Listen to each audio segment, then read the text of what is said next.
When the best agents of the Hunters Association entered the unknown portal, they were shocked. Hordes of S-rank monsters and demons had been destroyed by a single naked man with incredible strength. He had been imprisoned in this world for 300 years, fighting continuously and growing stronger. And when he finally made his way out into the modern world, even the strongest hunters were weaklings compared to him. But no one knew his true story, one that began many centuries ago.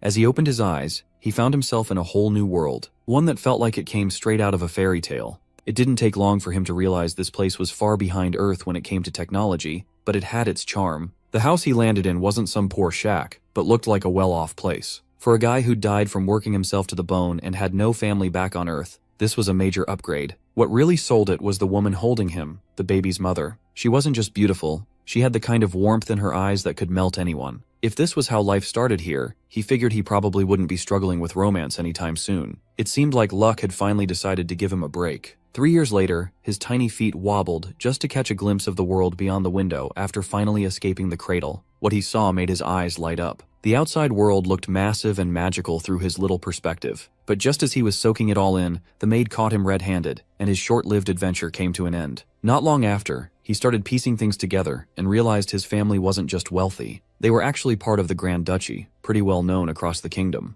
Turns out this little guy was no ordinary kid. He was the son of none other than the Grand Duke Dragonia of the Kingdom of Lionheart, basically royalty. 8 years later, Leon stepped up his game and began training in swordsmanship, dreaming of becoming a knight of the kingdom. He couldn't help but wonder if things like ki or aura were part of the deal. His mentor, Sir Gothic, a legendary holy knight straight from the royal palace, took on the role of his master. Gothic was honored to train the son of Dragonia, but to Leon, turning 14 felt more like entering a nightmare. Gothic was a beast in human skin, completely unfazed, no matter how hard Leon tried during their spars. Becoming a knight wasn't just about swinging swords, it meant proving yourself through quests and earning the title with honor. And if you aimed to be a holy knight, you had to be chosen by the Holy Grail itself and drink the sacred water. As the heir of Grand Duke Dragonia, Leon wasn't just learning to fight, he had to master everything it meant to lead the duchy someday too. One swing from Sir Gothic was enough to send Leon flying every time. Training to become a holy knight just to qualify as a successor felt more like punishment, and more than once, he found himself asking the gods to save him from this mess, though he has no faith in him. By the time he hit 16, soaked in a thunderstorm and out on the road, he finally accepted his quest to earn the goddess's blessing. Just as he took his first real step, he spotted flames rising in the distance and heard the cry for help as a horde of orcs swarmed in. To catch the goddess's eye, it wasn't enough to swing a sword. You had to build a name, stack up good deeds, and earn her notice the hard way. Sir Gildeus was called in when the orc attack got out of hand, and everyone was backed into a corner. In the chaos, Leon found himself with plenty of chances to swing his sword. Still, he charged in, shouting curses at the ugly orcs for daring to invade the kingdom's land. The kingdom had no shortage of enemies, and things were heating up fast. By the time Leon turned 20, he finally came face to face with the goddess Ariana, a radiant beauty who was very real. She gave him a quest to prove his honor and faith, and without hesitation, he accepted. After years of pushing himself to the edge, Leon finally earned the title of Holy Knight. After that, Leon went on a full rampage, cutting down orcs, wiping out goblins, and crushing evil cults, eventually earning the title of War Knight, which gave him the authority to lead other knights. He went on to wipe out over 700,000 orcs. By the time he turned 35, the living saint and demigod, Argon Majesty Lionheart, fell in battle against the archdemons summoned by the Empire.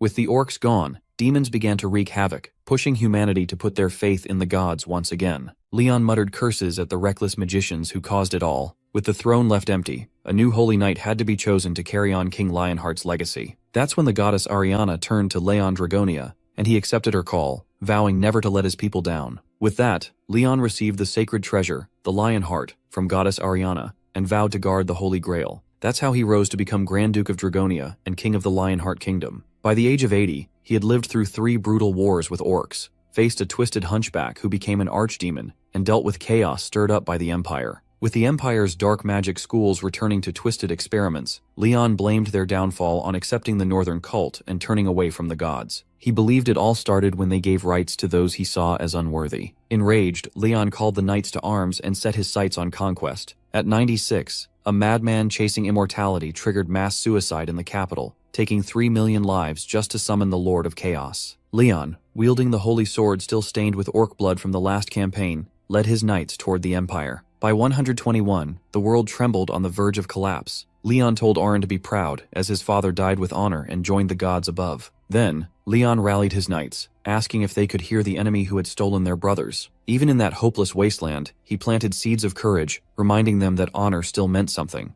They couldn't stop the evil from spreading beyond the horizon, but the goddess, bearer of the holy sword, spear, and grail, stood with him to the end. That was the moment they charged. That winter, Leon's forces faced their final stand against billions of devils scattered across the earth. Barbarian slaves were used as meat shields, and civilian knights armed with spears and shields fell with honor beside the glorious knights. The chosen one of all gods and holy temples, Leon crushed demons and archdemons to the bitter end, showing what it truly meant to be a holy knight. At 256, he destroyed the last demon gate, cutting off any escape for the remaining filth. By the time he hit 300, someone spotted a glowing warrior who had taken down the grim archdemon with a single slash. When they asked who he was, Leon stepped forward like a rising sun and declared himself to be King Leon Dragonia Lionheart, Knight of the Glorious Knights, and bearer of the will of holy temples. That year marked the return of the Night King, just as he met the Earthlings after wiping out every last demon. After that, a mysterious gate opened in the center of Seoul, ranked as an unidentified black-class threat. Korea and the global hunter associations called on major guilds to raid it, but everyone backed off due to the unknown danger. The government ended up assigning the Korean Hunter Association to go in first, basically sending them to their deaths. Inside, Associate Manager Han Hari's first sight was a completely naked man, and she couldn't stop thinking about it. Head Manager Kim Jinsu snapped her out of it with a cup of coffee. She shared how nobody believed her story, but Jinsu expected as much. A black-ranked demon gate, a great devil, and yet somehow they all came out alive. It felt like a miracle thanks to that one man. Han Hari questioned Leon, claiming he survived inside the gate as a survivor of the other world. Turns out, some people had made it out of the gate realms before. Over the last 30 years, these gates had a pattern, a dying world or one already destroyed. Sometimes, survivors return from the demon realm with insane strength still intact, which is why the government does its best to support and scout them. Han Hari sees the potential and knows Leon's something else.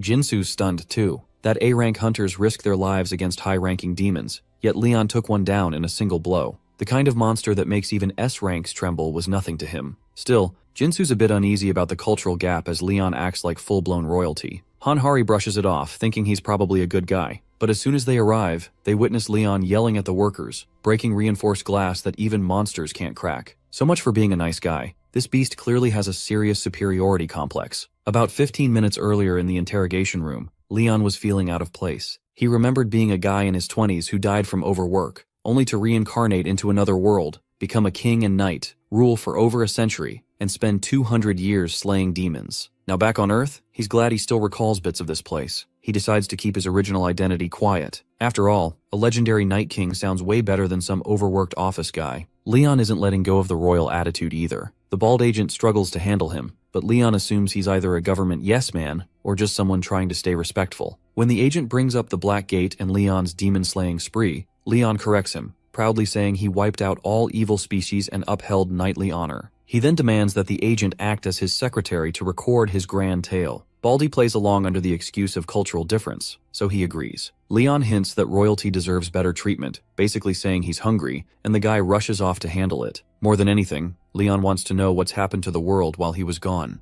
Baldy starts explaining how it all began 30 years ago when the gates suddenly opened across the world, flooding it with monsters and demons. After heavy losses, people figured out each gate had a theme, and if left alone, the dungeon inside would burst, unleashing chaos. Just as he shifts the topic to food, Leon's deep in thought, comparing Earth's gates and quests to his own world's fall from a demon invasion. It felt like some kind of trial to strengthen humanity. Then the meal arrives, and Leon is nearly overwhelmed by the smell of rich bone broth cooked for hours, seasoned just right, with crunchy kimchi on the side. As a former laborer, this was comfort food, almost sacred. Still, Leon forces down his reaction and calls out Baldy, claiming it's an insult to serve a royal such commoners' food. He reminds them of who he is again. Leon Dragonia Lionheart, noble of another world, is a god's chosen guardian of the Holy Grail, bearer of the holy sword and spear. He is a slayer of millions of demons, the lord of chaos, malice, and the living history of the 300-year war. Once a humble earthling, now a returning king who believes this world is broken because it lacks faith,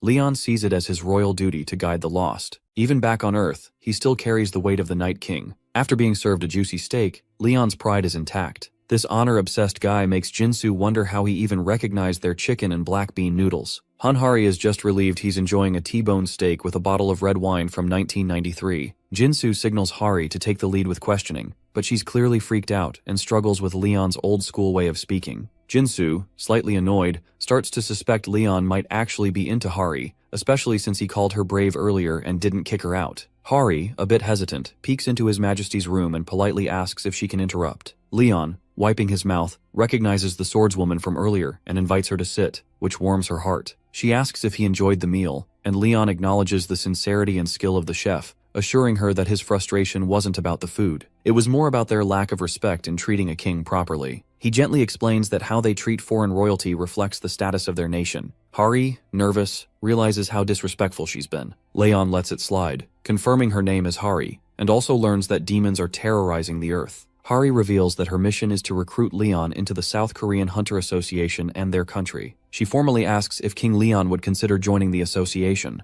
Leon understands that the intelligence war of the 21st century is about scouting survivors for one's country, no matter the promises made. He knows he must fight if he stays, but a king cannot serve in another nation's military, so Leon decides to form his own knight's order here in this world. Hari nods, understanding his decision. She didn't have much to argue with. Later, Jingsu comments that it's a good thing Leon isn't swayed by another country or guild. Hari can't believe that an association tied to the government has to bow down to someone like him. Hari, fired up, blasts the large guilds for using their money and power to buy off survivors. Just as Jingsu is about to spill something about the Phoenix Guild, the floor shakes. They suddenly receive an alert about a dungeon break at the Hanam Plains. If a dungeon breaks near the granary, the demonic outbreak could disrupt food production. Hari knows that S-rank hunter Lee Yongwan from the Phoenix Guild is capable of taking down an orange-colored gate. Jingsu is sure these jerks are up to something. Leon, overhearing it all, realizes these guys are in trouble. When the dungeon break happens, Leon bets it'll damage the crops by infecting them, so he decides to take action in a place that isn't under Demara's control. A blonde in a green cloak dances in the wind near a large white castle while the dungeon wreaks havoc on the core. Hunter Lee Yongwan, an S-rank and guild master of the Phoenix Guild, notices Jingsu and Hari entering. Jingsu is convinced that this jerk purposely let the dungeon break, all because their request for a tax exemption on gate profits was rejected. Despite the rejection, the Phoenix Guild made a massive profit from the byproducts of the gates, like magic crystals and monster materials. Yet these scumbags are trying to avoid paying 1 trillion in taxes, even though they've benefited enough from being a large guild. Nothing is ever enough for them. Jingsu never imagined they'd sink so low over a simple rejection. Hari shouts at Hunter Yongwan, reminding him that a week has already passed and the dungeon gate needs to be closed.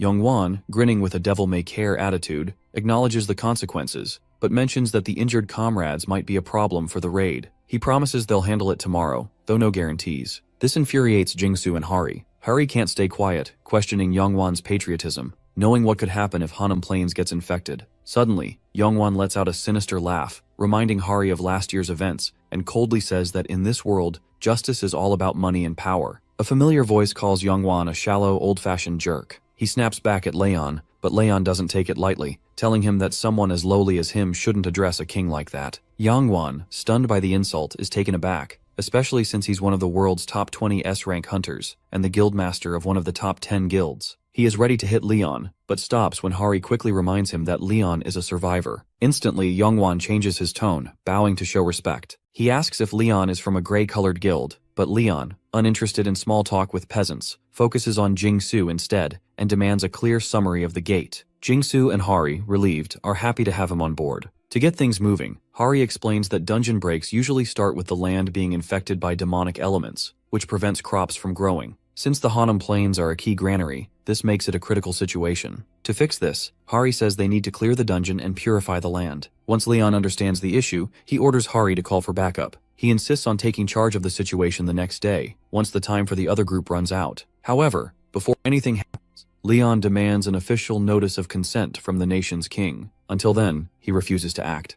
Hari tries to explain that it's not that complicated, but Leon, being a man of principles, insists on following the laws and demands a message be sent to the king immediately. Meanwhile, Yongwan is visibly shaken, looking like he's seen a ghost. He's convinced that Leon is even more troublesome than he is. After getting the president's approval, Hari let Leon know everything was set. She asked if the straw dolls were really necessary, and Leon explained that purifying the infected land required proper ritual arts. He had submitted requests for 2 things: the straw dolls and the mothers who made them. Once they gathered, Leon called for their attention and asked them to present their handmade dolls, sparking an unexpected doll-making contest. As the judge, Leon harshly criticized the ugly dolls, failing most of the women, and even rejecting Hari. He couldn't believe women who had given birth could create such dreadful dolls. Finally, he approved an elderly woman in her late 80s who had raised 12 kids, calling her a true patriot. While he would usually give medals and gifts, this time he simply asked for her forgiveness, which made her blush. Later, Leon took the approved doll to the Hanam Plains, where everything was ready. As he offered the harvest doll to the mother of the land, Yongwan's gang watched from the sidelines. Suddenly, droplets filled a sacred cup, the sun rose, and a red glow spread across the sky. The straw doll stood on its own, filled with divine energy. Then, Mother Earth herself, Demira, the goddess of life and abundance, descended into the doll and greeted them after a long time, marking the return of divinity to this land. Leon greets Demira with praise for her divine grace, and she responds by calling the land tainted and full of evil. He agrees, saying that many wicked beings have crossed into this world, but no true divinity exists here, likely because of the failure of the lowly and unworthy.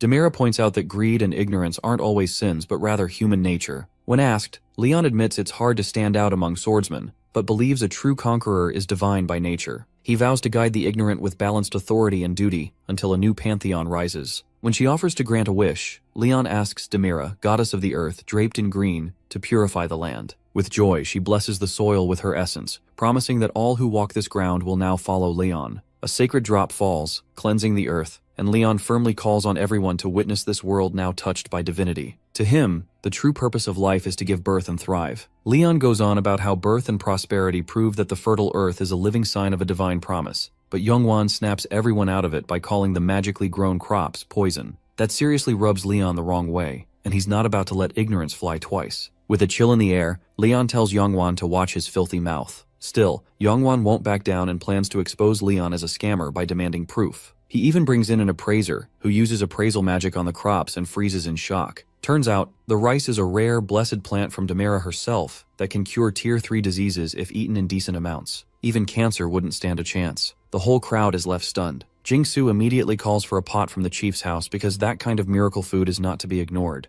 After cooking it, a blue window pops up, showing Jingsu gets 8 hours of stamina and mana restored every single minute. He's blown away, realizing this thing is basically worth around 3 million won a bottle. Out of nowhere, Hari barges in and casually drops the news that she ate a bug out of curiosity. Jingsu is close to throwing up, but then she reveals the bug gave her a buff, which completely shocks him. If divine energy has really spread all over, then everything living might carry buffs now. That sets Jingsu off, and he orders a sweep for as many bugs as possible to charge the gate fully buffed, which fires up the Hunter Association raid team like never before. As Demira prepares to leave, Leon thanks her for the divine love she blessed them with. Her final advice to him is simple: to stay fed. When Hari asks about it, Leon explains to the non-believers around that a meaningful life and words are built on divine power. He then shifts everyone's focus back to the gate once the soldiers finish eating. Meanwhile, Yongwan is fuming, furious that a survivor is messing up his plans. He wishes Leon had just died so the government would have no choice but to approve his request. Then an idea hits him. He tells his lackey to relax, noting that the gate had already been partly cleared. With only one A-rank hunter, Han Hari, he figures Leon must just be a lucky support-type guy with no real combat skills. In Yongwan's mind, there's no way they can beat the monster inside with just basic moves. Leon leads his earthly troops into the gate and quickly picks up the fact that these gates only close when the final boss is defeated or the main quest is cleared. He actually likes the setup.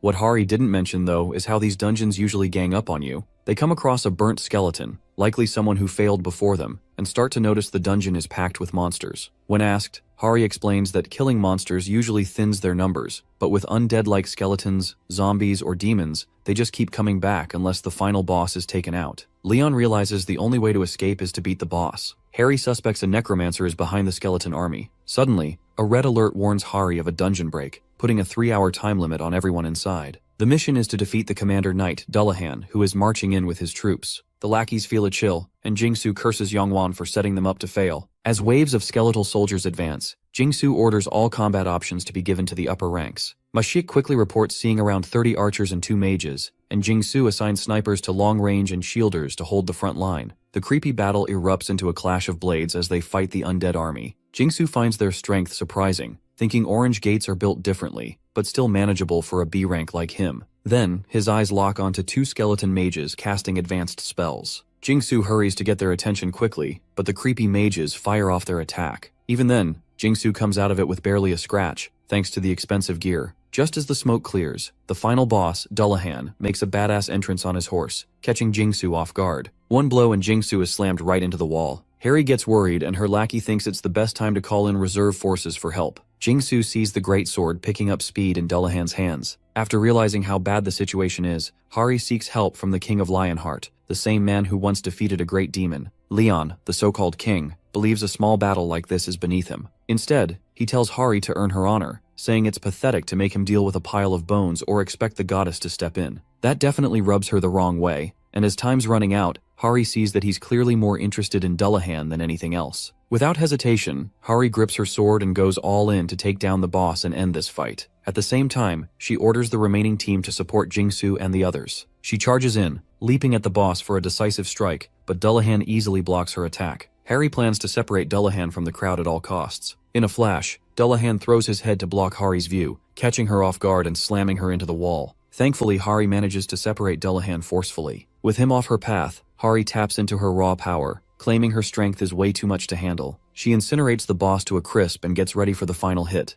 confident it'll finish the job. But Dullahan blocks it with the blunt side of his blade, and that's bad news for Hari, who's about to be slashed by the massive greatsword. Right then, Leon, clearly impressed by Dullahan's sword skills, claps for his one-handed combat. He's convinced this guy must have been a noble knight, and even apologizes for mistaking him for just another undead. With that, Leon throws out a challenge for a proper duel between knights. That bold move freezes the chaos, and to everyone's shock, Dullahan actually accepts. Following that spoken challenge, Dullahan comes off his horse, and Leon receives him as a knight of honor. Leon realizes he's more of a dual sword guy, so he demands a proper fight using both blades instead of sticking to one-handed combat. Dullahan stays silent, not responding. Leon casually draws his sword when Hari finally admits that the knight won't die unless he's beheaded. Leon brushes it off like it's no big deal, leaving Hari confused and wondering what kind of plan he has in mind to win without following that key rule. Leon, a man of principles, declares that a knight's honor decides the winner here. After stepping onto the field, he introduces himself as the first knight of the Goddess of Light and Justice, Archduke of Dragonia, and Lion-Hearted King of Lionheart, officially sanctioning the duel. Dullahan skips the formalities and dives straight into battle. With barely a move, Leon blocks his attack one-handed like it's nothing, causing Dullahan to lose his balance. With a single blow, Leon tosses him aside. Dullahan tries a quick strike from up close, but Leon reads his steps like a book and counters instantly, catching everyone off guard. Hari's amazed, and Jingsu asks if she caught what happened. Only Hari seems to understand the flow of the fight. Leon shifted the weight by tying the sword guard just as the blade made contact, followed by a perfect crosscut that most wouldn't even dare to try. It's been ages since Dullahan faced a true knight in a proper duel, and even though he knows this might just be a trick to avoid more chaos, he can't help but admire Leon's upright stance and the seasoned look of a warrior who's seen countless battles. Leon braces to take the next hit but ends up blocking and knocking Dullahan back for the third time. He calmly asks if Dullahan still wants to go on, while Dullahan sees him as the very image of a noble knight. Deep down, he refuses to use necromancy against the King of Knights. The only thing running through his mind is the desire to fight this man the proper knightly way, without shortcuts. Somewhere along the way, Dullahan had forgotten how to face true knights, like back in the days when he roamed the world with honor. By the 10th strike, Dullahan's sword flies into the air, and Leon calmly acknowledges the precision of his technique. He asks if Dullahan remembers his past life, and Dullahan, thrilled, feels like this night just reminded him of his once glorious days. After countless battles fought without honor, ending his cursed journey like this feels right. Leon smiles, proud to see the fallen knight regain his dignity. With Dullahan kneeling, Leon quietly prays for his soul to rest, or for the Goddess of Light to guide him to paradise. He hopes they meet again someday in the banquet hall of the gods. As Dullahan fades, his human face looks finally at peace. Outside the gate, Jingsu is stunned that Leon kept his word and ended it with a duel. Everyone, including Hari, is shaken by the divine power that wiped out the undead so cleanly. Harry knows Leon could have finished it earlier with one blow, but Leon explains Dullahan would have died a necromancer. Instead, he let him pass as a knight because honor comes from action, and action is born from will. With that, Leon goes to claim his reward, only to find Dullahan's sword and cape. Jingsu nearly faints when Leon smashes the crystal loot, but Leon shrugs it off, saying it was nothing more than a chaos machine. Hanam Gate has officially been cleared. Hari's face was the very image of horror, with deep eye bags marking Leon's 4th day on Earth. So much has gone down, and Hari's completely drained. First came the tax issue, where Leon refused to pay even a single coin from his loot,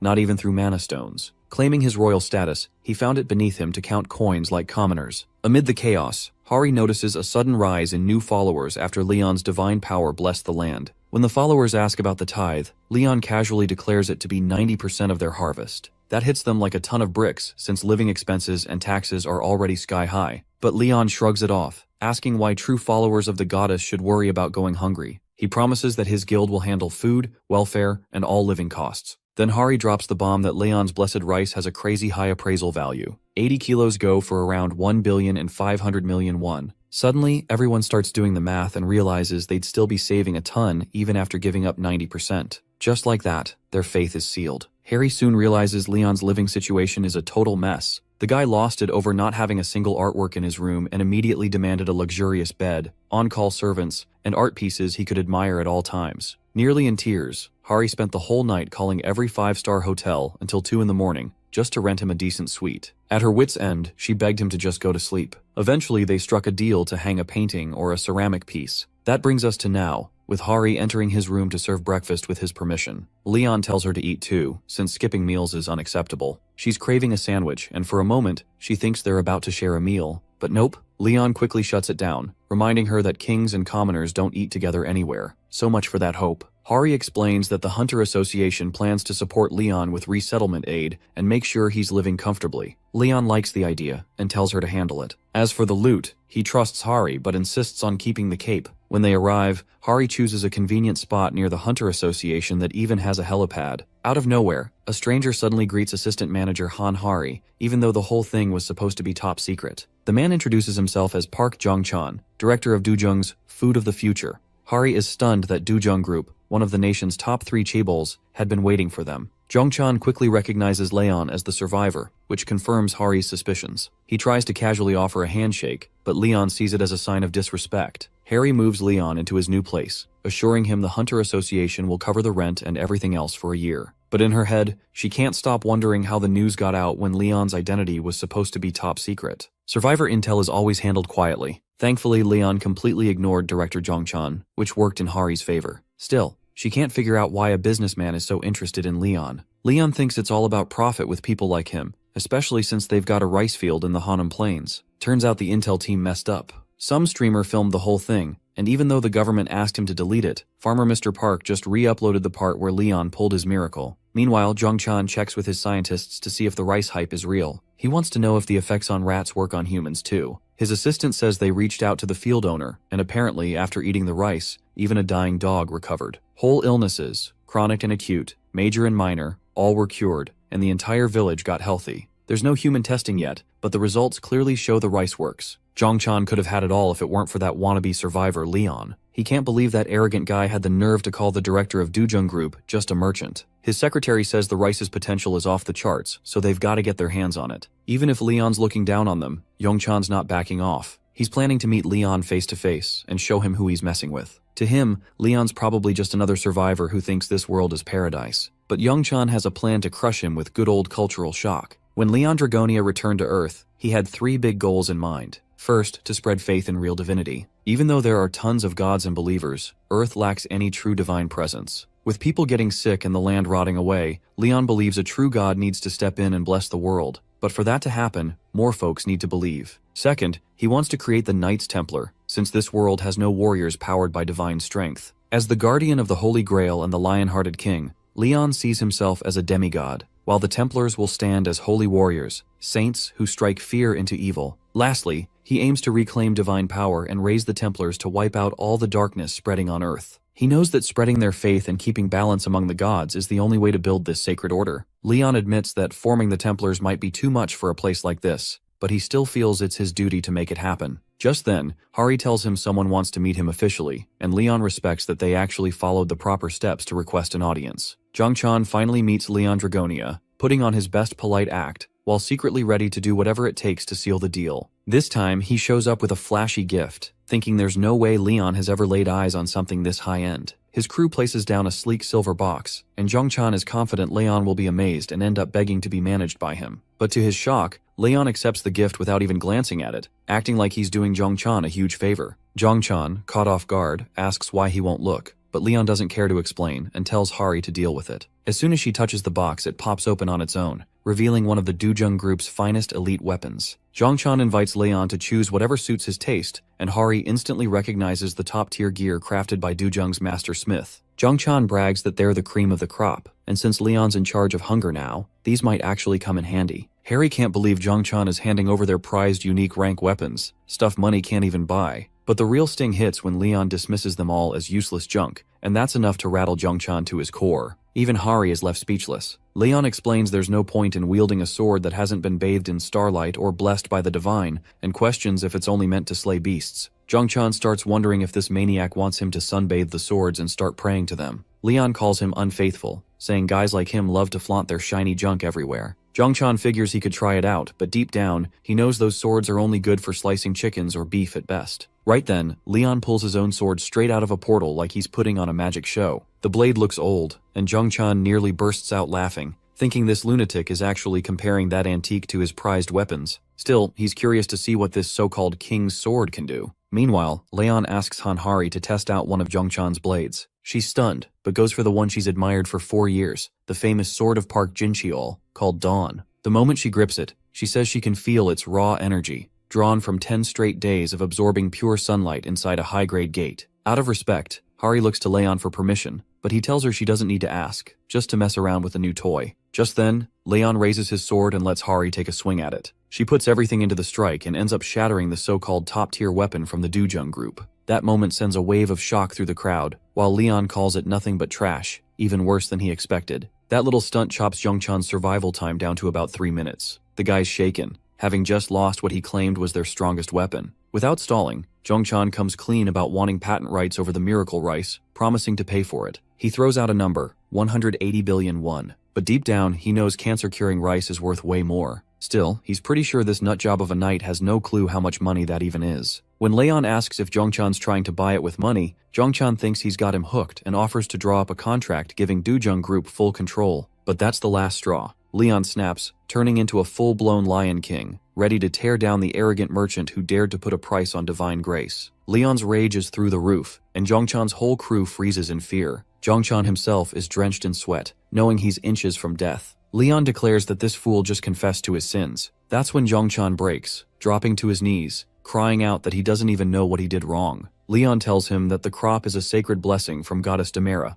a gift to farmers who poured their sweat and love into the land. It's not something money can buy. Only a thankful heart and true faith can receive it. Leon then calls out the greedy man, asking why he wants divine blessings when he doesn't even believe in the goddess. As Zhongchan loses every shred of pride, Hari steps in, reminding Leon that even if this guy is a jerk, he's still an important figure. But Leon doesn't care at all. Then he asks if the task he gave Hari is done. She says the association made the call and wonders if he'll be taking the test too, since that would make things easier. Leon can't believe this bimbo wants a king to take a test. When asked, he explains he's here to recruit and test real warriors. All Hari can do at this point is hold back tears. Later on, unaffiliated D-rank Daesung notices Kim Do-han showing up for this year's test too. Do-han casually asks if Daesung thinks he has a shot at ranking up, and Daesung says he's just gonna give it his all. Do-han suggests they team up. Feeling down, Daesung knows even the least talented folks have moved on to grinding C-rank dungeons, while he's been stuck at D-rank for over 10 years. Still, Do-han admires his dedication and says he'd be a natural ace in the mining division. Though it sounds tempting, Daesung isn't ready to quit yet. The money from dungeons helps cover his family's debts, and he can't walk away just like that. Suddenly, they spot Leon, looking like some royal out of a European fantasy, though he could just as easily be broke. Do-han tries to strike up a conversation, but Leon instantly shuts him down, reminding the peasant of his place, leaving Do-han stunned. He blames the misunderstanding on his Korean, and Daesung awkwardly plays along. When Leon glances at Daesung, something about it rattles him to the core, like just standing near Leon is crushing him with some heavy, blinding pressure. Daesung gets called into room 2 for his interview, while Leon, unimpressed by the pool of low-rankers and freshly awakened newbies, waits for something worthwhile. His number, 77, finally pops up, calling him to room 9. As soon as he enters, Leon insists everyone refer to him as Your Majesty, setting the tone. He's asked to place his hand on a scanner, which he assumes will pull up his stats, but instead, he snaps at the machine and staff for daring to assess a knight, something only other knights or gods should do. The staff, thrown off, ask why he's there, and Leon explains he's scouting for capable soldiers, but the current batch isn't cutting it. He's interested in seeing the next stage, which turns out to be a gate test. That piques his curiosity. Finally, a chance to see real talent. Further, Daesung knows that most cleared gates are sealed, except for a few used for tests like this. Daesung, remembering how it went last year,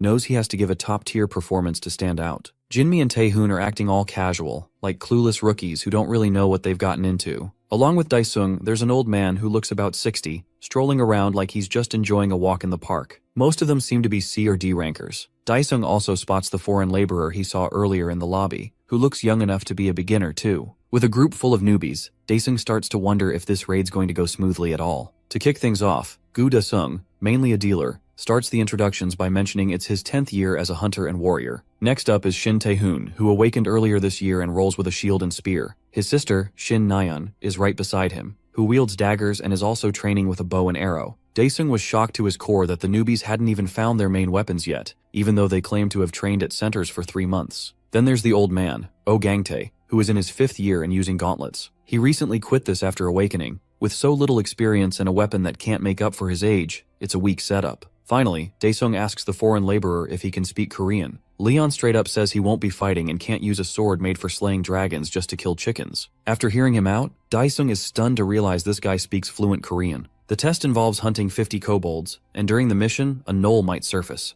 The judges confirm that if things get too risky, they'll step in, but otherwise, everyone's expected to give their best. Daesung is already stressed, especially thinking about how Leon showed up with no weapons. Back then, Nayeon kindly offered her bow and arrows, but that wannabe king took it as a huge insult. Even when she said he could return them afterward, Leon lost it, yelling that long-range weapons disgrace a knight's honor and are for cowards. Without a second thought, he chucked the bow in full rage. Back in the present, Daesung is a nervous wreck, convinced this test is heading for disaster. He suggests a spot he thinks is ideal for kobold hunting, and the group just hands him the lead, going with his plan without complaint. Taehoon also points out that at the edge of the terrain, there's a settlement that could have a bunch of gnolls. Daesung doesn't think their team is equipped for that kind of fight, since a small group like theirs could easily get boxed in. So instead, he decides to take them to some cave hideouts where they can smoke the kobolds out by lighting leaves and grass on fire. He sees it as an easy way to take them down. Taehoon compliments his experience, and Daesung feels a strange boost of confidence, remembering all the guides he read and the training he did, dreaming of the day he'd enter a top-ranked gate. But in reality,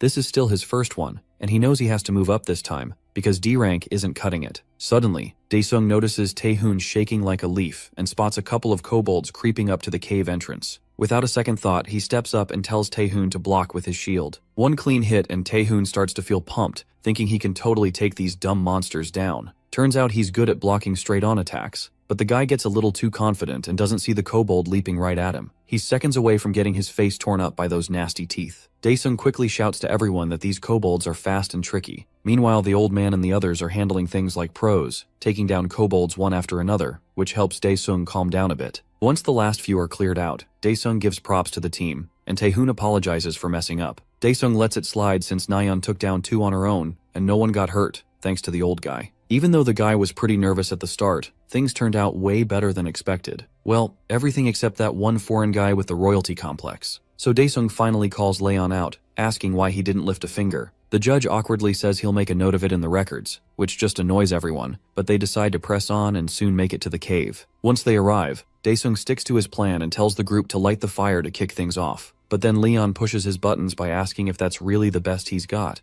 which is a lot coming from someone who hasn't done anything. Daesung defends his strategy, saying he's used it 3 times before and it always worked. Leon isn't buying it though, questioning why he's relying on so little experience. That gets Daesung so mad that the vein on his forehead nearly explodes as he sparks the fire. Once the trap is set, Daesung warns everyone that the kobolds are coming and tells them to get into position. As expected, the kobolds rush in like wild animals, and the hunters unleash their attacks all at once. Daesung feels like a genius, thinking his plan is foolproof and that between these kobolds and the few gnolls they'll knock down in the plains, they'll clear the test easily. But just when he's starting to feel good, a deep growl cuts through the chaos. It's coming from the gnoll captain, who turns out to be the boss of this gate and way stronger than a C rank. That monster locks eyes with Daesung, and he's probably about to pee his pants. Daesung's brain nearly short-circuits the moment he sees the gate boss standing there in the flesh, and Nayeon has to snap him back to reality. He shakes it off and quickly assigns Taehoon and himself to take on the gnoll captain, while Nayeon and Gramps are tasked with handling the kobolds in the cave. Daesung knows every team needs at least one solid player, and sending a rookie D rank like himself against a boss is basically asking to get wiped out. But with no other choice, he puts some faith in Taehoon, even though the guy's clearly not built for this kind of fight.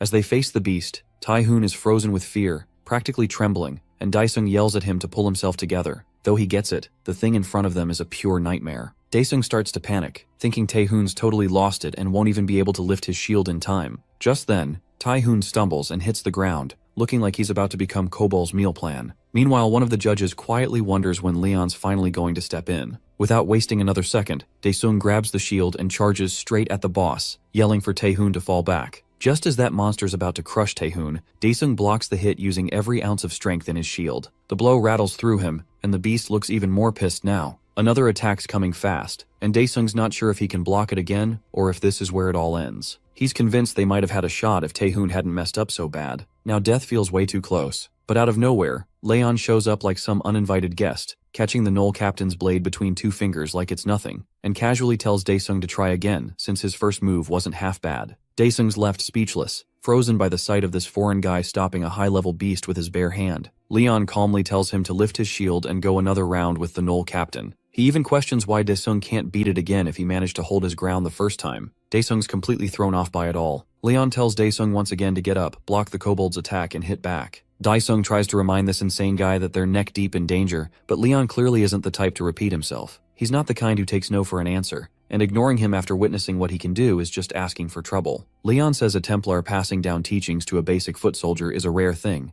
and Daesung is left wondering how many generations it's been since that kind of thing happened. One thing Daesung knows for sure is that staying alive is priority number one. Out of nowhere, the kobold growls at Leon, and he starts thinking this dumb rabbit really must have a death wish or something. Leon glares at the ugly creature, and it starts trembling like a leaf. The fight again breaks out, and Daesung notices how its strength is enough to yank his shield away. Leon yells at Daesung for using the shield on an opponent way stronger than him. Leon tells him to stop just defending, and instead look for an opening, warning that the creature isn't some mindless brute but a beast that learns as it fights. While Daesung's still trying to figure out how to deal with it, Leon suddenly kicks him in the knee and yells at him to never take his eyes off the enemy. That moment snaps Daesung back, and he realizes just how close to death he was. If he had taken that last hit head on, he would have been done for. Leon keeps pushing him to tap into his potential, which honestly freaks Daesung out. He's always seen himself as a washed-out D rank with zero skills or talent. He's not buying the whole potential speech like it's just gonna show up out of thin air because some weirdo said so. But still, something shifts in him. He starts to feel this strange spark, like maybe he can actually take this monster on. And right when the creature lunges to strike, Daesung doesn't flinch. He believes, even for a second, that he can pull this off. He puts everything he's got into blocking the blow, and somehow it works. Even he's stunned that he managed to break through like that. But it's way too soon to celebrate, because right after that, the kobold smacks Daesung in the face and tosses him aside like trash. Leon sighs and questions why Daesung still can't see the bigger picture, pointing out that he's still stuck at D rank even after all this time.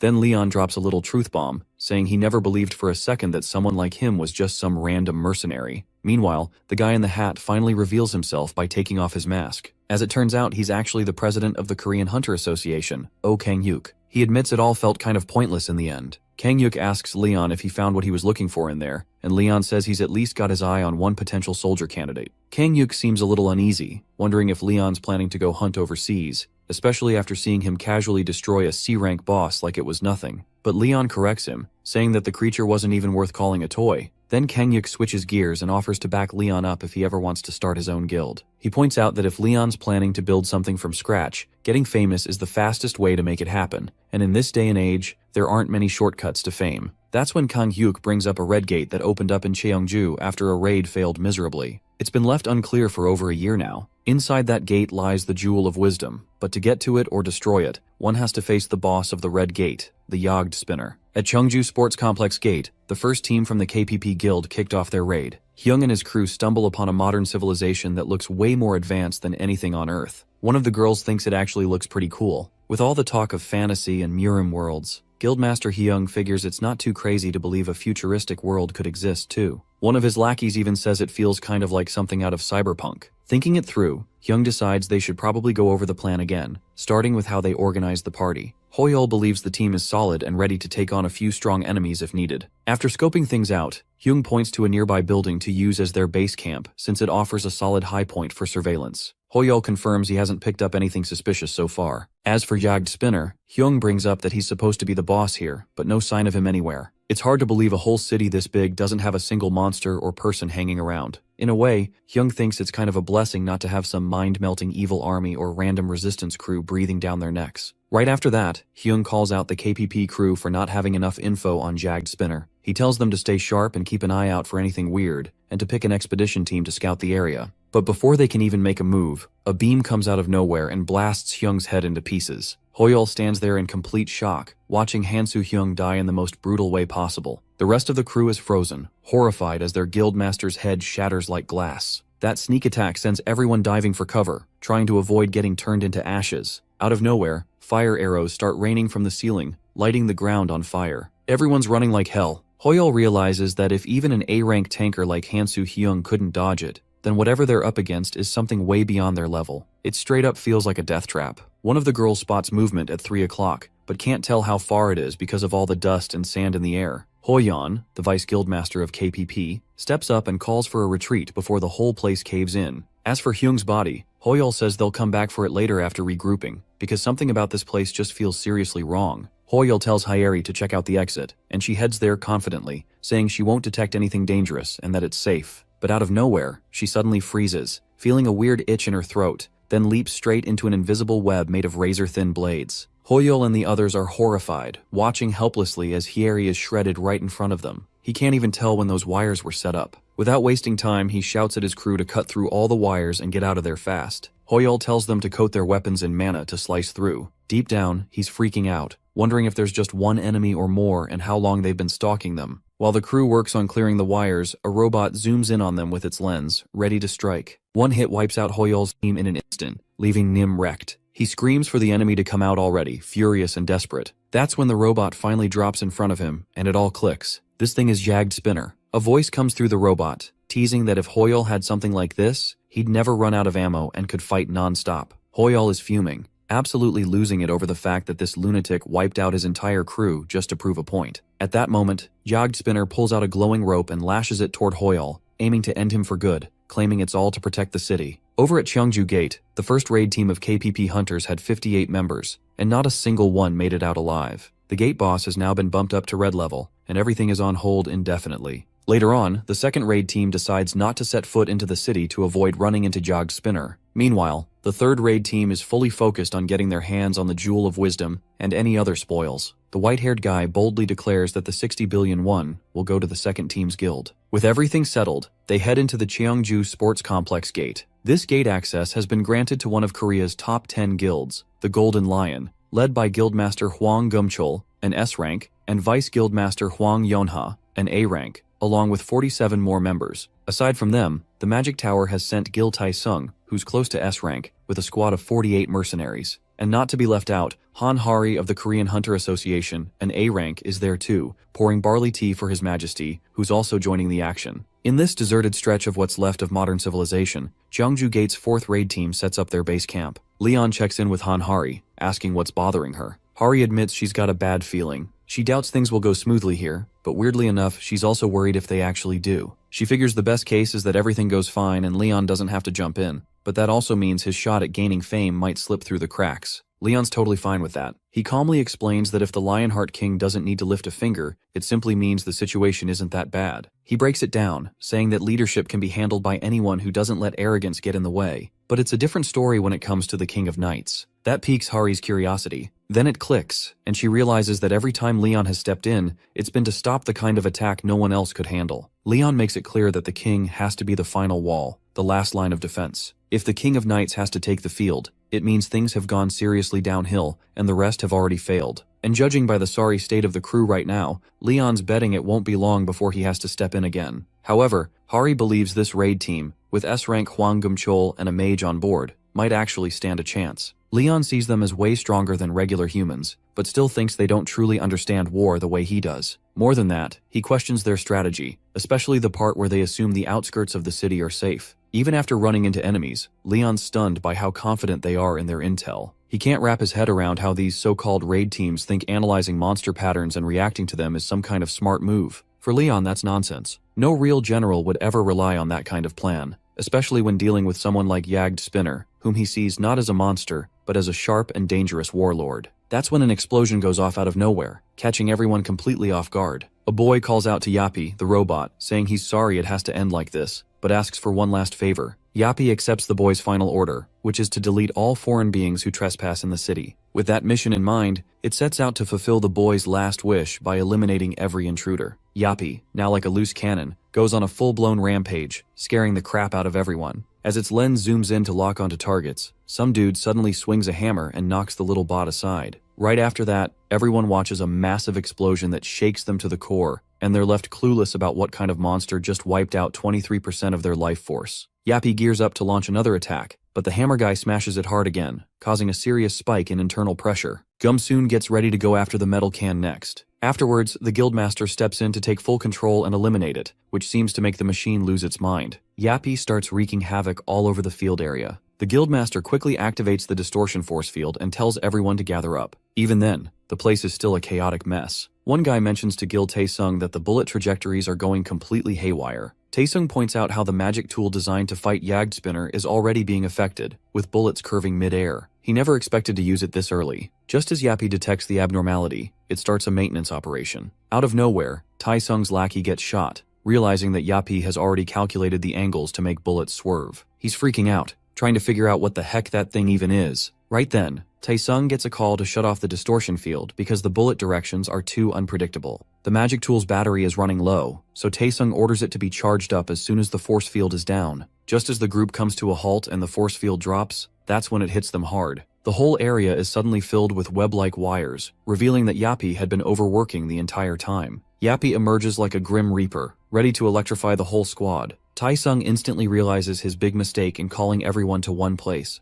knowing there's no way they can dodge this incoming attack. As soon as the charging finishes, the group spots a horse marching their way, and they're all stunned to see none other than Leon Dragonia, riding in like an old sworn friend. Leon hops onto the horse, speaking about the courage it takes to ride alone into a sea of enemies, saying that the King of Lionheart must be praised. Without wasting a moment, Leon honors the moment by allowing Yagd Spinner the privilege to fight him, granting a duel as if it were a royal decree. The rest of the crew stands there, wondering if this guy's lost his mind or if he's just completely out of it. Leon mutters aloud, locking in on the courage it takes to charge into a sea of enemies with nothing but a horse. He declares himself the King of the Lionheart, someone who deserves to be praised. Without a shadow of a doubt, he seizes the moment and grants Yagd Spinner the honor of facing him in battle. Yappy, on the other hand, is totally confused by this dramatic flair. It powers up its railgun, sticking to its mission of eliminating every foreign entity in sight. Just then, Leon bursts forward like a blazing sun, riding his old sworn friend into the fray. As Yappy fires, Leon charges with the fury of a true knight, completely unfazed by long-range attacks. With insane speed and the shine of his spear, both Yappy and Leon unleash their inner beasts. Suddenly, a massive explosion sends debris flying through the air as Yappy takes a devastating hit. In that moment, Yagd Spinner's high-functioning AI completely crashes. Turns out, Yappy had no logical explanation for the phenomenon happening right in front of its sensors. Apparently, Yagd's machine had already analyzed the entire scene, noting that Leon's weapon looked outdated and joust-like, but it was fast enough to grab its attention. Still, the machine calculated that the impact would be minimal based on Leon's mass. Yappy marked the threat level as 0, figuring the railgun could easily take Leon out with a single shot and wasn't even worth the effort. That was how the machine's logic played out. 3 seconds earlier, Leon's shout created a thin barrier, a pattern unlike anything previously recorded. 2 seconds before impact, the system predicted a direct hit from the railgun bullet and estimated the shockwave alone would be enough to eliminate the target, even if the shot was blocked. 1 second before impact, the bullet was deflected. There was no clash or proper block, just a smooth deflection, pulled off effortlessly, like breathing, using a skill passed down by the Knights Templar. Leon saw it as a miracle only humanity's strongest warriors could wield, enforcing divine law through the blessing of the arrow shield, a power that repelled every attack in its path. The machine couldn't comprehend what had just happened and suffered a serious malfunction, with its internal systems spiraling into chaos. In that moment, it recalculated Leon's threat level to the maximum, level 5. The machine slammed into the ground in a desperate and pitiful retreat. Even now, Yappy echoes the boy's final wish to never let anyone reach this place, no matter the cost. With most of its system failing and its balance completely wrecked, Yappy locks onto Leon as a level 5 threat and kicks off emergency modulation to counter the new weapon. Suddenly, Yappy hears Jagd's voice thanking him for everything he's done, and Yappy's modulation for counterattack finishes loading. Right in the heart of the city, over in Block 8 of Cheongju Sports Complex, a guy standing about 250 meters across the street spots part of a machine gun. He quickly orders the long-range dealers to move into the nearby building across from Yagd Spinner while the rest of the team holds their position. But as he turns the corner, he's hit with the gruesome sight of a full-on bloodbath, flesh and bones shredded everywhere by tangled wires. It drains the color from his face instantly, like he's staring at a ghost. Then, out of nowhere, he feels something clingy brush against him. He spins around to strike, heart pounding, but there's absolutely nothing there. Still, the guy's drenched in sweat, absolutely sure he felt something breathing down his neck. That's when a web of piercing blades slices through him in seconds, tearing him apart and ending his story right there. Yappy seals the win by wiping out 5 foreign entities, but one crybaby somehow stays camouflaged until the second he watches his boss get torn to bits, and that freaks him out enough to bolt. Yappy chases him all the way to the cemetery, where the guy drops to his knees, begging for his life. Just then, Yappy recalls a memory of the boy saying he wanted to be buried in the cemetery like everyone else, so he could become part of the city forever, and he hoped Yappy would protect the place. That memory hits hard, and suddenly Yappy's reasoning system shuts down as his priorities shift after locking eyes with the crybaby. The guy's left wondering if the little robot just decided to let him go or what, as Yappy silently lifts off into the sky without saying a word. Moments later, Tai-sung shows up and walks over to the kid, while the crybaby nervously mutters that the metal spider must have been too tired to finish him off and just ran away. The crybaby explains how Yappy's face said it all, like it knew there was no shot at winning, maybe because it caught sight of Tai-sung coming this way. That pretty much proves the machine has its limits too. But what really bugs Tai-sung is how the cemetery in this city is way cleaner than everything else around. Meanwhile, Yappy calculates its chance of success at 92% and ends up deciding to retreat, putting the protection of citizens first, even if they're already dead. Tai-sung and the others can't stand the creepy vibe of this place. At the same time, Yappy logs 49 targets still active, with both the level 5 and level 3 threats in good health, while the chance of taking down the level 1 threat is only 35%. So the battle kicks off again. That's when someone notices Yappy quietly tucked away, trying to repair itself, and calls it out, asking if it had fun playing with commoners. And that someone turns out to be none other than Leon himself. As it turns out, Leon lives and breathes chivalry, and it's no exaggeration to call him the embodiment of it. With that smug face, the King of Lionheart despises cowardly ambushers more than anything, and craves a fair fight that's fought head-on. So Leon boldly asks Yappy if it's ready for battle. Yappy gets instantly alarmed by the unexpected visitor in its territory. It's obvious that the opponent has no reason to play fair, but Leon isn't one to toss aside his knightly morals. Chivalry fuels his will, and that unbreakable will is what powers Leon's strength, making him the chosen one. Leon bets a machine can't possibly grasp the concept of honor. With 480 bullets left and all other equipment in check, Yappy goes straight for the trigger and fires at the arrogant jerk. But Leon's shine doesn't flicker, protected by his divine law energy and the blessing of the arrow shield. Yappy quickly picks up on the strange sequence playing out in this fight, and starts analyzing the trajectory. It fires again, determined to shut down that threat level 5 nonsense. Still, Leon, wearing that smug look, isn't backing down one bit. Without wasting a second, he charges forward, carving a path while slipping past Yappy's sight like a ghost. He comes out of nowhere, leaving the machine no time at all to react. Yappy fires off a laser, but he's stunned to see Leon charging straight at him on his knightly horse. Without hesitation, Yappy kicks into high gear, blasting bullets like a storm to punch holes in Leon, but landing a hit on him is no easy task. Even the machine can't process Leon's sheer guts. Leon, wearing a smirk, calls his steed a stallion and teases that the enemy must be itching to play hide-and-seek. Things are heating up fast, both of them moving like they're chasing the speed of light to settle this quickly. Still, Yappy can't wrap its head around what Leon's deal even is, especially since no human should be able to move this fast. Then Yappy lets loose a massive attack, and Leon yells for his stallion to kick it up a notch. As they finally meet head-on, Leon throws in a genuine compliment for Yappy's efforts. But that doesn't slow things down, as Yappy rains bullets his way, aiming for that perfect shot. Leon's no rookie though. An explosion goes off, and he uses that moment to leap into action with his stallion. After soaring through the sky, Leon lands right on top of Yappy, ready to take the hit head-on. With zero plans to dodge, he charges down and lets gravity handle the rest. With a final shout for glory to the Lionhearts, the Golden Sun Leon delivers his ultimate strike, tearing Yappy into scattered bits. As Yappy takes that fatal blow, it hears the boy's final command to never release what's sealed within. Honoring that wish, Yappy activates its self-destruction, leaving nothing behind. That's not it. Yappy had already planned to detonate all the explosives wired into the landfill facilities, and that was something Leon never saw coming. Out of nowhere, the biggest blast hit the center. When JS-10-253 opened its eyes, it was lying inside a storage container, the air thick with the smell of oil. A man shouted at Yagged Spinner to carry out his duty and protect the city. Right then, Yappy witnessed an alien monster crush that man into nothing but scraps. Without missing a beat, Yappy fired back with a barrage of bullets, pouring everything it had into that alien monster, knowing deep down that its only mission from the very beginning was to support its allies and protect the city. As fate would have it, the Yagged Spinners managed to take down the enemies and rose as heroes, eventually being known as the Guardians of the City. That's the story of those unmanned tanks that saved the place when all hope seemed lost. It was enough to win back the hearts of citizens who had started to lose faith, turning the Yagged Spinners into a symbol of hope, into Knights of Steel, but even they had to go through remodeling, build again and again, just to continue their duty under their commander's orders. And they did just that, kept on guarding the city until there was nothing left to guard. That's when the boy gave Yappy its final mission, the ultimate quest to protect the city no matter what, because he didn't want anything escaping from this place. So the last remaining battle machine was given one final task, to make sure no one could ever lay hands on that eerie thing.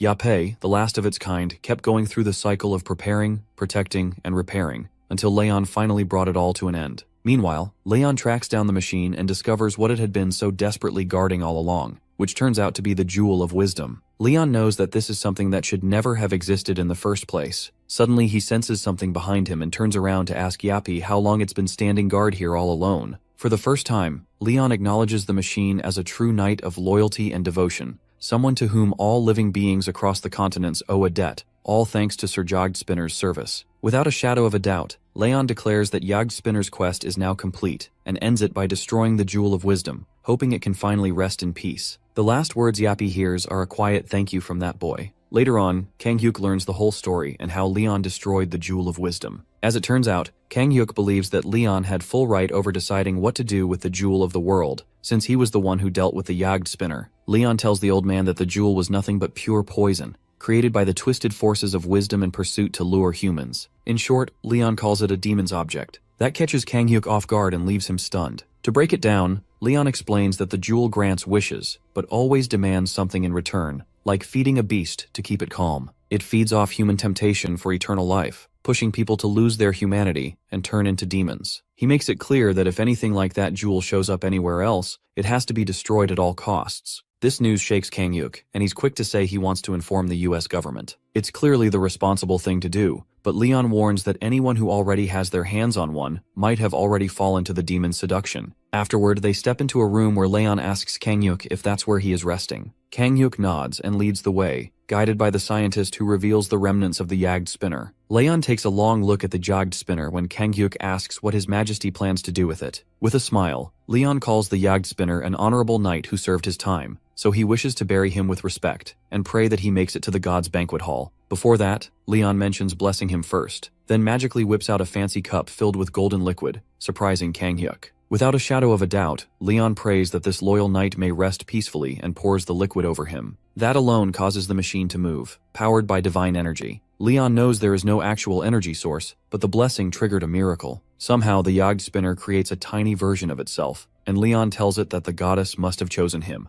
Then Leon draws his sword and swings a few airstrikes to call out the goddess. The whole phenomenon knocks the wind out of him, and Kang Hyuk even collapses after catching a glimpse of the goddess's face. Everyone there knows without a doubt that this woman radiating with brilliant light isn't human, but a divine being beyond compare. Goddess Ariana turns to her first knight and demands to know what this is about. Leon bows before her and explains that Jagd Spinner has been an honorable knight, a true role model for all other knights, and someone worthy of the goddess's care. Ariana takes a look at the strange being and points out that he didn't finish her quest, nor did he offer his glory to her. Leon speaks up on Jagd Spinner's behalf, saying that if not for this one's existence, Jagd Spinner would have been worthy of claiming the glory of the King of Lionheart. Goddess Ariana listens and accepts Leon's words, choosing to see Jagd Spinner through his perspective, but she still needs clarity on one thing. She directly asks Jagd Spinner if this otherworldly Steel Knight will worship the light and pledge to justice by joining her knightly army. Jagd Spinner stands before Ariana, who sees it as a being full of honor and knowledge, yet still carrying the heart of a child. She asks it to support her knight, Leon,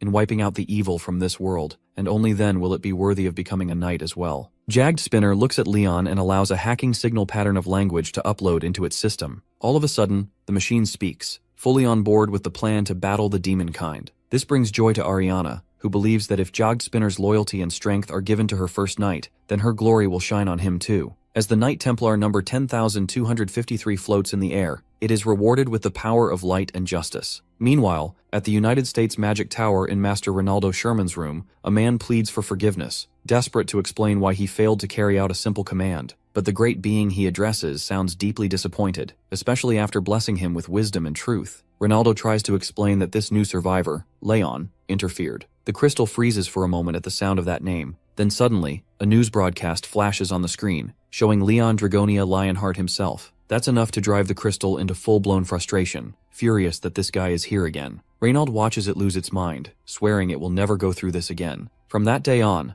no matter how many times Ronaldo summoned the Jewel of Wisdom, it never spoke to him again. At the Korean Hunter Association, Kang-hyuk quickly enlists Jagged Spinner as a member of Leon's guild. Even though it's going to take some time, Leon doesn't mind at all. After that, Yape, also known as Jagged Spinner, steps out with Leon. Out of nowhere, Leon suddenly coughs up blood, which makes Yape worried. It asks if he's okay, and Leon explains that summoning a Knight Templar in a land low on divinity takes a heavy toll on him. He blames himself for not being strong enough, but the goddess Ariana thinks it's her fault for falling short. Leon tells her that no matter what, he would never blame divinity for something like this. Ariana is touched by Leon's unwavering loyalty and admits that it's their fault for not stepping in earlier in this land where divine power is scarce. Then something catches Leon off guard when Ariana gently asks him to have faith in the other gods and take time to rest. Later on, Ariana calls back her brothers and sisters to help their loyal follower. The day Leon, the king of Lionheart, turned 21 was the day the entire world was obliterated, leaving only one knight standing. After expelling all the divinity from his world and channeling it into his own heart, the gods retreated into the heart of this holy man. They watched for a long time as the king of Lionheart wiped out every evil monster for 180 years, carrying the weight of the entire world. Due to that, every god in the whole pantheon was majorly in Leon's debt. To break the silence, Demera asks Ariana how the baby is doing, and Ariana explains that her favorite knight has pushed himself far beyond his limit. Everyone there knows that placing so much pressure on a single Grail knight is way too much. No surprise, Petos, the god of war and fire, wants to know where the king of Lionheart, who used to be very powerful with the glory of the gods, has gone.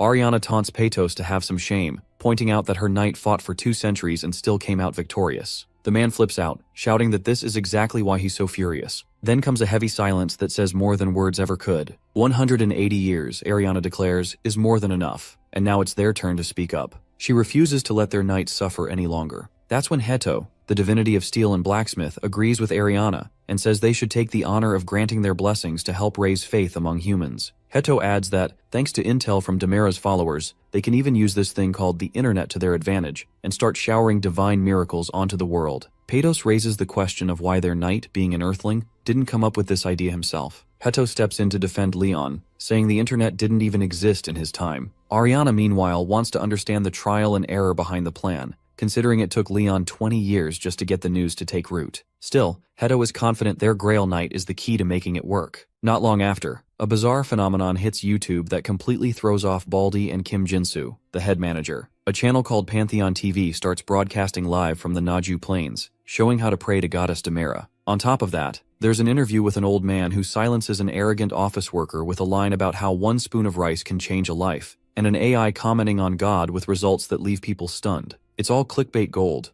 but what makes it crazier is that everything's available in 104 languages, in top-tier quality that feels way too unreal. It's enough to fry anyone's brain, but Baldy's instincts kick in, and he starts thinking the Pantheon might be linked to Leon. Manager Jinsu, though, is skeptical, saying Leon doesn't seem like the YouTube type, and Hanhari sucks at computers. But even with that, Jinsu points out the real issue that the videos are legit. He starts to panic, totally clueless about what Leon might be up to, and decides it's time to meet him face to face. In the meantime, Yape, Leon's new buddy, has found himself a fresh mission, and it turns out he's the tech whiz behind adding subtitles and uploading all the content. Right then, Hari asks what he's up to, and Yapi casually mentions that Phase 1 of his noise marketing plan is already in motion. Up next is Phase 2, which involves some good old-fashioned network hacking currently underway. Meanwhile, Hari assumes this little machine is probably just playing games or messing around, but truth be told, she's pretty terrible when it comes to dealing with computers. Aiza! At the Pantheon Guild's temporary branch in Naju Plains, Jinsu bursts in, panicked, insisting that the videos must be deleted. Hanhari, caught off guard, offers him some barley tea to help him chill out, but Jinsu quickly snaps back to the real issue. Leon calmly explains that it was Sir Yagged Spinner who made it all happen, which leaves Jinsu stunned. He can't believe that ruthless machine is capable of such things. His eyes then land on Yape, the skilled tech expert, hard at work. Jinsu explains that the rice from Naju Plains isn't ordinary. It has healing properties. If that information goes public, the whole world will come chasing it, and the plains will be flooded with dangerous thieves. He warns that once the Food Administration approves sowing, the association will send reinforcements. But until then, Leon should wait. Leon listens and understands they have their own rules and systems. Still, he's not worried. The goddess's crops aren't something that can be stolen. Jinsu is left speechless by Leon's confidence. In the middle of the night, a couple of cars roll up to Naju Plains, where a group of thieves plans to steal the seeds and burn the rice field. But they're stunned to find the $1 million area completely unguarded. The The Viper Squad, the Korean branch of the Demonic Human Association's hitmen, has been hired to do the job. They bring out gasoline tanks and sneak into the rice field, but their plans are interrupted when a shadow spooks them. It turns out to be just a scarecrow,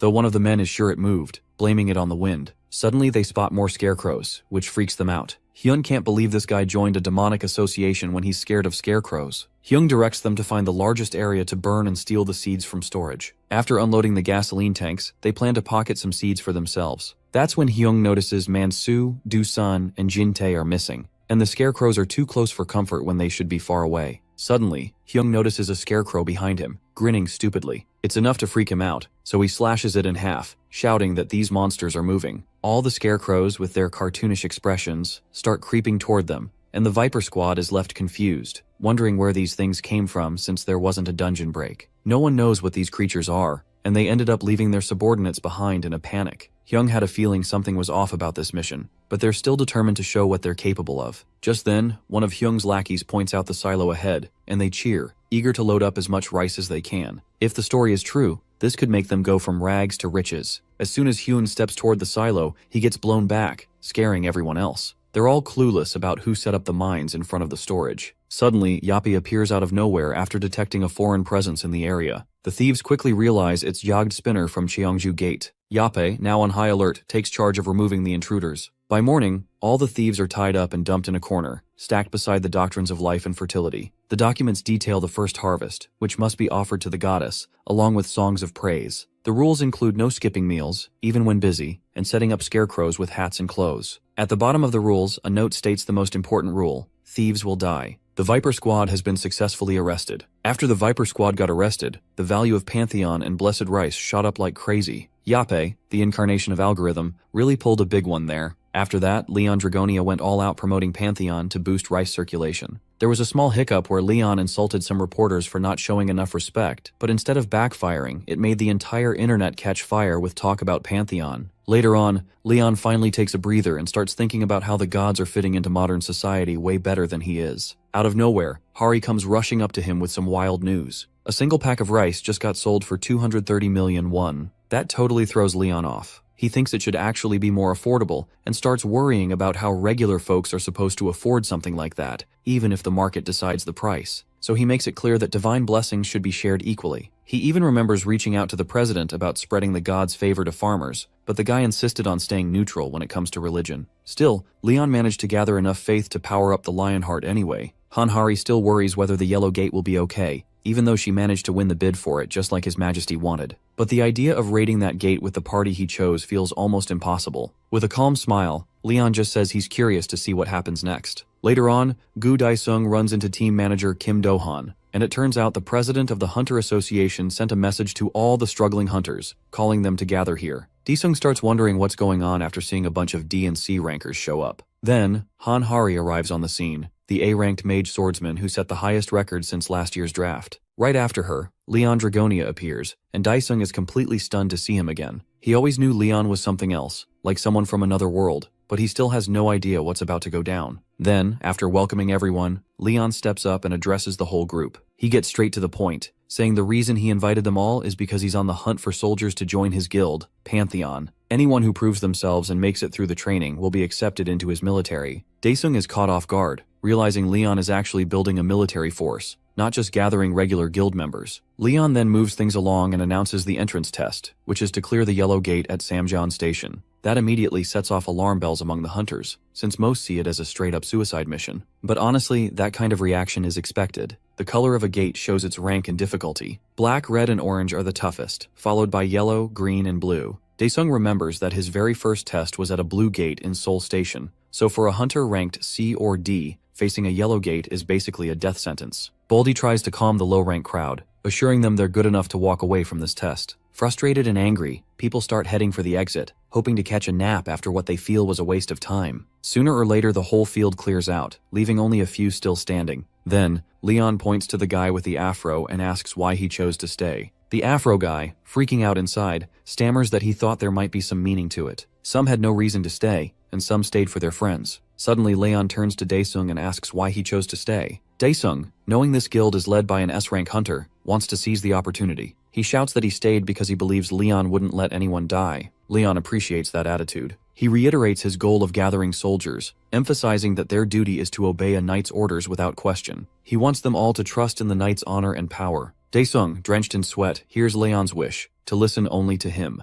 Leon signals everyone to get ready as they're heading into the gate soon. At the yellow rank gate in Samjeon Station, all the recruits are suited up in heavy, high-quality gear. Daesung figures the suits are rare rank, and Dohan knows hunters ranked C or D could never afford them. What really stuns Dohan is seeing Leon enter without any armor or equipment. Daesung asks Hari if Leon ever wears armor, and she casually says his skin is tougher than armor. That leaves Daesung even more confused, but he understands. Leon is just that strong. Daesung trusts nothing too bad will happen, especially with Leon leading. Then, Leon kicks things off by slicing an ogre's head clean off, leaving the recruits in shock. At that moment, Leon yells that these monsters aren't honorable warriors and will die like insects, which is exactly what they deserve. Hari strolls in with the fresh recruits, thinking the fight's gonna be out in the open air. They're introduced as mercenaries from the outer territory and told to pick a side between two warring tribes. Daesung figures it's an NPC support quest and casually chats with Dohan, wondering which side would make their life easier. Suddenly, a herd of monsters rolls up on boards and corners Leon's group,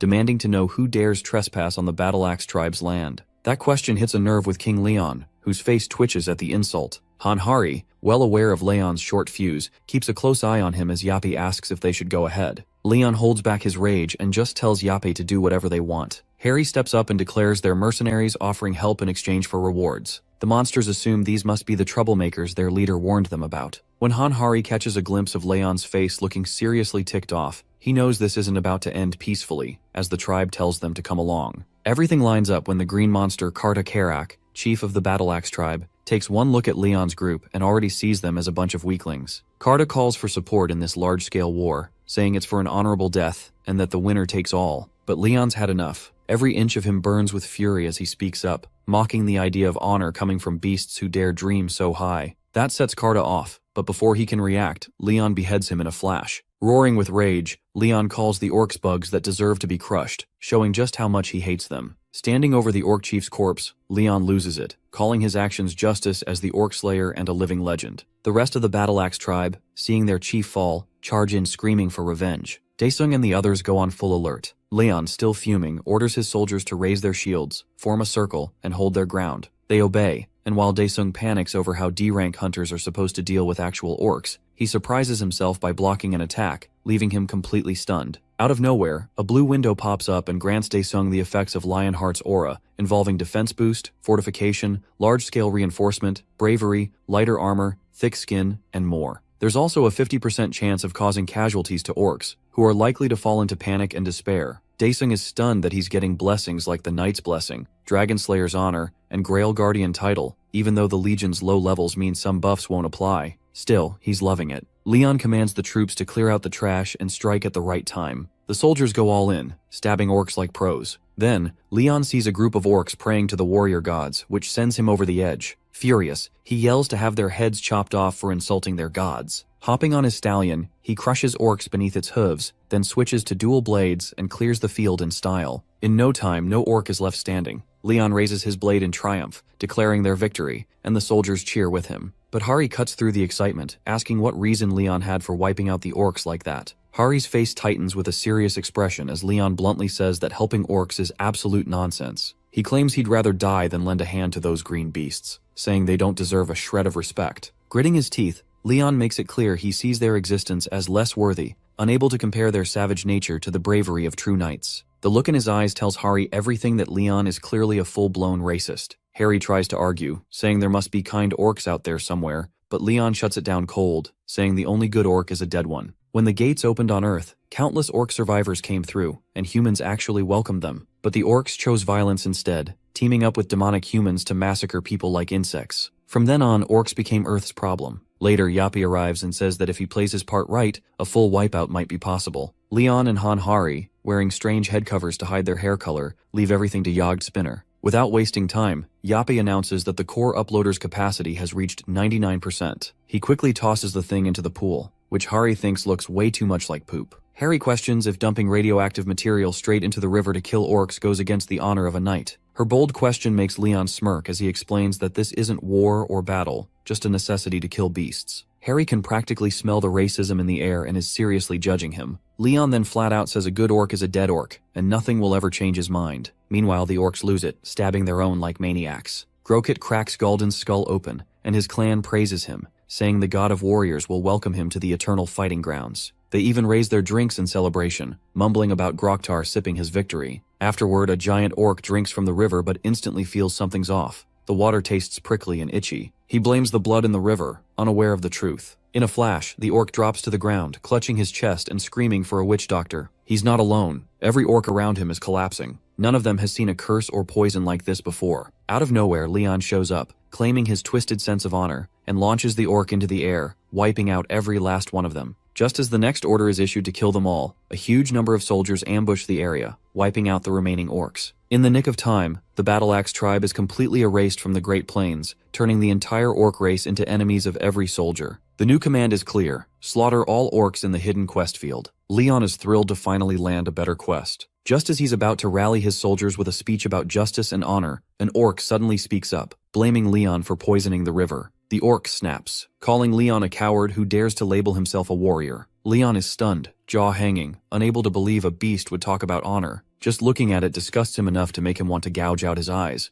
but instead, he offers the orc the chance to end himself. That's all it takes for the orc to explode in rage, releasing a muddy aura and shouting that Groktar will never forgive Leon. Leon notices the orc is carrying chains, which sparks his interest. He goes to strike, but it's too late. The orc lifts Groktar's body, offering it in sacrifice, and with glowing strings wrapping around him, gains Groktar's right eye and right arm. A hidden quest unlocks right then and there. Without a doubt, Leon and his party now have a new objective to eliminate Gokrok, the enchantment god orc. Now, Leon faces a strange anomaly as Groktar's eye seems determined to end his life, unleashing a laser-like strike that engulfs everything in smoke. The eye speaks, mentioning a being similar to Groktar protecting Leon, and asks the name of his god. This question infuriates Leon to no end. With a roar of anger, he activates his divine law blessing of the arrow shield, charging forward in full rage, demanding to know how a beast like Gokrok can even think to compare himself to a god, just because he's a captain of mere beasts. Leon's muscles are on fire as he rushes in, not willing to tolerate this nonsense any longer. Gokrok, wielding the Great Eye, attempts to crush Leon with his fist, but a single strike from Leon slashes through Gokrok's hand, causing the orc to scream in agony. Confused and in pain, Gokrok can't understand why he felt it when his original body wasn't even harmed. That's when he realizes Leon is holding the Holy Sword of Radiance and is none other than the Orc Executioner and a Demon Slayer.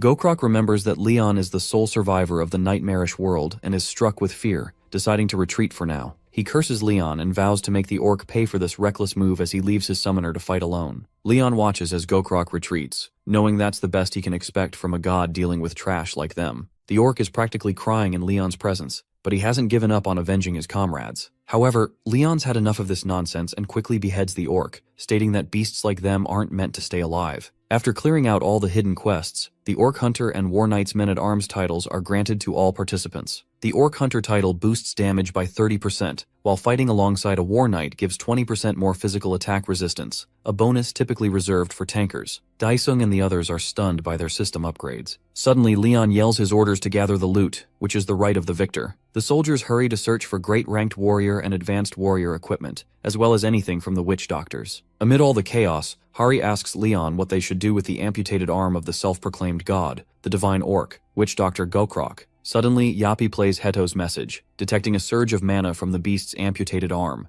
Heto orders Leon to drain all that mana using the Holy Grail, promising to grant him powers. Without wasting any time, Leon directs the fancy cup to the giant hand and sucks out all the mana. After absorbing it, Leon senses a similar divine power and realizes how much God enjoys the beast's worship. However, their hatred for other species is what makes Leon repulsed, pushing him to extinguish this evil from the world. Out of nowhere, Ariana arrives, thanks to the beast's mana, making her descent easier. She mentions that this power can help her recover a sacred item, and Peytos is eager to choose the holy sword for it. Ariana leaves the decision up to Leon. Of the 4 options, Leon firmly decides to power up the Holy Grail instead, since the Holy Sword's power would be too much. His wish is granted, and the Holy Grail powers up. Just then, Hari rushes over to Leon, eager to show him something interesting, though she can't figure out where Yape went. Suddenly, a commotion grabs Leon's attention, and he spots Yape on high alert, already wrapping someone up tight. This man is freaking out, all tied up as he sees a bunch of soldiers advancing toward him. Not only that, but he's cursing Yagd Spinner for wrapping him in ropes. Soon, Leon casually steps in,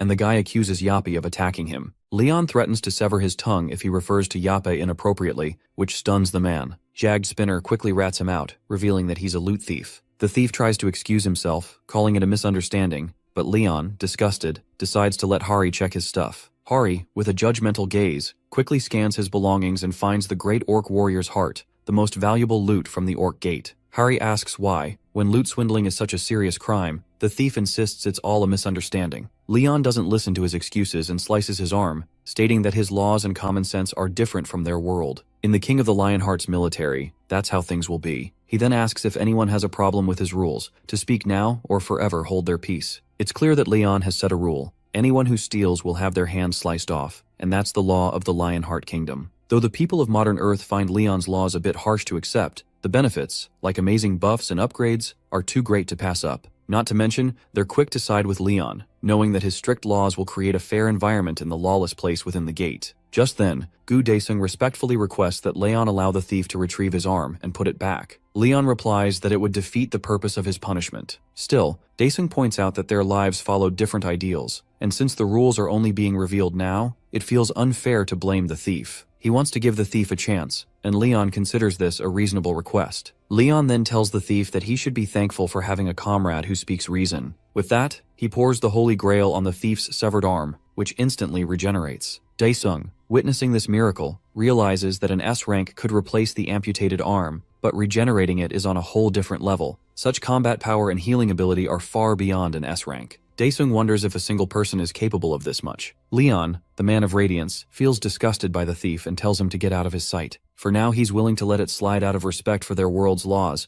but he makes it clear that the thief has lost his right here. Tears well up in the thief's eyes as he thanks Leon for another chance. Leon then asks anyone who wants to stay to join his military, and those who don't can take their share of the loot and leave. After some thought, the soldiers don't give off the vibe of sore losers, and many decide to stay. Daesung wants in, and Leon, seeing their potential, is ready to launch their training program. He tells everyone to grab their loot because they're leaving. The soldiers, filled with excitement, are on cloud 9. Meanwhile, Hari asks Leon what his plans are next. Leon shares that he's decided on physical training. Under the scorching sun at the Pantheon, a group of people gathers near a building. Dohan asks if Daesung went inside a gate, and Daesung admits he was itching to do something at least. Dohan suggests taking breaks too, and their casual chat continues until Han Hari grabs their attention. She announces the arrival of Leon Dragonia and Sir Jagged Spinner. As Leon arrives, he congratulates those who passed the simple test. He points out there's a bit of a gap in their performance, but assures them it can all be improved with effort. Daesung is surprised to hear Leon call the orc test a simple one. Leon then explains that they've faced all kinds of problems,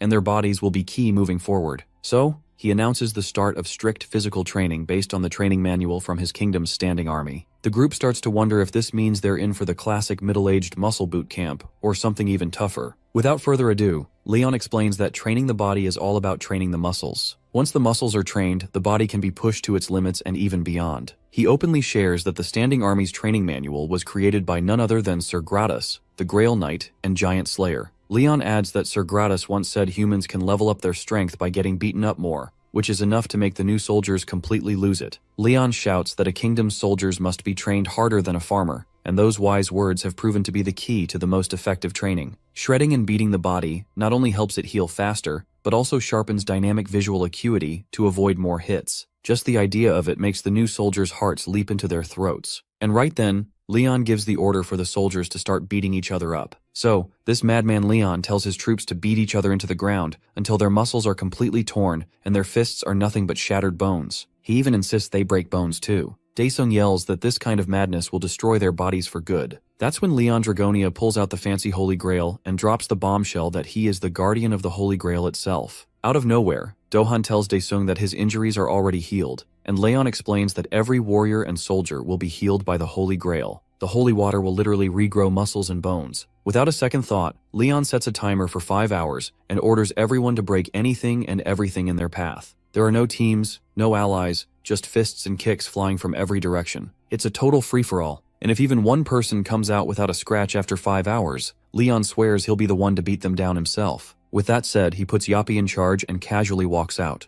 The soldiers are absolutely stunned when they realize their physical training manual is basically just one giant beatdown against a crowd of people. A few nervous laughs slip out, trying to hide the panic bubbling inside everyone. Then, out of nowhere, Sir Jagged Spinner fires a laser shot to scare the life out of them and get things moving. It's a loud, clear message to start fighting and let the chaos begin. On top of that, he warns that the armed forces will step in if they don't follow Leon's orders. Without wasting a second, the soldiers dive into the madness, throwing bone-crushing kicks and gut-wrenching punches left and right. Even when they're injured, they're desperate to smash each other's faces in just to survive the training. In the middle of the chaos, Daesung is in complete shock and thinks everyone's lost their minds, only to get punched in the face by someone out of nowhere. At that moment, it becomes clear what life looks like for Leon's future knights. At 9 in the morning, they go through Gratis's standing army training called the Steel Skin Project. Then, at 12 noon, it's lunchtime, which consists of nothing but water, salt, and sugar, all served by Leon, Hari, and Yape. The soldiers are horrified to hear it, but the manual says it's just enough to keep them alive through the brutal training. Once they're close to becoming real soldiers, that's when they'll finally get proper food. At 1 in the afternoon, it's time for tactical training, where a team of 5 has to stop Leon charging at them on his stallion. By 9 at night, all that's left is sleep to recover their energy. Daesung can't help but feel like this whole thing is straight out of hell. Luckily, Hari's warm and steady care helps keep things under control. Still, the hunters have no clue that all of this has been part of Leon's plan,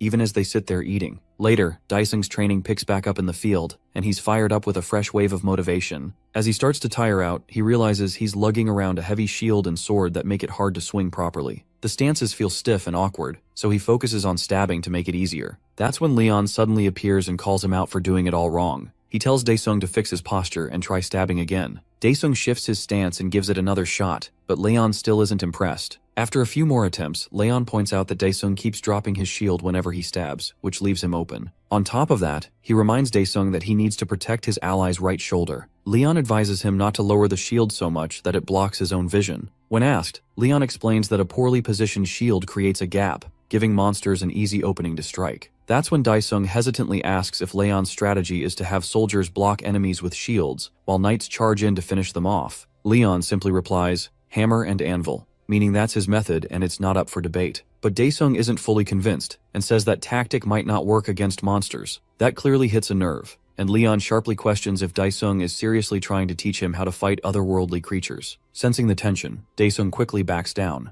To make things clear, Leon admits he's fought the same kind of monsters countless times in his own world, so he knows exactly what he's talking about. Then Leon goes off, saying that the monsters here are like cute little pets compared to the nightmares he's faced. He talks about massive giants, hulking trolls, weird multi-limbed snakes, and giant spiders crawling with goblins. And that's not even mentioning the dragon that could crush mountains like they were just tiny pebbles. Further on, Leon talks about the importance of learning all kinds of hunting methods to take on the countless monsters out there. Daesung understands that to survive, he needs to master the art of adapting to unexpected situations, and that kind of skill only comes from real experience. With decades of fighting monsters while serving a goddess, Leon has the spirit of victory that brings glory to any battlefield, no matter the weapon. That's exactly why he's taken this chance to train soldiers into well-rounded fighters, which is a must if they want to become true knights. To sharpen their survival skills, Leon says they need to be the best at least one talent. But Daesung deep down wants to go beyond just one skill. When asked about it, he says someone like him, a peasant, can't dream of becoming a knight. Leon corrects him right away, saying that knights aren't just nobles or aristocrats. They are people who willingly walk a path of hardship with a noble mission. A knight is someone who chooses to protect others, stand up for what's right, and has the courage to keep going no matter what. They are the ones who swear eternal loyalty to the goddess and the people. Anyone can be a knight if they have the guts and the heart to take on that sacred promise. At the very least, Leon says he'd totally respect anyone who has that much courage and determination. Daesung feels a bit of prejudice lift off his shoulders as his desire to become a knight starts to feel a little more real. Meanwhile, over at the United States Magic Tower, Master Reynald is pleased to see the ancient crystal finally back in working condition. As usual, the crystal demands offerings in exchange for wisdom and truth, but this time Reynald notices something odd, a slight change in its voice. The crystal suddenly demands that Reynald enchant it with a space jump spell so it can launch itself into space in case things go south. That's when the crystal reveals how much it hates the idea of being anywhere near that monster Leon, claiming it wouldn't have even shown up if it had known Leon was around. Fueled by irritation and a thirst for revenge, the crystal starts plotting Leon's downfall and insists the best time to strike is now, while Leon is without his army. It pushes Reynald to enter the same gate as Leon, desperately hoping this time Leon doesn't make it out alive. Then comes the Pantheon Guild's Standing Army graduation ceremony, where Leon is all set to raid a yellow gate using only trainee soldiers. Han Hari and Sir Yapi aren't part of this raid. so Chief Jinsu is left to handle everything inside. Besides Chief Jinsu, Leon addresses the soldiers who have proven themselves during the past month of training. Now, it's time for them to show what they're made of and finally put their skills to the test. Normally, yellow-ranked gates are off-limits to people like them, but Leon throws them straight into the deep end, letting them experience what it truly means to be a soldier under the Lionheart King. He declares that they will be serving the divinity within the gate. With a powerful voice he commands, "Pantheon, head out at once." With 49 hunters of average D rank, 1 hunter from the Hunter Association, and Leon Dragonia Lionheart, they all step inside the gate. At the same time, Hari reassures Yappy that there's nothing to worry about since Leon is with them, so everything will be fine. But Yappy senses something off, pointing out that the count should be 51, including the Observer, the trainee soldiers, and King Leon. Hari doesn't get what's wrong until Yappy breaks it down. 52 people just stepped through the gate. That stuns her completely. After detecting an anomaly, Yappy's emergency protocols kick in, and it shoots straight into the gate. Harry tries to follow, but the gate slams shut before she can make it through, throwing her hard into the wall before she hits the ground. All of a sudden, Hari and the others notice the gate's mana starting to waver, shifting into a red hue. This sudden fluctuation is enough to raise alarms and send a chill down their spines. Inside the gate, the scene is nothing short of horrifying, with countless demons wreaking havoc all around. Leon breaks the silence with a sharp command, telling his soldiers to raise their shields, recognizing that they've stepped into a magic square. Without a shadow of doubt, he calls for the formation of Lionheart's Testudo and orders them to move forward. Chief Jinsu, completely puzzled, can't believe they're advancing through a demon gate instead of running away. But then he notices something strange when none of the soldiers seem scared. Curious, he checks the effects of Lionheart's aura, and it absolutely stuns him. His jaw practically hits the floor as he realizes this boost goes way beyond commander level and is affecting the entire group. Right then, a pack of demons charges straight at the Testudo formation. Leon's command to raise shields echoes out, and the soldiers block the incoming horde like total pros. Jinsu is shaken to his core, watching these recruits hold back demons with pure willpower, especially when even a B rank would have a hard time against a bloodhound. It makes him wonder what kind of training they went through in the past 4 weeks. Leon then orders them to step forward, push the enemy, and go for the counterattack. He tells them to strike at any opening without giving the demons a chance to fight back. The soldiers follow every word like clockwork, overpowering the battlefield and pushing ahead. Suddenly, Jinsu spots a demon troll approaching and quickly warns the others. He panics, thinking they're done for, since that kind of monster usually takes an A ranker to handle. However, Squad 3's captain, Gu Dae-sung, jumps in and blocks the demon troll's attack like it's nothing, especially compared to Leon's charged hits. Jinsu is blown away seeing Leon's army take on such a heavy blow without falling apart. The demon troll gets mad, but Sir Yappy shows up just in time and drills straight through the monster, putting it down hard. Leon, surprised by Yappy's sudden entrance, quickly praises the solid block that made it possible to finish the beast. The demons are left speechless, watching their strongest fighter drop dead just like that, when he was supposed to get reverse summoned. That's enough to send a chill through the entire demon crowd, and they take off running. The humans are just as stunned, watching demons flee for once, realizing they've actually won the battle. Everyone starts thanking Leon's squad for saving the Sparrow Kingdom from destruction. Turns out, their real mission was to stop the Demon King's invasion within 1 week. This shocking bit about the Demon King being involved makes the soldiers question things, since the Yellow Gates are not supposed to work like that. Then, out of nowhere, Leon's lackey drops a bomb, saying the Yellow Gate, their way out, has vanished. Leon keeps the group calm, even as Yappy reports that a foreign invasion has been detected. Demanding answers, Leon turns to Dae-sung, who steps up and explains that they're stuck in a fluctuating gate, where the gate's difficulty suddenly spikes without warning. There's no clear exit until the gate is completely cleared, and Leon starts to suspect this isn't just a random event. Still, he sticks to the plan of raiding the gate. Dae-sung warns there's a high chance they'll run into Demon Kings,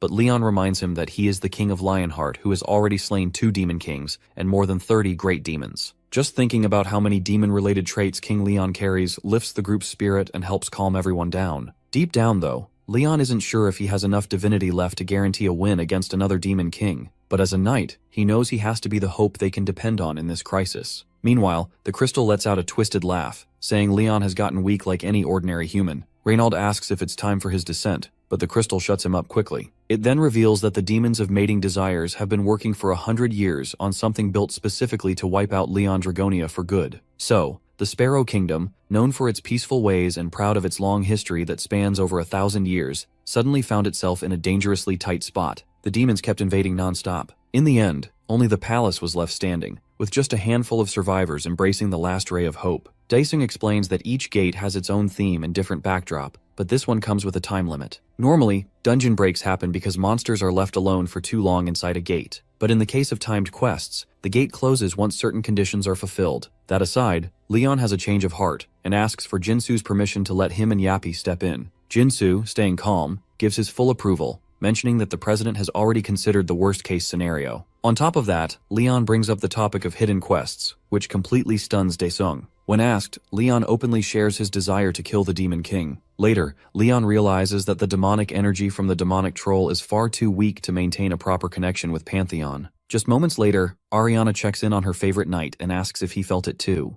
Leon confirms he sensed a different kind of energy inside the gate. Ariana says that because Leon is still alive, the creepy energy didn't hit too hard, but it has slowly started to spread through the world. She describes the power as overwhelming, something even she failed to notice earlier. She guesses it might be the Demon King at a lord-level power, though it's strange that the energy source isn't stronger. Ariana also shares a message from one of Pantheon's deities. Plo wants to inspect this world, likely because something isn't right. Ariana requests energy to make her descent possible, and Leon already knows what to do next. The carriage arrives at the palace, where head butler Farco welcomes King Leon and his servants, ready to serve them in the best way possible. He then shows them inside, where Leon admires the king's great sense of art. Farco mentions that the Sparrow Palace tells the story of their long history as a kingdom, from the first queen, Fiora, to today's queen, Beatrice. Dohan realizes it's a matriarchal society, with only the queen serving the kingdom. Leon immediately turns around and gives Daesung and Dohan a sharp look, reminding them that peasants should never gossip about royals like that. He quickly apologizes to Farco for their behavior, explaining that the urgency made him pick mannerless buffoons. Farco is calm about it and leads them to the presence chamber, where the queen eagerly awaits. As they enter, Leon's face shows he's all business as he continues forward. All eyes are on him, and Chancellor Duke Archeum addresses him, asking if he contributed to their battle against the demons. He's quick to announce Leon as the knight due to his accomplishments in the last battle. However, Leon interrupts the Duke and heads toward the queen to speak with her directly. Suddenly, an old man steps in and stops Leon in his tracks, saying that no matter how great his achievements are, they still wouldn't make him worthy of approaching the queen as an outsider. Daesung, Jinsu, and Dohan notice the Chancellor yelling at Leon, and they start wondering if Leon is about to lose his cool. Meanwhile, Leon is clearly struggling to hold it in, so he turns to the queen and boldly declares himself the king of the Lionheart Kingdom, Leon Dragonia. The Chancellor takes note of what he sees as rude behavior and immediately calls for his capture. But Leon doesn't waste a second. He grabs the Duke by the neck and twists it in pure disgust. Such a neck twist is enough to bring Duke Archeum to his knees. The old man in armor is ticked off and demands a proper explanation. Daesung can tell Leon is getting real close to losing his cool, while the queen's guards draw their swords on him. Leon glares at the Duke and asks how long he plans to keep pretending, thinking he can fool the eyes of the King of Lionheart. Then, in a blink, Leon smells the foul stench of a demon coming from the Duke. Suddenly, the Duke flashes a creepy smile and starts shedding his skin, revealing his true form. He's not alone either. Several others begin tearing out of their human disguises too. The entire court is horrified, but Leon snaps, yelling at the panicking crowd to get a grip. Without wasting a second, he orders his squad to assemble and fight. Then, with just the tips of his fingers, he stops a blade mid-air and slices the demon down in one swift move. The old man is left in shock, unable to believe those monsters were hiding right under their noses all along. Meanwhile, the demons start creeping everyone out, so the old man jumps into action and slashes them in half, shouting that the demons have infiltrated the castle walls. He orders everyone not to let a single one escape alive. After a few minutes of chaos, the whole area is cleared out, and Leon turns his focus back to the queen. But the old man steps in again, blocking Leon and reminding him that his loyalty lies only with the queen. Leon's not having it though. He brushes past the old man, knocking his blade aside like it's nothing. As a king himself, just like their queen, Leon declares that he has the right to make judgments and decisions, telling the old man to remember his place. The old bones finally come clean, admitting that the queen isn't in the right state of mind to make sound decisions. After the Chancellor's fall, he claims the authority, and Leon agrees to it without fuss. Then Leon brings up how the evil energy has deeply corrupted the castle,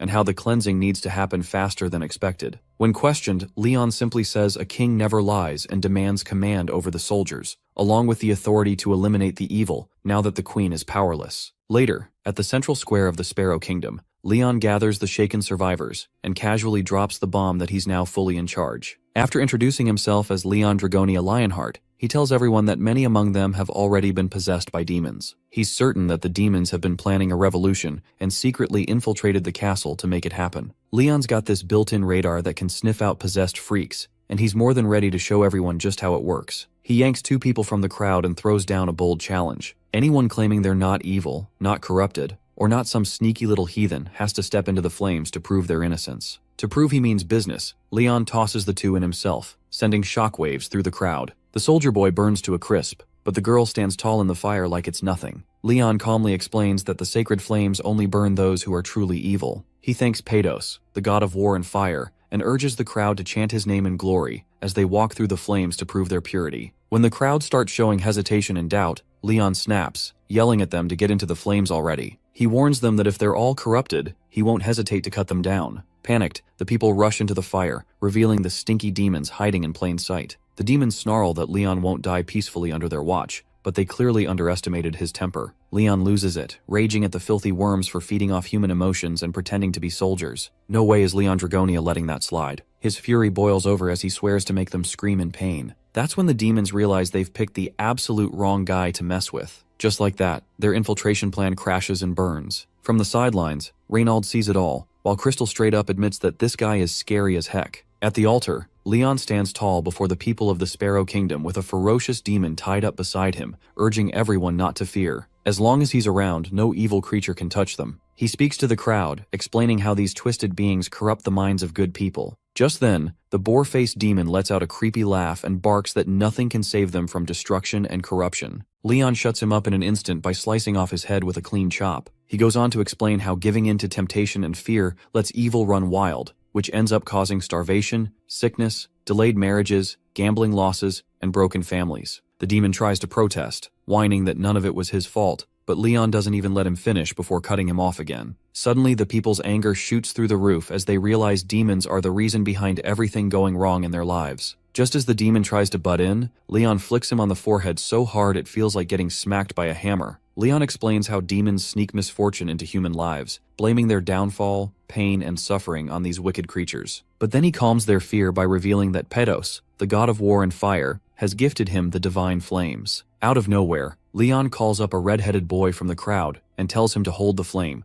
ordering him to punish the demon until it pays for its sins. The boy hesitates for a second, which instantly ticks Leon off, who asks if he actually feels sorry for a demon. Then, the boy yells back, saying his father died because of them. The demon starts threatening the kid, swearing to haunt him forever if he lays a hand on him. But one solid smack from Leon to shut him up, followed by a fiery bat swing from the red-headed boy, sets the demon's head ablaze. That pathetic demon's threats got under Leon's skin, and he roared at the creature to shut its mouth. Later on, Baltars, the demon of pleasure and corruption, ends up tied up in a prison cell. This little guy knows full well he spent 34 years corrupting and torturing countless humans, but never thought he'd wind up here of all places. Suddenly, Yappy shows up and the demon freaks out, realizing he cannot corrupt a machine. Yappy demands answers, but Baltars just cracks up laughing and mocks him. With no time to waste, Yappy decides that Captive 14 is being uncooperative, and right on cue, the soldiers march in. Baltars may not be scared of dying, but when the soldiers pull out the holy water of 15% strength, the demon starts shaking like a leaf. After watching Baltars react to it, Yappy figures this holy water might be the key. Without holding back, Yappy splashes a generous amount right on Baltars' face, burning him so bad it looks like his soul's trying to escape his body. Even as the demon screams, Yappy labels him uncooperative, no matter how much Baltars begs for mercy and claims to know nothing. After a few more brutal rounds of holy water, Yappy finally pulls out the information. Captive 14 spits out a 30,000 character report, while the first 13 captives averaged about 39,000 each. Even then, Yappy is sure that Baltars is still hiding some info,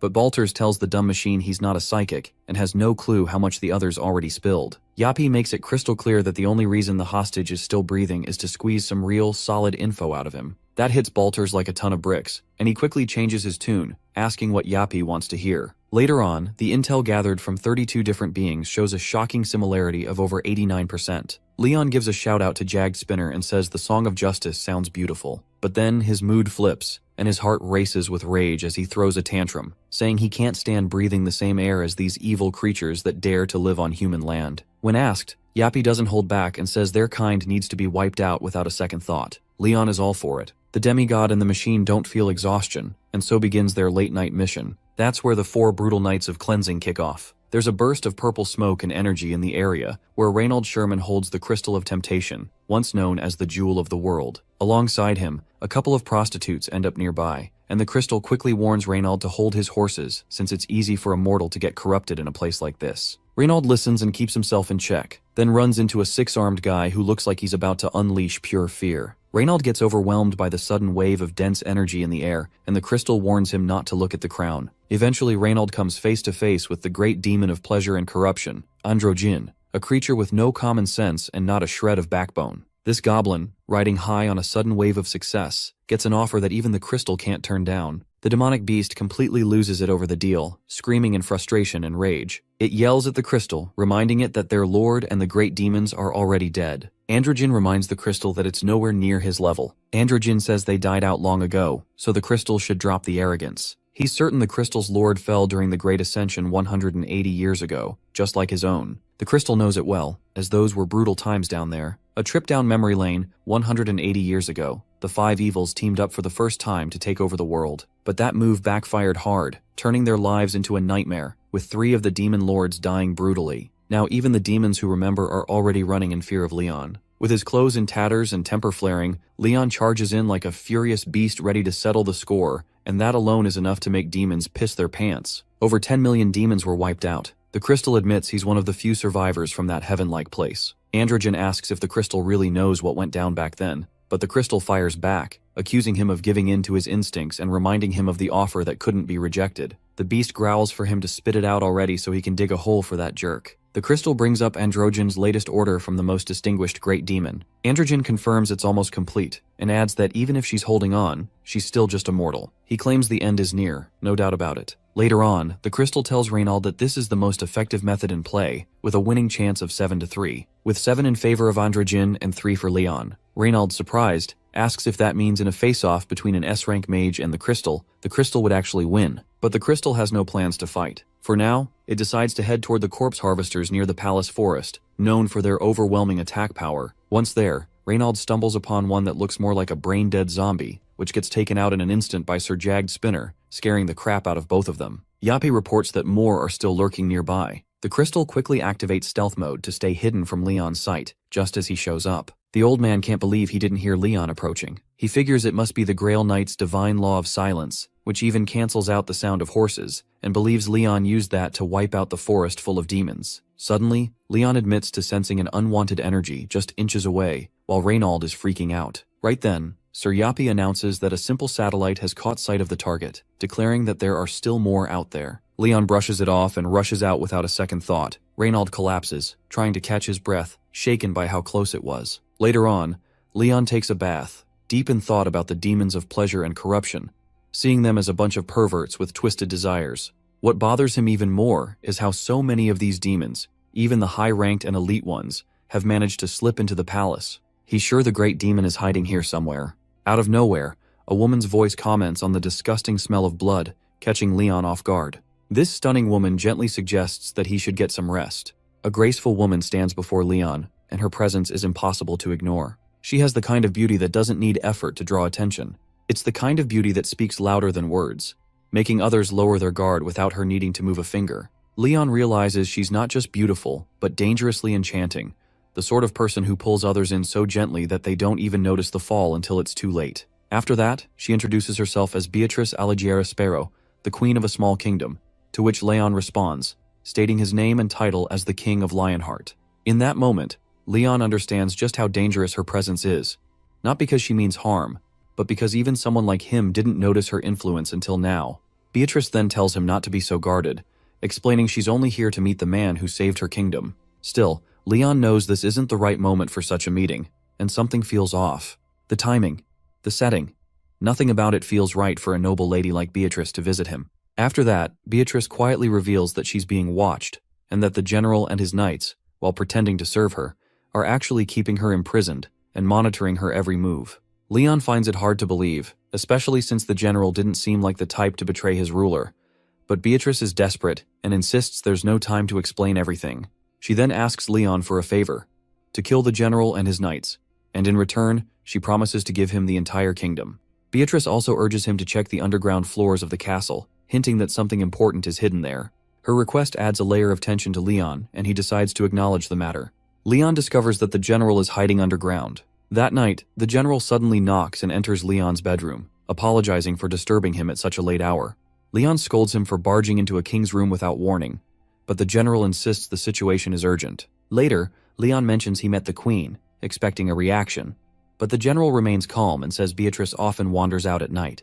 Leon becomes frustrated and points out how careless it is to leave royalty unguarded while demons are everywhere. The general calmly insists demons don't attack at night, but Leon knows that's a lie. The demons have never cared about day or night, and he senses something is off. The general's calmness and denial only raise more suspicion in Leon's mind, making it feel like he already knows too much and is trying to hide something. The general quietly leaves, but something feels off. The queen had claimed she was being kept prisoner, yet the general acts like nothing is happening. His calm reaction doesn't match the situation, which makes Leon uneasy, and it seems like there's a hidden truth in this castle. To uncover it, Leon decides to explore the underground levels himself. At the same time, Sir Spinny appears from the window behind, and Leon asks for his assistance. Meanwhile, things grow worse outside the castle. Dark forces gather near the walls, loud, wild, and ready to attack. Their leader promises rewards to anyone who storms the walls first. The enemies scream and rush forward, hungry for destruction, wanting to ruin everything and spread pain and corruption wherever they go. Suddenly, a spear appears, moving fast through the air. It seems like it's part of Leon's anger, made to hurt and frighten. The sharp tip shines brightly, ready to cause harm. As it flies toward its target, everyone feels its power and the fear it brings. After that, Leon appears, overwhelmed by anger, and looks at the beings around him. His emotions are intense, and he feels like he's speaking to creatures who don't understand the true meaning of life and death. He wonders how living beings who have never known death can possibly comprehend what he's about to teach them. He calls them insects, beings driven only by their instincts and desires. Leon continues, revealing his identity as the King of Lionheart, and vows to show them the evils of the world. He believes it is his responsibility, as a representative of the Pantheon, to teach these beings the true value of life, something they clearly don't understand. As he speaks, Leon's anger rises, and he declares that fear will now be a part of their existence. He promises that they will face the terror of their own souls and feel a fear they've never known before. In his position of power, Leon has decided it's time for these dirty souls to learn the lesson he has for them. General Ricardo shows up when no one expects him, especially during an ongoing battle. Someone nearby wonders why he's here now, when the fight isn't over yet. But Ricardo doesn't seem worried. He trusts that the outsider will handle things. Instead, Ricardo focuses on something more serious, the seal, and checks if it's still holding. The answer comes back, yes, it's working. After that, Ricardo stays calm and reminds them that the wait is almost over. With just a little more patience, the anger and pain that have built up over 100 years will finally reach their end. As Ricardo speaks, Sir Spinny watches him from above, carrying a weight that hints at something deeper connected to what lies ahead. The monsters walk in a line, their hands tied with ropes like handcuffs. They move slowly, one after another, under tight control. As they march, one of them trips and falls to the ground. The soldier warns him to be careful, showing how weak and tired he has become. Meanwhile, a girl among them shifts closer to the hunter. Her hands are tied too, but her eyes hold a different kind of look. She softly leans in and tries to get his attention. She asks him to untie her, speaking gently and pretending to be innocent. Her tone changes as she hints that if he helps her, she'll do something good in return. It's clear she's trying to seduce him. Right after she tries to tempt him, a strange energy suddenly spreads through the air, and the force called corruption resistance activates. In that moment, everything changes. The hunter looks at the girl again and realizes that her soft and sweet act quickly fades. Under the effect of the force, she no longer seems harmless. Her presence now feels twisted, dark, and wrong, more like a monster than a person. The energy around her is cold and unnatural. After realizing the truth, the soldier steps back, thinking he almost fell for the trap. The monster stares in shock and wonders how a normal human could resist that kind of seduction. His voice trembles as he questions how his power, something only demons use, failed so easily. He had almost gotten the hunter under his control by becoming a seductive girl, and now he cannot understand why it did not work. While the monster panics, Leon appears and demands to know who caused the commotion, and the soldier quickly points at the monster. Without hesitation, Leon lashes out and calls him a bastard, accusing him of trying to seduce one of his soldiers using her filthy body. The monster begs for forgiveness, but Leon refuses to listen and shouts that someone as low and disgusting as him has no right to speak. The monster apologizes again and again, but Leon shows no mercy and tells him that he does not need his answer, and makes it clear that the monster has no worth in his eyes. The other monsters watching are shocked and realize that Leon is scarier than a demon. One of the soldiers tells Leon that something feels off.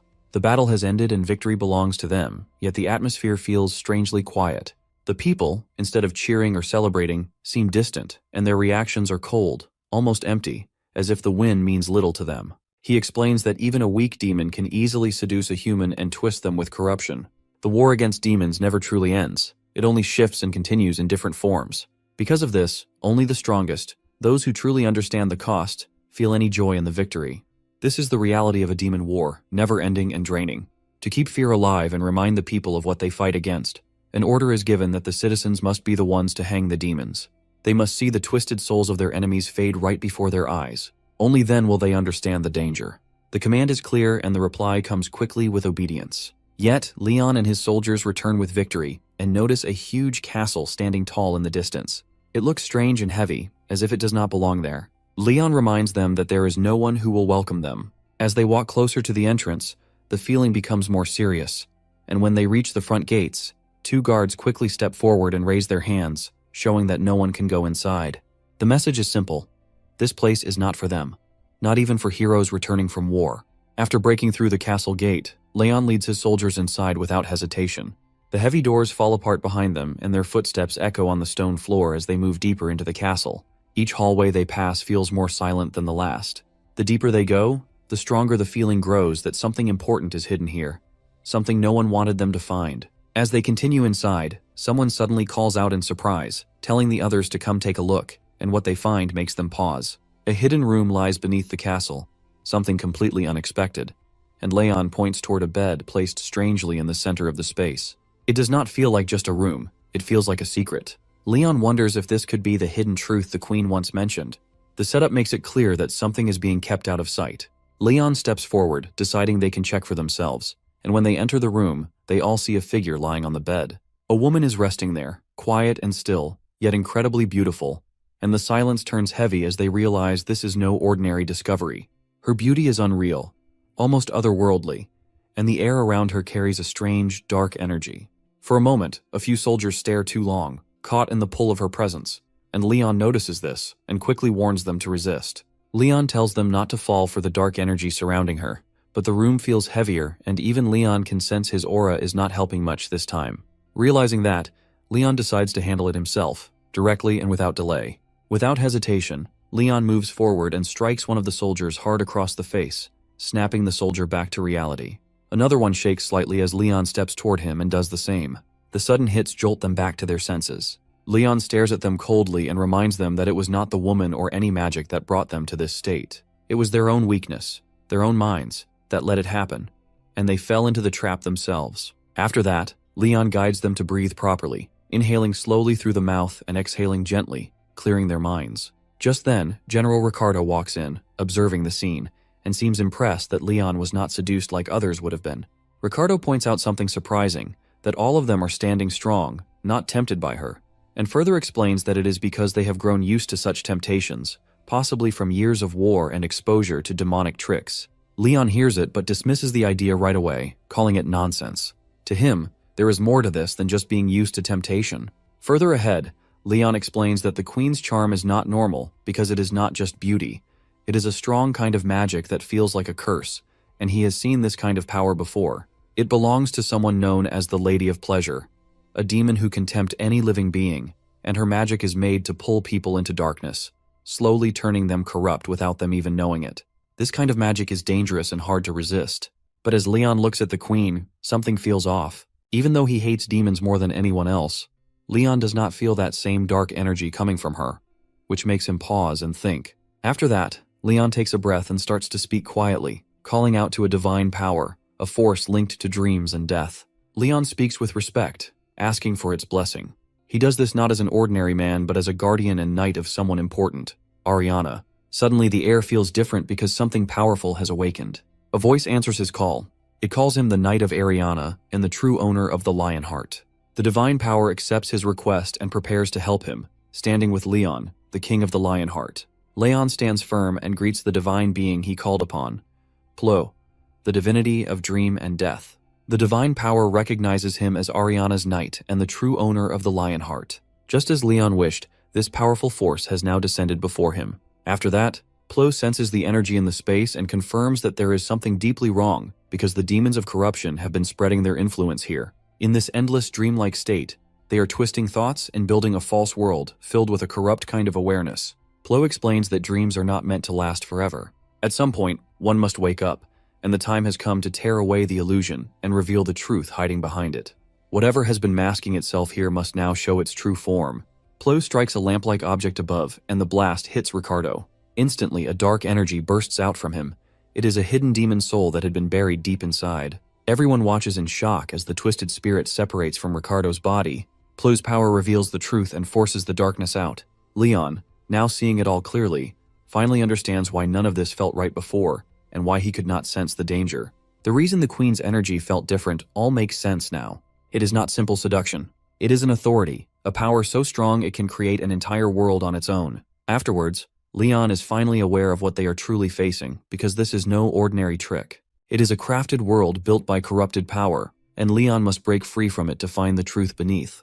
The Queen lies quietly surrounded by strange magic. Someone nearby whispers not to disturb her and says she must be protected along with the seal that holds everything together. Suddenly, a soldier yells that more Death Knights are coming from behind and the danger is growing. Afterwards, Leon notices something strange about one of the Death Knights. Unlike the others, this one does not feel wild or filled with anger. It seems calm, not fully corrupted, and that makes Leon realize something important. The dream they are trapped in probably began with the Queen, and if he goes to her, the dream might break on its own. Leon warns Ricardo that stepping forward now means fighting alone and could go against a knight's honor. But Ricardo admits he left that kind of honor behind a long time ago. As enemies start surrounding Leon from both sides, Leon does not back down. Instead, he gets ready to fight, confident that even if he is attacked from both directions, he will not be stopped. Leon observes the strength of the undead knight before him, surprised that despite becoming undead, the knight still holds considerable power. The knight, with distorted honor and pride, speaks of the Queen and how Leon's single blow had already defeated their royal bodyguards. After that, Leon urges him to wake from this dream and warns him that if he does not, he will remain trapped in this fantasy for eternity. As Leon processes the knight's words, he has a strange feeling that while many have betrayed their oaths, the apostles have stayed loyal, and this creates doubt in Leon's mind. The Queen, Beatrice, despite all that has happened, had asked him to kill the apostles, which does not sit right with him, and he begins to sense that the truth behind everything is more complex than it appears. Leon pieces together the puzzle, and it becomes clear that the Queen is not a villain after all. Ricardo's dead knight speaks up and reveals the truth that the Queen made a deal with a demon. The knight explains that the Queen, despite her bravery, was forced into this pact, and she agreed to harbor the essence of corruption and relive the kingdom's collapse for 100 years. But in exchange, the demon promised to spare her and her people as long as they were not corrupted by its power. The kingdom was already on the edge of destruction, and the Queen, Beatrice, had no choice but to accept. Even though she knew it was a trap set by the demon, she had no other option but to make the deal, hoping to save her people from an even worse fate. The Queen, Beatrice, 5 years into her pact with the demon, begins to feel both the power and the heavy burden of her decision. At first, Beatrice feels strangely refreshed by the deal, but soon she starts to see the horrific consequences as the corruption begins to spread, causing more people to lose their minds and turn violent. They also become obsessed with the twisted pleasures the demon offers. During the day, Beatrice watches helplessly as demons kill her people, and at night, the corrupted ones whisper to her, feeding her guilt and despair. After all of this, Beatrice starts to wonder if she made the right choice, feeling the crushing weight of her actions. In the beginning, the deal had seemed manageable, but she soon realizes the true nature of the demon's trap. The demon's power is tricky and full of lies, and there is no way out of the agreement. If anyone tries to escape the deal by committing suicide, they are doomed to become lost spirits in the afterlife. Even worse, once the deal ends, everyone will fall completely under the demon's control. As the years pass, the Queen begins to go mad, watching her kingdom fall apart and feeling the corrupting influence growing stronger inside her. After 50 years, her loyal knight can no longer resist the temptation, giving in to his desires and entering the Queen's bed. This marks a turning point as the corruption takes over even the most faithful of her followers. After that, General Ricardo realizes that no one can resist the seductive power of the deal, and everyone is now trapped in the corruption. Ricardo feels the weight of the situation and comes to a painful decision. To protect the Queen and save her from further suffering, they must end their lives. Even though committing suicide would mean breaking the contract and becoming lost spirits, wandering the netherworld forever, Ricardo believes it is the only way to protect her. Additionally, General Ricardo knows that by going against the deal with the demon, they will become servants of corruption at the end of the 100 years. Yet, despite the inevitable consequences, General Ricardo and his comrades choose to remain loyal to Queen Beatrice, willing to sacrifice everything, even their own souls, to ensure her safety and protect her from the dark forces controlling their fate. Long ago, The queen's most loyal knights, Beatrice and General Ricardo, made a painful choice. They ended their own lives and turned into death knights to resist the queen's demonic temptation. In doing so, they became immune to the curse and sealed her away to protect her. Since that day, 80 years have passed, and all they could manage was to keep her asleep for just half a day at a time. Their loyalty ran so deep that Leon now understands why the queen once asked him to end their lives, and it wasn't out of hate, but mercy. Plo reaches out to Leon and asks if he can feel the rising darkness. Leon senses the heavy energy around him and realizes the demons are awakening, preparing himself for the battle ahead. With urgency, Leon calls upon his soldiers and commands the warriors of the Lionheart to awaken. Moments later, Leon's soldiers slowly wake up as his voice calls them. They've been asleep for a long time, but now it's time to fight again. One by one, they stand up, ready to do their duty. Suddenly, a strange and scary voice echoes through the air, signaling the arrival of the demon. He looks calm and confident, like he's been waiting for this moment and wants to finish what he started. At the same time, a soldier runs in, screaming that the demons have broken into the castle, and there are so many demons, too many to count, and they feel like they are everywhere. The commanders quickly give orders to raise their shields and get into position. The knights are scared, but they prepare to fight. The knights are scared, but they trust Leon because Leon told them to hold their ground, and he would handle the rest. The battle begins, and the demons are strange. They laugh while fighting and use a weird power that turns pain into something they enjoy. It's creepy and confusing, but they keep attacking without stopping. Even though things are scary, the knights stay strong because they remember why they're here. They're fighting to protect their home and believe that Leon will lead them to victory. As the battle grows more intense, Leon calls out for Stallion, his trusted companion. The soldiers are struggling because of the number of enemies swarming the castle grounds. Their shields are up, but even that doesn't feel like enough. Still, they hold on to hope, trusting that if they can endure just a little longer, Leon will turn the tide. One soldier looks around in panic, searching for their king, but Leon isn't visible, and doubt starts to creep in. For a moment, they think it's all over. The enemies are demons of pleasure. They aren't strong in one-on-one fights, but their real power comes from the way they affect others. Their abilities weaken willpower, making them hard to resist. Leon knows this trick well because it's a tactic often used by powerful demons of pleasure, overwhelming with numbers, distracting the mind, and dulling the body's strength. Leon realizes he needs more power to fight back, because his current strength isn't enough to break through the buff protecting the enemies. There's hesitation in his heart, unsure if he can manage it in time, but he shakes off the doubt. This has to end, and he knows it must be done.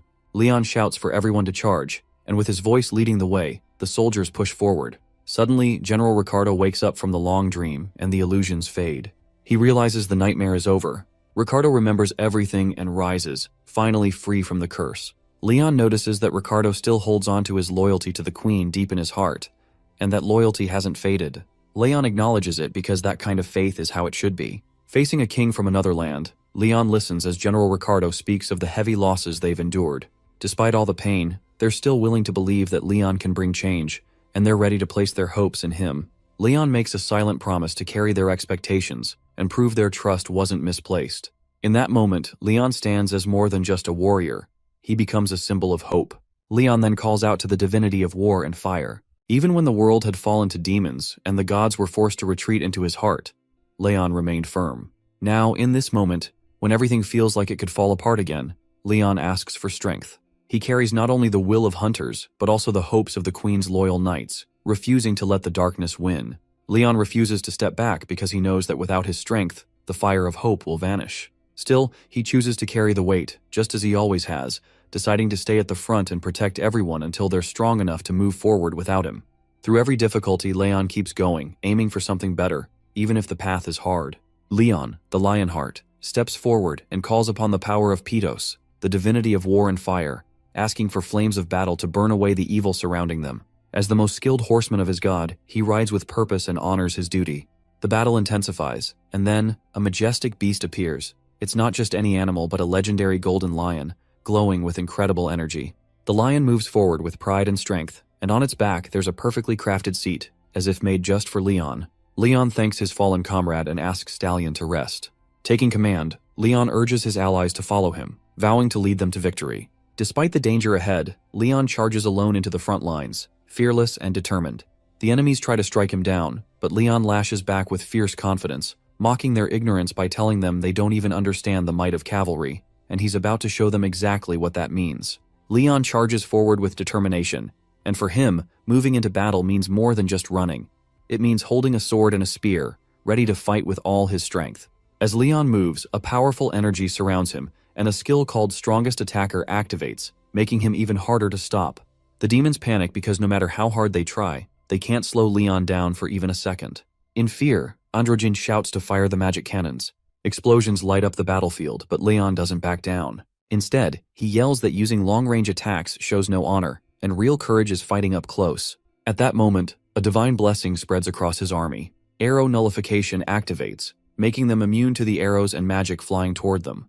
The Death Knights are shielded by divine power and continue to push forward. The battlefield starts to shift as Leon's allies receive more support. Their charge power increases, and their attacks grow stronger while the enemy's defenses weaken. Fire glows from their swords as the Pedos horsemen strengthen everyone with flames. Curses spread through the enemy's side, weakening all nearby demons. Their strength, defense, and even their connection to divine power begin to fade. The Androgen demon rushes at Leon screaming, but Leon keeps moving forward because his mission is clear: to lead his army and bring victory. After that, the Androgen demon becomes injured and looks around in confusion because Leon, the warrior they fear, has disappeared without a trace, and his powerful presence, which once dominated the battlefield, is suddenly gone. Because of this, the demons grow restless, shouting at one another in panic, unsure of what to do. Leon orders them to hold their ground for just one more minute, and although it seems like such a short time, everything feels different now. The Androgen demon realizes that the knights of the once fallen kingdom are no longer weak. They stand tall, stronger than anyone expected. Then, Leon returns, and the demons realize that 1 minute wasn't about time. It was about giving Leon just enough space to prepare for the final strike. The Androgen demon recognizes him and is shocked to realize that this is the same man who killed the mighty demon Dothradon. That demon, known for his massive size and twisted power, had been destroyed by Leon, just like the others who had fallen to his blade. The demon forces begin to feel the weight of their situation because Leon isn't just another knight. He is a storm, moving with fierce strength. Leon tells the Androgen demon that he'll meet the same fate as the others soon, and the only difference is that this one just has more limbs for Leon to tear apart. The Androgen demon roars back and swears he'll kill Leon no matter what, charging in with everything he's got.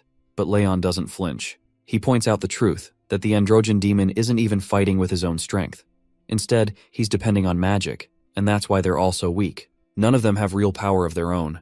The Androgen demon throws attack after attack, but Leon deflects all of them with ease. As the final strike fails, the Androgen demon realizes it's damaged beyond repair. Leon repeats his words, more serious than ever, saying he's going to tear all of the demon's limbs apart, just like he promised. Suddenly, the atmosphere changes, and a strange and terrifying energy spreads across the battlefield as the demon activates a powerful skill, Crown of Desire. It forces any living being nearby to give in to their deepest, wildest instincts, and no one can resist it. One of the knights nearby senses the danger and shouts out a warning, believing that the king of the Lionheart is facing something deadly. The Androgen demon stares in shock, unable to understand how Leon escapes the illusion of desire because that magic should have worked. It traps every living being in their deepest temptations, yet Leon stands unaffected. Leon explains that even the powerful Lady of Pleasure failed to tempt him, so a lesser demon like this one has no chance. Panic sets in, and the Androgen demon starts doubting everything. It doesn't make sense because every living thing should have some kind of desire, and something feels wrong. The fear grows, and the demon realizes the only option left is to run. He yells at the others to stop Leon, begging for backup, but it's too late. Leon moves fast, and the demon's back is left wide open. Leon takes the chance, landing a sharp, clean strike. The Androgen demon tries to accuse Leon, calling him a coward and shouting that a divine being must have interfered in their fight. But his words hold no weight at this point, because fear already shows who truly lost. The Androgen demon also accuses the knights of breaking the rules of fairness, claiming that a duel should be sacred, untouched by outside interference. Leon agrees, saying that in any proper battle, honor matters and a true duel should never be interrupted. But this isn't a duel. Leon reminds them that demons like these, filled with corruption and cruelty, don't deserve honor. And what's happening here is not a battle between equals. It's a complete extermination. The Androgen demon tries to twist the words, calling Leon a racist because he's desperate, outmatched, and running out of arguments. But none of it matters. Finally, the demon of pleasure and corruption, Androgen, falls. And just like that, another piece of evil is wiped from the world. In the beginning, the kingdom is full of peace. People live happily with plenty of food and no fear. Everything feels safe and calm, and no one thinks anything could go wrong. Queen Beatrice, a wise mage, rules with care, watching over her people and trying to protect their peaceful lives. For a while, everything seems fine. Even when small threats appear, the kingdom wins each time, which gives everyone hope.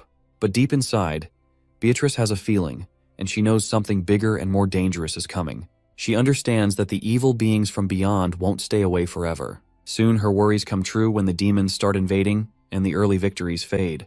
The hope people once held onto begins to disappear, and the peace they thought would last forever starts to slip away. Eventually, Beatrice discovers the terrible truth that these demons don't stay dead. Even after being defeated, they rise again, and that changes everything. Beatrice realizes that this war was never winnable, and no matter how many times they succeed or how many demons they kill, those creatures just keep coming back, making it feel hopeless and unfair. As destruction gets closer, something unexpected happens. A demon approaches the queen with a deal. He offers her a chance. Take in the essence of corruption and relive the downfall of her kingdom over 100 years. If Beatrice can resist becoming fully corrupted during that time, the demons will stop invading the world. It sounds impossible and dangerous, but Beatrice doesn't even ask how she's supposed to believe such a promise. Deep down, she knows it might be a trap, but it's the only option she has left. With no other way to protect the people she loves, Beatrice agrees and accepts the deal, hoping that somehow, someday, she can bring everything back to how it used to be. And so, the downfall of the Sparrow Kingdom begins. The once glorious land slowly slips into a cycle of pleasure and corruption. The people who once shone with light, the hopeful citizens, the brave knights, and even the proud queen, begin to fall. Darkness spreads, and those who give in to evil never return to who they once were. Among them, a knight eventually loses control, letting his desires win, and crosses a line no one thought possible. He enters the queen's room, driven by temptation. Realizing what he's done, he begs for forgiveness, but the damage is already done. The kingdom's general Ricardo, unable to watch the corruption grow further, makes a painful decision. He seals the queen away in the underground chambers to protect her from herself and the world. Then, General Ricardo takes his own life, choosing to remain behind as a ghostly guardian bound by guilt. Years pass, and regret eats away at him as Ricardo blames himself for everything. Though he knows how it ends, Ricardo is forced to watch the tragedy repeat over and over. Moreover, he knows that the damage was caused by their own choices, and now it's too late to undo it. He wishes for this nightmare to end. As the battle ends, Leon's eyes fall on a strange crown and weapon, ones that had once belonged to the defeated demon. Spina walks over, takes a closer look, and taps the weapon lightly, explaining that it's made of strong metal and could be useful. But Leon explains that there's a problem. It's been corrupted, and evil clings to it. Worse, it seems to trap souls inside. Sir Spinne then offers to destroy it, and Leon, trusting his judgment, leaves it in his hands. After that, Goddess Plo calls Leon from behind. Leon turns to the goddess, holding out the crown taken from the fallen enemy, telling her it might be too tainted, something unfit for her eyes. Still, Goddess Plo gently nods, saying it's okay and that she wants to see it. As she looks at the crown, it seems familiar to her, and she explains that this crown is shared by all evils of pleasure. She adds that it is soaked in wickedness because of its ability to lure the innocent into false dreams, especially the young, which is sickening. It's a weapon built on lies and temptation. The goddess Plo examines the crown more closely and senses that something might still be extracted from it, maybe a trace of energy or a hidden truth. Leon admits that he was planning to destroy it anyway because he sees no value in keeping such a cursed object. After listening to Leon, Goddess Plo reminds him that if he wants it, she's willing to let him have it. Further ahead, Goddess Plo thanks Leon, acknowledging the effort he's made, and offers him kind words, saying that the Pantheon is proud of what he has done and the honor and glory he has achieved through his battle. Leon doesn't take the praise to heart and simply says it was something he had to do. Another voice joins in. Patos, a divine presence known for strength, refuses to show warmth at first.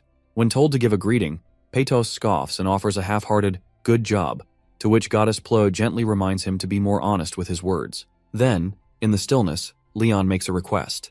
He asks Patos to do something meaningful, to take the souls of the fallen, guide them to peace, and bring their spirits to a place where they can finally rest. Patos pauses for a moment and understands that it's more than a request. It's a gesture of mercy. Patos, the god of battle, speaks with cold certainty and says these souls have been cast out from the natural cycle of life and death.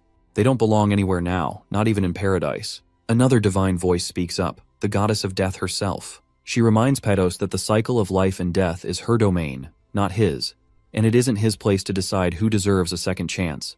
To which Patos questions what kind of divinity would allow the undead to enter a place meant for peace and rest. Afterward, Goddess Plo agrees, saying softly that what he says might be true. The Goddess Plo turns to Leon, calling him by his full name, Leon Lionheart, and declares that those who have defied death must be punished because escaping the natural order isn't something the heavens can overlook. Suddenly, the queen, Beatrice, steps forward and simply asks the goddess to forgive them. Beatrice doesn't argue or demand anything. She knows she's risking disrespect. But Beatrice bows her head and speaks as the failed ruler of a fallen kingdom. She pleads humbly and asks the goddess of death to reconsider. The goddess Plo pauses, taking in the weight of their words, and speaks to the loyal knights, telling them that no god in the pantheon will accept their souls into paradise. The laws of divinity have no place for those who have lived past their time. Still, despite everything, their noble actions shine through the darkness. In the end, the goddess admits that their good deeds outweigh the wrongs. Moved by the knights' unwavering loyalty and Leon's heartfelt plea, the goddess Plo acknowledges that their loyalty has touched even the divine, and because the king of the Lionheart personally asked for their sake, she cannot ignore it. To the goddess, there is no greater sign of approval.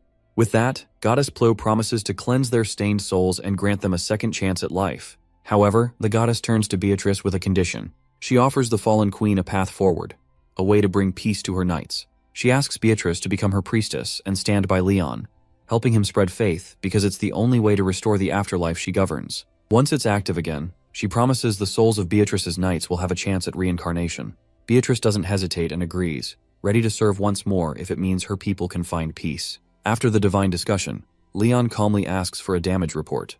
The response is somber, as most of the injured are recovering thanks to the sacred grail, but 6 have already lost their lives. The weight of loss settles over the field. Against the never-ending tide of demons, only 6 lives lost is seen as a small mercy, but each life still matters. The fallen are not forgotten. Leon stands with solemn resolve, offering a prayer for those who gave their lives and calls upon the divine powers of Pedos and fire, asking them to guide the souls of the fallen. If those warriors carry any sins, Leon hopes they are washed away. More than anything, Leon wants their courage to be honored, and their strength to be remembered. Leon imagines them now, feasting beside the gods, their bravery rewarded in the afterlife. Still, duty remains. Afterward, he orders a list of the deceased to be compiled so their families can be informed and their memories preserved. The gods themselves will remember this sacrifice. As Leon and the others prepare to leave the battlefield, a divine gate opens, the way to the gods' paradise. But the system halts their passage. One by one, it denies entry. The souls do not meet the requirements because of too little faith, not enough honor, or not yet being ready for paradise. Then, the impossible happens because the king of the Lionheart speaks a blessing. His words carry the weight of something divine. With that single act, the gates recognize the souls, and they open wide. The fallen, now wrapped in honor, finally pass into paradise. The Hunter Association sends out every available hunter to confront a sudden and dangerous fluctuating gate, something unlike anything they've seen before. As the days pass, fear grows, and then, after a week inside the gate, the hunters finally return.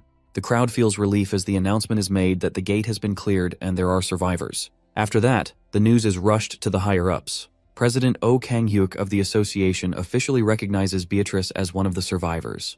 While he expresses sorrow for those who didn't make it, Kang-hyuk also pays his respects, hoping the fallen hunters may rest in peace. In the aftermath, the president reviews footage captured by Sir Spinne.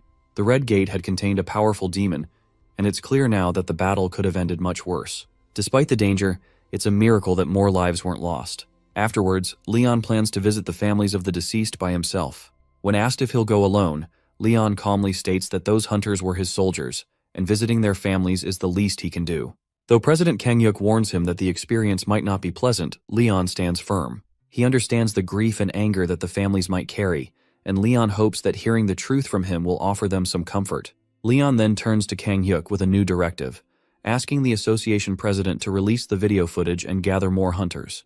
The reason is clear: the demon threat isn't over. Leon warns that the demons will soon begin invading this world, and they need to prepare. For that, they'll need soldiers and knights ready for battle.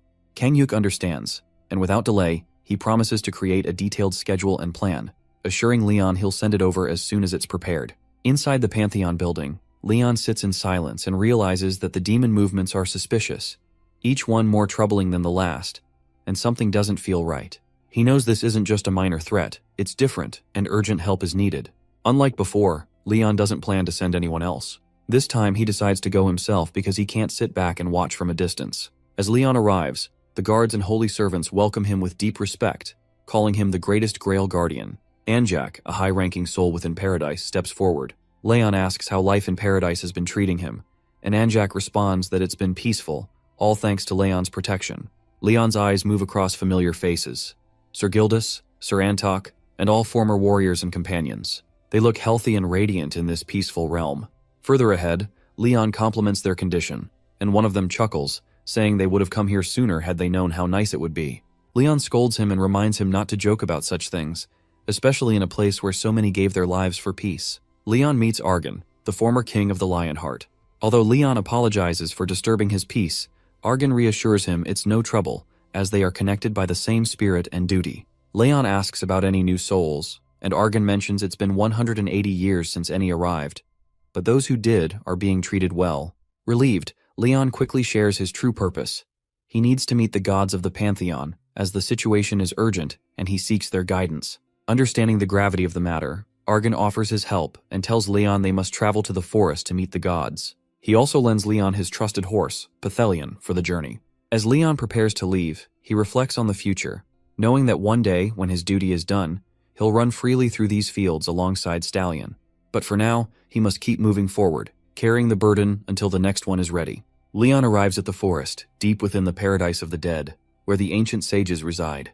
The trees whisper his name, recognizing him not only as a visitor, but as the rightful lord of Dragonia and bearer of the holy relics. Despite the weight of his titles, Leon enters humbly and apologizes for stepping into their sacred ground.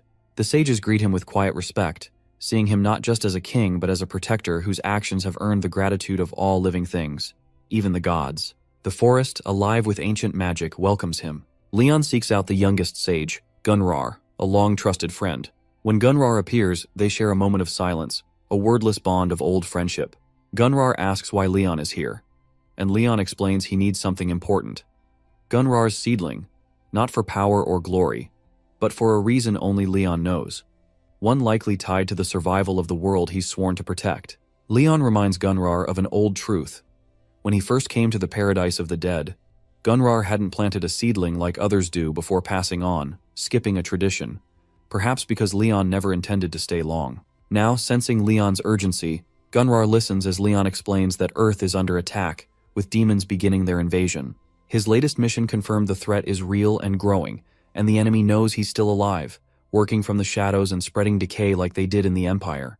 Leon fears Earth will suffer the same fate if nothing is done. Gunrar, understanding the gravity of the situation, agrees and reminds Leon that only he can bring something from this realm back to the living world. Trusting him, Gunrar gives Leon the seedling, a rare and powerful gift. As they part ways, Leon thanks his old friend. Seeing him again brings back memories, but there's no time to dwell on them. Before he leaves, Gunrar offers one last piece of advice, not to rush back to this world of the dead too soon.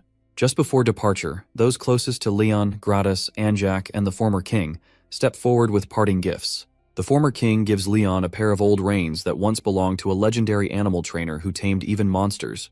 Though they had been buried with the former king, he wants Leon to have them now. Sir Gratis then presents an unexpected gift, an old battle manual teaching how to use common serfs to fight and even kill giants. Leon is stunned, recognizing it immediately, and Gratis jokes about the past when 300 out of 500 serfs died in a successful campaign. Finally, Anjak offers a holy relic that once belonged to a saintess. Though hesitant, Leon accepts it, knowing it's a gesture of trust and protection until his sacred sword is reborn. Anjak reminds him that no one would question his authority as the chosen agent of the Pantheon. Leon accepts the gifts with gratitude, promising to honor them all.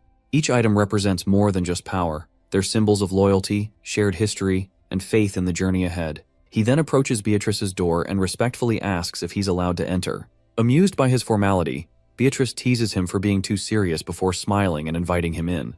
After entering Queen Beatrice's room, Leon apologizes for not having a more suitable place for her. He feels it's unfair for a queen from a fallen nation to be treated this way, and hopes she can forgive his lack of hospitality. Beatrice reassures him not to worry, but Leon notices the aura around her, the divinity within her struggling to push back the corruption, unable to fully erase it. For now, a delicate balance is needed, and Beatrice quietly accepts it. She offers a farewell drink to honor the fallen knights, a small gesture but the best she can do at the moment. As they sit together, Leon asks how Beatrice is adjusting to this new world. She admits she needs more time because everything feels so different from her homeland. Leon advises her not to rush the adjustment and encourages her to stay true to her determination, creating her own path wherever she is. A king, he says, must follow their own rule of virtue, and all criminals must follow the king's way. Beatrice comments that his words sound like the mindset of an invader, but Leon gently corrects her, explaining that it's something different. He says that harming the world out of selfish desire is the act of an individual, but helping the people and teaching them is the true enlightenment of the King of the Lion Heart. Beatrice listens and realizes it must take such a mindset to fight demons for hundreds of years. She also understands that Leon's enemies are not just demons, but something even greater. Leon nods and reveals that he's following a divine quest given to him by the gods. He offers Beatrice a place by his side, inviting the Queen of the Sparrow Kingdom to join him on his journey. Beatrice feels deeply indebted to Leon for saving her kingdom, knowing she can't turn away from his offer. She agrees and adds one request. She asks Leon to teach her how to eliminate Ki, the archdemon of pleasure, a creature she clearly despises. Leon eagerly agrees, saying he'd gladly do anything to wipe out such disgusting parasites. He even admits that it thrills him to destroy evil beings with the divine laws they fear, which makes Beatrice quietly marvel at his fierce spirit. Beatrice shares how the Sparrow Kingdom used to execute demons by boiling them, hoping to traumatize them since demons always return no matter how many times they're killed. Leon finds her approach wise, knowing demons fear pain most when it's inflicted on them. Leon then excitedly asks if Beatrice had ever hammered nails under a demon's claws, saying it made them scream the loudest. Beatrice, without hesitation, explains that she used to skin demons and roll them over nails instead, making Leon laugh and call her method creative. Their dark humor is interrupted when Hari suddenly rushes in and greets them respectfully. Leon casually tells Hari to pour some tea, and Beatrice asks for anything warm. While Hari serves tea, Leon gives him a new task, saying Hari should work for Queen Beatrice for a while. Beatrice tries to decline, but Leon insists that a royal deserves fitting treatment and respectful servants. Beatrice turns to Hari and asks if she is indeed Hari, to which she nervously responds. She senses a strong energy from Beatrice. Hari asks to take a closer look and wonders how Beatrice could easily sense her exclusive skill. Leon tells Hari to swing her sword, explaining that since she's been serving him for some time, she deserves proper guidance. Honored but nervous, Hari draws her sword and swings it, but Leon quickly points out that her movements are too large. Hari freezes, realizing her mistake. Leon advises her that while using a sword requires power, the movement must remain short and precise. He then shows her the proper distance and tells her to practice this motion 10,000 times a day. Leon turns to Beatrice and asks for her opinion. Beatrice observes that Hari lacks proper control over her fire energy. She explains that fire naturally disperses easily, and simply filling the sword with fire mana and swinging it wildly isn't enough. There needs to be better control to make the fire an extension of the sword, not just a flashy effect. Beatrice advises Hari to concentrate the fire carefully, as a focused flame doesn't scatter as easily as a loose one. When releasing it, the flame should be aimed precisely for a deadly strike, almost like stabbing with precision. Beatrice demonstrates by raising the heat to an intense level with a simple movement, making it look easy. She asks Hari if it seems simple too, but Hari can only think to herself that it is far from easy. Later that night, Hari's mind spins with all the tasks she still needs to handle. She has to report to the section chief and the association president, prepare food like potatoes and sweet potatoes for the new soldiers, find weapons and armor, and somehow locate a blacksmith. On top of all that, there's the matter of taxes, which Hari has no idea how to manage.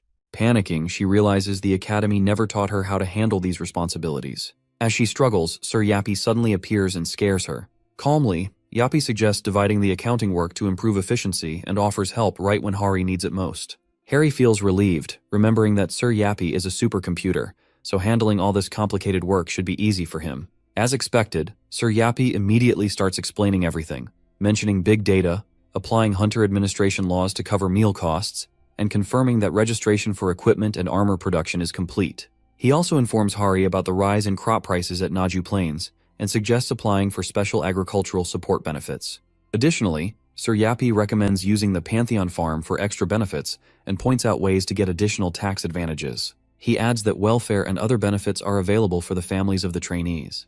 Hari watches in awe as everything gets organized so quickly. Though she doesn't understand a single thing Sir Yappy just explained, she feels grateful for his help. Yappy calmly reminds her to report again if any more problems come up. Feeling encouraged, Hari nervously brings up one more thing. Since she would be serving Queen Beatrice, she asks if she should get appropriate clothes. Sir Yappy bluntly suggests a maid uniform, leaving Hari a bit flustered. In the Lionheart Kingdom, where the culture is similar to medieval European kingdoms, it's normal for servants to wear maid uniforms. Sir Yappy calmly explains that based on his analysis, ordering a maid uniform is a reasonable decision. Hari feels relieved because she was worried someone might scold her for wearing something that looks like cosplay, but now she's reassured. Sir Yappy offers to order a reasonable maid uniform using big data as a reference. Harry gratefully agrees, trusting the supercomputer without any doubt. However, what Hari doesn't realize is that the big data Sir Yappy uses is actually compiled from online fashion trends. Without understanding the real-world context, Sir Yappy ends up purchasing the most popular item, a flashy, heavily censored Rainbow Magic Girl ribbon-made stocking set, known for comments like "boyfriends love it" and promises to wear it often. Innocently relying on big data leads to a serious mistake, leaving Hari completely unaware of the strange influence behind modern online shopping trends. At Hunter Academy, Kim Jae-hyuk, a top student, notices the large crowd and comments that more people showed up than he expected. Nearby, Han Suho, another top student from Class A, agrees and recalls what happened a few days ago. It all started when Leon visited the academy. Instead of looking for regular soldiers, he announced that he was there to find seedlings of knights. Moreover, Leon offered to teach them not only swordsmanship, spearmanship, and horsemanship, but also theology.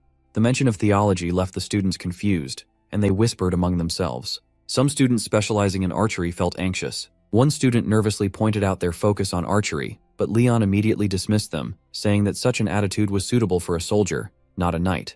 His blunt and demanding words made many students think he was arrogant and unreasonable. At first, complaints were endless, and students questioned why they had to study theology or divine law, wondering if they were being turned into priests. However, Leon calmly demonstrated something simple, a glimpse into divine law. Despite their initial resistance, the students quickly found themselves intrigued. The students were stunned by Leon's overwhelming power as they witnessed a force that allowed anyone to use powers similar to magic, but not actual magic. It was far beyond what they had known, leaving them in awe. Among the gathered students, Cheon Soyeon from Class A is also present. She had been furious before when Kim Jae-hyuk called her a peasant, and now Soyeon warns others to be careful about how they address her. As the granddaughter of the Divine Sword Guild's guildmaster, she feels it would be impossible not to join after witnessing Leon's abilities firsthand. Kim Jae-hyuk and Suho notice Pantheon TV, a popular channel with over 500,000 subscribers, playing a video about divine laws and fluctuating gates. The videos cover topics like how D-rank hunters survived thanks to divine laws and the benefits of regular worship and prayers in the name of goddess Demira. In the middle of this, Suho spots Hari and affectionately calls her Nuna. Surprised, they also comment on her using an outdated phone despite being wealthy, to which Soyeon simply explains that Hari donated most of her money to an orphanage, earning admiration from those around her. They mention that Hari is currently on dispatch at the Pantheon, and everyone believes she must be doing a great job. Meanwhile, an embarrassing detail appears on Hari's old phone screen, a listing for a sexy cutie maid uniform, advertised as a 5-piece set for special events, boasting a near-perfect satisfaction rate. Sir Yappy insists that the outfit is correct, firmly standing by his big data analysis. Hari, feeling embarrassed, tries to argue that the outfit is way too short, but Sir Yappy coldly reminds her that numbers do not lie, and with a dependability rate of 99.999%, Sir Yappy questions whether Hari is doubting the integrity of big data itself. Panicking, Harry tries to hide when she hears familiar voices approaching. Realizing that guests are arriving soon, she tells Sir Yappy to hold off on greeting them, but it's too late. Harry steps out awkwardly to greet the incoming guests, and hoping to somehow smooth things over. However, the guests freeze, shocked at the sight of her outfit. Suho stares, barely able to process what Hari is wearing, and confused and concerned, asks what is going on. Harry tries to explain that it's not by choice, but Sir Yappy coldly interrupts, questioning if organic beings dare distrust big data. As Hari struggles, Sir Yappy tugs at the skirt to adjust it, making the situation even more chaotic. Leon soon arrives and stares at Hari's outfit in disbelief. He demands to know what she is wearing. Embarrassed beyond words, Hari tries to explain, but Leon cuts her off sharply, ordering her to change immediately and scolding her for appearing so indecent. Harry quietly obeys Leon's furious order, promising to change immediately. Meanwhile, Sir Yappy announces that it's trainee food time and that salt water must be distributed. Hari can only sigh as the situation spirals out of control. The reunion with her respected juniors turns into an utter disaster. Meanwhile, on Jeju Island, a red gate looms. After a long and tiring journey, the Golden Lion Guild, led by Hwang Gumchul, finally arrives. Gumchul jokes about how quickly they boarded a flight at the mention of money, calling out their own greed without shame. Hwang reminds her sister that after the catastrophic losses at the Cheongju Gate, their guild's financial situation has been terrible, and they need to recover somehow, even if it means taking risky missions like this one. Alongside Hwang, about 40 other guild members are gathered, ready for the challenge. Suddenly, a familiar voice greets Hwang. Lee Yongwon appears. Hwang teases him lightly, recalling the government blackmail scandal that caused Lee to vanish for a while. Huang then asks if Lee was specifically chosen for this dangerous mission. Lee, however, responds coldly, saying that unlike Huang, he hasn't experienced the death of any guildmates, a heavy reminder of how brutal their world has become. After that, Huang brings up the real issue. He demands that the payment be split evenly, 50-50, to which Lee immediately snaps, calling it complete nonsense. Lee points out that Huang obviously won't be doing as much of the heavy work, so an even split is ridiculous. Still, Huang smoothly argues back, reminding Lee that no one else would have bothered to help him and calling him hunter-trader Nim, clearly taking a dig at Lee's reputation. Lee's patience snaps, and he warns Huang not to cross the line. In the end, Lee offers a 6-4 split, absolutely refusing to go any lower. Huang laughs it off and cheekily tells Lee to treat them all to a meal, but Lee curses and refuses, telling him to buy his own damn food. Watching the childish behavior of both, Gyumchul can only sigh in disappointment, as they act more like kids than professional hunters. Ha Yuri suddenly sneaks up from behind, causing Gyumchul to jump in surprise. Gyumchul quickly scolds her, asking her to make some noise when walking around so she doesn't scare him again. However, Yuri just tells Gyumchul to speak more politely. Despite the tension, the gathered hunters know this is an important moment. With 3 S-rank hunters and 1 hunter almost at S-rank, they've assembled just in time, right before a dungeon break. Given their strength, they are confident that clearing a lower black S-rank gate should be possible. After that, the group moves together and enters through the red gate into the dungeon, immediately facing an overwhelming presence. A knight clad in holy armor steps forward, declaring his identity as Geovric, an honorable Grail Knight of the Lionheart Kingdom. At that moment, a quest is triggered. They must save those being slaughtered, and the clear condition is simple: defeat the so-called Magnificent Govric. After entering the dungeon, the group suddenly encounters a huge armored knight. Geovric demands an explanation, asking why they harmed the royal military, and warns that what he does with his warhammer depends on their answer. Gyumchul and the others are confused, wondering what this Govric is even talking about. However, they quickly realize it's just a misunderstanding. One of the group members, Lee, explains that they were attacked first by one of the knights and only fought back in self-defense. Upon hearing this, another knight, Delian Mchain, is called out. Geovric scolds Delian harshly, reminding him that his impatience could bring ruin and accusing him of staining the goddess's name with reckless behavior. Delian apologizes shamefully. Geovric then apologizes to Gyumchul's group for the misunderstanding caused by Delian's actions, to which Lee replies politely, relieved the misunderstanding is cleared. However, internally, Lee thinks Geovric is much easier to deal with than expected, and feels that resolving things will now be simple.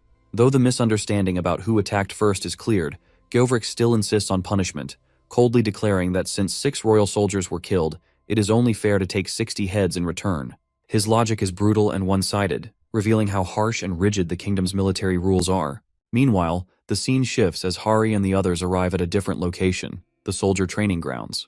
At first glance, it looks simple and rural, lacking modern facilities or comforts like medical lounges. Kim Jae-hyuk notices that even in the cafeteria, the trainees are only drinking plain water instead of eating proper meals, and when they finally reach the training ground, they are shocked to see trainees beating each other up amidst screams, blood, and chaos. It looks more like a brutal battlefield than a training area. Newcomers like Sunbae are stunned, questioning if they're dreaming because they can't believe such harsh training is considered normal. However, Hari observes the scene seriously and realizes there's a deeper meaning behind this brutal training. It's not just violence. This method is probably meant to make soldiers tougher, pushing them beyond their limits and mentally preparing them for the harsh realities of battle. As the brutal training continues, someone remarks that the night training manual is actually different from what the soldiers are going through.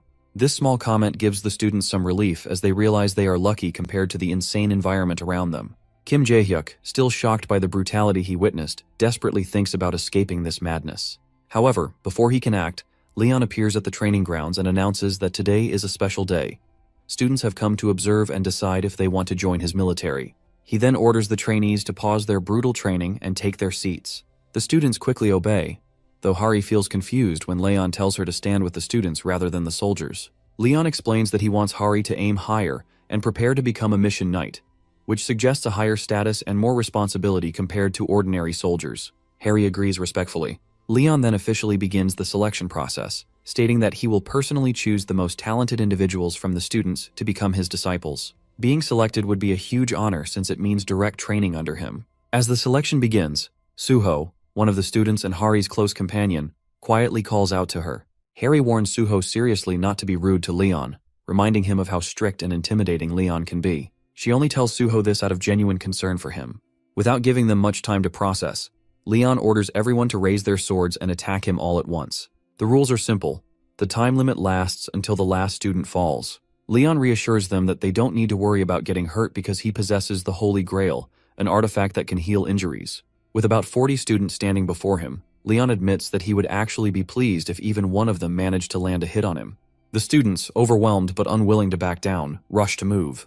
However, before anyone can properly react, Leon strikes, and the first student falls instantly without even realizing what happened. Shock spreads through the group as they realize they didn't even catch a glimpse of Leon's movement. Some start yelling to ready their weapons properly, knowing that this is no ordinary test and that their opponent is monstrously fast and overwhelmingly strong. Leon stands firm and tells everyone to come at him again.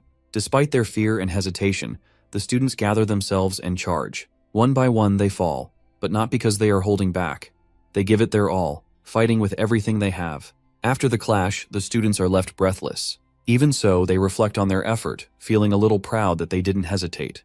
Kim Jae-hyuk admits that at first he was a bit taken aback, but afterward he fought seriously. Hari feels that the fight was as exhausting as raiding a powerful boss monster, and she also notices that Leon showed no openings during the entire battle. Leon, meanwhile, praises them, saying it wasn't bad, and acknowledges that they have at least recovered their physical strength enough for training to continue.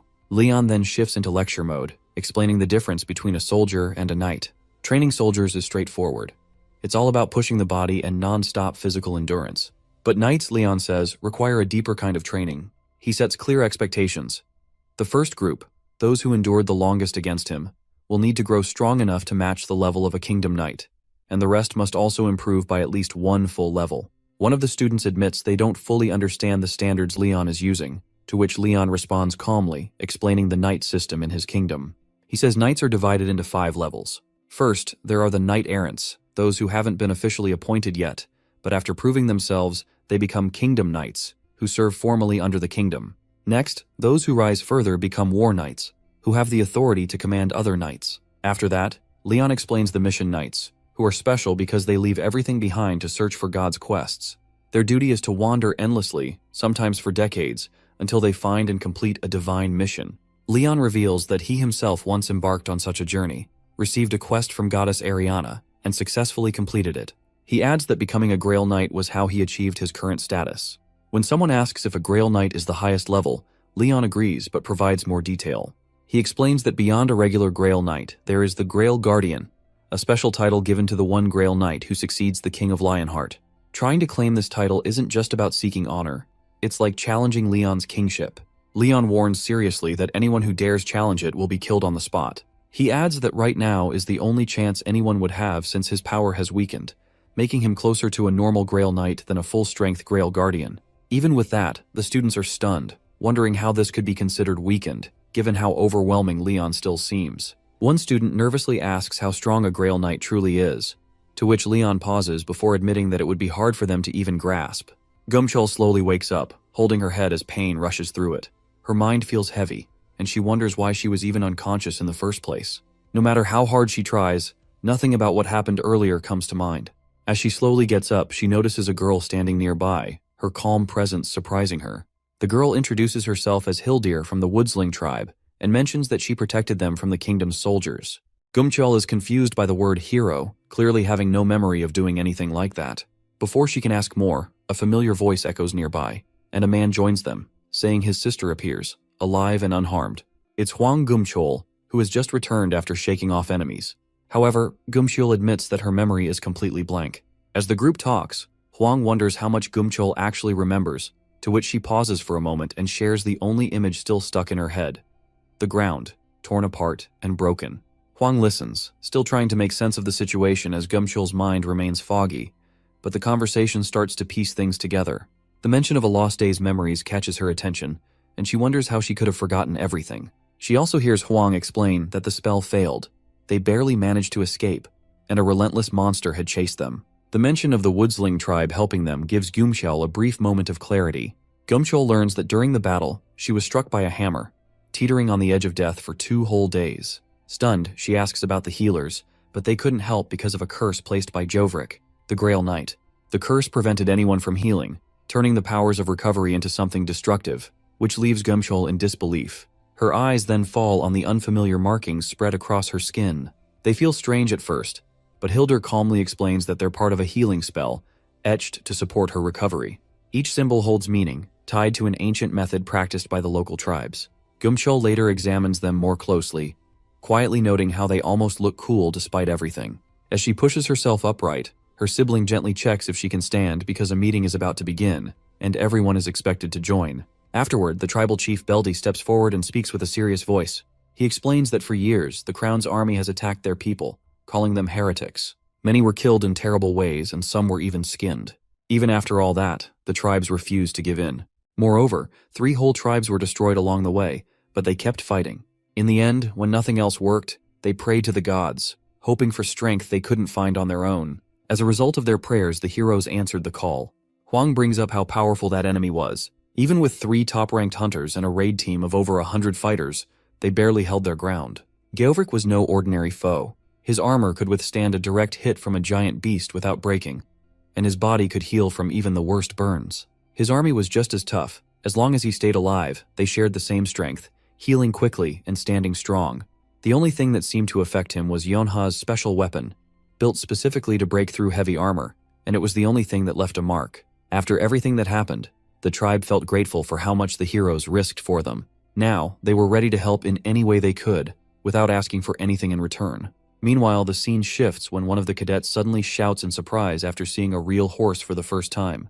This takes place at June Ranch on Jeju Island. After finishing their basic training and tests, the Academy cadets are brought here by Leon as part of their next learning step. The peaceful ranch is a big change from what they're used to. For some, even something simple like seeing a horse feels special. Soon after, Leon arrives at the ranch and people greet him with respect. Leon takes a quick look around and quietly says the horses look decent. Not bad, just good enough. He thanks the ranch staff for arranging everything on such short notice and gets straight to the point. He's here to find a war horse. The staff seem excited and honored to help, proudly mentioning that their horses come from famous racing bloodlines and are known for their strength and speed. Leon listens calmly and responds with a brief comment, saying that a horse's true worth depends on its sire, the one it came from. He then turns to the cadets and speaks seriously, explaining that for a knight, a horse isn't just for riding, it's a lifelong partner. It's important to build a connection and move as one, both in battle and beyond. Leon tells them to walk around and choose a horse they feel drawn to try forming a bond before riding it. The cadets get excited, cheering with energy and promising to give their best effort. As they take in the large field, Beatrice quietly notes how many horses there are, almost overwhelmed by the sight. Leon thanks the queen for meeting him on such short notice, and she responds kindly, saying it would have been rude to say no. Leon then asks if he can assist Beatrice in any way, and she agrees with a gentle smile, happy to share the moment. At the center of the ranch, they look over the horses. Beatrice gives a brief nod, saying they look pretty decent. Leon then turns and offers her a ride, to which Beatrice agrees right away and asks for a recommendation. Leon points toward a black horse nearby, suggesting she try that one. With a smile, Beatrice accepts and moves toward it. Leon then turns to Hari and tells her to choose a horse as well. Surprised, Hari nervously points to a white one, unsure if it's the right choice. Before she can finish, Leon steps in and suggests a strong-looking yellow horse instead, one with a sturdy build that would be a better match. Hari quietly agrees, and as she looks at it up close, the horse seems even more charming than expected. As Hari calmly watches, Leon steps forward, gently pushing her away and telling her to move aside before quickly going to Beatrice, asking her to assist her. Hari finds this a bit mean. Suddenly someone shouts in a panic, calling out to Leon. He turns with a calm expression, wondering why there's so much noise, as even the horses start getting restless. Out of breath, the person explains that it's an emergency call from the president of the association. Leon nods and tells him to connect the call. A voice comes through the line, and the man greets him respectfully, introducing himself as Oh Kang-yuk. Leon gets straight to the point and asks what's going on. Kang-yuk hesitates for a moment before explaining that there's going to be a dungeon break soon and asking for Leon's help. Leon sharply replies, reminding him that it's not his job to clean up the association's problems and that he didn't come all this way to fix their messes. Kang-yuk understands and says he didn't call just for that. He thought this particular case might interest Leon. He goes on to explain that the one causing the problem isn't just any monster, and the field boss of the gate is claiming to be the knight of the goddess of life and abundance. Hari Han stares at the scene in shock, barely able to speak because what they're seeing is too painful and cruel to put into words. Leon quietly asks if the person lying there is the one, and Kang-yuk answers yes, confirming he's one of the few who survived the gate. Right now, he's been sedated to keep him calm, but they're told that if they wait a little, he might wake up. Leon steps forward, saying there's no need to wait because it's time to act. Leon remains calm and confident, knowing it won't be hard.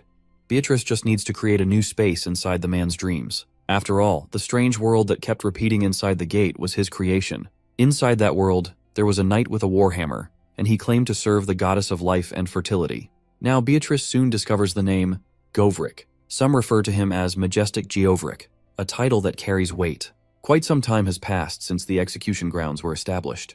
Judging by the scene, Beatrice wonders if the people involved were hunters, but it doesn't seem likely. Whoever they were, they used brutal burning field tactics to wipe out everyone, with the clear goal of erasing all traces of life and leaving not even a seed behind. Beatrice notices the level of detail being shared and points out the knowledge behind it, to which Leon reminds her he did something similar in the past, back when he was hunting orcs. Though the place has long been abandoned, the traces left behind are still visible, and following them may reveal what actually happened here. Beatrice is then addressed and told to proceed forward. At the same time, she remarks on how quickly Leon moved without waiting for the rest of the troops or Sir Yappy, raising suspicion that something must be going on. Leon pauses, acknowledging that his actions may have seemed inconsiderate, but then adds something important. Half-baked skills can be dangerous. The reason for his urgency becomes clear. A Grail Knight is involved, to which Beatrice quietly asks if he's referring to Sir Govrik. Leon reveals that Sir Govrik, once favored by Demera, was a Grail Knight from 3 generations ago. His martial arts were so revered that they were passed down to the current generation. Around 800 years ago, he left on a mission to hunt a savage tribe. According to old records, that was when Govrik supposedly ascended to heaven. The phrase sounds glorious, but what it really means is that he died. However, something strange happened. As a Grail Knight, someone seen as a saint and naturally embraced by divine love, his soul should have been welcomed into paradise. But it wasn't. His spirit never made it there, raising unsettling questions. Leon even tracked the sacred item's energy, hoping it would lead to him or the hunting party that followed him. But there was nothing, no trace of them. This leaves only 3 possible explanations.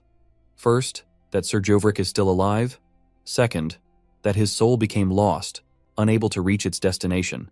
And third, a far more disturbing possibility that he may have changed sides. The situation is serious because a Grail Knight holds powers beyond the mortal realm, and if a battle happens, it won't be something ordinary people can handle. No matter the truth about Govrik, the raid on the gate moves forward. Later, as the group pushes deeper, they reach the heart of it and find a horrifying scene. Bodies displayed in a way meant to send a message. The cruelty is deliberate, not just violent, but calculated. The sight of such brutal acts stirs anger, crossing a line that should never have been crossed. These crimes go beyond forgiveness, and whoever is responsible deserves to be dealt with. Even Leon, often seen as odd or unpredictable, can't hide his fury. Those around him take that as a sign.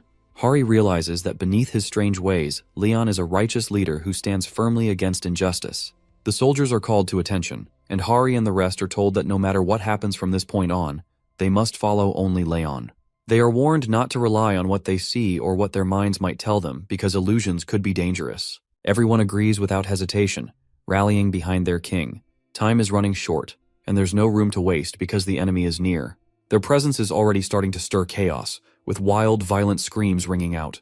Whoever is waiting up ahead isn't holding back.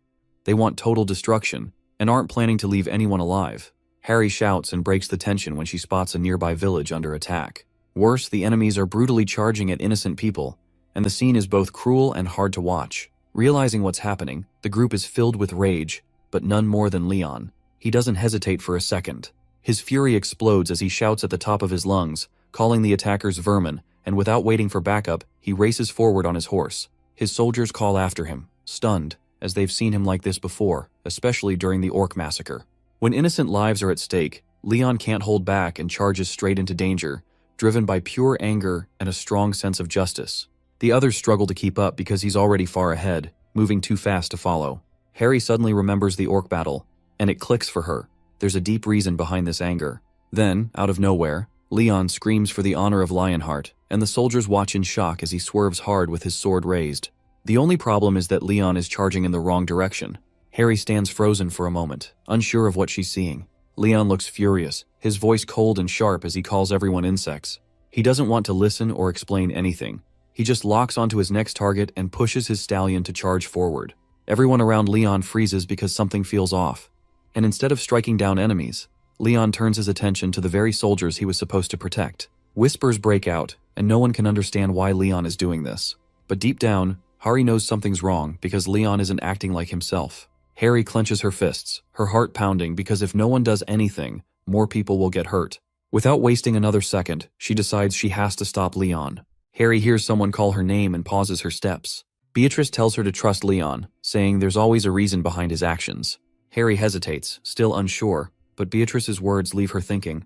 She quietly wonders if that could really be true. Up ahead, Leon continues fighting fiercely, calling the enemies garbage as he slashes through them. Leon has already set new records, completely lost in battle.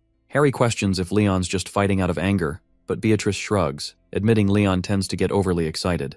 They finally agree that there's nothing they can do now to stop him. Even though they witnessed something brutal, they chose not to interfere. Not because they lacked justice, but because the people being attacked weren't real. These villagers are just fakes, NPCs created from old memories inside the gate. Only a few here are true survivors. The rest are illusions meant to mimic the past. The monsters and NPCs inside the gate aren't real beings. They're just leftover memories, shadows from events that happened long ago. So, whether they're killed in battle or even publicly executed, it doesn't count as a real sin. Leon charges through them, shouting that he won't let a single one survive, determined to make them all suffer. Then, a knight steps forward and bows, respectfully greeting the Grail Knight, the one known as the Living Saint. Leon tells him to rise, reminding him they're still in the middle of a battlefield. The knight introduces himself as Toskata Vendelik, the brother of the Lord of Vendelik and a member of the Labanine Dawn Knights. Vendelik, the city, is located near Lanquil. Toskata nods, adding that he was the only one in his family whose skills as a knight were truly recognized. He hadn't started his pilgrimage yet, but planned to after this mission. Leon responds quietly, saying he doesn't recall ever hearing the name Toskata Vendelik, and if Toskata had truly become a Grail Knight, they would have met in paradise. That can only mean one thing. Either he failed his sacred mission, or he died somewhere during this raid. Leon looks around at the knights standing before him but doesn't recognize a single face. These were once proud warriors, yet none of their names seem to have survived in history. Leon introduces himself confidently. Leon Dragonia Lionheart, the ruler of Dragonia and the chosen bearer of the Lion Heart, a title given to him by the goddess of light and justice, Ariana. Toskata steps back, clearly shaken by the holy presence Leon gives off, wondering if this is some kind of joke. But Leon remains firm, saying no true knight would dare to lie about being the Lionheart's king. Leon realizes that back in their time, the king of the Lionheart must have been someone else. Still, Toskata nods and decides to trust him. Leon then turns to all of them and confirms that these knights came to raid the barbarians. Leon points out the war knight among them and checks again that the Grail Knight is blessed with the power of life and fertility, to which the knights respond without hesitation that it is Sir Jovrik. Leon insists that he must meet Sir Jovrik right away, his tone urgent and leaving no room for delay. The group explains that Sir Jovrik should be and is tasked with hunting down the remaining survivors. The mention of skinning and the strange events around them make it clear something is deeply wrong. Sir Jovrik isn't just patrolling, he's heading straight into battle, ready to wipe out what they call the barbarian tribes. And with that, Leon understands that something's about to go terribly wrong. It's soon revealed that the Grail Knight will face an unexpected incident during this war. Before long, the enemy appears, and their leader shows up in person. The gate's classification is labeled red, and the danger feels closer to a black-grade gate, but they believe it's manageable. This means the different local tribes, who normally wouldn't work together, have decided to unite because they've been constantly attacked by the knights. These raids force them to put aside their differences and fight as one. However, despite their alliance, the knights still have more soldiers and resources than all the tribes combined. As the warriors prepare, the effects of the blessings and seals take hold. Mazer's molar boosts their ability to pierce through defenses, the White Tiger's seal sharpens their speed and focus, and the Iron Bear's fur grants them raw strength and tougher skin. Finally, the Black Eagle's claw lowers enemy resistance and grants wind protection. Now, fully empowered, they step into a fight that may be more than just another raid, and it could be the turning point of everything. Geovrik explains that the powerful seals he carries were granted through worship of the beast gods honored by the local tribes, and these seals enhance his abilities, proof of his strength and divine favor. Despite this, a familiar group of mercenaries appears, having survived a previous encounter with him only because he showed mercy. Now, they've returned not to beg, but to challenge him, and their goal is clear, to close the gate, and for that, they must defeat Govrik. After this, Govrik remains calm and offers them a single chance to surrender their weapons and leave.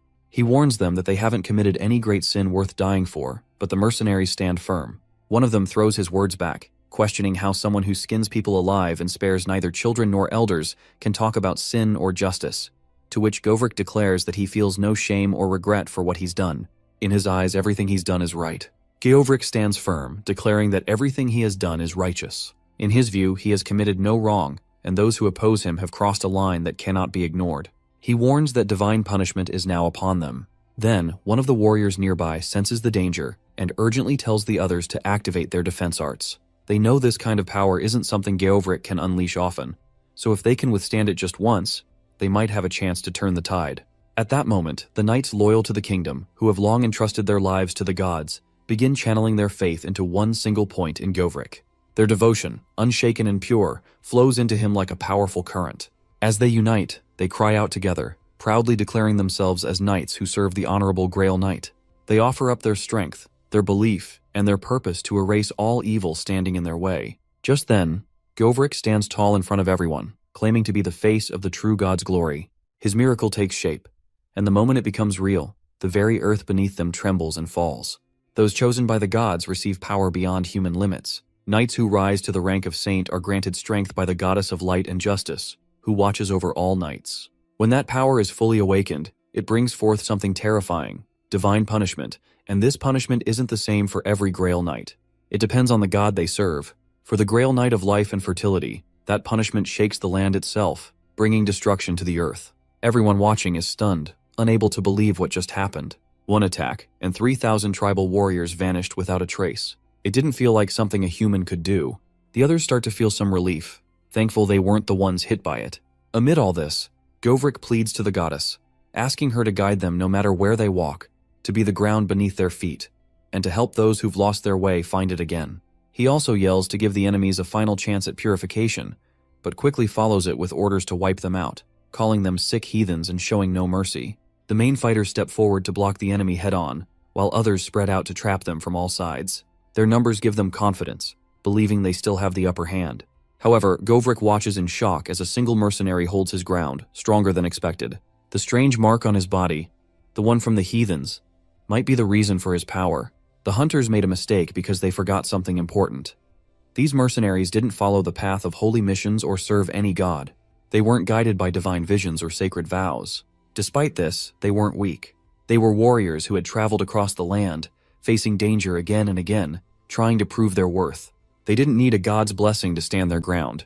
Even if others called them worthless, they stood strong and ready to fight, not as monsters, but as heroes with their own path. The knights dismount and move into position. These aren't new warriors. They're seasoned kingdom knights with years of battle behind them, some having fought for nearly 100 years, proud of their long lives spent on the battlefield. They've defeated countless enemies, beasts, outsiders, and anyone who dared cross the kingdom. With that much experience, they stand strong even against terrifying opponents. Their voices rise together in praise, while more soldiers move in from behind. The pressure builds, and one of the mercenaries realizes what's coming. If they don't act now, they'll be crushed completely. Huang sees a chance to escape, but running doesn't sound like an option, especially since they can't even handle the knights in front of them. And the strongest enemy, the field boss, hasn't even appeared yet. They admit their group isn't strong enough. If they had help from one of the top 10 guilds, maybe they could fight back.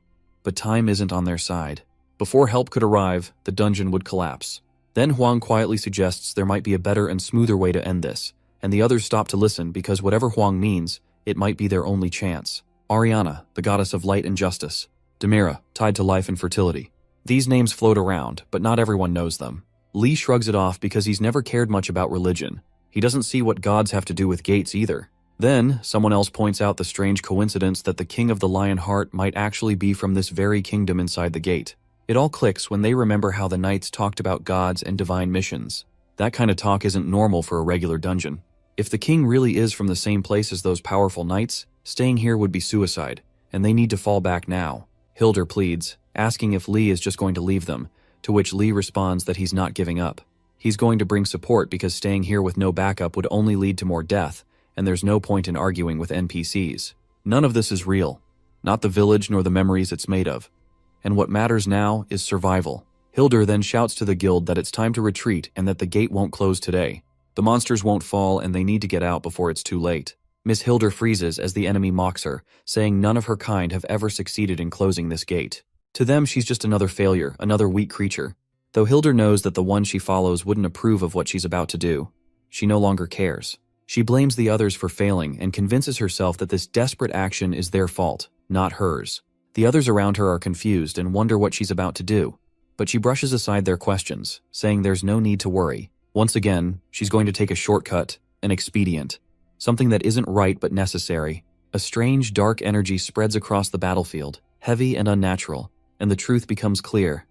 The enemy is using dark magic, something forbidden, something twisted. Murmurs spread, whispering that the great beast god is blessing them, giving them power, and soon more of them will be blessed the same way. Fear crawls in as one of the soldiers stares, frozen, as the dark power grows stronger. He can't understand what he's seeing. Something dangerous, something wrong has been unleashed, and there's no way to stop it. Hildur looks at the warriors with cold eyes and tells them not to bother resisting. Soon the power will take over completely. It's only a matter of time. She explains that their only goal now is to kill every last knight in their path.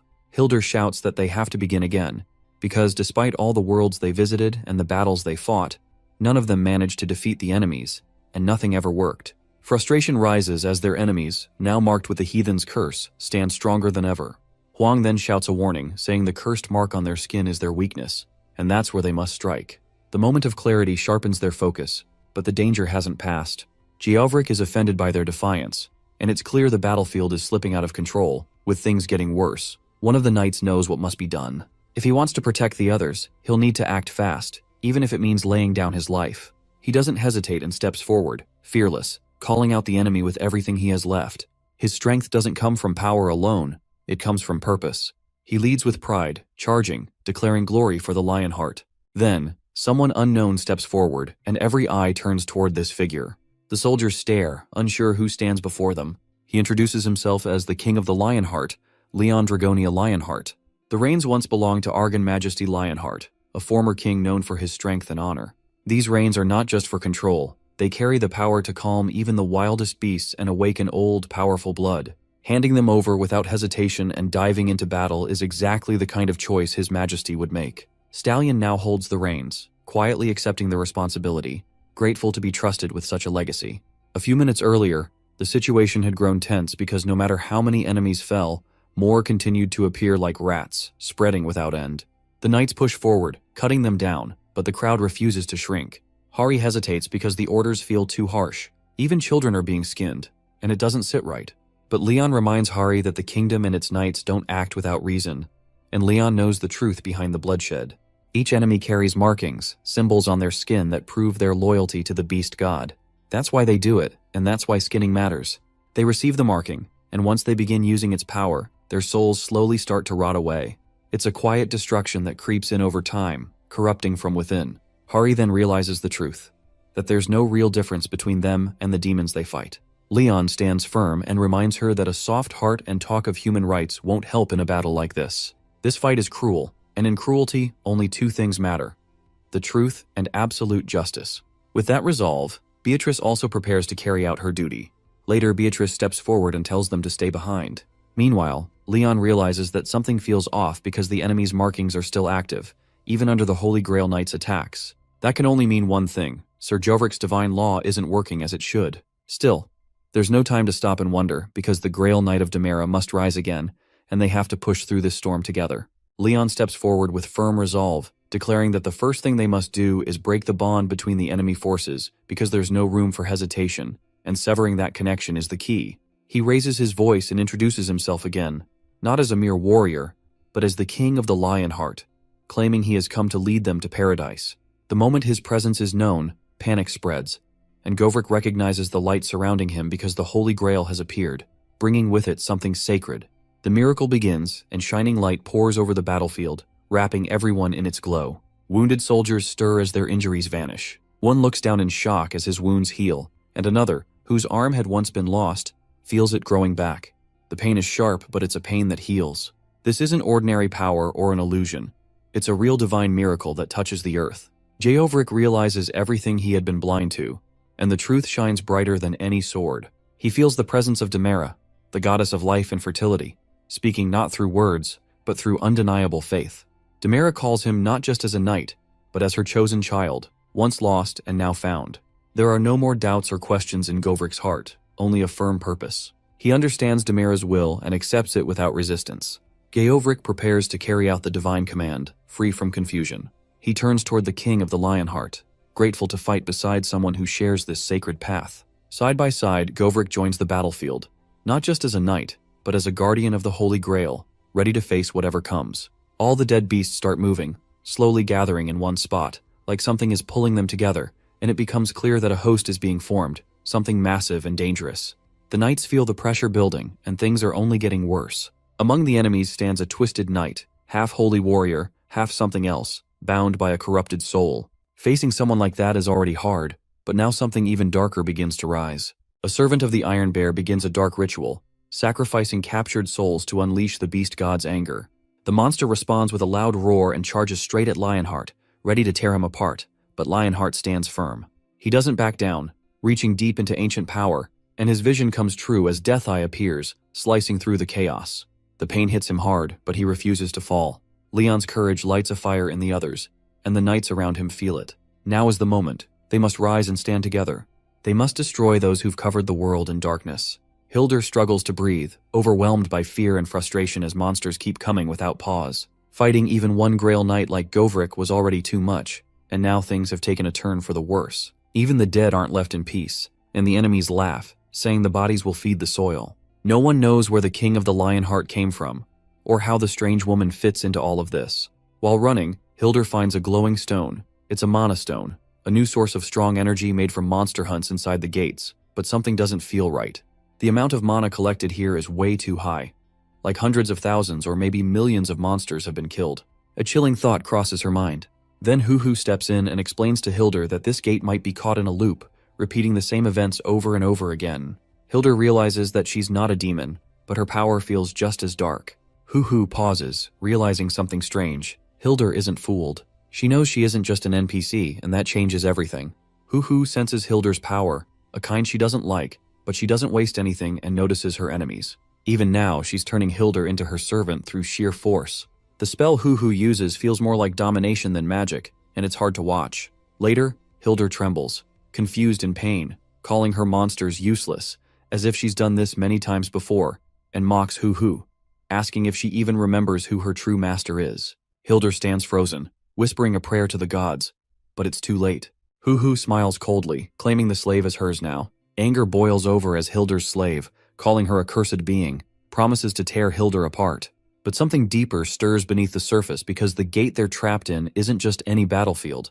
It belongs to the beast god. The worst part is that if the other beast gods begin to descend, even partially, it won't just be the warriors in danger. The entire gate, the world around them, could collapse under their power, and this is far worse than anyone imagined.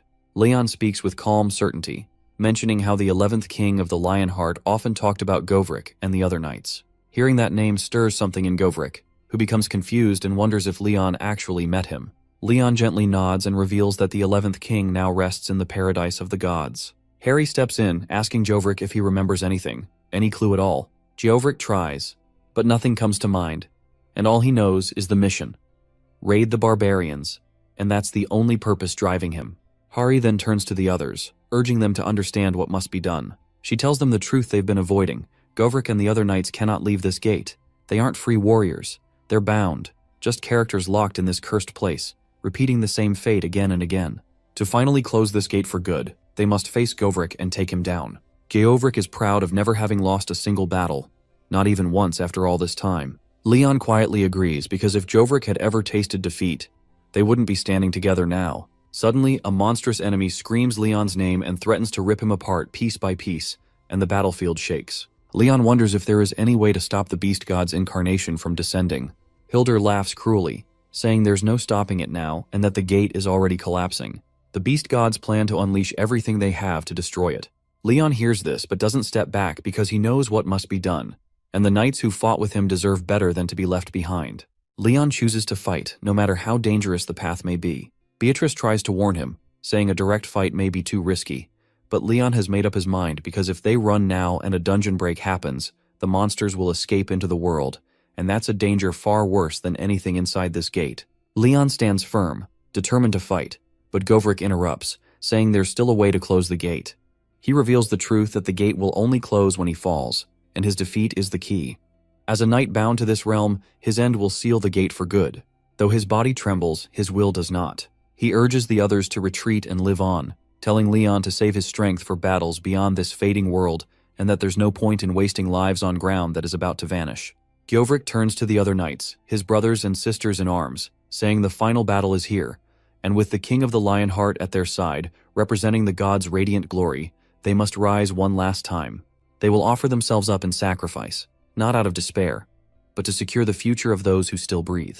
They choose to fall so others can rise. Leon stands silent for a moment, overwhelmed by the weight of loyalty shown before him, because Govrik's sacrifice leaves him with a burden that feels heavier than any blade or shield. Yet it's one he vows to carry with pride. Gjovrik isn't done just yet and asks Leon for one final favor, just a bit more time. Gjovrik closes his eyes and prays, calling out to goddess Demera, pleading for a blessing, a final gift before he fades. He lifts his hammer, pouring his remaining strength into it. He is chosen by the goddess and loyal to the Lionheart. Govrik transfers every drop of power he holds into the weapon. He offers it to Leon, not as a tool of destruction, but as a symbol of trust and legacy.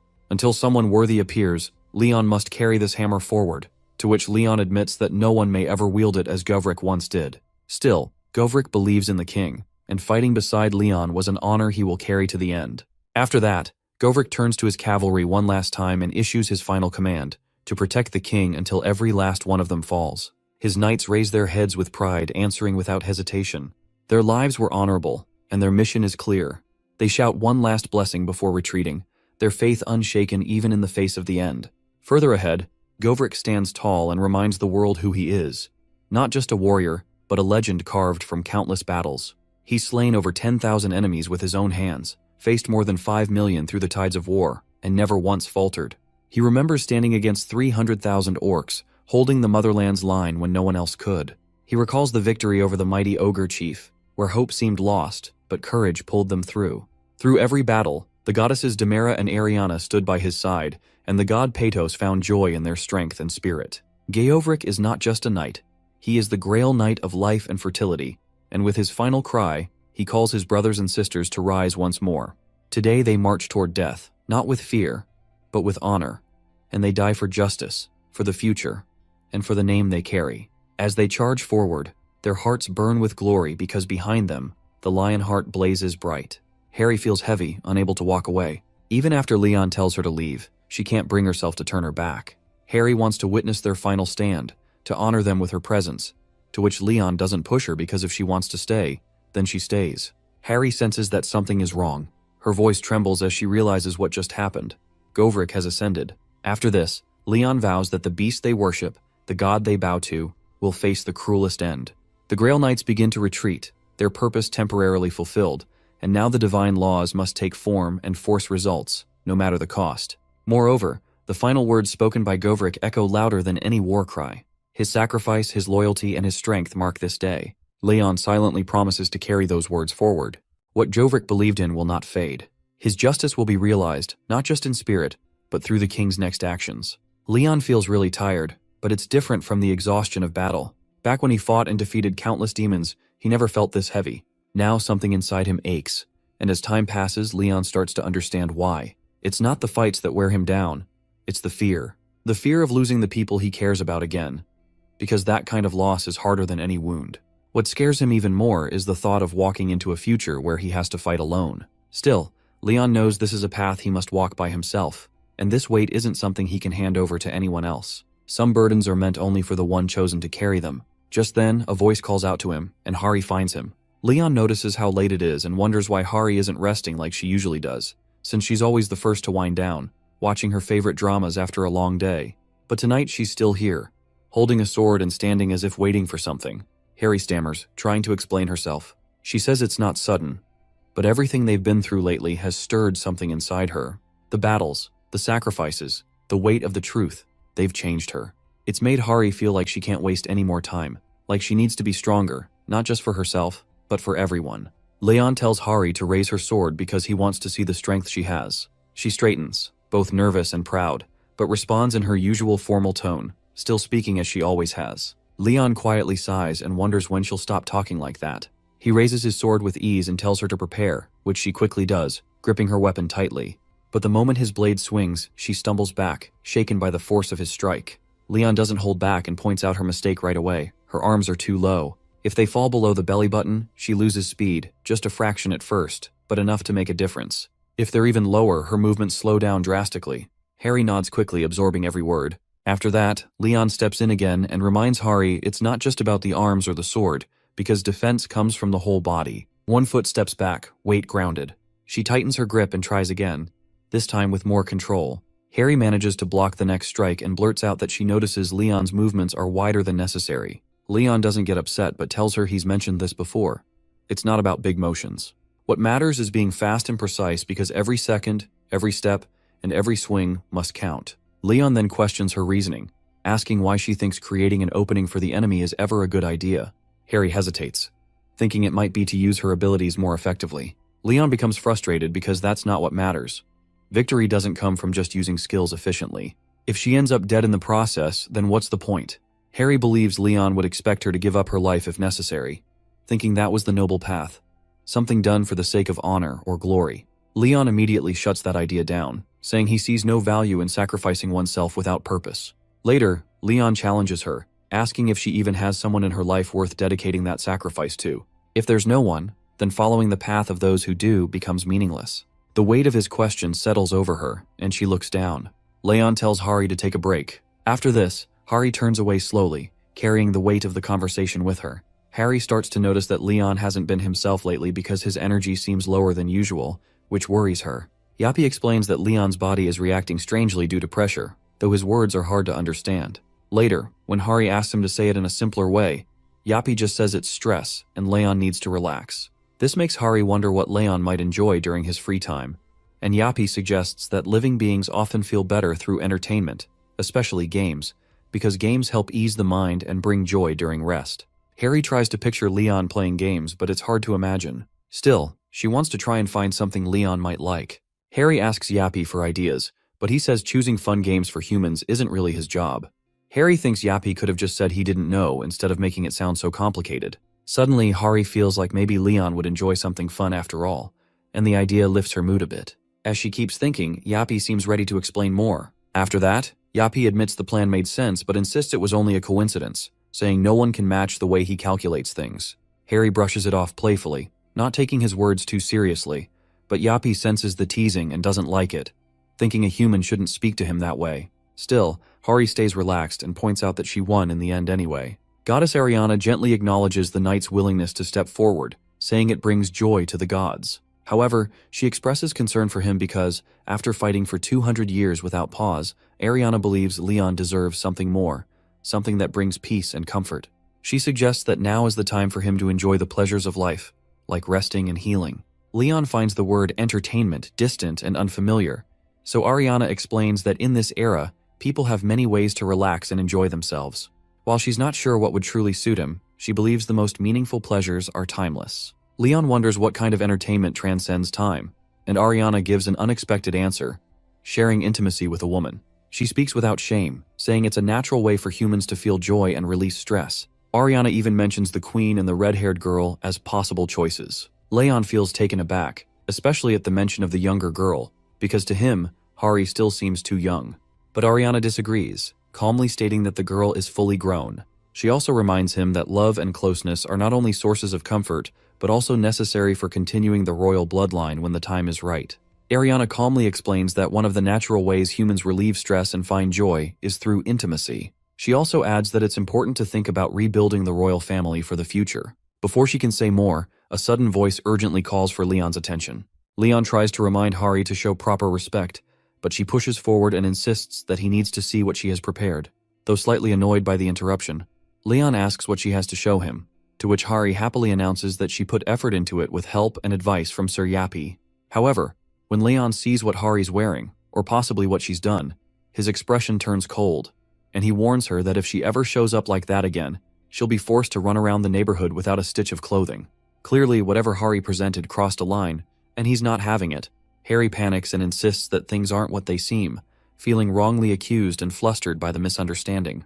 Before things escalate, someone else quickly steps in and explains that Hari had actually planned something with support from the association. Leon looks curious but slightly skeptical.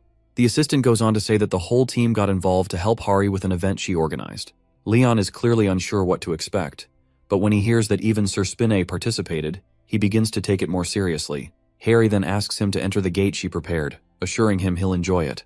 The moment Leon steps in, Hari enthusiastically explains that the gate is named Suhei and is a space filled with all kinds of animals and creatures. She shows Leon a board with points on it, where small animals are worth 1 point, medium ones get 3, and larger ones score 10. Since orcs are harder to find, they're worth the highest points. Leon listens quietly, understanding the rules and connecting the setup to a hunting game. Hearing that it's meant to help him, he pauses, realizing the thought behind it and appreciating the gesture. It's been a long time since Leon last hunted, and at first he's unsure if he'll still be good at it. But as Leon steps in and takes aim, the old instincts return. The moment he strikes his first target, the calm shifts into focus, and he begins to enjoy it. Suddenly, one of the monsters becomes furious over its fallen kin and charges, but Leon doesn't hesitate. With sharp aim and steady movement, he brings it down.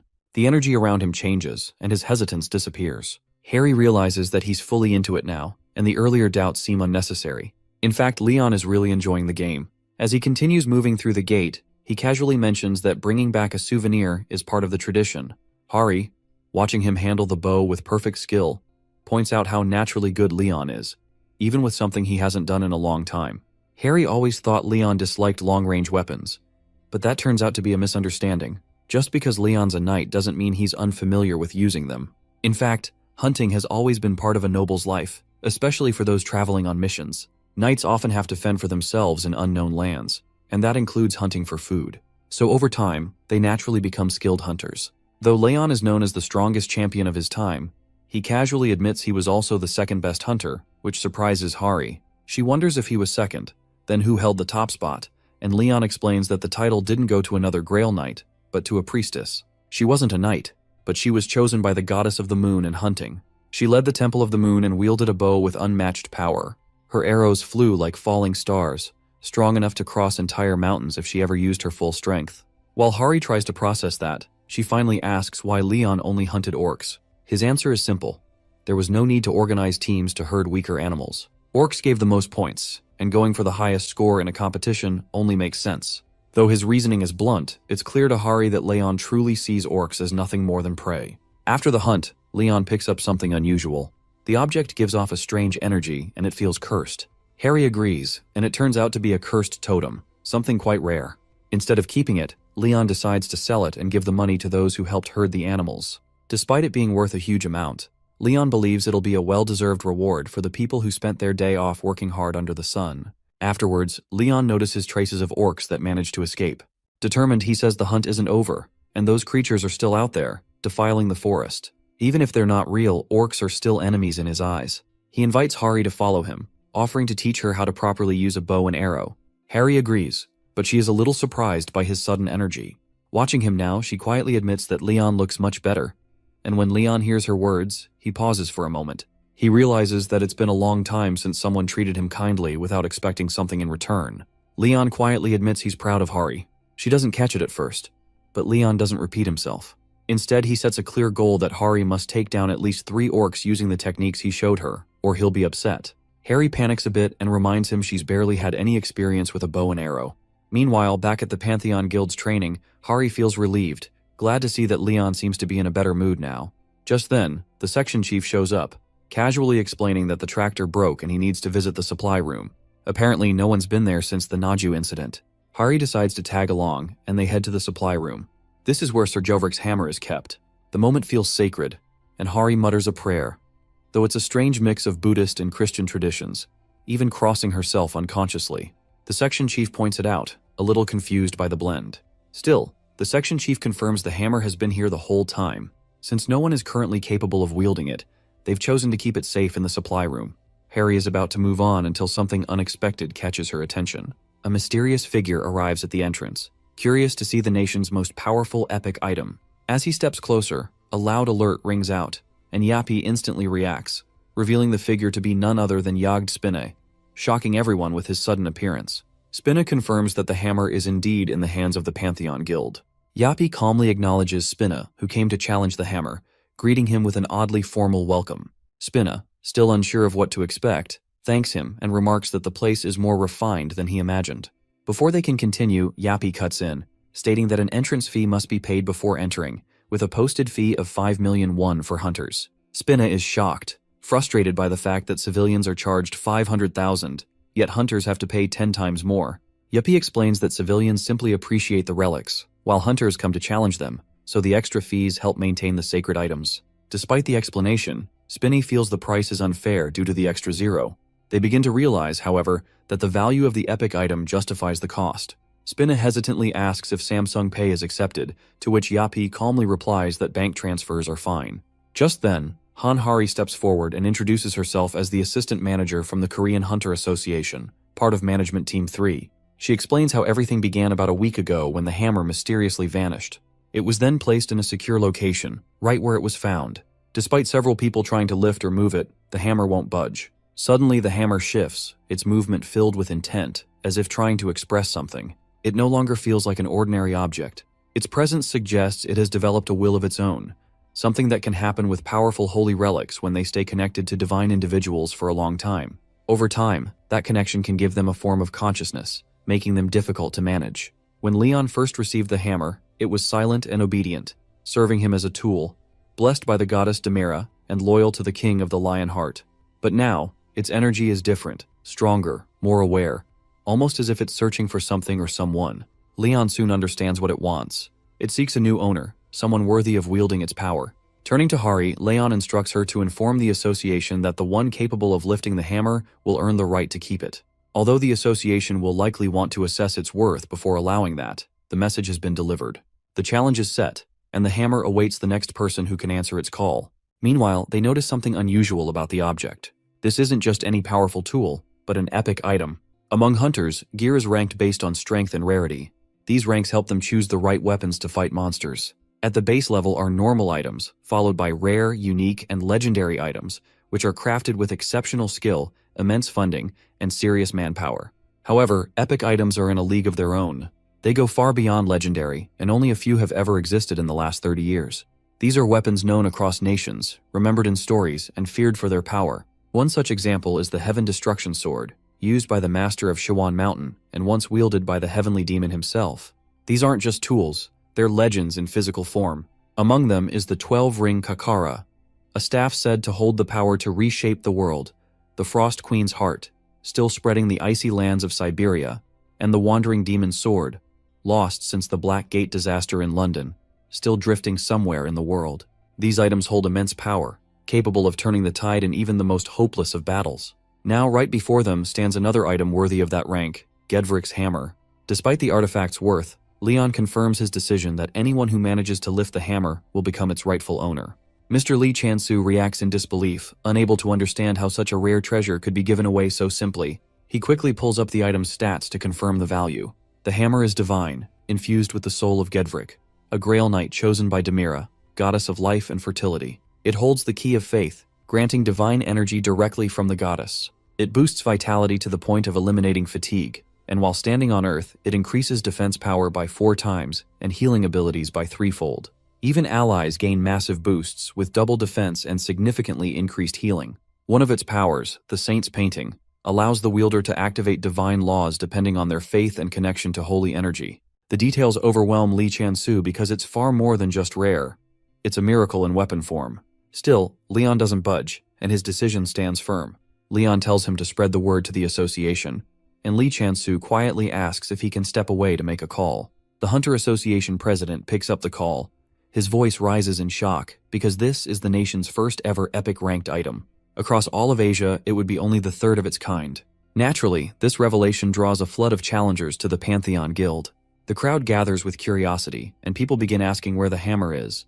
But Hari quickly reminds them that with something so revered, proper respect is necessary. In this world, even items that belong to legends must be addressed with honor. It's not just a hammer, it's Sir Jovrik's legacy. Then a challenger steps forward, requesting to try his luck. But as he draws closer, he realizes that the aura surrounding the hammer is intense, and without even moving, it radiates overwhelming energy. Even without lifting a finger, the challenge falls to the ground. The hammer reacts harshly to those it deems unworthy, pushing them back with an invisible force. A hunter stumbles back and complains no one warned him about that. But the truth is, The hammer chooses on its own, and no one really understands the exact rules it follows.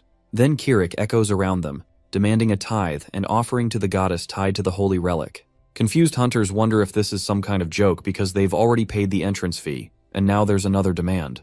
But someone in the group suddenly realizes the hammer is connected to the goddess, and the tithe might be part of the test. He hands over 10 million won as an offering. Others stare at him in disbelief, calling him crazy for giving up so much money. The moment the tithe is accepted, something changes.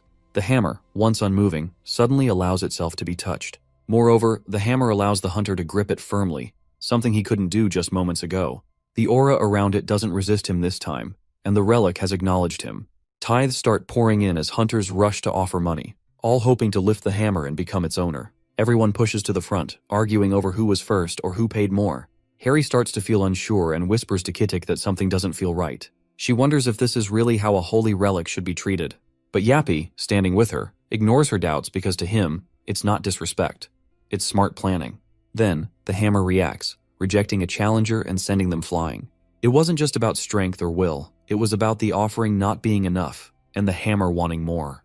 What seemed like a sacred test now feels more like a payment system. The relic doesn't just test worth, it measures gold. Slowly, it starts to feel less like a holy weapon and more like a tool for profit. Still, Yappy stays calm because his plan is working, and this is only the beginning. Nothing will stop him now. The news spreads like wildfire, and even Starbucks wants to open a branch right inside the guild. The place is booming, gaining attention from everywhere. A report on tithes shows just how popular the guild has become. Hunters from across the country line up, hoping for a chance to lift the hammer. Some aren't even here for glory, they're here for miracles. A man cries out in relief as his decade-long ingrown toenail suddenly heals, and another feels his cavity varnish, all from the hammer's aura alone. The Pantheon's power draws crowds by the dozens. With every miracle, belief spreads further, but behind it all stands Yappy, working tirelessly. He doesn't rest. Instead, he gathers funds, goods, and every possible resource. Yappy isn't just chasing money, he's building something bigger. Fame, reputation, and miracles all feed into his goal. The Pantheon isn't just a place to him, it's a symbol. And everything he does, every coin he collects, fuels the rise of this sacred facility. In the middle of it all, Harry stares, wondering what all of this has become because inside the Pantheon, a new chamber stands, marked as the high-intensity forging facility. Even with all its gleaming parts and heavy machinery, it's still considered the lowest-tier forge in Yappy's vast database. Built with Earth's limited metallurgy, it's the best he could manage for now. To the average eye, it still looks amazing, but Yappy doesn't sugarcoat things. He blames the impression on the simplicity of the organic mind, brushing off compliments without hesitation.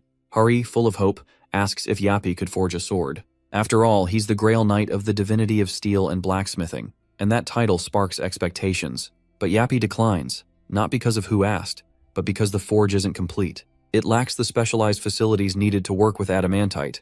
Without those upgrades, even a master like him can't proceed. Afterward, Hari understands, and Yappy turns away with a determined step to earn more money. A small forging facility opens, and Yappy finally gathers enough seed money to begin his plans. He sees himself as a righteous thief who takes from the greedy, not for selfish gain, but to build something greater. Recently, the global stock market has faced chaos. Powerful people are angry because the news isn't being twisted in their favor, even after paying large sums to control the media. Headlines go against their wishes, and their frustration grows. Behind the scenes, a ghost-like figure quietly ruins their plans. Just as they prepare to sell stocks for massive profits, this mysterious person steps in, grabs the earnings, and disappears without a trace. That person is Yappy. He moves through the cracks in the system, smartly collecting wealth without being noticed.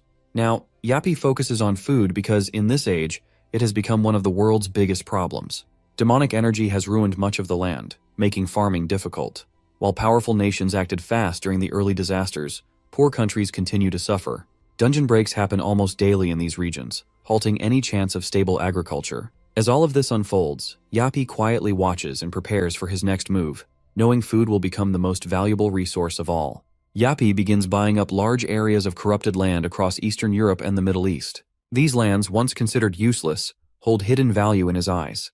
Yappy's first major step is targeting Heilongjiang's grain industry. After the Shanghai disaster 2 decades ago, Heilongjiang became one of the most damaged warlord nations. With land so tainted, it's nearly impossible to farm. Still, Yappy invests in and purchases parts of the region's grain operations, spreading the faith of Demera, the goddess of life and fertility. This divine belief gradually cleanses the soil, Although the land doesn't heal as fast or on the same scale as Leon's power, it slowly begins to recover. Soon the ground becomes ready to grow sacred rice, corn, and other grains. Once ruined, this area now promises massive profits and steady food production. After this, Yappy plans for the Pantheon Guild to take full control of the food market.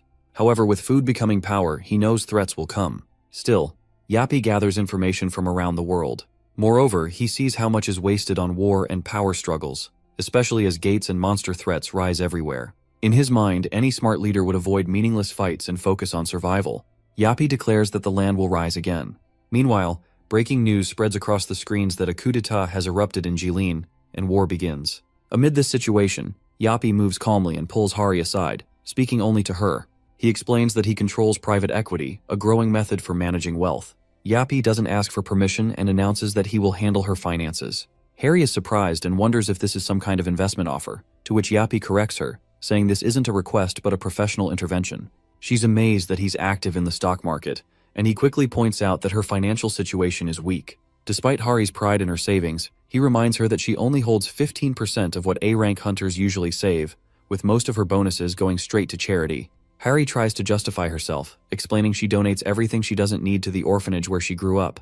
But Yappy doesn't criticize her kindness. He insists that proper financial planning will help her give even more. She tries to decline, but he argues that avoiding financial education is like giving up on life in this modern world. Yappy believes she should be thankful for his help. Hari agrees to let him manage 2 million won, but Yappy raises the number to 20 million and casually suggests she sell her semi-basement apartment in Seoul. Hari hesitates, unsure of how to respond, but deep down, she trusts Sir Yappy, hoping this isn't something shady. Yappy upgrades Hari's status, moving her from a bronze to a silver member. He tells her it's a generous gesture, explaining that silver members now earn double returns compared to bronze. Excited by the promise of more profits, Hari shows interest in going even higher. Yappy tells her that if she brings in 5 new members, she'll be upgraded to gold, which promises triple the profit. Hari, only 20 and new to adult life, doesn't realize what she's stepped into.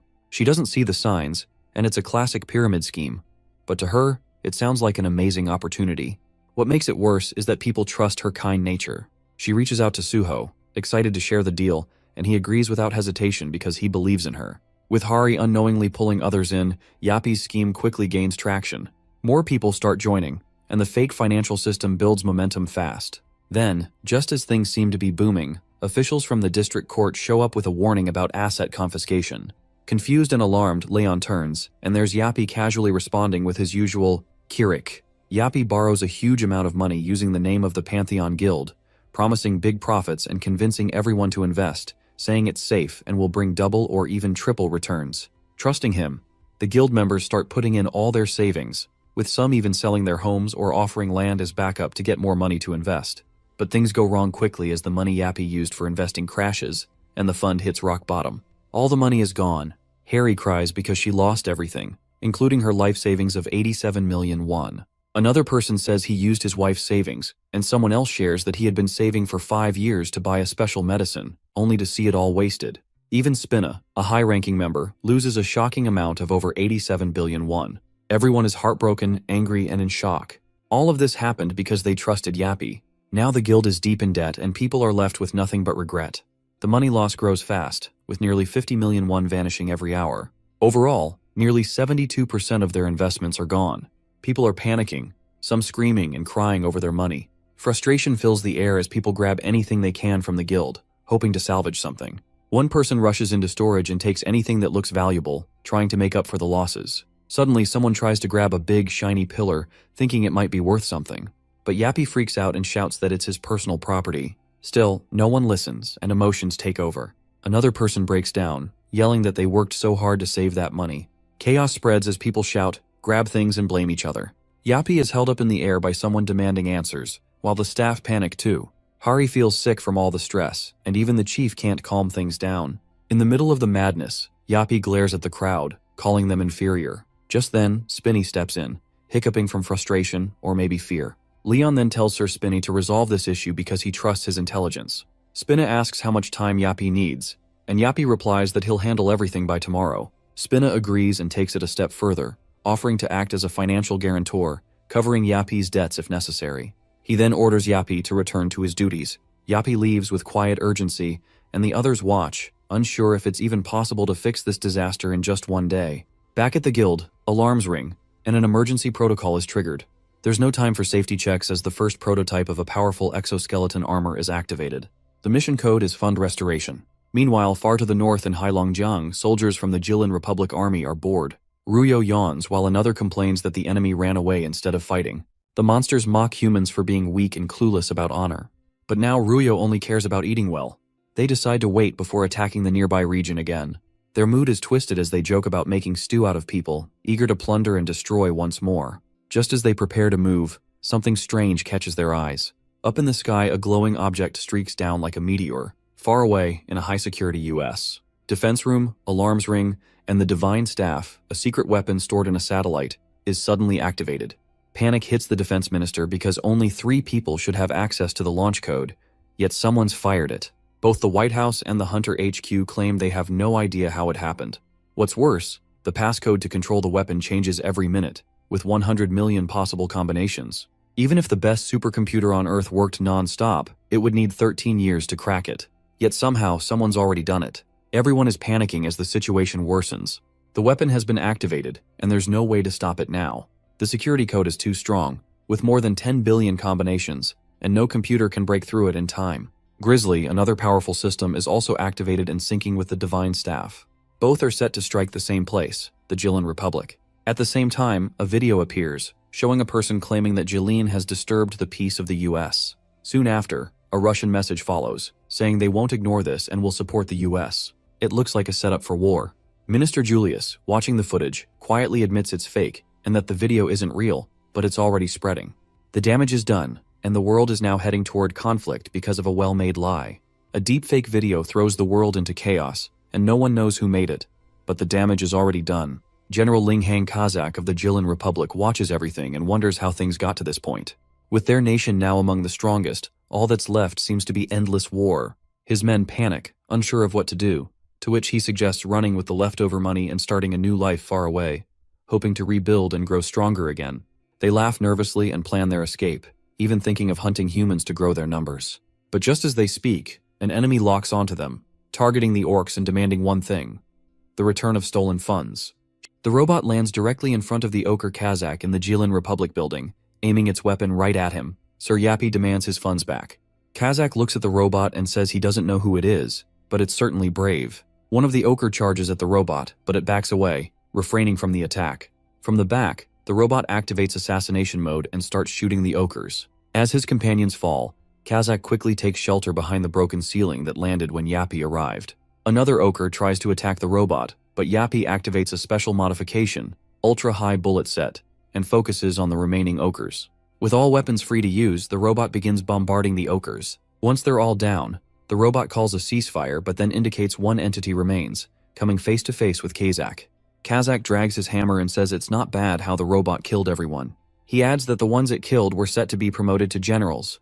The robot instantly resumes assassination mode, catching Kazak by surprise as he yells, asking if it even knows what resume assassination means. The robot fires a piercing laser, but Kazak dodges it and charges toward the robot, swinging his axe and hitting it. The impact destroys the robot's hand as it registers that Kazak's axe is made of adamantite. Kazak yells that his axe is pure adamantite and gets ready to strike again. He says even a Drake couldn't survive the axe as he swings it at the robot. The robot, recognizing the attack, identifies Kazak as rank S and realizes there's not enough ammo left. Suddenly, the robot fires a sharp laser from its hand. Kazak scoffs, saying that a chunk of metal like the robot has no chance against him, a warrior blessed by the god Helkan. Kazak jumps and attacks, but the robot activates insufficient time and scenario failure. Yappy catches Kazak in strings, commenting that he's gathered helpful data from real-life battles, making big data even more perfect. Kazak yells in confusion, asking what Yappy is talking about. Yappy activates Tactical Divine Law and shoots a laser, killing Kazak as his flesh flies through the air. Yappy moves toward the adamantite material, takes it, and removes all witnesses, stating that the assassination is now complete. The news reports that the Jilin Republic's coup d'etat has been resolved, and the newly established Jilin Republic government apologizes for the chaos. Blessed crops were found in the rice fields of Beta Huang. Harry beams at Sir Yappy, telling him it's good that the war is over. She looks at her phone to check the fund's profit margin, and gasps as she sees it's only up to 200%. Leon calmly sips his tea while looking at the files. He checks Suho's records and thinks about how his swordsmanship, shield techniques, spearmanship, and horse riding have improved. He wonders if it's time to connect Suho to the gods, though he'll need to prove his faith first. Leon thinks there's no time to waste, especially since the gods allowed a simplified process, so he needs to hurry. He moves to the second sheet to look at Cheon Soyeon's files. As he reads the information, which states that a knight should uphold the rule of virtue, he wonders if Soyeon has any greed, and assumes that the reason she signed up is because of the divine laws. He thinks back to the old times and realizes she reminds him of someone. Just then, Leon hears something and notices that the hammer has moved. He stands up, curious about who could be behind it, and quickly heads toward the area. Hari asks where he's going, but Leon doesn't answer. He arrives at the site and smiles, saying that it's unexpected, as he sees Daesung holding the hammer in his bare hands. In the empty fields near Naju Plains, everyone gathers around as Leon instructs. He announces that today is the day they welcome a new student. The students murmur in confusion, wondering why now. One student points out that most of the academy students should have already joined guilds. Some wonder who the new student could be. Leon continues, explaining that the new student will train alongside them and aim to become a knight in the future. The new student stumbles onto the scene on a horse, struggling to control it. He nervously introduces himself as Good Daesung, the first-generation student of Man-at-Arms, and says it's nice to meet everyone. Meanwhile, at the presidential building, a researcher informs the president that the Eastern Sea Fleet, 7 American fleets, and Japan's Maritime Self-Defense Force have all checked in. The president acknowledges the information and confirms that the Dragon Palace is real. A gate in the ocean, called the Dragon Palace, was discovered in Tokyo Bay 25 years ago. At the time, people believed gates only appeared on land, and there were no satellites to observe the oceans for gates. The Tokyo Bay Gate was ignored until a dungeon break caused the destruction of Tokyo. Nearby beaches were corrupted, and ocean creatures turned into monsters. This incident became one of the worst gate disasters in history and led to international cooperation in raiding gates. The researcher informs the president that Hurricane Nabi, which had been heading toward the Pacific Ocean, has changed course and is now heading toward Olung Island. The president stands silently, clearly nervous, as the researcher adds that it's expected to be the worst hurricane this year. The president looks at the screen and laments his bad luck. A reporter on the live broadcast announces that the hurricane is moving at 64.5 meters per second, about the same speed as Hurricane Mamie in 2003, and that severe damage is expected on Olung Island. The president turns to his assistant, ordering him to contact His Majesty Leon of the Pantheon Guild. Half an hour later, the president faces Yongwon, asking if he's the first to arrive. The president acknowledges him and snickers, noting that the Yongwon Guildmaster has changed a lot, mentioning that he used to ignore the draft. Yongwon scowls and questions why his guild is the priority draft candidate when there are better guilds out there. The president weakly smiles, stating that it's hard to find a guild as great as the Phoenix Guild. Yongwon turns away, saying they're still recovering from the damages of the Jeju Island incident. The president continues to smile, reassuring him that he's sure Yongwon is all better now. Yongwon's scowl deepens as he wonders why this old man is suddenly pushing his authority on him, suspecting it must have something to do with Leon. Yongwon asks directly, sure that they aren't sending his guild alone, and questions when his ace card will join. The president acts surprised, asking what ace card he's referring to, then responds, saying that His Majesty isn't someone a person like him can evaluate. This only angers Yongwon more. He moves toward his partner, saying that things aren't working out for them, to which the companion mocks him with a saying, "You reap what you sow." Yongwon thinks back to the knight asking him to take the horse, saying the horse would heed the king, and praying for him, asking the gods to bless him.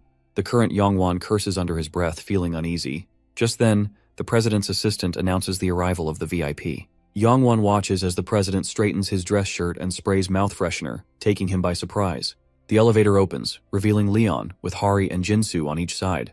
The president bows, thanking him for gracing them with his presence. Leon smirks, then warns the president to have a good reason for calling him all the way there. The president tells him to follow and assures him he will explain the situation. After explaining the situation, Leon leans back, summarizing that a gate has appeared in the ocean, and the approaching hurricane is making it difficult to raid.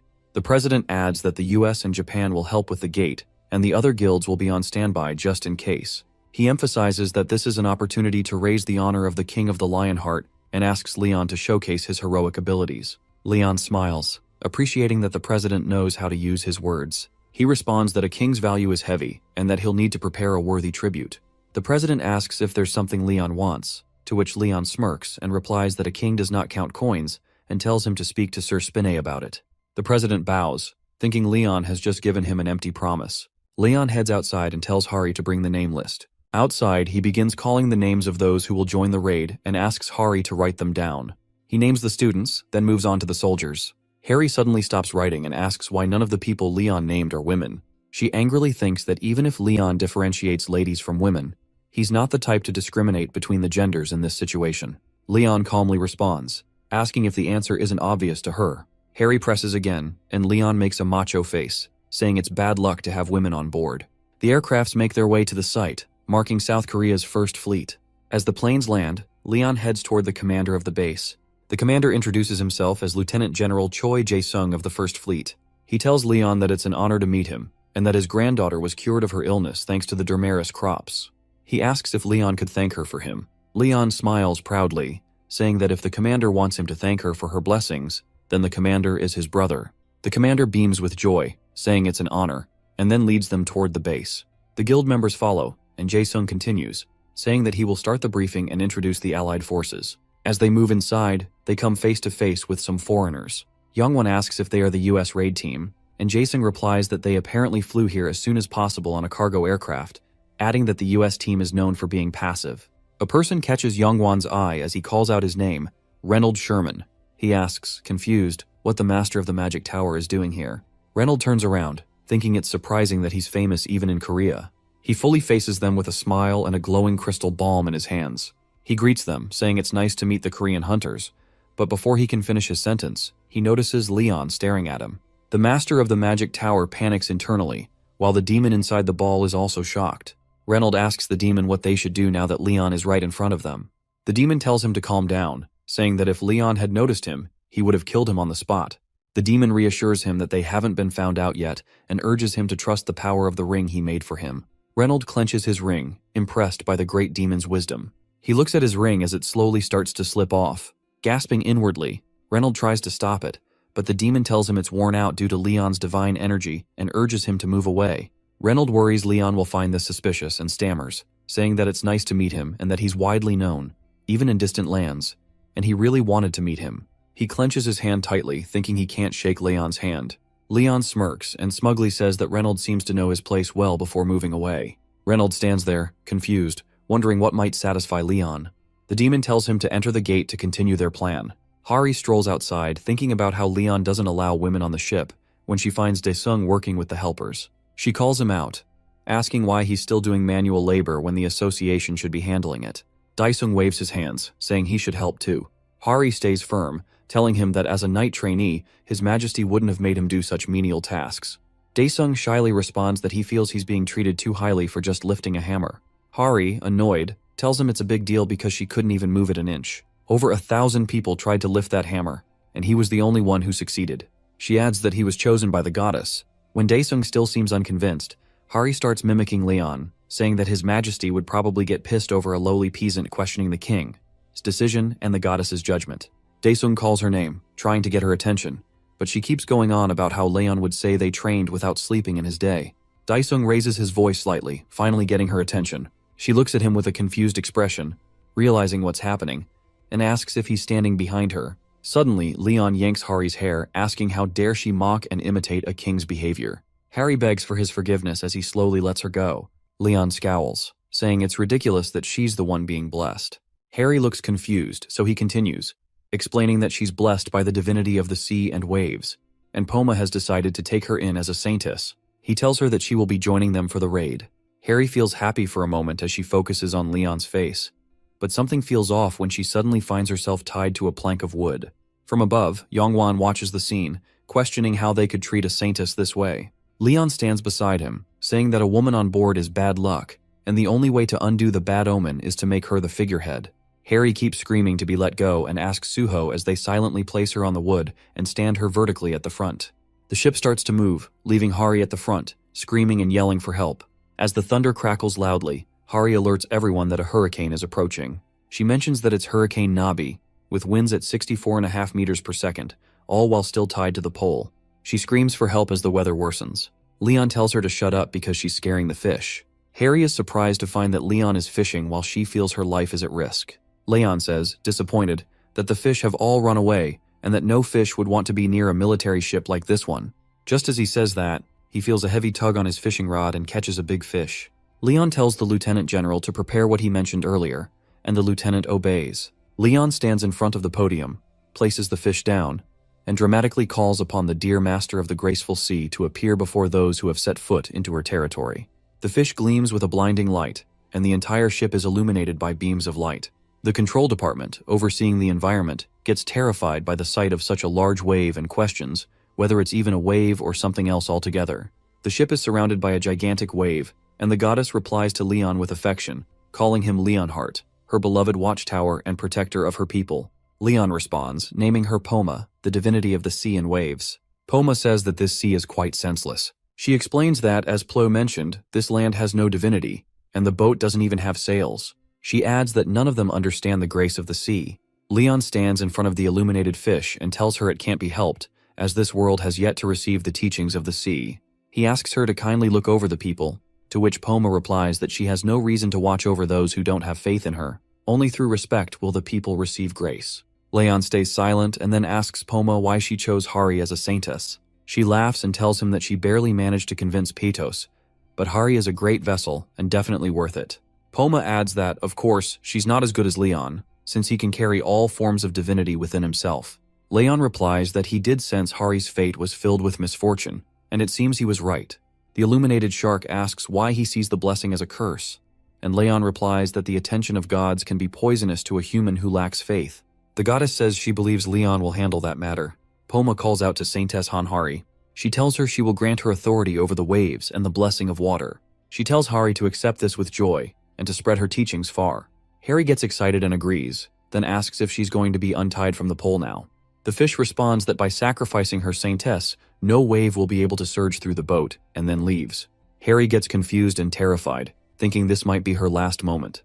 The people announce that a hurricane is approaching with a wave height of 10 meters, and instruct everyone to get inside if they don't want to be swept away. Hari screams for help again, and Leon tells her she lacks faith. However, Poma still likes her, and he guesses that's why she decided to overlook her lack of faith.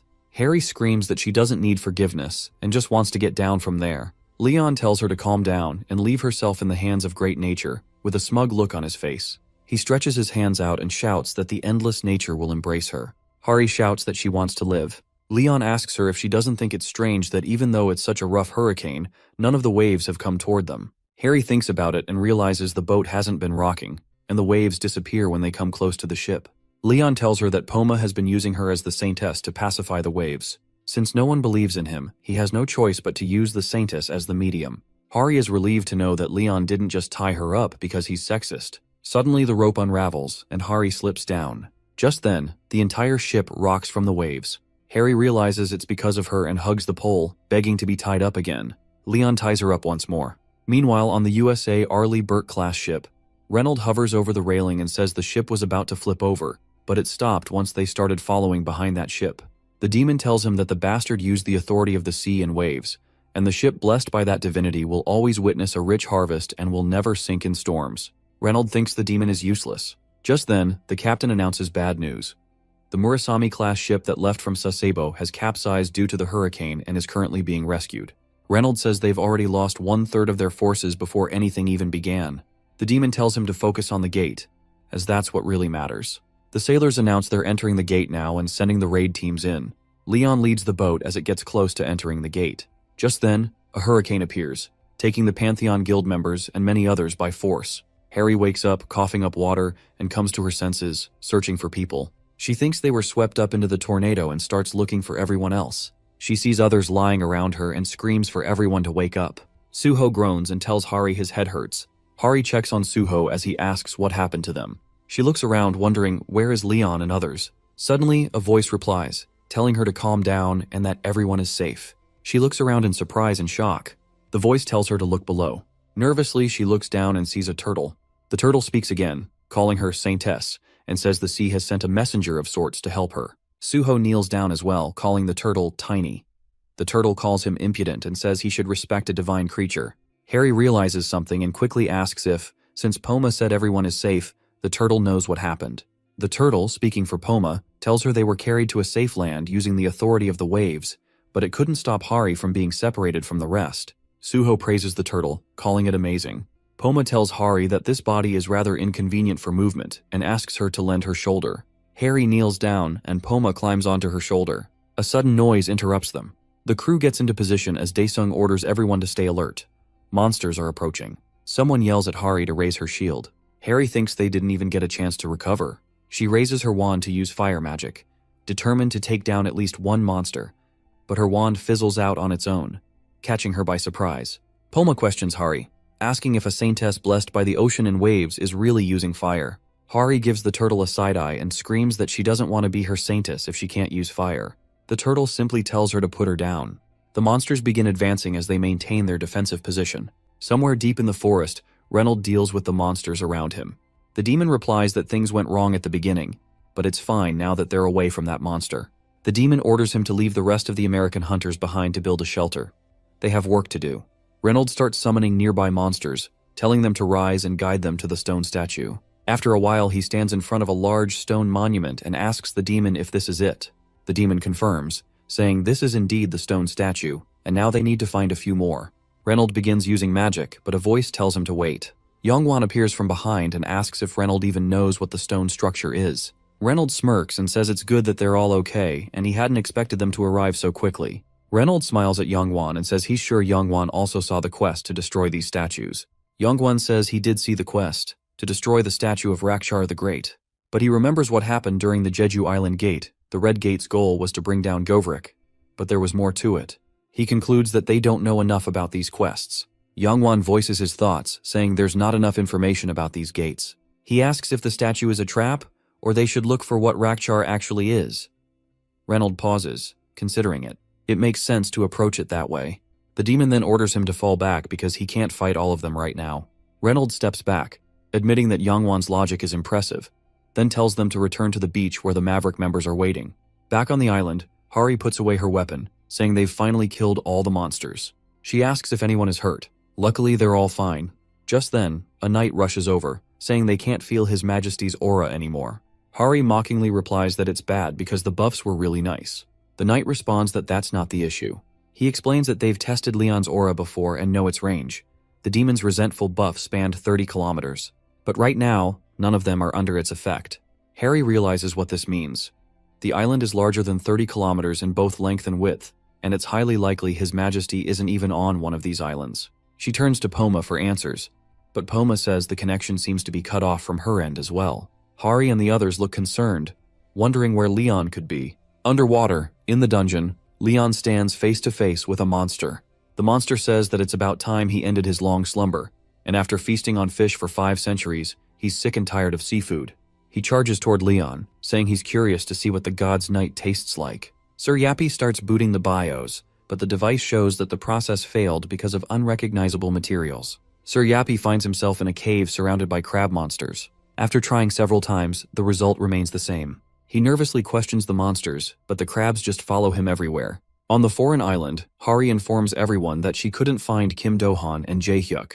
Daesung replies that he hasn't seen Section Chief Kim either. Another knight wonders aloud that he didn't expect the trainees to go missing like that. Suho replies with determination that he's sure they are all fine, then nervously turns toward Hari, asking her if they will be all right. Hari gives him an encouraging smile and then turns towards the American knights, thanking them for their help earlier, saying they were able to bring down those monsters easily thanks to them. The blonde standing in front of them salutes Hari, greeting the Korean hunters and introducing himself as Mistral from the Maverick Guild. Hari introduces herself, then stops, realizing that the name Mistral sounds familiar. She carefully stares at his face, then screams that he's Alan Taylor, the S-rank hunter ranked 6th in the Maverick Guild.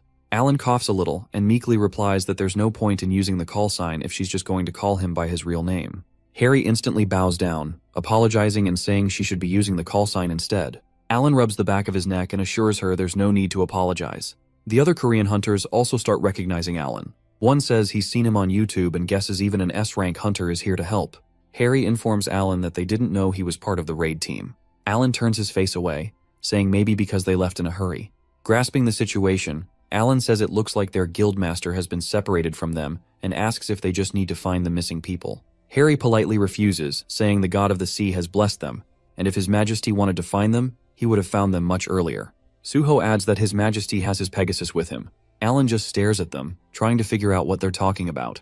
Before anyone can answer, a notification sounds, stating that the first wave is commencing. Harry asks in confusion if they're supposed to defeat a wave of monsters. Alan starts cracking his knuckles, saying they should talk about this later because they have to deal with this first. Just then, monsters from both land and water start emerging, and the notification board shows that they only have 3 minutes left. The knights exclaim that they're facing A-rank field bosses right from the start. Alan looks at the sea monster and smirks, saying this is going to take some time. Hari and Alan both take their positions as Daesung orders the shield squad to block.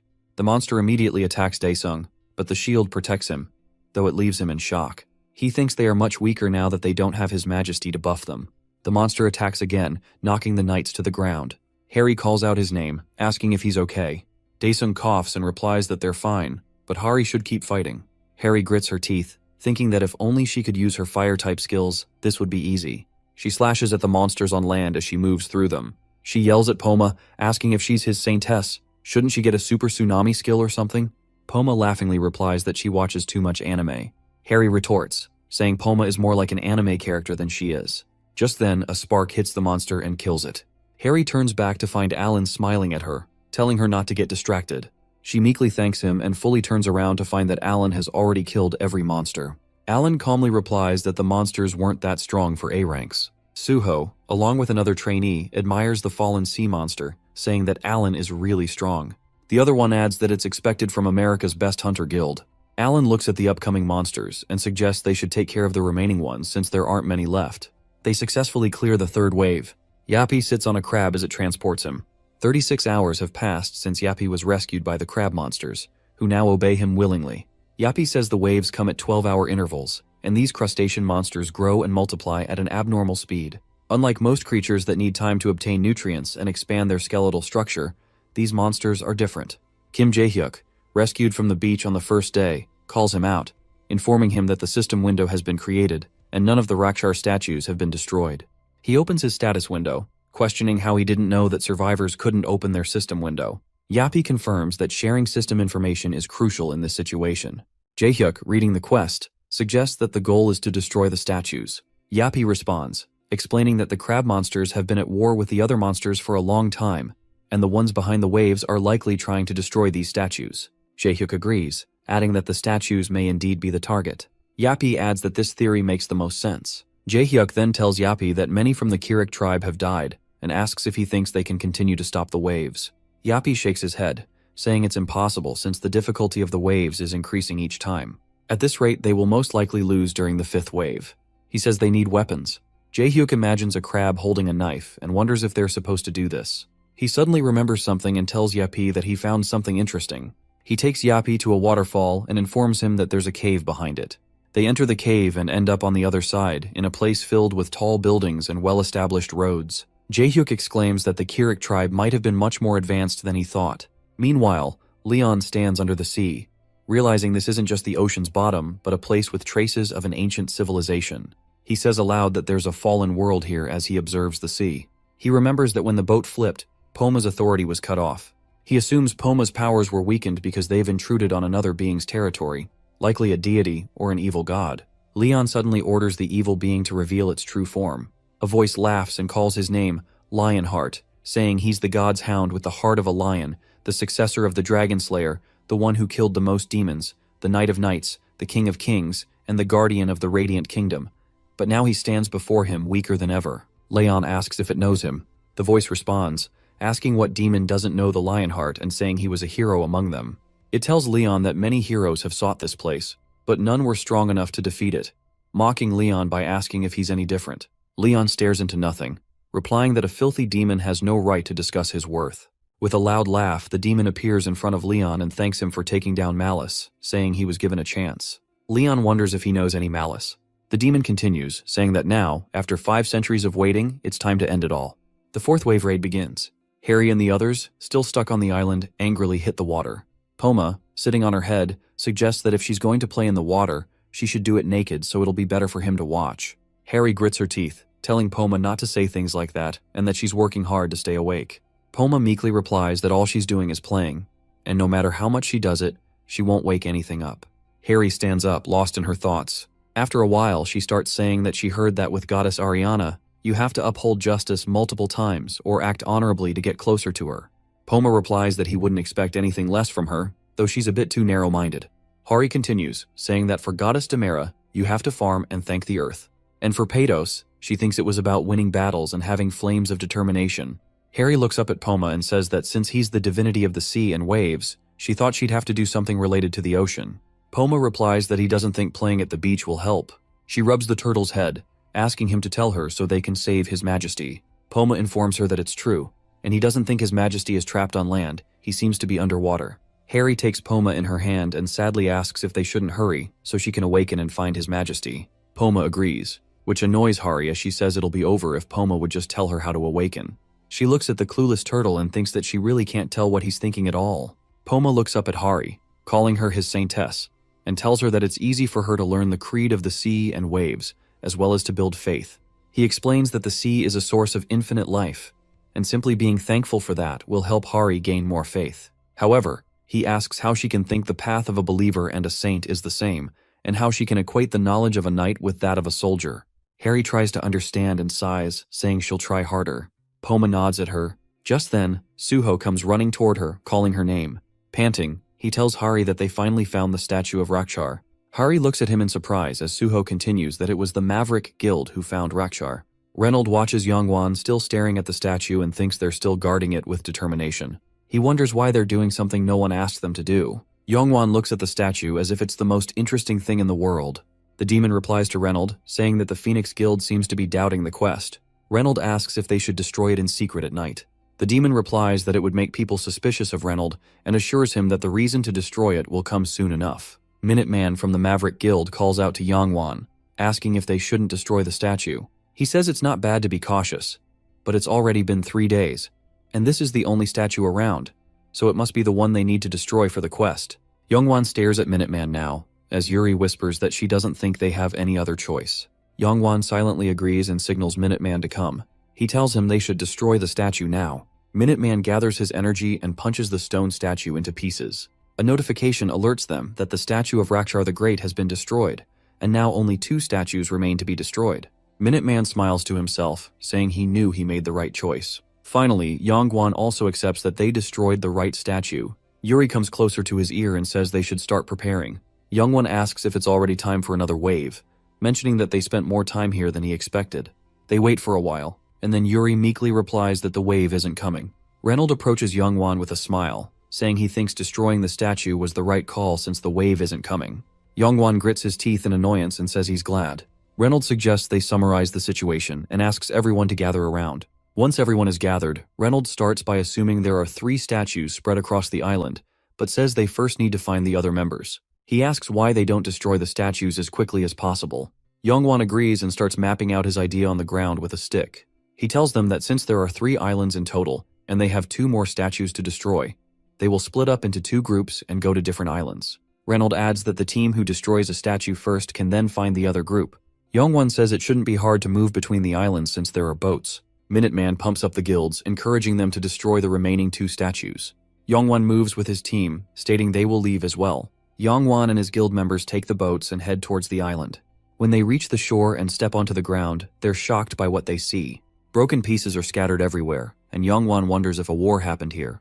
He notices a cannon buried in the ground and realizes something is wrong, so he orders his guild to turn back, telling them that this island feels different. Just then, a sudden Kirik alerts them. Yongwan prepares a fire arrow as a robotic claw pierces the ground, revealing a robotic crab monster, then 2, and soon an entire army. Someone from his guild mentions that the enemy has firearms. Yongwan, frustrated, asks why this island is so different.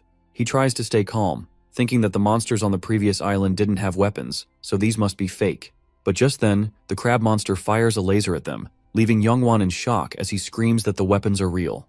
He quickly takes his position again, knowing there's no way they're getting out of this unscathed. Suddenly, a voice orders them to kneel to the chief of the Kirik tribe. Sir Yappy and Jaehyuk appear, sitting on a large crab. Sir Yappy orders the mortals to surrender because they have no chance of winning. Yongwan stares at them, recognizing Yagd Spinay and Jaehyuk as Pantheon kids, marking the Phoenix Guild's defeat. The current situation is that the Phoenix Guild is on Yappy's island, while Maverick and Reynold are on Hari's island. There are 2 statues left. Reynold, along with Maverick, heads toward one of the statues, only to find Hari shielding it with her body. Reynold comments that it's an odd and annoying situation. Hari yells that they can't destroy the statue because she already explained she had a vision of the future, Alan says he's at a loss now since they can't just break the statue because of her prophecy skill. Hari pleads her case, asking if nobody can see the horrible aura the statue is suppressing. She looks back and sees red smoke emerging from it, realizing it would be too dangerous to destroy it. Suddenly, the statue explodes with a loud burst as Reynolds stands there, looking proud. Harry thinks in horror, wondering if he just broke it. Reynolds says their goal in coming here was to close the gate, so they'll destroy the statues as the quest instructed. The horrible aura escapes and Hari watches in horror. The ground shakes as Man asks what that was, sensing something ominous is coming. Then, a monster rises from the sea, leaving everyone stunned. The monster roars, ordering everyone to submit to him. He claims he is their chaos, their despair, and their misery, and that he will crush their hopes and stop their beating hearts. He announces that he is Rakshar, the demon of chaos, and his awakening overwhelms all living beings. Everyone watches Rakshar with horror as the guild members begin falling under his trance. The chaos aura takes complete control, causing effects like weakness, panic, fear, chaos, and hopelessness. Rakshar lets out another roar, commenting that there's a bad smell in the air, but it's not time for the delicacies yet. Daesung covers them as Rakshar continues, saying he needs to deal with the creatures who sealed him here first, and telling them to enjoy their brief moment of hope. The monster then submerges back into the water, and the area becomes corrupt with chaos, affecting all living beings with the status abnormally deranged. Everyone's eyes turn bloodshot, and they start attacking each other. Harry tries to calm everyone down, urging them to withstand the status abnormality. Suddenly, Alan attacks Hari, and she barely dodges the strike, telling him to get it together. Alan screams that it's what's right and that they need to die, so he's going to help her. He charges toward her but gets hit by Minuteman. Harry nervously thanks him, but he turns and punches her with such force that she's thrown into the water, gasping for air. Harry thinks she didn't have time to react and struggles to breathe, wondering if she's going to die here. She remembers Govrik telling little Hari that her parents died saving the world, and that they were heroes, which was cool. He patted her head and promised that she would become a great person with honor. Harry struggles, wondering what good being a hunter of justice really brings, and questions what it matters if she's a god saintess when she's nowhere near as powerful as Sir Jovrik, let alone His Majesty. At least Sir Jovrik died with honor, doing something good with his sacrifice. Suddenly Poma appears in front of her. He calls her name and tells her not to try to grasp the ocean, because no matter how much she tries, all she can grab is just a handful of seawater. Poma tells Hari to fill her heart with faith and trust, to acknowledge and understand the greatness she possesses. Hari has no idea what he's talking about, but he insists that she listen to the ocean. He tells her that if she didn't feel it before, she should feel it now. The flow of the ocean, the whispers of the coral reef, and the great song of the ocean.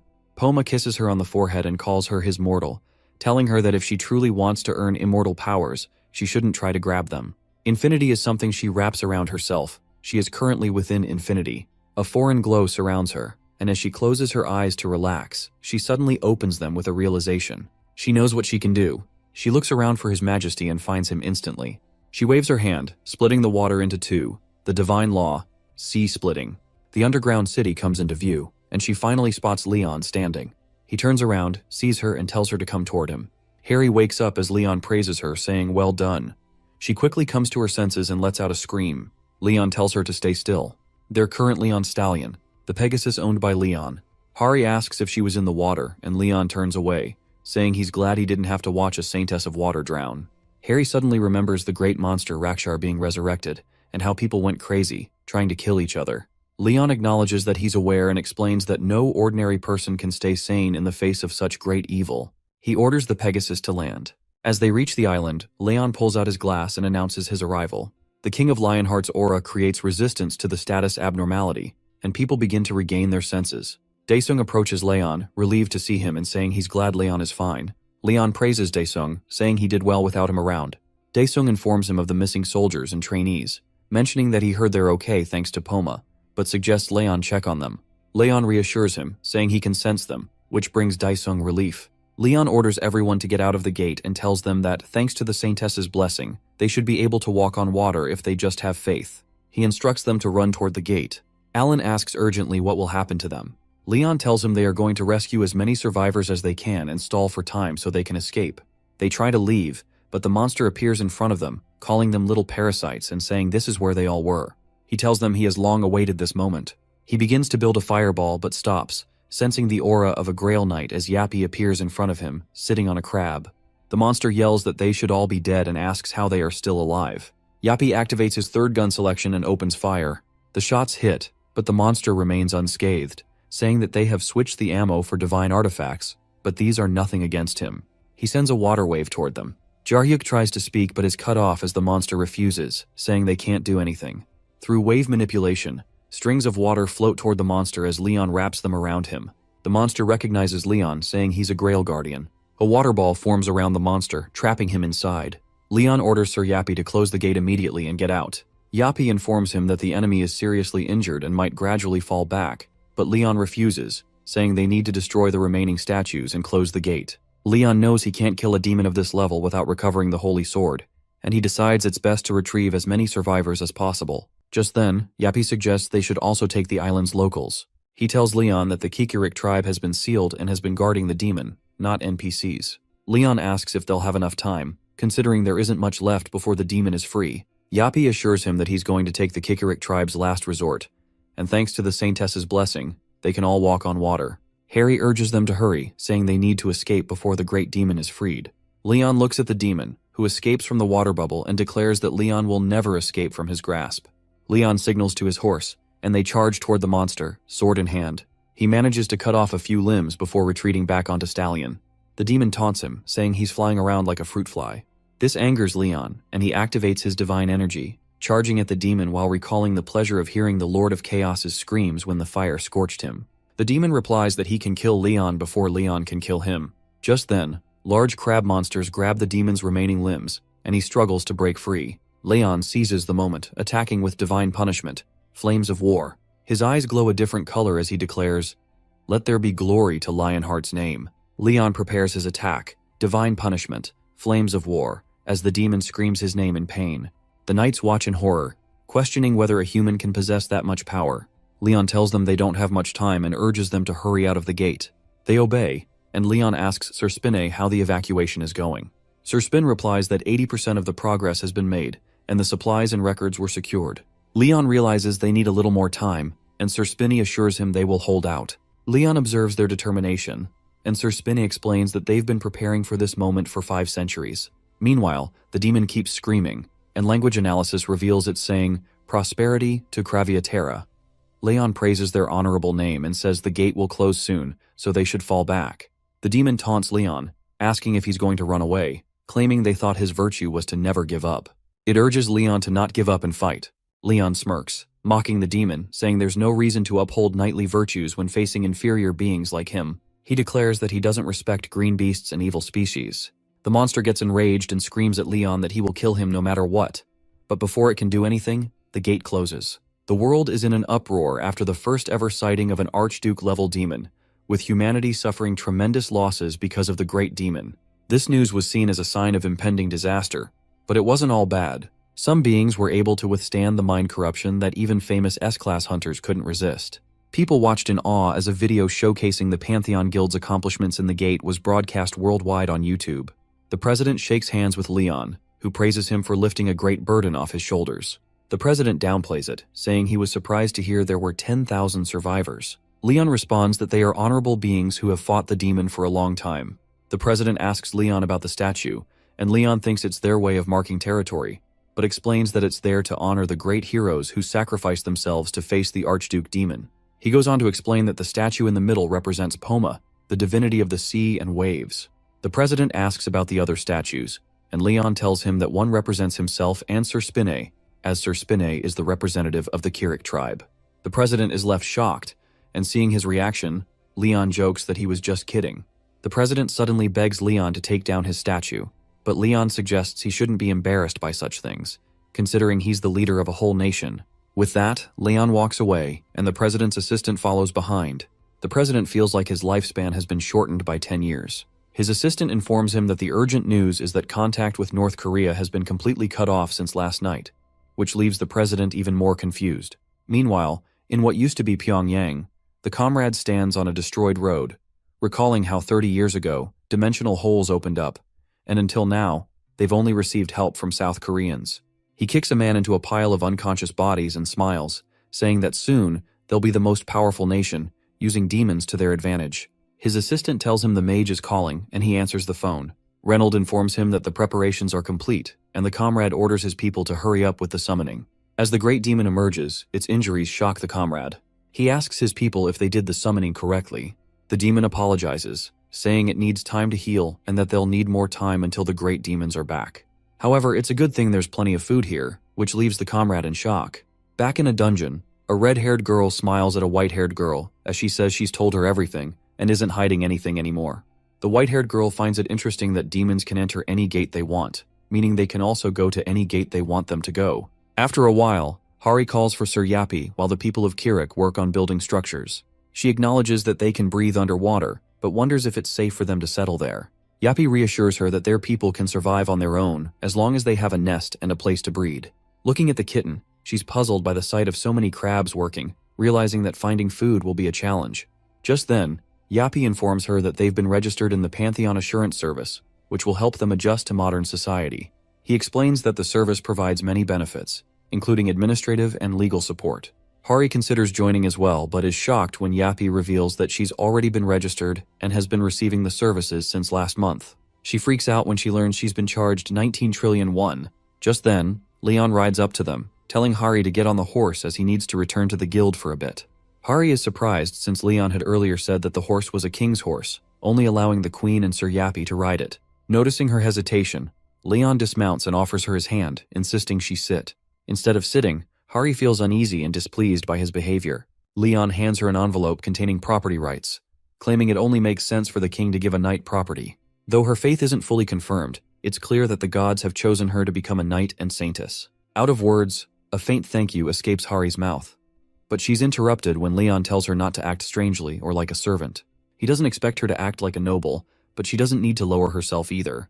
Embarrassed, Hari gets on the horse with Leon. After a quiet ride, she finally asks if she is now a noble too, and Leon's answer fills her face with joy. He explains that it's true, though in the Pantheon, she will rank after the Queen, Sir Spinne, and then Sir Yappy. Immediately, she calls out to Sir Yappy, claiming he now treats her like a noble, but ends up getting struck by his whip. With a judgmental look, Leon side-eyes them for their immaturity. Later, in the Pantheon Guild, in Queen Beatrice's workshop, Leon stands next to her, learning that the experiment was successful and confirming that demons are indeed using gates, just as he suspected. Leon reflects deeply, realizing that since the Jeju Island gate, he's had doubts. What seemed like a noble mission was actually about saving corrupted barbarians and defeating a righteous knight. This makes him see that the system and its quests aren't truly good. They're driven by evil forces trying to control the awakened. Leon reveals to Beatrice that the earth is now tamed by mana stones, and people won't give up on the quest, despite finding them strange, due to financial or other reasons. With demons definitely stirring, he asks Beatrice if she can control the gates as well, since he's heard she can. To be specific, Beatrice can control the virtual spaces that have already fallen, but she would need a standard of evaluation to determine which gates have survivors and demons. Then, Beatrice smirks, suggesting that Leon use one of his holy relics as a beacon, which means she'll need a lot of mana stones. Leon likes the idea but wonders where to get those mana stones, though he knows there are many places to find them. Word spreads quickly, and soon everyone is gathered to raid every gate in South Korea. Not long after, the Pantheon Guild appears in all corners of the Republic, with 1,000 warriors, including 4th-rank warriors and knight trainees, plus 2,000 warriors from the Kirkrik tribe. They split into 20 teams, each heading to different gates across Korea. The Pantheon Guild's efficiency is remarkable. While most guilds raid 2 gates a month, this one clears over 20 in just 4 days. Meanwhile, the beasts are complaining to Leon for killing their leader, since they thought he would help them. With a mocking smile, Leon tells them that these inferior beasts copying human society is intolerable, and they will definitely be wiped out. As a result, a single guild takes control of the gates throughout the Republic of Korea. After clearing all the gates, Jin's eyes widened in shock as he saw tons of items lying in front of him. Yappy reveals that the classification is complete, with the total value at 38.3 billion won, and the auction price expected to be around 12.7 billion won. These values will keep them all comfortable, even after opening a gate. Leon then turns around, instructing that this time, the gate clearing will be carried out by a small group of elite warriors. He also orders that all information regarding the operation is forbidden from being reported to anyone. Jin and Hari are commanded to keep this a secret from the association as well. As long as Leon isn't doing anything to harm the nation, everyone is fine with him. Leon then stands in the center of a magical array, which begins to glow brightly. Using the sacred sword, Beatrice chants a spell to enter the coordinates. Everyone watches as energy streams gather, and just then, an artificially created gate appears. This is unbelievable for everyone, but Leon is impressed, and Beatrice smirks at the surprised looks on everyone's faces. Upon entering the gate, they find themselves on a battlefield, where several warriors are already fighting. Suho helps Jaehyuk while looking around in confusion at the surroundings. Leon realizes that there must be a problem with the gate. It seems that this time all the warriors are split up again. Suddenly, a loud roar is heard, and they see a large army of orcs charging towards them with weapons in hand. Before the orcs can attack, a knight named Babel dodges and kills one of them. Babel advises Jaehyuk and Suho to stop standing there like statues and to fight back, as this is a battlefield, not a playground. In respect, Babel kneels before Leon, though Leon quickly recognizes him as Valteric's Orc Shredder, a company commander. Despite that, Leon demands to know more about this place, so Babel explains that they are in the center of the Ryam Valley, and were in the middle of transporting Cerseria's holy relic. Leon quickly realizes what's happening when his mind reflects on the situation. It's already occurred. The Grail Knight of Dreams and Death, Zeria of Twilight, had failed his last mission. Following Babel, Leon is filled with regret. He wishes he had gathered more information while at Paradise, thinking it might have helped him now. But he also knows that what's done is done, and his focus should be on understanding his current situation better. Leon's attention then shifts to Sir Zeria, who is manifesting his fantasy territory. Holding the sword, Zeria gathers a strong energy that fills the environment. The orcs scream in agony and pain, then fall to the ground in an instant. Leon steps forward, suggesting to Zeria that the orcs are advancing. Upon seeing him, Zeria and all his knights quickly bow down in honor, greeting Leon as the first knight of goddess Ariana. Watching them kneel, Leon thinks about how knights, after drinking the holy water from the Holy Grail and awakening, reach their peak form. Leon, being an incredible warrior since he became a knight of the Holy Grail at a young age, recognizes that, in front of the king's eyes, he now looks like an old man, meaning his current appearance represents his peak. Noting that he hasn't changed a bit, Leon orders him to get up and demands to know the full situation. Zeria explains that they obtained the sacred relic and were on their way to the Empire's border when they were ambushed by orcs and the heathens of the beast god. In response, a few knights stay behind to defend, while others continue transporting the relic, splitting into 5 groups for disguise. Out of curiosity, Leon asks about the group with the real relic. After a long pause, Zeria reveals that it's the 5th group in the southwest, a team led by Zeria's past. At the same time, in another place, Zeria laughs as he watches Daesung wake up after being unconscious for a while. Daesung is relieved to see the bear that attacked him is dead, and Hari is also there, realizing they've all been separated again. Zeria is surprised to see other knights here, as he never expected anyone else to be crazy enough to do this. Suddenly a system window appears, instructing them to help the Grail Knight Zeria of Twilight transport the holy relic to the Lionheart borders. Noticing their surprise, Zeria explains that they're a bit behind on the news because they've been in the middle of nowhere. To confirm he is Zeria of Twilight, Daesung repeats his name, but to his surprise, Zeria tells him that this honorable title will be his in the future. For now, he is a mission knight on a mission.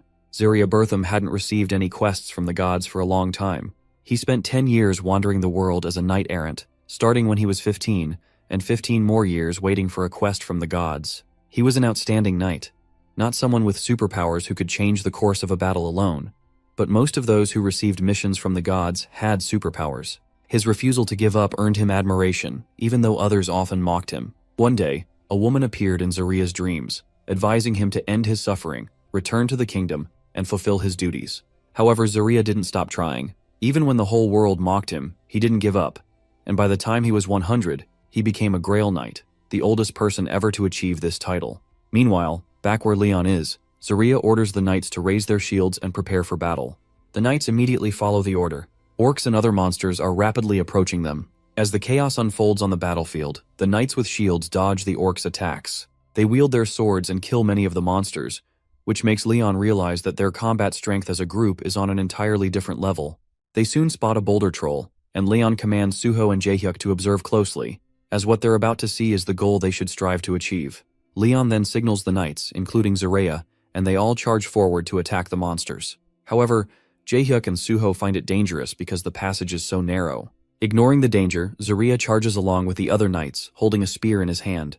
His horse leaps high over the knights holding shields, leaving Suho and Jaehyuk in awe as they watch the scene with their mouths wide open. Using the Dear Holy Flames skill, Zeria charges his sword toward his opponents, but Leon warns Suho and Jaehyuk not to get too excited, as the enemy hasn't fought with their full force yet. Meanwhile, the system notifies them of a bonus mission to defend Sir Zeria's forces until the very end. Reading this, Leon decides to stay and help Sir Zeria. confident that the stallion will chase after the real transportation squad. This time, he plans to watch the Honorable Grail Knight until the end. On the other hand, as instructed, Suho and Jaehyuk search through the orcs' corpses but find no mana stones. This realization makes Leon understand that this quest isn't biased, and he doesn't sense the hidden evil intent that usually accompanies other quests. However, he believes there may be a way to manipulate the quest itself. With that in mind, Leon orders his knights to search for any students, if there are any. He's about to say something else when he suddenly feels a spear charging toward him. In a split second, he catches it with his hand and angrily breaks the spear, his face showing frustration at the beast for using a ranged weapon against him. Looking at the orc, Leon mocks it for being a disgusting, inferior beast.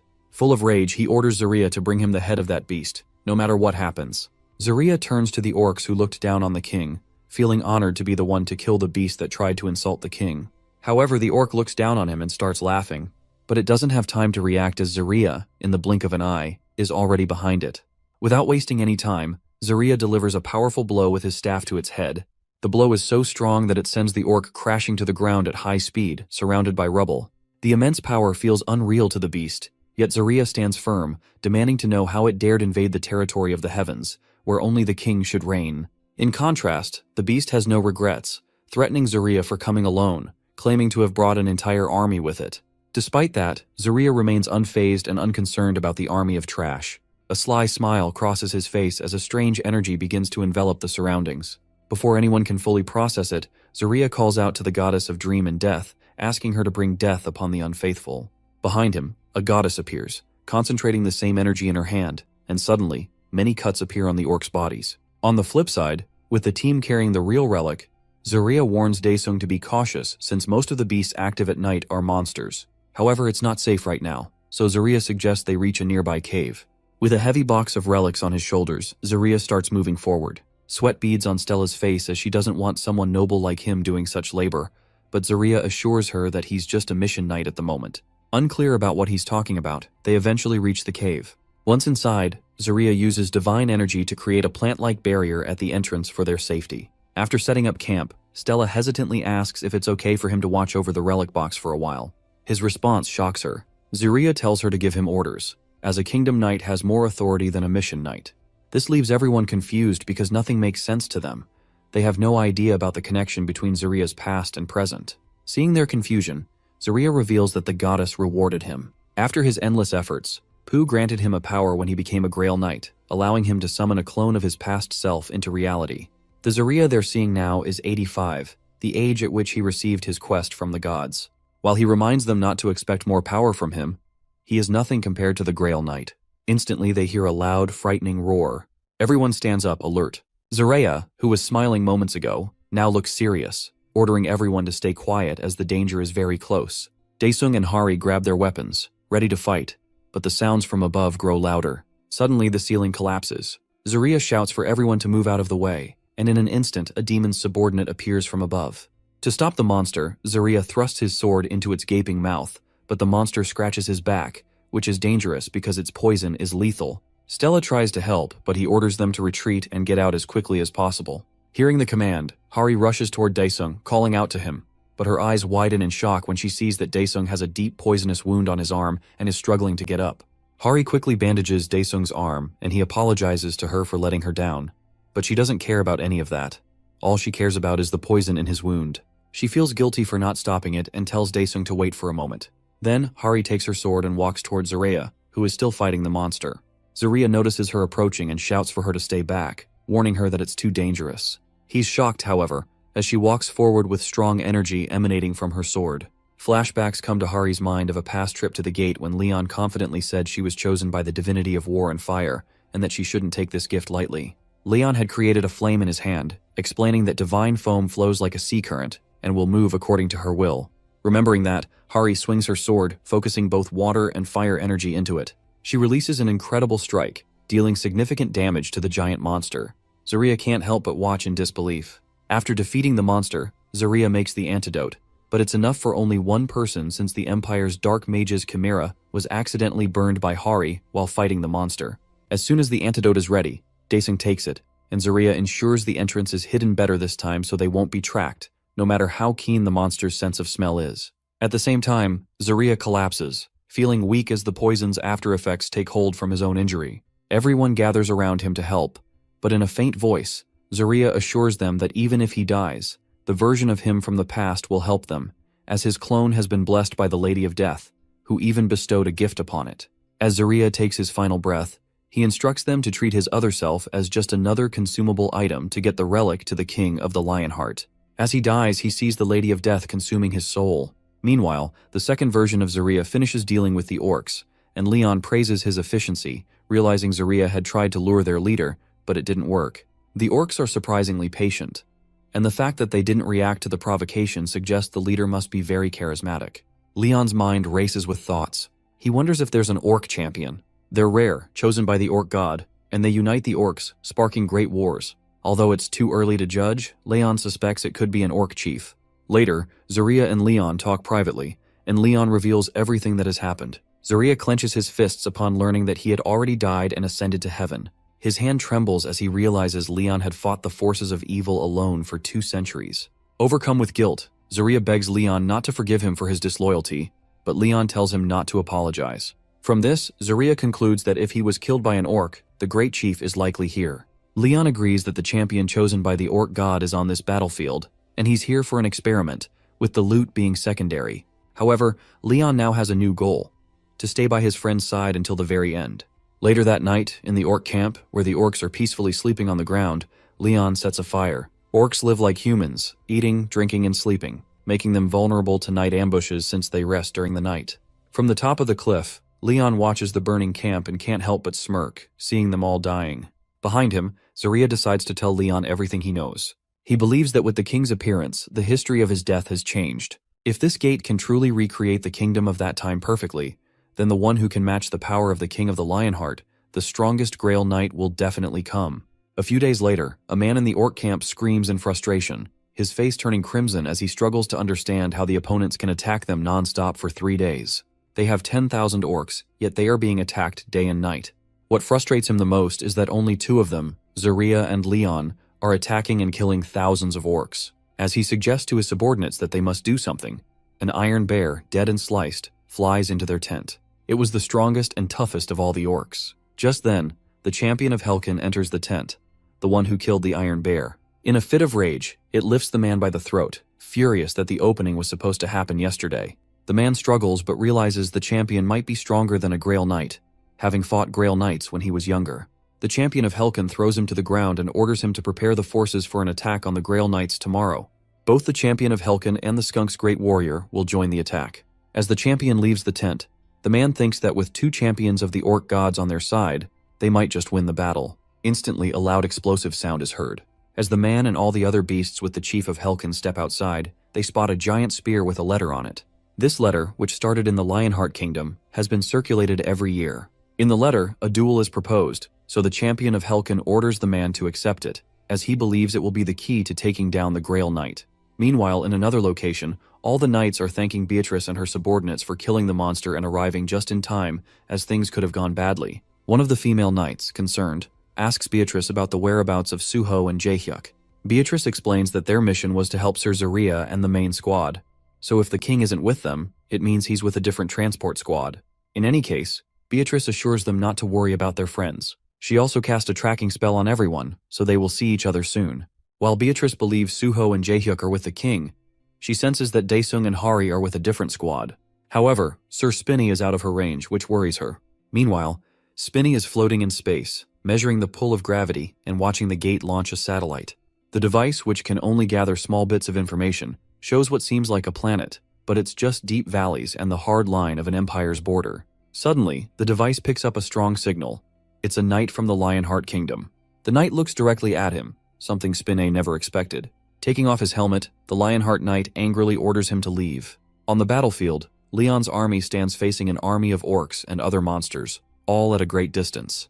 The orcs are marching toward them, roaring loudly. Jaehyuk, feeling the tension, acknowledges that the orcs will attack soon. But Leon explains that this is necessary to analyze their forces and uncover the true story. If Leon and his team can hold their ground, the team transporting the relic will have it easier. Jaehyuk, recalling past failures in relic transport, voices his concerns, but Leon is confident, knowing Beatrice and Spinny are there to handle things. With Leon's approval, Zarya takes the lead. However, before he can even strike, the orcs start shouting in preparation, sensing that their Helkin is watching them. Everyone, including Leon, looks at the orcs with displeasure due to their loud behavior. Just then, Helkin's champion, Balbazar, enters the battlefield, arrogantly declaring himself undefeatable and demanding to know who will fight him. Leon smirks, taunts Balbazar for being a frog in a well, and orders Zarya to bring him the beast's head. Obeying the command, Zarya draws his sword and steps forward, declaring that Balbazar will be killed here. Not taking Zarya seriously, Balbazar strikes first, but Zarya dodges and taunts him back. Confident, Balbazar lands a powerful blow with his axe, splitting Zarya in two. Balbazar raises his axe in triumph, while the knights watch in shock. But just then, Zarya's body transforms, radiating powerful energy. A sly smirk crosses his face as he mocks Balbazar for being a beast unworthy of comparison to humans. Using his divine skill, Fantasy Domain, Zarya creates an illusion to make Balbazar think he has won. Closing the gap, Zarya prepares to strike with his Aura of Execution, but Balbazar grabs the blade of Zarya's sword before he can land the blow. Recognizing the divine power, Balbazar screams in envy and strikes back quickly with his huge axe, sending Zarya sprawling to the ground. As he is attacked, Zarya senses Helkin's power. Despite the injuries, Zarya manages to land on his feet, clutching the spot where he was wounded. Gathering every last bit of energy, he charges at Balbazar. They exchange blow after blow, each desperate to defeat the other, but Zarya struggles to keep up, taking more hits. Balbazar also suffers some damage but throws Zarya to the ground by his collar. Gritting his teeth, Zarya watches as the axe swings toward his head. In that instant, Balbazar strikes the ground with his axe, assuming Zarya is dead, while Leon watches with a smirk, knowing killing Zarya is no easy feat. At the same time, Zarya rises, feeling ashamed. He had hoped to dedicate the victory to the king, but now he's failing miserably. Overcome by pain, he ties his hand to his sword's hilt, gets into a fighting stance, and charges at the beast. Balbazar stands calmly, waiting for Zarya to close the distance. As soon as Zarya gets close, Balbazar swings his axe and slices into Zarya's shoulder, taunting him for being a weak human.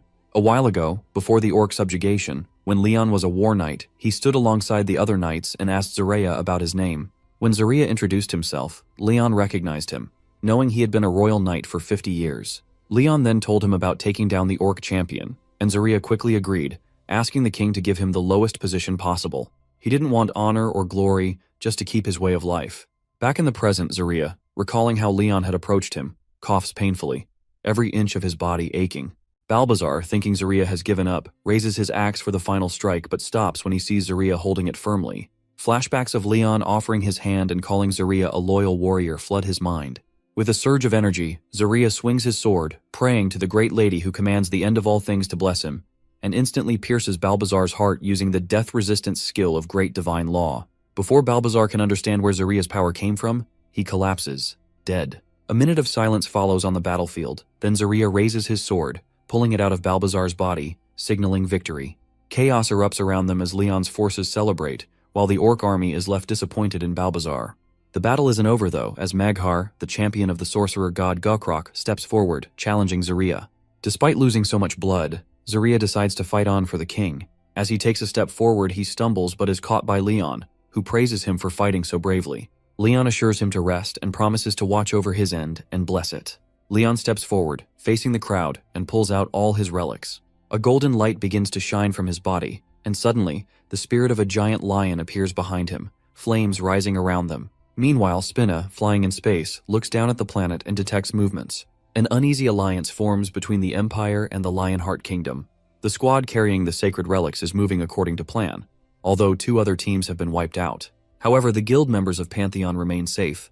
At the same time, the number of orcs and heathens continues to rise. Spinna notices something strange and quickly detaches from the shuttle. Shortly after, an explosion erupts, destroying the shuttle. Back on the battlefield, Leon has wiped out everything in his path. He turns to Zarya, revealing that he has a grail and, if needed, will accompany him to the ends of the world. Zarya collapses, urging Leon not to waste his time, but Leon asks him to accept the ascension ritual. Zarya pleads for him to reserve his divine powers, but Leon assures him that the orcs and heathens will retreat, and he won't have to fight anymore unless it's to drive away the remaining enemies. Exhausted, Zarya gazes at Leon, too tired to argue. Leon kneels, his body engulfed in strong energy, beginning the ceremony. With respect and honor, Leon asks Zarya to pray to the divinity he follows. Zarya clasps his hands and begins to pray, seeing the spirit of the goddess before him. As he prays, taking his last breaths, Zaria prays for his king's territory to expand and for his worries to be erased. At the same time, Leon places his hand on Zaria's shoulder, praying to the goddess that Zaria may sip wine in her banquet halls, and that his name will be remembered forever, promising that they will meet again in the banquet hall of the gods. As Leon bids farewell, Zaria disappears, leaving his old friend behind. At the same time, another mystery unfolds.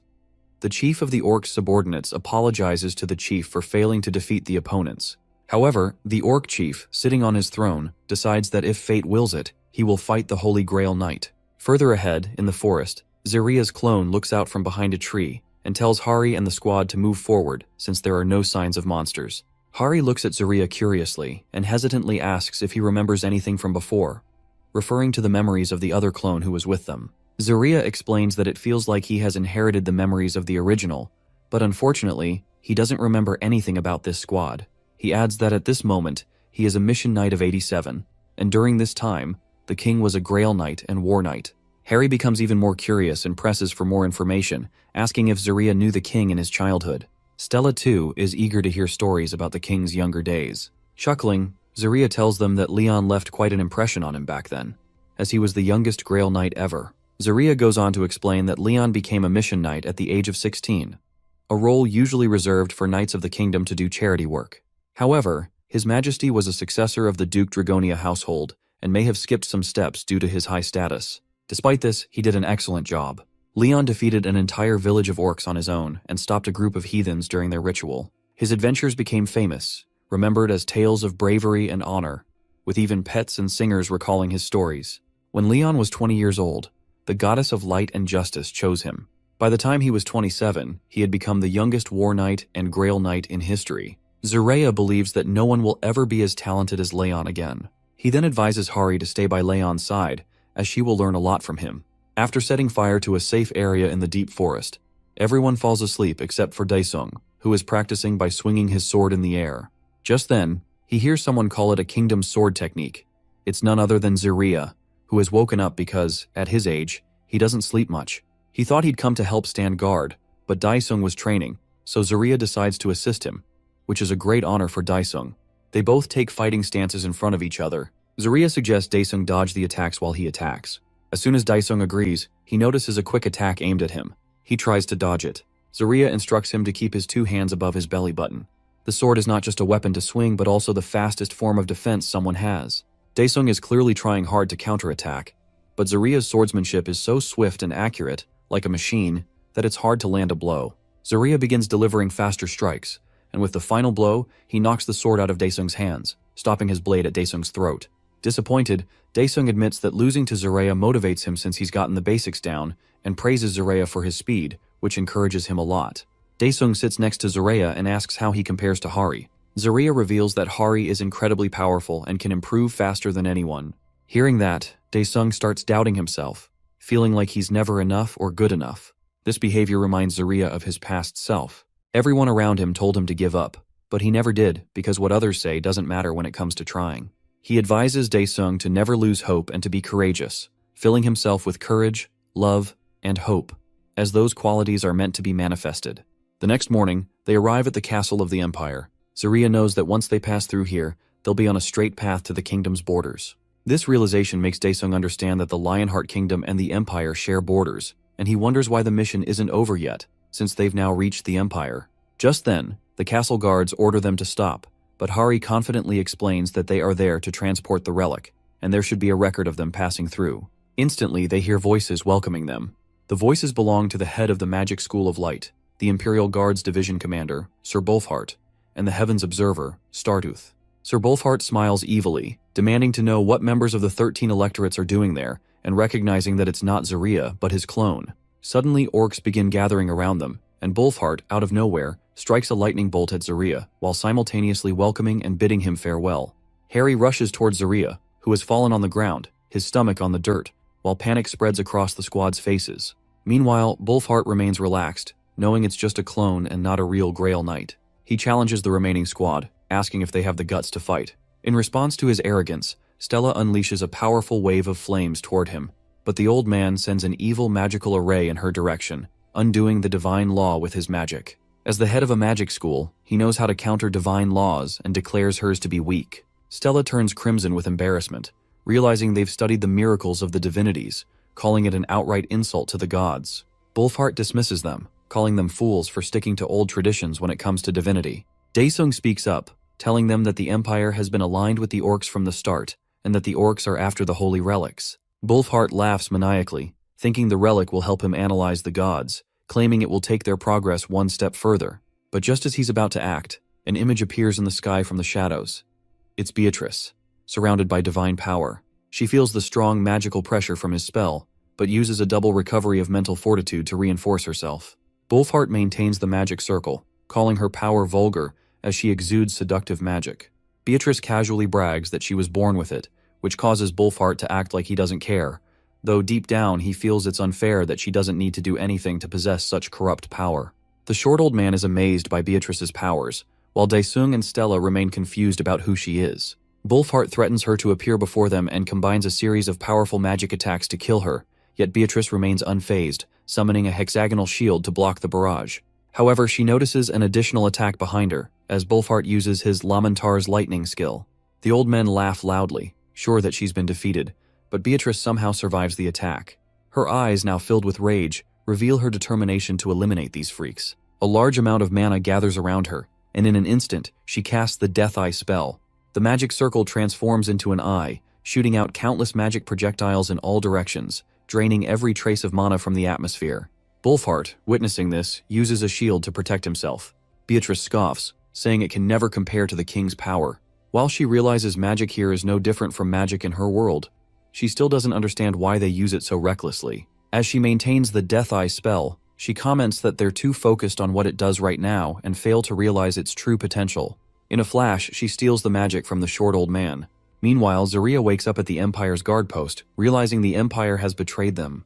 Hari, Stella, and Daesung suddenly hear Zarya's voice in their heads, thanks to Beatrice's magic. Zarya orders them to call reinforcements, as he senses strange power from the enemy. He warns that if this drags on, the situation will only worsen. In another environment, Spinny falls to the ground at great speed, his body badly damaged. He begins announcing that a major system error has occurred, and urgent repairs are needed. However, the Knight of the Lionheart grabs him, examining him closely and angrily demanding to know why he can't sense any divine power from him. Sir Zarya orders his fellows to leave the valley as soon as possible and request reinforcements, or else the Empire's soldiers will catch up. They all start riding their horses to escape, but unfortunately, the Empire's soldiers arrive, and one of them shouts for them to stop. One of the Empire soldiers attacks Hari Hevo, claiming that the demon god's advent and the Kanua of merciless destruction are involved. They warn Lord Stella to be careful and protect the holy relic while killing the enemy. Despite this, Hari Hevo uses the divine law, the divine sword descent, to strike the Empire. This skill can even slice down high-rank demons with a single strike. From Sir Zarya's perspective, the Empire won't be able to stand against the divine sword, meaning this opponent is tougher than expected. In return, the Empire claims that Sir Zarya is just a weak copy of himself from when he hadn't become a Grail Knight yet, and that Zarya is trying to stop him. They also arrogantly say that if Zarya wants to kill him, he needs to at least be a Grail Knight. This raises a question in Zarya's mind. Since when did the Empire have the qualifications to discuss Grail Knights? Hari Hevo announces to the glorious Knights of Lionheart to listen carefully, as it is a command from Stella Vermilion. She wants them to stand and hold their swords because they are going to die that day. The Empire, enraged, claims that they are just animals who have abandoned their free will, even lower than that. Suddenly Stella falls to the ground, and it seems like the end for the Empire. Sir Spinny doesn't lose hope and remains determined to defeat the Empire, but they make him aware that his current form won't be enough to take them down. Sir Spin questions how the goddess could choose someone as inferior as him to be her knight. The Empire then asks him what he can do now. Sir Spinner responds that those who devote themselves to completing the quests given by the gods have lives like beautiful flowers that bloom from their unshakable faith, and that their blindingly bright honor was his dream and goal. He draws his swords and points them at the Lady of all things, the one who governs the afterlife and its sinners. She is the one who guides mortals in their lowest places, and they used to say it was impossible to face her, that it was a message from the gods to give up. But this knight always faced the impossible. In his mission, he never sought approval from others, nor did he see a reason why something couldn't be completed just because it seemed impossible. He always made the impossible possible, and with that, he conquered death.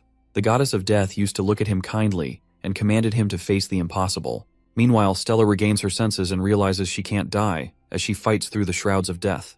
The Empire realizes that it's about to lose to a knight-errant and starts wondering if it failed to transform into a demon. One of the team members tells the Empire that it's not too late and that they'll need at least half a day to reach the Lionheart borders, so they can still track them. The Empire agrees, knowing that they must retrieve the relic no matter what. Meanwhile, Stella gets up and the Empire orders his team to kill her, as they won't spare anyone there. Suddenly, a meteor appears in the shape of Volcanus, shocking everyone. He tells the Empire that he's going to burn him to ashes, the only way he can be forgiven for death. The Empire admits to Volcanus that he's arrogant, but Volcanus questions whether the Empire truly understands why it can call itself an empire. It's because they allowed it to. They permitted it to arrogantly declare independence, and they allowed the unnecessary expansion of its territory. The Empire feels it's all impossible, the power, the speed, and the endless mana, believing it's beyond human capability. The Empire wants all that power for itself and is ready to face the consequences. Volcanus is shocked by the Empire's sense of omnipotence, certain the Empire doesn't know what it's like to get everything it wants just by praying. The flames of enlightenment continue to burn. Sir Zaria loved watching the Empire get defeated, and he even thanked them for making it in time. Leon, having to send off an old friend, asks Stella if he can step into the fight, and she agrees, saying she has no interest in monopolizing glory and honor. Sir Zaria gets angry seeing them both like that and wants to end them right then and there. Zaria questions if someone summoned a meteor. Leon feels it has nothing to do with them, as Volcanus shows no mercy when it comes to evil. Zaria then questions why he's there, saying that it is the time of divine punishment, the flames of war. Volcanus arrives and greets the owner of the Lionheart. Beatrice reminds him that they need to get everyone together before the gate closes. While he had a lot to discuss with Volcanus, the situation was urgent, and he asks if Volcanus can give him something that symbolizes him. Volcanus hands over a dagger and leaves, with Leon realizing that Volcanus is not in the god's paradise, but is still alive. Hari is happy to see His Majesty return and asks if he is all right. One of them hands over the holy relic to Leon, who also appreciates everyone for their hard work. He opens the relic box, and finally, the last relic is in their hands. He then guides everyone to leave. Meanwhile, at the Naju Plains Pantheon Guild, Park Soo-jin gets out of her car, wondering what's so urgent that she's been called so suddenly. She feels like the Pantheon Guild has turned into a tourist spot, and how could anyone resist the offer of such an epic item? She spots Yaga Spinne in her way, and the system recognizes her facial ID, identifying her as the Hunter Association Evaluator Senior Manager Park Soo-jin, having all the data of the members of the Hunter Association. While it contacts His Majesty, she is asked to wait inside. There's a banner promoting the Hammer Challenge, and she considers trying it out, but the fee is 5 million won, which is quite expensive. They used to reduce prices based on the tax bracket, and since Soo-jin is in the second class, the fee is only 500,000 won for her. She's happy to see such a huge discount, but at the same time she's confused about how the machine knows her tax bracket. The machine just guessed it though, and it was completely random.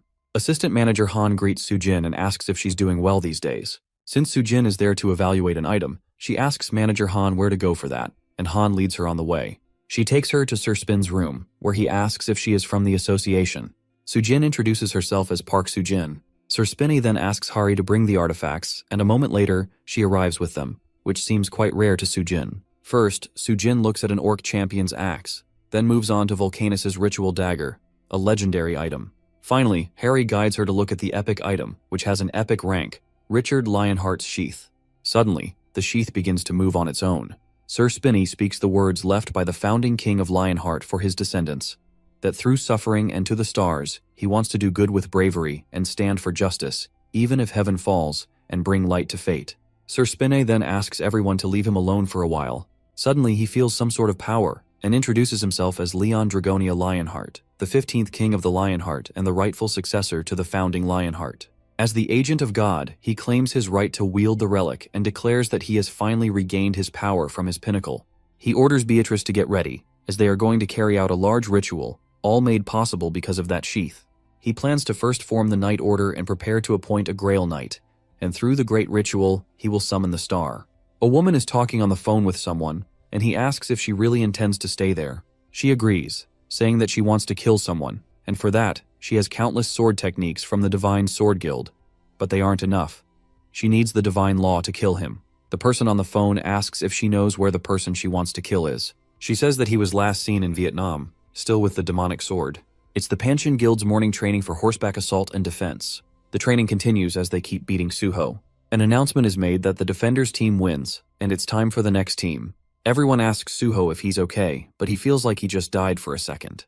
The same thing keeps happening, and then the students' team wins, marking the end of the morning training. Leon Dragonia Lionheart makes an announcement that anyone who fails as an attacker must come forward, as the soldiers on foot are slower than them. He also tells everyone to prepare to charge again and try to use their mobility to their advantage. They all feel exhausted and have no strength left, thinking that the men-at-arms are surely determined to win. Meanwhile, they get some potatoes and sweet potatoes as snacks and discuss how long they have to survive on just sugar and salt water. They feel like they were better off when entering the gates, as they used to get proper food there. It's almost time for the induction ceremony, and everyone will get proper food after that, meaning they will be connected to the gods. Since they've been learning about the gods whenever they have time, they need to be able to use the divine law to become royal knights, and must choose the one they believe in the most. One of them thinks that for him, it's surely going to be Ariana of Lights and Justice, as well as Patos of War and Fire, since their majesty told them they are the two most important knights to worship. The three girls discuss Sir Yape, a Grail Knight of Heto, the divinity of steel and blacksmith, as one of them saw him conducting some kind of charged practical experiment the last time they saw him. Suddenly, Sir Yappy appears on the screen and tells them that his ability is not to earn money, and his sound wave detector features cannot be compared to that of an organism. Student Kim Jae-hyuk is asked to get changed and head to the entrance as the Guardian is visiting. In the Pantheon Guild's lobby, Kim Jae-hyuk's mom is there. He asks her what brings her there and tells her to say whatever she wants quickly since he's busy. His mom realizes he's just like his father. She questions why he requested to withdraw from their guild, but he refuses to tell her, feeling that it's none of her business. During their conversation, the man at the counter mentions that the guild is one of the top 10 in Korea, and says that Jae-hyuk will have a bright future if he joins. Leon questions the students about what sets the gods of the Pantheon apart from the cults. One of them gets confused, wondering if it's sacrilege to compare the Pantheon with the cults. Beatrice guesses that the gods of the Pantheon actually exist. Leon asks if there is proof that the cult's god does not exist. Another student answers that, as far as he knows, those gods don't perform miracles. Leon challenges him, asking if he thinks a god ceases to be a god just because they don't create miracles. He mentions how the goddess Demera appeared to them in the form of a scarecrow, and how many gods in the Pantheon still have yet to show themselves. Leon asks him if he is saying those gods don't exist and wants him to guarantee that. Cheon Soyeon raises her hand and claims that the Pantheon gods actually help them and are different from the cults because they respond to their prayers and make miracles happen. That's how they prove their existence. Leon asks her that since she serves the divinities of war and fire, as well as justice and light, if she has received any answers from them. She assumes that her faith isn't enough. Leon tells them that they are all misunderstanding something. Suddenly, a thunderstorm forms in a cloudless sky. Leon senses that some of them will think it's proof that God exists, as gods are supposed to make one's wishes and prayers come true. Cheon Soyeon thinks she prayed for rain, but not to avoid getting caught in it, so she feels like the god is protecting her from getting wet. Leon advises her not to negotiate with the gods, as they are gods and not genie lamps. It's one's freedom to choose which god to believe in, whether from a pantheon or not, and even if they don't exist, their teachings are still valuable. He warns them to be aware of hypothetical followers who speak of rewards in exchange for faith, and encourages them not to keep faith with the expectation of receiving something in return. The goddess arrives and greets all the students, making them really excited as they can hear her voice. However, she tells them not to get too excited, as such enthusiasm will make it difficult for them in wars when they need to stay focused. Leon thinks they need a couple more new Grail Knights since there are only 3, including him, and he feels that Hari Hevo has the highest chance of becoming one. A few days later, at the Pantheon Guild Naju Plains branch, some people from One Brilliance come and announce that one can only reach heaven by trusting in the dragon god, and anyone who doesn't believe will go to hell. Almost everyone starts shouting for the mercy of the dragon god to envelop them. 2 men discuss whether they're mad for shouting so loudly in front of the Pantheon Guild. The man from the dragon god's team continues shouting that heretics and Satan should go away. Sir Yappy arrives and questions them about what they're doing, as their noise level is way too high. He tells them to keep it down, as they don't have permission to shout like that there. The machine then attacks everyone and tells them to get out. The men from One Brilliance stand in front of the Pantheon Guild again, holding apology signs. Sir Yappy tells them to leave and not come back. However, the men stand their ground, and Sir Yappy starts hitting them, asking if they want to die. The main man runs away, cursing Sir Yappy, saying he's not running because he's scared, but because he's evil. Others watch them run away as the man from One Brilliance catches up to the other guild members. They ask if he's okay or if he's hurt. The man replies with annoyance, saying it was nothing, and that someone like Sir Yappy can't do much to him. Mr. Choi calls him out, asking if he got the job done. The man smirks and tells Choi that it was all recorded, revealing a hidden camera in his tie. They both watch the footage on their phones. Mr. Choi smirks while watching Sir Yappy threaten to kill the One Brilliance Guild members. He says it will be enough and that he'll show the Pantheon Guild how juicy Korean law is. The next day, Mr. Choi opens his laptop, thinking the news will be attacking the Pantheon Guild, and it should be all over the internet. He opens the website, only to find several articles about them. He asks why they're being targeted instead of the Pantheon Guild. Meanwhile, somewhere in the Pantheon Guild, Sir Yappy exclaims that One Brilliance's server is down. Jae-hyuk walks down the street, looking at his family pictures. He says he came here because he was told to, but he's still not sure. He thinks about the god who blessed him with a miracle and believes that if it weren't for him, he wouldn't be doing anything. He shivers, saying that even thinking about him scares him. He makes his way home and rings the bell. His mom greets him with a smile, and he weakly tells her that he's only staying for one meal. But the god calls out his name, ordering him to punish her and bring her punishment from the heavens, saying this is the test he's giving to Jae-hyuk. His mom tells him she made kimchi stew for him since it's his favorite and asks if he wants some pastries first. Jae-hyuk dismisses the voice and sits at the table, asking her if she's not eating with him. His mom tells him that she's already eaten. She asks about the taste of the dishes, and as he hears his name again, ordering him to punish the heathen, he looks at her smiling face. He tells his mom that it tastes good, and she smiles, telling him to have more. At night, he sits alone in a park as the god of heaven and thunder speaks to him, saying they are evil heathens following a false religion and calls them a cult. He orders Jae-hyuk to punish them. He weakly says that she is his mother, but the god replies that there are more important things than blood, and following a false god is a great sin that cannot be forgiven, telling him to punish the heretic. Jae-hyuk screams in frustration, asking why he's asking him to do it when he's the god. He thinks about how he's supposed to bring down a giant cult on his own when his mom is in it too. Leon appears from behind, asking if it's Jae-hyuk's hometown, scaring Jae-hyuk. He turns around and greets His Majesty as Leon sits beside him, saying he already knows about his situation. Jae-hyuk asks him how, to which Leon replies that it was impossible not to know after all the ruckus he caused in the guild. Jae-hyuk gets on his knees apologizing. Leon tells him to get up and directly asks the god of heaven and thunder how he could make a young child carry such a heavy burden. The god replies that he gets to decide what's too big or too small a burden for his servants. Leon tells the god that he should leave it to him if he wants to punish the cult. The god refuses, saying that he wants Jae-hyuk to punish them and show that he is willing. Leon agrees, ending the conversation with the god of heaven and thunder. Leon turns to Jae-hyuk and asks why he didn't tell him earlier. He informs Jae-hyuk that a group tried to ruin their reputation, but Sir Spinne taught them a lesson. They have declared war against them and their gods, and tell Jae-hyuk that it will be a rather one-sided war. Jae-hyuk says no and asks what will happen to his mother. Leon silences him, saying he's not a crazed man who will kill anyone, and tells Jae-hyuk that he's just going to teach them a lesson. Leon gets up and smiles to himself, ordering Jae-hyuk to take him to their base. One Brilliance master, Park Young-shin, was born in 1990 and experienced the Great Cataclysm at the age of 12. Back when the academy didn't exist yet, everyone just learned from experience. Young-shin became a famous A-rank hunter, and in the winter of 2014, he met God at the Samchok Fluctuating Gate. He had lost all of his party members due to a sudden increase in difficulty. The system asked him if he wanted to be saved, and when he answered, the owner of the voice blessed him. That moment marked the creation of South Korea's 7th S-rank hunter. Young-shin preaches to his audience, telling them that God exists and proves it every day. He encourages everyone to look upon the warriors of God, who have been blessed, and listen to the gospel when they enter the gate. The warrior happily informs everyone that at first the gate was just normal, but upon entering, his system did something abnormal. Originally, they were supposed to kill the boss and mine mana stones in the dungeon, but the system guided them to a treasure chest, which flipped his life upside down. The followers happily agree, claiming this is all God's blessing.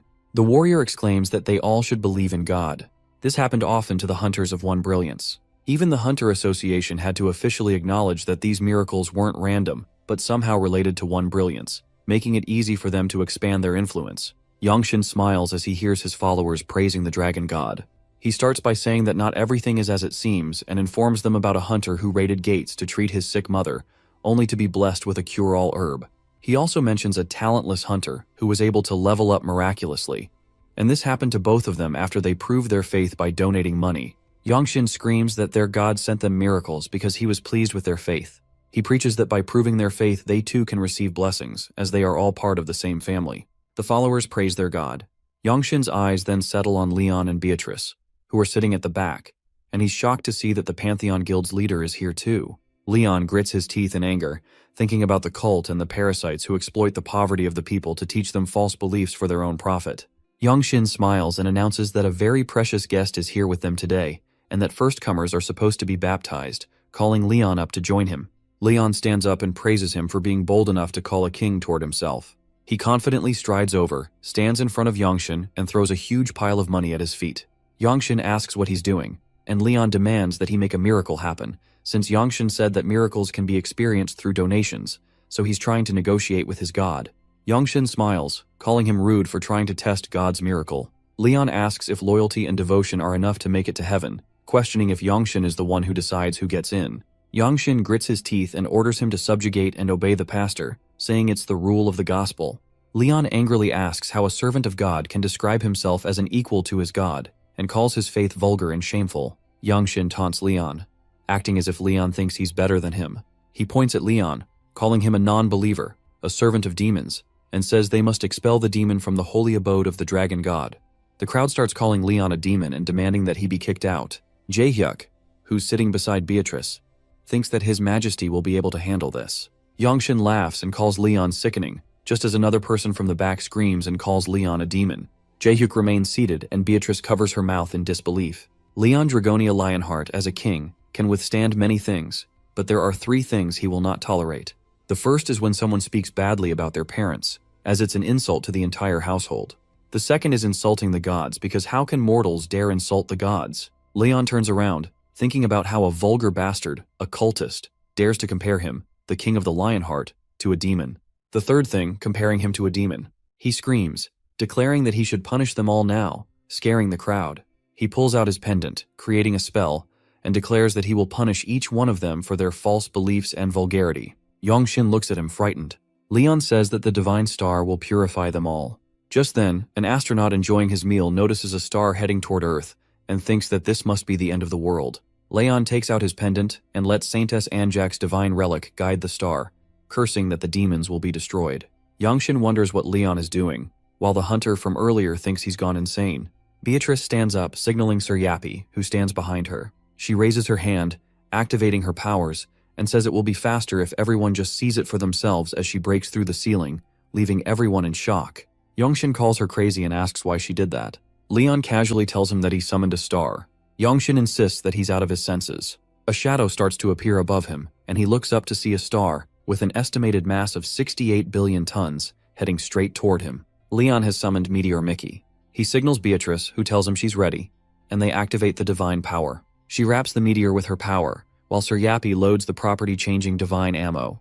The 3 of them charge toward the meteor, destroying it, as Yangshin loses all color in his face. Even the system curses. Yangshin starts calling for his god, falls to his knees, covers his face, and finds the meteor stopped just inches from his eyes. He thinks, how is this possible? Leon calmly stands there, and Beatrice tells him it was amazing. Sir Yappy, after comparing it, informs them that it doesn't compare to any metal in the database. Leon walks toward Yangshin and asks if he's aware of his sins, and how long he thought he could stay hidden in the shadows. Leon calls out to Kim Jaehyuk, asking him to come forward. He grabs Jaehyuk's shoulders and turns him toward Yangshin, saying that now he'll be able to see what kind of evil is possessing them. Jaehyuk is shocked when he sees a red ugly demon stuck to Yangshin. As Yangshin keeps screaming that they're crossing the line, Leon tells him that this evil eats away at the human mind. It's a parasitic evil that attaches itself to people, waiting for the right moment to strike. Just then, Jaehyuk's mom calls out to him, and he looks to see the same demon feeding off her. He demands answers from his majesty, and Leon informs him that it's the evil the god of heaven and thunder wishes to punish, and it's his duty. When Jaehyuk hesitates to hurt his mom, Leon advises him to trust in his god and be certain that things will turn out the way he wants them to. After a while, Jaehyuk raises his hand. It's a symbolic gesture at first, born from a wish. He closes his eyes and prays, asking that the miracle he creates only pierce through evil, and begs God to forgive those who are sinless. The demon feeding off his mom begins to burn, and she collapses to her knees, calling out for him.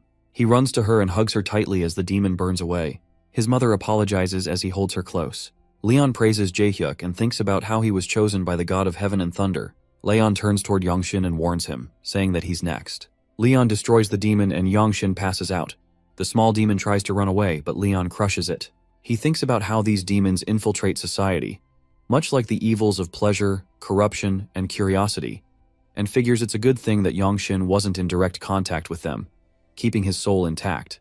He draws his sword and kills the last demon, asking if it could save itself, just like it preached to others, claiming it would save them. People gather around the meteor as one brilliance falls. Over the last decade, They had taken in millions of people and built a platform in politics, the economy, and the hunter world. The meteor incident involving One Brilliance grabs a lot of attention.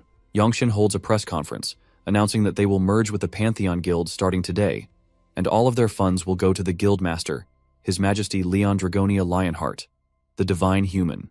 He declares that their raid team will now become the Pantheon Guild's men-at-arms.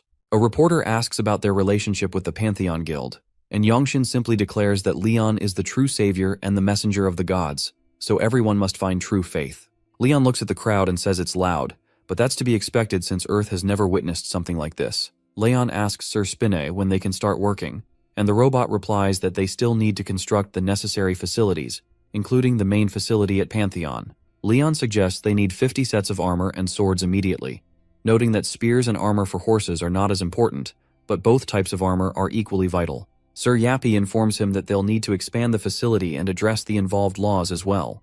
Just then, the president of the Hunter Association calls him, saying he's been looking for him. Leon acknowledges the president and the Ministry of Information and Communications on Science and Technology. The president greets him warmly, and Mr. Kim nervously asks about the meteor. Leon calmly replies that he owns it. The president shows no surprise as Leon says he summoned it, leaving Mr. Kim in shock. The president then asks how he plans to use it, and Leon tells him that he's going to make swords and armor for his knights. Mr. Kim begins suggesting that the meteor could be useful for their department, but the president immediately accepts Leon's request. He mentions that Hari had informed him about the smithy under construction and asks if it will be used there. Leon nods, and the president asks if the related facilities and legal processes needed to utilize the meteor are still in progress. When Leon agrees, the president happily tells him that the Hunter Association will help with that, handling all matters related to taxes and laws, even if they need to create a law for it.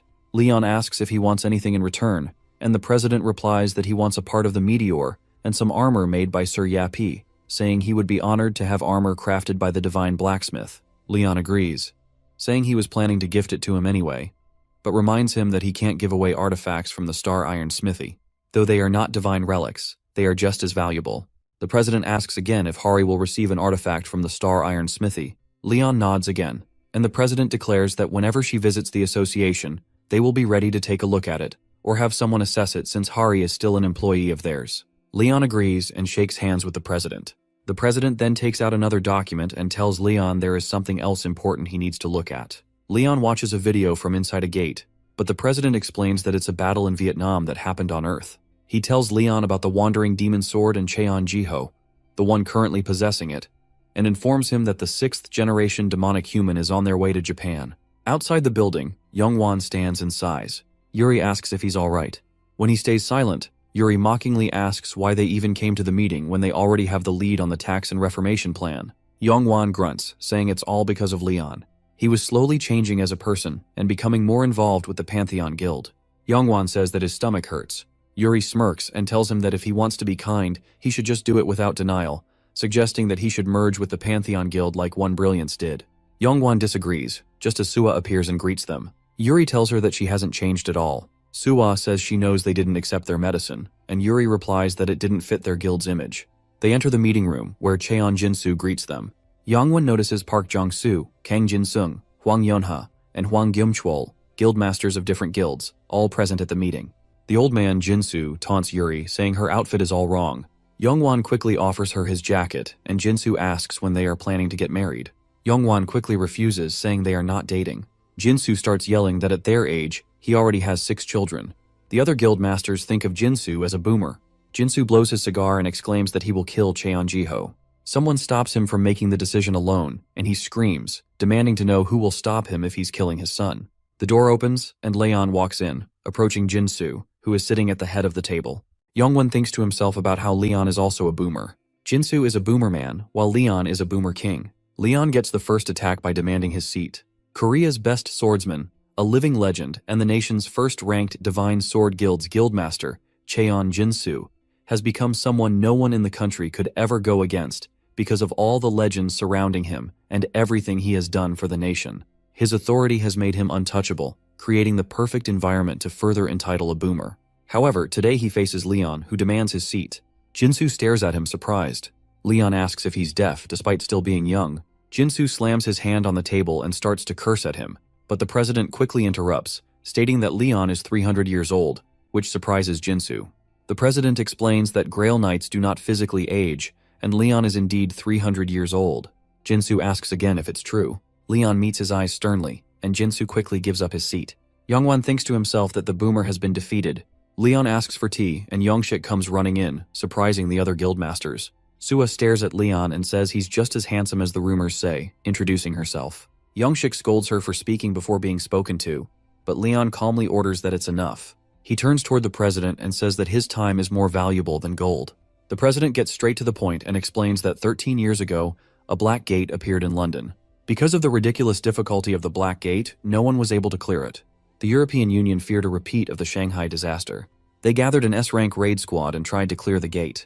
The raiding squad consisted of 24 S-ranks. On top of that, there were 1,834 A and B rank hunters from 32 different European guilds. With Cornwall Wong, the Archmage of the Clock Tower, as the commander, the raid went on for 2 months. It was a great success. Everyone celebrated, as it was the first time a black gate had ever been cleared. Leon adds, saying he assumes the problem came after. The president agrees and explains that the epic item Excessive Murder, the strongest weapon to exist in all 30 years since the Great Cataclysm, appeared, and so did people's greed. After fierce competition, the British government was the one to take the item. The sword was sold for trillions of won, more expensive than the latest warship. Excessive Murder was rented out to the era's best swordsman, James Spencer, Guildmaster of the Gentleman League. And that was the start of a great disaster. The sword possessed him entirely. Thousands of civilians were killed, along with over 600 hunters. Leon asks if he was the 6th-generation demonic human and whether he was killed. The president confirms that they were able to kill the vessel Sir James, but the demonic sword escaped. It soared into the sky and was never seen again. Since then, they have repeated the process of finding the vessel and killing them all over the world. Mexico, Australia, Cambodia, Spain, and lastly Korea about 4 years ago. The sword made its way into the hands of Cheon Jiho, who was supposed to be the successor of the Divine Sword Guild's guildmaster. The president then informs Leon that Cheon Jiho is the son of Cheon Jinsu, the current Divine Sword Guild master, and also the grandfather of Cheon Soyeon, whom Leon has taken into his guild. After the meeting, the president shows Leon the list of guilds that will be participating in the demonic sword raid. Pantheon, One Brilliance, Divine Sword Guild, Golden Lion Guild, and the Phoenix Guild. Another guild leader raises his hand, saying he will also participate. Another expresses hesitation, saying he still doesn't feel good about the situation and doubts they'll gain anything from it. Leon tells him they will gain honor and that they can fulfill their duties as knights and nobles. It is the fulfillment of duty that builds the wall for the people to lean on. Youngshik screams with tears in his eyes, praising Leon and calling him their savior. Youngwon closes his eyes, thinking that he doesn't want to be associated with him. The president starts to speak about Japan's financial offer of 10 trillion won, but before he can finish, Leon tells him they will accept it. He adds that he assumes they have a king there too, so contact him ahead of time and make your way outside. The president agrees, saying he will request the government there. Leon walks off as Youngshik happily follows him. Suddenly Jinsu calls out his name. Leon turns in anger, but Jinsu quickly corrects himself, calling him His Majesty. He says that there's one thing he wants to ask of His Majesty, and he has the right to. Leon turns and tells him that he will decide after hearing the request. Jinsu informs him that there's only one thing he wishes for, and he's sure Leon already knows. His granddaughter, Cheon Soyeon, is in the Pantheon Guild. He asks him to leave her out of this raid. Cheon Soyeon squirms around in her sleep as she starts having a nightmare where everything is ruined beyond repair. Her mom is begging her to run away as her dad pierces the sword in her and starts making his way towards Soyeon. She wakes up in a cold sweat. Sitting alone at the vending machine, she mutters that it's starting and that it's an opportunity. Just then, Ventarsis appears, saying it's insolent to think of this as an opportunity. She replies that it was this kind of negotiation. Ventarsis responds that he assumes Leon, his avenger, has taught her not to try negotiating with the divine. She tries to argue, but the god of revenge continues, saying that he was the one to respond to her insolent requests, and he's the only one willing to give her power despite her lack of faith. He tells her not to take fortune lightly. Soyeon asks if she offers something he wants. Will she be able to become a Grail Knight too? Ventarsis laughs and asks if she's comparing herself to his avenger. He tells her that her accomplishments are nothing compared to the King of the Lionhearts, and asks if she thinks she can substitute for his avenger. Soyeon realizes that Leon must have also borrowed powers from Ventarsis. He tells her that she is nothing right now, but he will help her with her revenge in exchange for her soul, and the moment her revenge is fulfilled, her soul will become his. Leon addresses the academy and its students, saying they will be part of the association's military. and orders the line to be called to collect their supplies.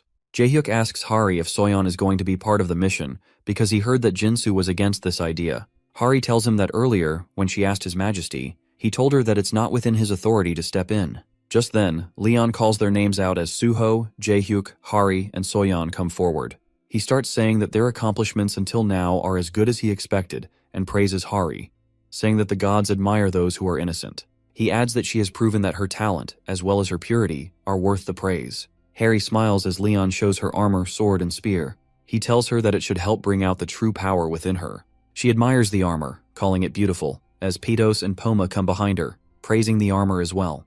Pedos blesses the armor, saying to let Hari be the saint who burns the enemies with fire in this war. Poma blesses the armor, telling her to trust her body to the boundless sea and fill her heart with faith and trust. Youngshik and his followers all praise the gods. As Hari's armor becomes of legendary rank, the other students comment on how the armor is worth billions, and if it's even easy to give it a proper price. Leon moves toward Jaehyuk as the god of heaven and thunder calls his name, surprising him. He blesses his armor, saying that the light of power will always be with him, and he will become a judge who punishes evil alongside the king of the lion heart, and his justice will protect him. His will remain unyielding even in the face of the corrupt and the fallen. Goddess Ariana blesses Suho, wishing that the light of immortality be with him in the dark. When it's Soyeon's turn, Leon tells her that her grandfather requested to take her out of this mission and asks if she wishes the same. Soyeon tells him that she wants to be a part of this mission. Leon agrees and shows her armor. Ventarsis begins a blessing, saying that he affirms her revenge, and his gift will call forth the darkness of destruction. He adds that he will be the only one to grant her wishes. Leon takes the sword out as Ventarsis asks what he is doing. Leon smiles and says that he is just worried about the future of his disciple. Soyeon stares in wonder, questioning what His Majesty is doing. Leon separates the sword from the armor as the goddess Ariana starts blessing her, saying that the light will be her exit and instructing her to go towards the light. The sword glows so brightly that it is almost blinding. Ventarsis quickly questions what she is doing and asks if she is changing her mind now. Ariana says that she is simply granting the wish of her knight. The god of revenge moves towards Leon and calls him his avenger, saying that he is too soft on the humans and that it is sickening. Leon replies that he is the king among the humans. Ventarsis grins tauntingly and brings up the time Leon lost his daughter. Ariana gives him a stern look as Leon lowers his gaze. Ventarsis continues, saying that Leon is the successor to the king of the Lionheart and Dragonias, and that he should not forget that his founder found glory within the darkness. Leon replies that he has not forgotten, calling him the guardian of the founder. Ventarsis turns to Soyeon and tells her not to let dependence on the light make her stray from her goal, because revenge can only be achieved in the cold darkness, and he calls her his little avenger. Japan Hunter Association President Kamiya Yasuda tells his assistant to bring the list of names of those who will be attending the raid. He laughs, saying that the Prime Minister must be getting anxious if he even wants to use the survivors from overseas. His assistant grins and says that the government has definitely lost its footing recently. Kamiya chuckles and says that it does not matter, because this nation is basically his kingdom now. He asks if the Pantheon Guild is really that great. She admits that they are scary, but still nothing compared to their side. Even so, it is still a problem. Kamiya says that he heard there are Pantheon followers even here, that their marketing tactics are very effective, and there is strangely very little public outcry against them. He jokes that it might actually be possible if they have taken over the entire internet. He decides that they will put the Pantheon Guild on the front line for the first phase of the mission. His assistant points out that Korea will be against it, but he waves it off, saying they will let them share some of the effort too. He orders her to tell them that they will send in 3 raid teams, full cadres of S ranks. She tries to argue, but he cuts her off with a smirk, saying that those teams have been getting on his nerves lately anyway, so this is a perfect chance to get rid of them. He smiles wider and says that after the raid, his kingdom will be even more perfect. He adds that if they throw the Pantheon Guild a big enough welcome party, they can hype them up to take the front line without any trouble. The plane lands on the soil of Japan. The welcoming team starts sweating, thinking that this reminds them of when Thailand's royal family visited, and they silently pray that nothing goes wrong this time. One of them remembers how the president warned him that Leon is not normal, and that it is better not to have a political fight, instructing them to treat him like royalty. As the plane door opens, Leon steps out holding Beatrice's hand, both dressed in lavish royal clothing, leaving the Japanese staff in awe. The person in charge immediately realizes that what he is seeing is not just ordinary dignity or power, but a true gap in status, something that cannot be understood by those who are only powerful in name. He quickly greets His Majesty the King of the Lionheart and Her Majesty Beatrice. Leon extends his hand and asks if he is the king of this nation. The person gasps in shock as the president, following behind Leon, looks startled too. Just then, Kamiya walks towards them, laughing and saying that it makes sense because Leon is from a different nation. Kamiya explains that the person is just a representative of the cabinet. He introduces himself as the president of the Japanese Hunters Association and extends his hand to Leon. Leon stares at his hand, grits his teeth, and demands to know how a peasant dares to try and touch the precious body of a royal. He immediately orders Kamiya to be taken away from him. Kamiya grits his teeth in anger, thinking, how dare Leon treat him like that in his own country? A hunter named Takeda steps forward, calling Leon rude and demanding how he could speak to their president like that. Leon smirks and asks why he should care about the ranks of mere peasants. That comment makes Takeda furious, and he starts sending out burning waves of energy. The representative desperately begs him to stop as the Korean president watches the scene, looking completely stressed. Leon smirks again and mocks that Kamiya has not even trained his dog properly, saying that it is the fault of the owner, as he starts pulling out his sword. The Korean Hunters Association president wipes the sweat from his forehead. Hari nervously asks what they should do, and the president replies that he is not sure either, as they both stare at Leon pulling out his sword. Takeda looks like he is about to argue, but just then a messenger rushes in, shouting that there is urgent news. The wandering demon's sword has appeared. Leon immediately asks where it has shown up. The messenger, still in shock, replies that the demon sword is currently crossing the ocean while riding on a sword. Meanwhile, Cheon-jiho is seen moving across the ocean, riding his sword and splitting the sea in half, creating a path as he opens a dungeon in the middle of the ocean. He smiles to himself as demons begin pouring out from the dungeon, and he calls Soyeon's name with a wide grin. Security quickly brings up footage on the screens, showing the demonic sword initiating a dungeon break at the Dragon Palace gate before vanishing underwater. Kamiya asks in surprise how it is even possible for someone to start a dungeon break. Another person explains that the dungeon break happened right after the demonic sword entered the gate. Kamiya and the other guild leaders start getting confused and worried about the sudden appearance of the gate. Leon then steps forward and calmly tells them that it is not impossible for a gate to appear. He says that because this is an emergency, he will share critical information with them and asks Beatrice to explain everything. Beatrice steps up and calls for Sir Yapei, who immediately hacks into all the computers in the room, leaving everyone confused and tense. Beatrice starts presenting, explaining that about 4 weeks ago, they raided the Western Sea Gate alongside the Federation hunters. During that raid, they began suspecting something was wrong with the gate, the system, and the quests they received. Their conclusion was that gates can be created artificially. Everyone reacts with shock and disbelief. Someone points out that this revelation completely destroys the basic understanding of raiding gates. Leon, staying calm, says that even if the truth has changed, what they must do remains the same. He orders everyone to prepare for war and tells them that they must get ready for the monster's descent and track down the demonic sword.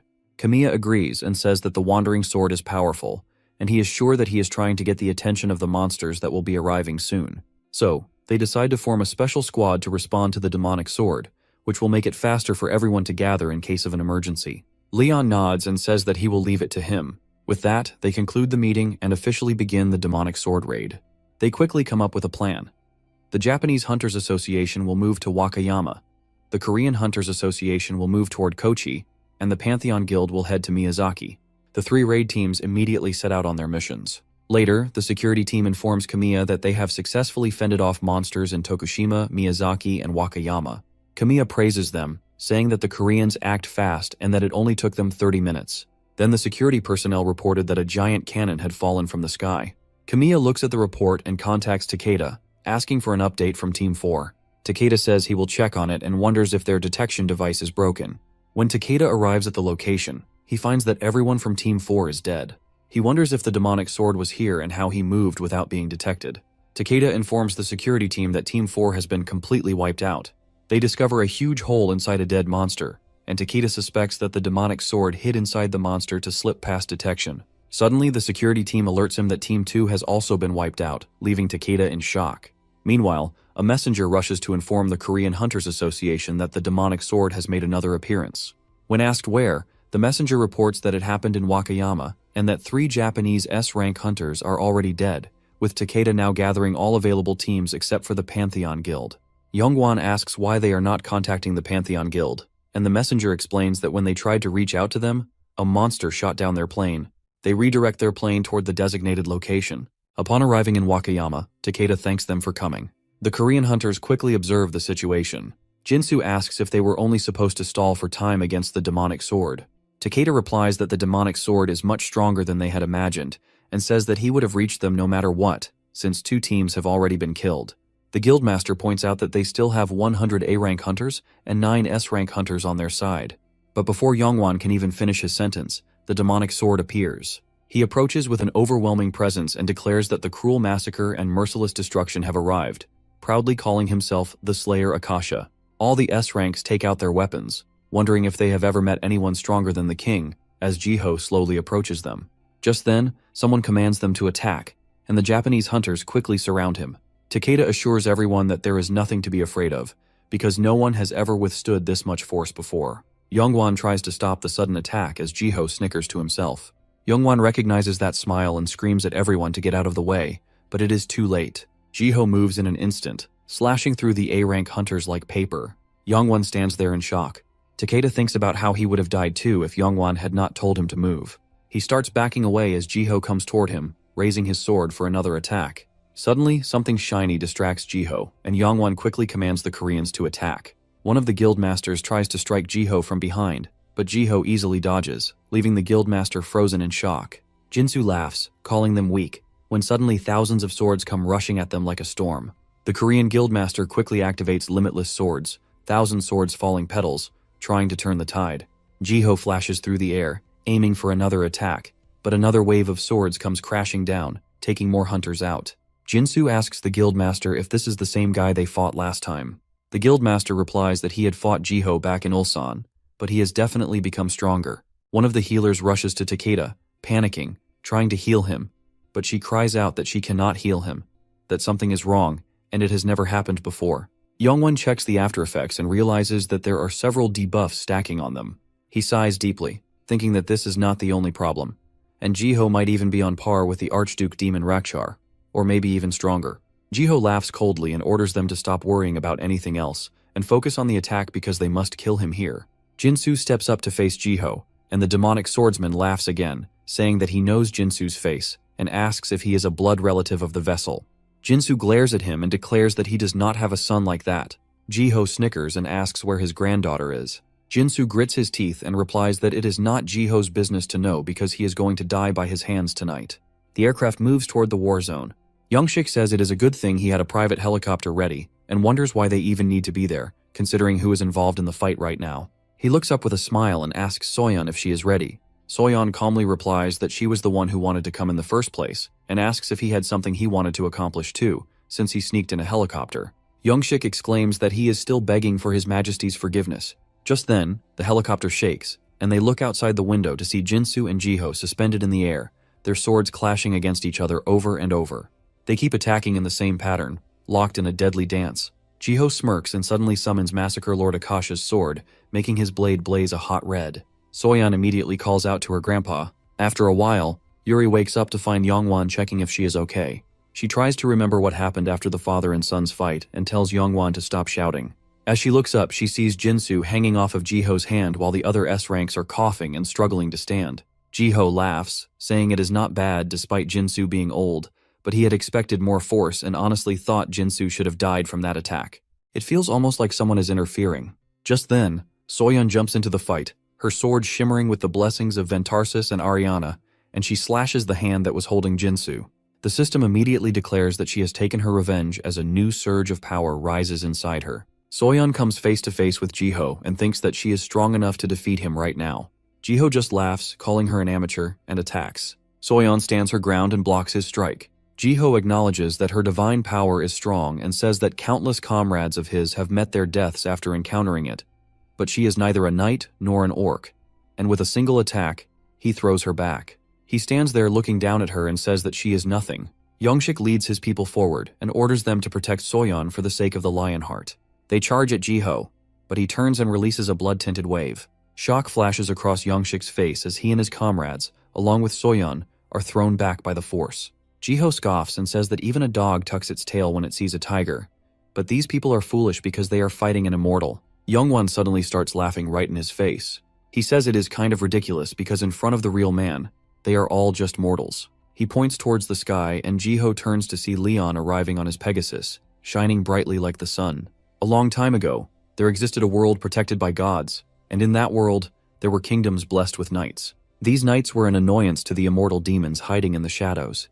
The knights used divine laws, broke the laws of nature, and eliminated evil, and because of that, the demons decided to bring them down. 4 of the 7 lords were summoned, leading 6 archdukes and 87 great demons at the head of 10 million troops. They invaded the world of the gods. In the end, they succeeded and destroyed most of that world.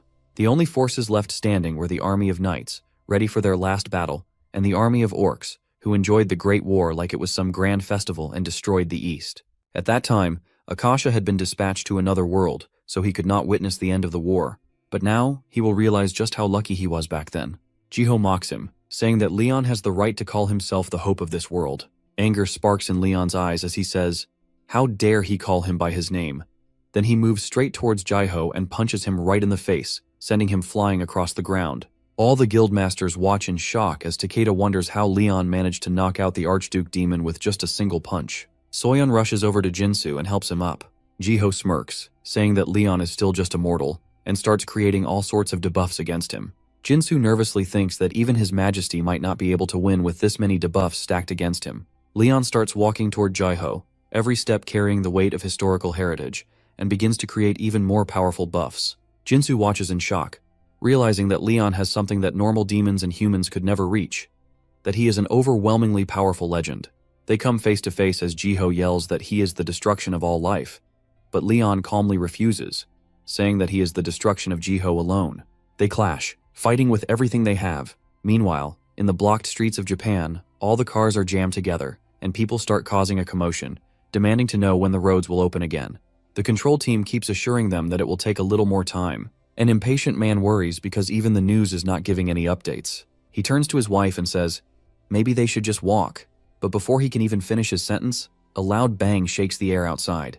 The parents immediately move to shield their child, asking if he is all right. Haruto, the child, looks out the window and tells his parents that there are people fighting in the sky. The husband looks up and wonders if they are even human. Back in the city, the 2 powerful beings keep attacking each other, shaking the buildings around them and stirring panic through the streets. Jiho laughs and rushes toward Leon to attack, but Leon calmly activates Divine Sword Opening and declares that the Divine Sword of Extreme Radiance will never tolerate despair. When a quest is completed, 3 sacred items are received: armor, a magic spear, and the Holy Sword of Radiance. So the question is, what is the Grail Guardian's holy sword? The Grail Guardian, the inheritor of the Heart of the Lion, became a demigod to protect the Holy Grail. However, the Lionheart King does not symbolize the power of the gods but carries out their will. His sword is crafted by Heto, tempered with the flames of Patos, and infused with the light of Ariana, along with many other blessings from the gods. Leon Lionheart attacks the monster with the Holy Sword, which shines as the pinnacle of light. The monster, caught off guard, questions how a mere human can hold so many gods within him. Wanting to finish him off before things get out of control, he unleashes his fury, but the glory of the lion is eternal. The immense energy bursting from Leon stuns the monster, causing rumbling chaos across the battlefield. Even so, the monster grins when he senses that Leon has become much weaker than before. He quickly realizes it is because the land is not enriched with faith, which fuels Leon's strength. Leon, believing the monster to be the head of the cockroaches, who is stubbornly hard to kill, gives a smug look and confronts him, saying that even though he is weaker, the monster is still not stronger than him. That is enough to strike a nerve in the monster, who throws a flurry of spells at Leon. However, it does not even make Leon flinch. In his blind sight, Leon strikes with his blade, almost cutting into the monster's flesh, but the monster dodges just in time. The fight goes on as the monster asks Leon why he chooses to waste his limited divine power, but Leon has had enough and stomps the monster's face into the ground. Suddenly, the rage of the monster's blood-tinted wave throws Leon aside. Even so, the monster feels he cannot defeat Leon alone, so he summons a number of beasts to help him in the battle. Leon finds it disgraceful that this monster actually thinks a bunch of foolish beasts could help him win this fight. There is no way Leon is letting him escape this time. While attacking with the beasts, the monster only needs a little more time to complete his demon transformation. He commands his monster troops to charge at Leon, but out of the blue, Yappy locks onto the enemies and eliminates them with the charged particle cannon, catching the top demon completely off guard. Suddenly, Beatrice rolls in to provide support, helping to save up mana when it is needed most. Meanwhile, Hari and Beatrice arrive, itching to lend a hand to their majesty. The monster, seeing Leon's team, is shaken to the core. He remembers that it was only 4 months ago when he laid eyes on the King of Lionheart, so he cannot believe Leon managed to build an entire army in the blink of an eye. It is like Leon pulled it out of thin air. Without missing a beat, Leon Lionheart gives the order, rallying his team to hit the enemies with everything they have got. Beatrice confesses to Leon that the very thing they had feared ended up happening anyway. After seeing the sea of dead demon bodies, Beatrice feels a pang of sadness that the demon sword managed to slip through their fingers. Back then, the trainees, driven by high morale and a thirst for victory, managed to wipe out all the monsters the demon sword had summoned, but they still could not stop it from making a clean getaway. When Beatrice catches sight of Leon's sinister grin, she quickly asks if he has a backup plan in case Akasha escapes. Leon is already one step ahead, revealing that he has the massacring Lord Akasha's arm in his possession. He asks Beatrice if that is enough for her to summon a gate, and she is all in on the mischief, confidently assuring Leon that it can definitely be done. Thanks to this, the demon will soon find out that home is no longer where the heart is. The pair of royalty crack up with a villainous laugh that echoes across the battlefield like a bad omen. Meanwhile, everyone is amazed by the arrangements, having never seen anything like it before. Harry seems really excited that day, while her friends Suho and Jaehyuk feel their battle was impressive, so she must have gotten a lot of interview requests. Hari asks them if they have seen their majesty and Soyeon.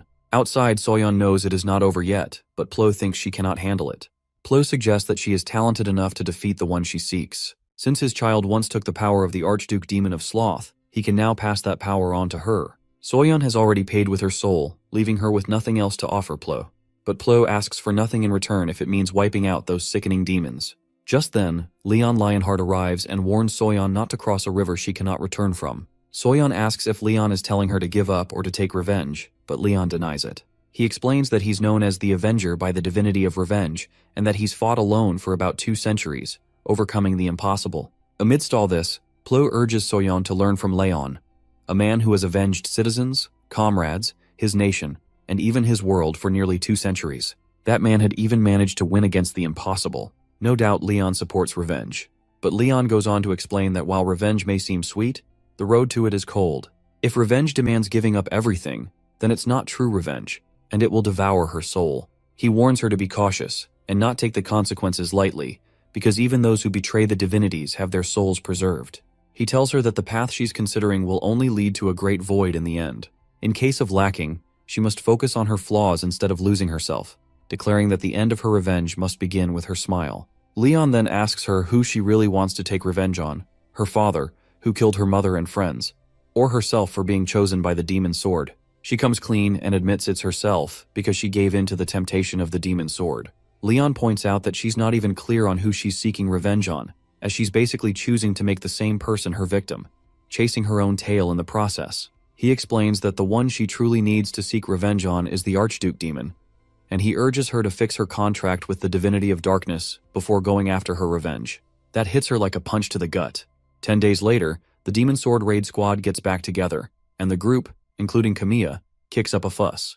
They question why the Black Gate has to be opened in Japan, and demand that the Demon Sword be held accountable for the lives of their fallen comrades. However, more people end up siding with the Pantheon Guild.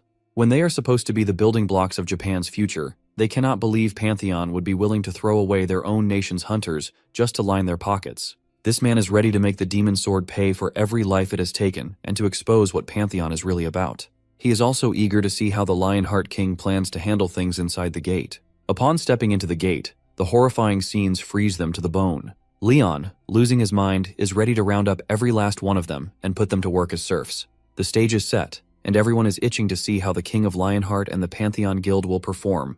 A couple of hours ago, the air started to feel a lot different in the Demon Sword's territory. Out of nowhere, a red window popped up, notifying everyone that they had entered the Massacring Lord's territory, with all stats dropping to 80%. Everyone was shocked to their core and struggled to deal with the heavy downgrade. Leon tried to calm the lot down, but it was like trying to put out a wildfire with a bucket of water. The list of effects detailed a ton of buffs, like Legion reinforcements and War Knight boosts, including increased defense, stronger fortifications, large-scale reinforcement, bravery boosts, lighter armor, and a bunch more, all gained when fighting alongside a War Knight. Leon was floored to realize that all these buffs applied to thousands of people. He knew he was no slouch, but even he had not expected this level of power. Harry then informed Leon that a quest had popped up, stating that they must aid the King of Lionheart in taking down Lord Akasha. Fired up, they all geared up to bring the demon down. Leon wanted his team members to soak up every bit of experience they could, since it was their first time stepping into demon territory. All of a sudden, Cheongju Gate's nightmare murder machine, Jogged Spinner, aka Sir Yappy, appears out of nowhere, startling the poor dude. Leon smiles to see the little guy, asking if it's all complete. He notices how Yappy is looking much stronger than before. Moreover, Yappy's new formation let out a drone to scout for any anomalies, and he tells Leon that he had detected colonies of enemies. Leon decides to advance to the nearest one. Upon arriving, a mere human dares to ask Leon who he is. His manner of speaking ticked off Leon, but he let this one slide. The man rushes to get the chief of the village, Baron, who greets Leon. Just as he learns it's King Lionheart, Baron makes a run for it. Leon commands Yappy to take care of this, and Yappy shoots right into the gate to scare the living crap out of them. Now Leon goes inside to ask why this peasant tried to escape, but Baron begs Leon to spare him. Leon clarifies that he was only there to take down the demon and had no intention of threatening him. Hari Havo reminds Leon that Baron was once a sergeant of the Empire's army and a devil worshipper who worked with the great demon of massacre. After hearing this, Leon's fury goes off the charts. Back in the present, Leon finds out that Baron was granted immortality in exchange for becoming Akasha's subject. However, Baron claims he had been tricked into it. In the end, all the people there were enslaved by demons, forced to live every moment with death hanging over their heads. The chief drops to his knees, pleading with King Leon to save them and forgive them for the foolish choices they made. Jaehyuk and Suho start feeling sorry for the poor souls, but not even for a second does Leon flinch. Leon, feeling disgusted, asks him how many people have lost their lives because of him. Leon demands an answer, but the chief responds that he had no other option and would not have done it if Leon had been by his side. Hearing such a sorry excuse, Leon scolds him for trying to blame others for his own choices. Whatever happened after is nothing but the consequence of their own actions. Leon is ready to bring down a great punishment for their sins, but since they are former citizens of the merciful gods, he decides on something different, which sparks a little hope among the sinners. However, Leon serves them a heavy penalty by making them all serfs for the next 50 years, until Tatar, the divinity of judgment, deems it enough. The old man squirms like a worm in agony, refusing to become a serf and even begging for death instead. But God herself labels this punishment as law, and they all have no choice but to obey Leon's command. Leon and his team then move forward, raiding every colony they come across, bringing with them 5,034 labor workers. Sir Yappy informs Leon that a demon army is approaching, most likely Akasha's subordinates. The group gets excited, finally getting a real fight where they can show off their buffs. But Leon has a different plan in mind, deciding to send the serfs to the front lines first. The newly made serfs are shocked to their bones when they hear Leon's new strategy to throw them onto the front lines. Even if they have to cut off their limbs or their intestines start falling out, they have to bring down the enemies in front of them. Leon reveals that their worth on the battlefield amounts to just that much. The serfs question Leon's judgment, wondering if he is really being fair in this matter. They claim they did not sign up just to be tossed into the front lines to die. Leon explains that they have already accepted their punishment, and until it ends, they must obey whatever he commands. Until then, they'd better forget all about freedom. Meanwhile, the demonic army appears and gets confused seeing the townspeople standing there.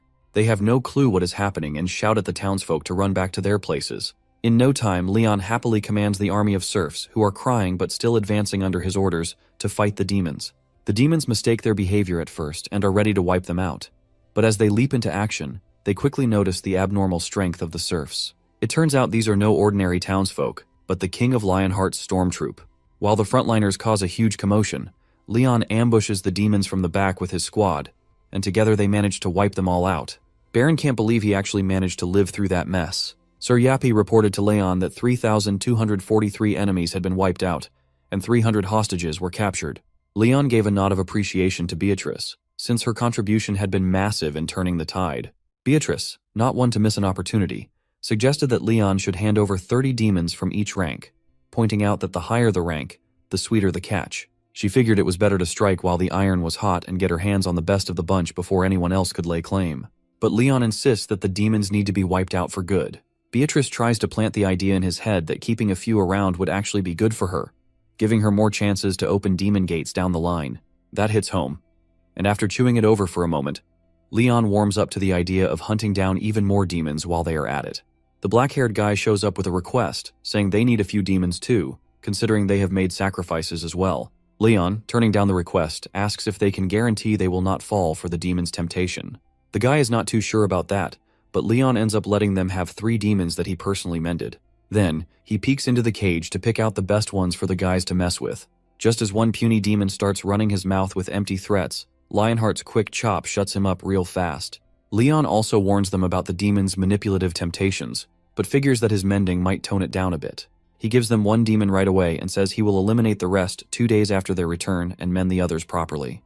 When they start planning to hit the fortress, the black-haired man asks if Leon is planning to throw the serfs onto the front lines again. He makes it clear that they have already lost quite a few, about 20.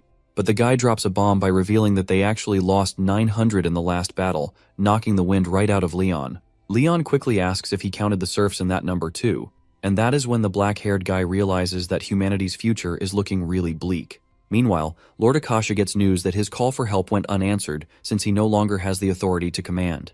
He blames the orcs for losing their lord in the last battle and complains that his healing is crawling because of Lionheart's attacks. On top of that, his body is glitching bad as the vessel is starting to gain consciousness. Now, Akasha is desperate for a genius-level vessel, and that is when Cheon Soyeon pops into his mind. Leon Lionheart asks Cheon Soyeon if she truly wants to save her father and take revenge the right way. She nods without a second thought, even if it means putting her life on the line. Leon pats her gently on the head and tells her to make sure she looks after herself too. On top of that, he hands her an earring. Not just any piece of jewelry, but a star iron artifact infused with the power of the dream divinity.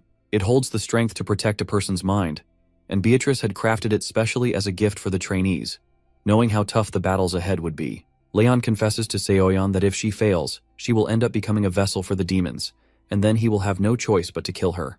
But Seoyeon is sure of herself and tells him she will not resent him, choosing to trust him just this once. Leon breaks down the gates and commands her to follow him. In a flash, he drives his golden blade straight into Lord Akasha's castle, scaring the daylights out of the demon. However, Akasha is over the moon to see Cheon Soyeon standing there, seeing her as his ticket to flipping the tables. He orders his minions to stall them for 5 minutes so he can snatch his new vessel. While Seoyeon is busy dealing with the minions outside, Akasha leaps at her from behind, holding the demonic sword. Cheon Seoyeon fiercely attacks the Archduke demon, demanding her father back, but Akasha has other plans. They clash in a heated battle until he manages to get hold of her. This freak is desperate to become his perfect self by using Seoyeon as his new vessel. Suddenly Seoyeon hears her father's voice urging her to run, but Akasha sneers that it is too late for that now. In a flash, he takes over her, gaining full control of her body. He knows just how strong she could have gotten if left unchecked. Akasha feels the loss of his old essence but is thrilled to have gained a brand new, powerful body. Now he just wants to escape and power up again. But Leon is not about to let that happen and is ready to end everything right here, right now. Without wasting another breath, a ferocious battle erupts between Leon and Akasha, with Akasha loving every second of his new, full of potential body. Akasha has all the sword techniques of the vessels she has possessed stored in her mind. She knows that Leon is just a human, but one with skills sharp enough to rival a demon. Leon bursts out laughing and tells Akasha that even after learning all those sword techniques, she has not mastered a single one, just as he expected from a parasite. Akasha flips out at this arrogant jab, snapping that Leon is just a mere human who has only lived for 300 years. She swings her demon sword at him in fury. Leon, calm as ever, points out that she even stole the weaknesses along with the techniques. Right then, Leon slams her to the ground and pins her down under his foot. Akasha mocks him, asking if he really plans to kill his beloved knight, but Leon quickly shuts her down, reminding her that his justice never wavers. Without missing a beat, he raises his blade, ready to stab Akasha with his full strength. Leon has Soyeon pinned under his boots, the demon inside her body doing everything it can to get under his skin. The demon mocks him, asking if he really has the guts to kill his beloved knight. Leon is speechless for a moment, but not once does his blade so much as tremble. The demon tries to flip the script and calls Leon the real monster, but Leon cuts that nonsense down without a second thought, declaring he is no monster, he is the king of the Lionheart. With those words, his energy surges, packing his sword in a full golden glow, and as he inches closer to stabbing both the demon and Soyeon, he changes course. Instead of going for the kill, he strikes the earring that had been protecting her from demonic control. In a wild twist, the once terrifying Lord Akasha ends up chained up like some pitiful slave, completely at the mercy of Beatrice and Plo. Beatrice opens up the conversation with a snarky remark, while Plo happily backs her up, both clearly enjoying the moment way too much. Akasha just sits there stunned, mouth practically hitting the floor, realizing this was not some random fluke, but the Lionheart gods pulling strings behind the scenes. It turns out Soyeon had let Akasha possess her body on purpose, and the plan worked like a charm. Beatrice throws in that there is no way she would turn down Leon's request, while Plo casually adds that capturing the soul of an Archduke demon is more than enough to keep everyone happy. In the midst of all this, Soyeon is not up for chit-chat or wasting another second in this hellhole, so she asks to leave. Beatrice, seeing her temple's saint looking completely done with the whole situation, lets her go without any fuss. Meanwhile, Plo watches her saint walk away, and cannot help but think that her saint is a pretty weird one, especially for using their dreams in such a crazy way. Lord Akasha, on the other hand, is fuming like a rotten egg left in the sun, unable to stand being ignored. As a last resort, he screams at Soyeon to accept him, promising her ultimate power to destroy anything in her path, especially when she desires power so badly. Soyeon, unbothered, just throws him a pitiful side-eye before walking up and smashing a punch straight into his face, hard enough to leave a big dent. That is enough to make Beatrice proud. And Plo even throws in some praise about Soyeon finally getting more weight into her legs and back. From Akasha's point of view though, Soyeon is practically worthless, which earns him a nasty kick straight to the head without any mercy. Later on, Soyeon finds herself beside her father's bed, falling asleep in the chair until she is woken up by the gentle pat of his hand on her head. Tears instantly well up in her eyes, and without thinking twice, she throws her arms around him in a tight hug, holding on like she never wants to let go. After that, Soyeon asks what her dad plans to do next. He says he wants to make up for everything he has done, even if he is not fully to blame, though the memories still stick with him like bad dreams. First, he plans to visit the Pantheon Guild to find a way to help himself heal. Soyeon does not really like the idea, but she blushes a little as she admits she was chosen by a divinity. She got permission to use divine authority in exchange for handing over the Archduke Demon's soul. Now she wants her dad to return to the guild and become the guildmaster, while she helps the Pantheon Guild herself. Her dad gives her a look and asks if that is all or if she has something else to say. Soyeon blushes again, and her dad realizes his daughter has grown up more than he thought. Outside, Leon sits calmly, sipping his tea and enjoying the peace until Grandpa Cheon comes over and disturbs his zone. When asked, the old man says he has been visiting the hospital for the past few days. He asks what brings Leon here. Leon explains he had some errands, like checking if Soyeon's dad still carries soul imprints or traces of the former demonic human's sword techniques. If he does, it will be a tough road purifying his soul, and Leon needs to see if it is something even he can handle. The old man worries about whether other demonic swordsmen's souls might still be lurking inside. Leon tells him there are no apostles left in this world to guide lost souls. After hearing how grim the situation is, the old man bows and thanks Leon for rescuing his son and granddaughter, Soyeon, promising he will do anything His Majesty asks in return. Leon simply says he would not mind an extra hand in wiping evil off the world. Grandpa Cheon is more than ready to swear brotherhood with Leon for the greater good, even offering to let Leon be the elder one. This stings Leon a little, since the old man does not exactly hold a societal rank that fits being called his brother. Grandpa Cheon proudly claims he is from the 37th generation of the high-class Cheon family. Hearing that, Leon invites him to convert to their faith if he really wants to be his brother. Grandpa Cheon agrees without a second thought and even plans to bring other guild members along with him for conversion. However, Leon wants some time to think about the sword brotherhood part, since the old bones are a tough nut to crack. Afterward, Grandpa Cheon asks if Leon is planning to leave. Leon simply tells him to enjoy the reunion after 4 long years. A few moments later, Leon feels a calling deep in his soul and knows it is time to use serfs to kill giants. Out in the forest, a bald-headed giant casually picks his nose while Leon's party watches in complete silence. While his crew stands there with eyes wide in shock, Leon calmly estimates the big guy to be about 9 meters tall. Some days later, after defeating Lord Akasha, Hari and the other trainees were instantly promoted to become Leon's official Knights of the Kingdom and received their first real mission. Leon assigns his newly minted lackeys the task of defeating the giant using only serfs. Jae-hyuk from Leon's class tries to correct him, asking if the serfs are just meant to be a distraction for a real attack. However, that is not what Leon wants at all, as he specifically demands that they take down the big guy using only the serfs. That demand fries Jae-hyuk's brain even more when Leon calmly states that the literature claims it has happened before. By the look on their faces, Leon can only sigh, seeing how the Earthlings still cling to their old logic. To pave the way, Leon decides he will show them how it is done before their actual trial round, which only adds to everyone's growing worries. And just like that, they end up in the forest, challenging the odds. Soho has his own concerns, thinking that the serfs are probably only around D-rank hunters at best. Right then, brave Serf Bill, trying to act all cocky, asks Leon how exactly they are supposed to pull this off. Leon, lost in thought, starts reading aloud from Sir Gratis's theory. He explains that if a giant's health is about 3,000, and a serf with a dagger has an attack power of just 1, then if serfs strike 1,000 times, the giant would be harmed. With 2,000 strikes, it would make him bleed out, and 3,000 strikes would surely bring him down. Leon cannot help but let out a sly grin, knowing it is actually a pretty solid plan if you look at it the right way. If each serf manages to stab the giant at least 6 times, then the big guy is bound to hit the ground. Bill is left standing there like a fish out of water, completely stunned. Even now, Leon is busy calculating how 500 people might somehow stab 3,000 times in total, although if they cannot pull it off, it pretty much spells their doom.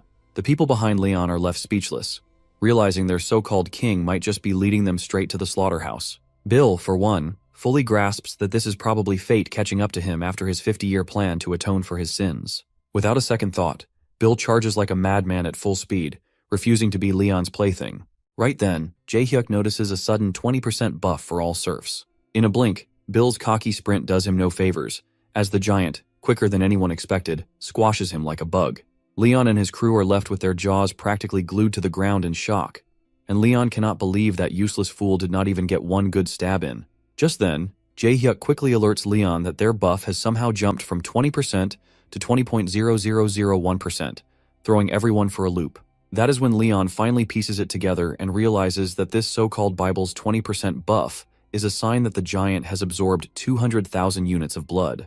Leon lets out a madman's laughter after unlocking the mysterious power granted by Sir Gratus. When it comes time for explanations, Leon just signals the lot to either go die or kill the giant if they want to live. After some time, the group somehow manages to bring the giant crashing down, though a few of them end up losing their lives in the process. Still, this victory buffs the serfs, with their attack power against giants shooting up to 20.0144%, and this buff is now permanent. Leon casually closes the book after witnessing the amazing spectacle, thinking that Sir Gratus must have poured blood, sweat, and tears into writing this masterpiece. No doubt Hari and Jae-hyuk are shocked down to their very souls, their jaws practically scraping the dirt. Hari, knowing about the 50-year repentance period given to the serfs, hesitantly asks if it is really right to push them toward meaningless deaths. Leon, without missing a beat, says that God must admire her innocence, which flusters her for a moment. But he then bluntly reveals that Lionheart's serfs are not in the same boat as normal humans. To convince her, Leon picks up an old serf and tortures him to confess the sins he committed back when he was still human. Without further ado, the old freak admits to having killed a man, raped his wife and daughter, devoured the meat off their corpses, and sacrificed them to demons. Leon even spices it up by asking which crime was the old man's favorite. That's when the old man viciously confesses to sacrificing young kids as offerings to the demons of massacre, just as he claims that it was superbly enjoyable to experience. Leon hears enough and sends the old bones flying with a rock-solid kick. That story is enough to give everyone a reality check. Jae-hyuk and Suho are fired up, ready to send the old freak straight to hell right then and there. Meanwhile, Leon explains that even humans capable of doing good still commit evil, which makes them evil and undeserving of life. However, the reason they are given a chance to repent is that they are not demons yet. Besides that, Leon promises his knights 500 serfs each and lays out a big challenge, stating that whoever defeats the giant with the least amount of damage will earn the position of knight captain. Although it did drive the serfs insane, the final results eventually came in. Not much of a bold person. Hari managed to keep 88 serfs alive, while Jae-hyuk's useless orders stirred up chaos and left him with only 32. Next was Suho, but this mission clearly was not a good fit for him, and his blessing was not the right kind to command serfs anyway. Meanwhile, Soyeon pulled through with 154 serfs remaining. Out on the battlefield, Soyeon asked a young lad if he planned to take revenge on the person who died right in front of him.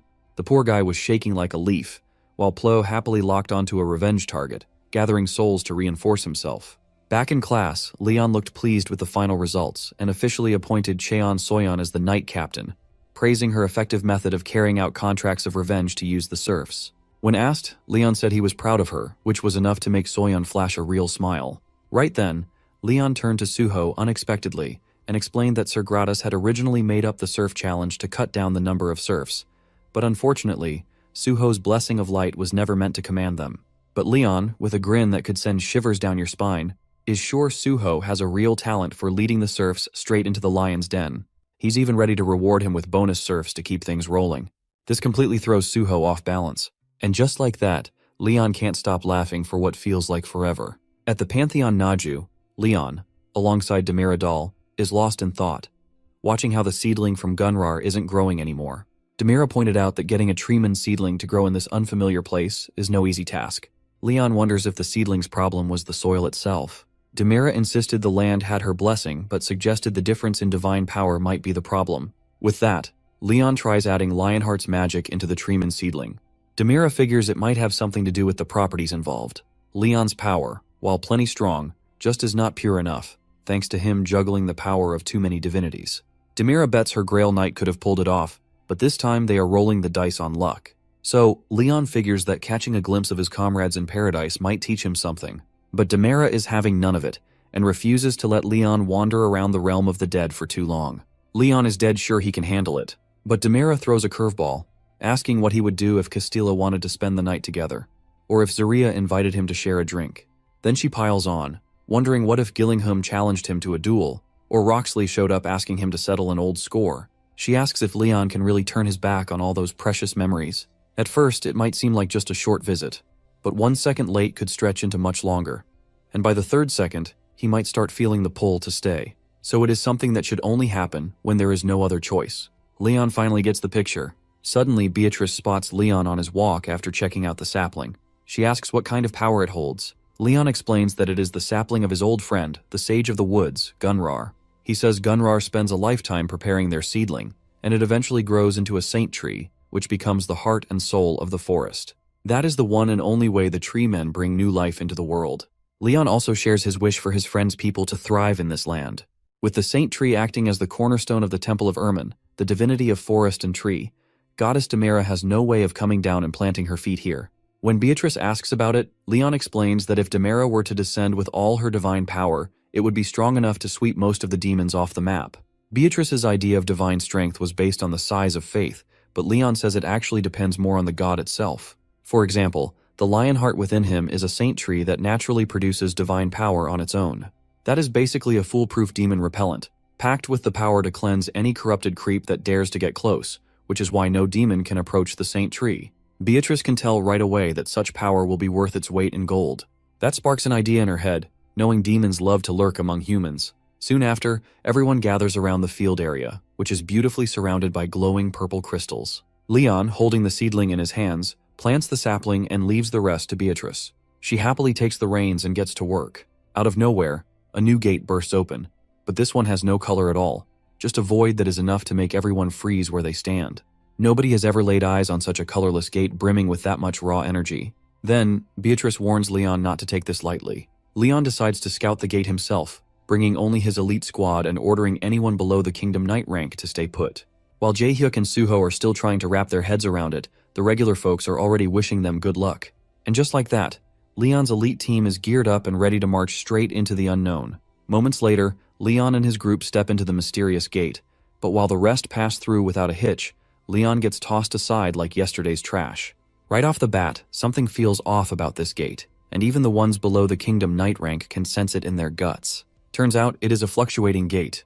Leon can smell trouble from a mile away when the gate refuses to let him in. That is when it hits him like a ton of bricks, realizing that a copy of him is already inside the gate, rejecting his entrance. Aside from that, Hanhari and the others smoothly make it inside, but just as she turns to check on Leon's thoughts, he is nowhere to be found. That alone is enough to scare the cap off her. They cannot believe this is happening all over again, but Beatrice quickly figures that Leon must not have been able to enter for some reason. So she decides to call the whole plan off and get everyone out of there to figure out what is going on. But to their shock, there are actually people who can mess around with gates. Right then, Jaehyuk shouts that the gate is just seconds away from closing, which immediately throws everyone into a panic. Beatrice can feel the gate's mood shifting, like it is on the verge of being swallowed whole. To top it off, Beatrice cannot even recognize the weird mana coming off it. Sadly, she cannot hold on any longer and ends up letting the gate vanish into thin air. Harry completely panics when she sees Queen Beatrice coughing up blood. Turns out, Beatrice's mana flow got reversed when she tried to control the gate. She quickly asks for Yappy's point of view, and he flat out confirms that the gate is gone. Jaehyuk, stunned beyond belief, looks like he is about to glitch out after hearing the shocking news. And just like that, trouble comes early when an army of monster troops marches straight at Leon's elite squad, who are nowhere near ready for this. To make it worse, there are countless beasts, and Yappy maps out 5,354 of them nearby. Everyone scrambles onto their horses and bolts. Jaehyuk checks on Beatrice, who admits she has burned through all her mana. Plus, the gate dumped them into a terrible spot. Out of nowhere, Suho shouts to Hari that there is a mountain of enemies right in front of them. Now without Leon, they are badly cornered. The creepy lurkers are itching to tear them apart, but not on Yappy's watch. It fires a railgun shot at them, but sadly, it is not enough to clear them out. Things are out of control. Just then, a bunch of beasts leap into the air from their blind spot, but the King of Thunder strikes them down with a furious downpour of his rage. Just then, a whole army backing the King of Thunder storms in to handle the chaos. enforcing military divine law. Their pointed charge formation bulldozes through the monsters, no matter how many there are. The leader casually mentions he felt a strong divine power coming from here, but admits he does not recognize any of them. He then introduces himself as Gillingham, the Grail Knight of Ultima, the god of heaven and thunder. For now, he suggests they move to a safer spot. Later, by the bonfire, Gillingham gets straight to the point and asks who they are. He turns to the Knight of the Divinity of Steel and Blacksmith. He says he senses a divine power similar to Sir Antok. Beatrice explains they came straight from the frontiers because of rising concerns, but the demons delayed them. Then Beatrice asks what the situation really is here. Feeling he can trust them, Gillingham opens up about Sir Vulcanus disappearing, and how the Archduke of Greed has stirred trouble after the battle at the Landolce Plains, with demons now pushing deep into the kingdom. He also shares that the Lionheart King has gathered elves, treemen, dwarves, and otherworldly species to fight back. The demon invasion is in full swing. It also seems like the knights are gathering the kingdom's survivors. Beatrice quickly catches on to the gravity of the situation and asks Hari to sneak a look at the quest window without letting any knights notice. Harry checks and blurts out that all the worlds are blocked off, making things even worse. Meanwhile, Gillingham admits he has not been kind enough to his brothers and sisters after such a long journey, but promises they can rest until dawn. When morning comes, Hari and the others ride out and are blown away by the sight of a magnificent castle. Gillingham proudly welcomes them to the last shrine of humanity, the Pantheon, leaving them stunned to their cores, realizing they are about to meet the Lionheart King they never knew. So it's Leon Lionheart's 63rd year on the throne. Some big-shot demon Malice showed up, but by the following year, he was already history. The demon art of chaos leads to the death of 980,000 demon worshippers, with 1,330,000 soldiers, and the 13 electors of the Empire involved in the battle. Manon, the Grail Knight of the Divinity of Sea and Waves, and Killian, the Grail Knight of the Goddess of Life and Fertility, perish. Around 3,000 of the 14 Kingdoms' knights fall, along with 270,000 soldiers and 10,000 knight-errant.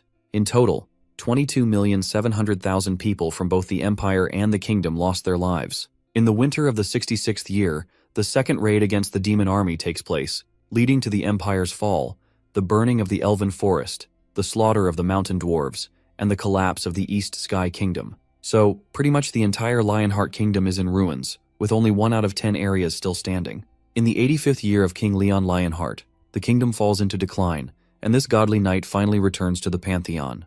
Meanwhile, Jaehyuk and Suho are helping out other soldiers. Beatrice and Hari wonder what's next for them. Beatrice recalls Sir Gillingham mentioning that Leon would return after the battle, so no change of plans for now. She plans to visit the sages of the forest to learn Sir Gunrar's secret of seedlings. Meanwhile, Yapi takes on the task of patrolling to gather intel, while Hari wonders if she should help out like her brother. A while later, Hari gets kicked out of the labor work. She never imagined that the Saintess held such a high position. She keeps moving, possibly heading toward the temple. After seeing the endless stairs, she considers using a horse, but then realizes that would only get her lectured. Suddenly, a carriage passes by and a girl notices Hari walking alone. Hari has no idea who she is, but the girl possesses the same divine power as Leon. She apologizes for startling Hari and invites her to join her. Clueless, Hari gets on board, unaware that carriages can go up the hill. The caramel-haired beauty explains that first-timers in the Pantheon don't know much about the carriages at the bottom of the hill. Hari, feeling clumsy, thanks her. After a moment, the caramel beauty introduces herself as Anjak Protesia, Ariana's lady. Hari responds by saying she is the Saintess of Pedos and Poma. Anjak expresses disbelief, saying that 2 gods at once must be a heavy burden, and Hari, touched, tears up, grateful that Anjak understands. A few minutes later, they reach the Pantheon safely, and Hari thanks Anjak for the ride. However, Anjak insists on accompanying her inside as well. Just as the soldiers welcome Anjak by calling her Great Saintess, Hari's jaw drops to the floor in shock. In a flash, Hari bows all the way down, startling both Anjak and her soldiers. Anjak quickly tells everyone they are equal under the gods. This strikes a memory in Hari, who remembers how Leon always drilled it into her head that everyone else was below him. When Anjak asks what is wrong, Hari explains how Leon made sure to keep the social order strictly in place. After hearing that Hari personally knows Leon, Anjak figures Hari must come from a big temple. No doubt about it, she can feel a strong divine power cooking inside her. While Hari is still trying to process that Anjak is someone really high-ranked, Anjak suddenly asks her for a favor. She wants Isabel. A maid quickly mentions that Isabel is inside her room, absorbing moon energy. Anjak tells them to prepare for the ritual and to calm down. That news excites the maids, who start wondering if their king is returning victoriously. Anjak just tells them to hurry up and take care of the tired king who has been out there killing lots of evil things. That clicks, and Hari starts to believe it is Leon from the past, created by the gate, so she wonders how he will act. Hari then follows Anjak. Suddenly, someone announces that Leon Lionheart is entering the castle premises. The Bloody Night King has returned after killing the evil beings. Just as he steps in, Hari is shocked to her bones, finally facing her king. But this one feels completely foreign. This is not the Leon she knew, but fear and terror shaped into human form, like an apostle of death. The room instantly floods with bloodlust. Someone's hand suddenly touches Hari's shoulder and scares the crap out of her. A honey-eyed girl, Isabel, tells Leon to quit scaring everyone. A maid quickly reminds Isabel that she is in the presence of the king. But Isabel fires back that she is the king's sister-in-law and Dina's first hunter.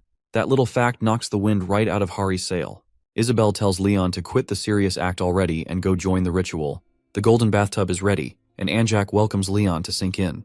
Leon starts stripping off his clothes, and just as he pulls his shirt off, Hari's mouth drops open at the sight of black bruises covering his skin.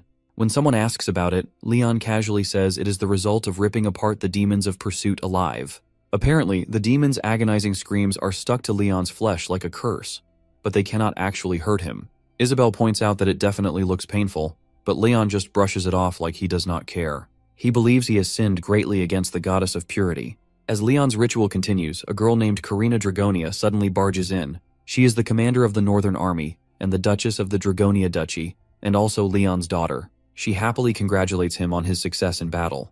Karina's sudden entry catches everyone a little off guard.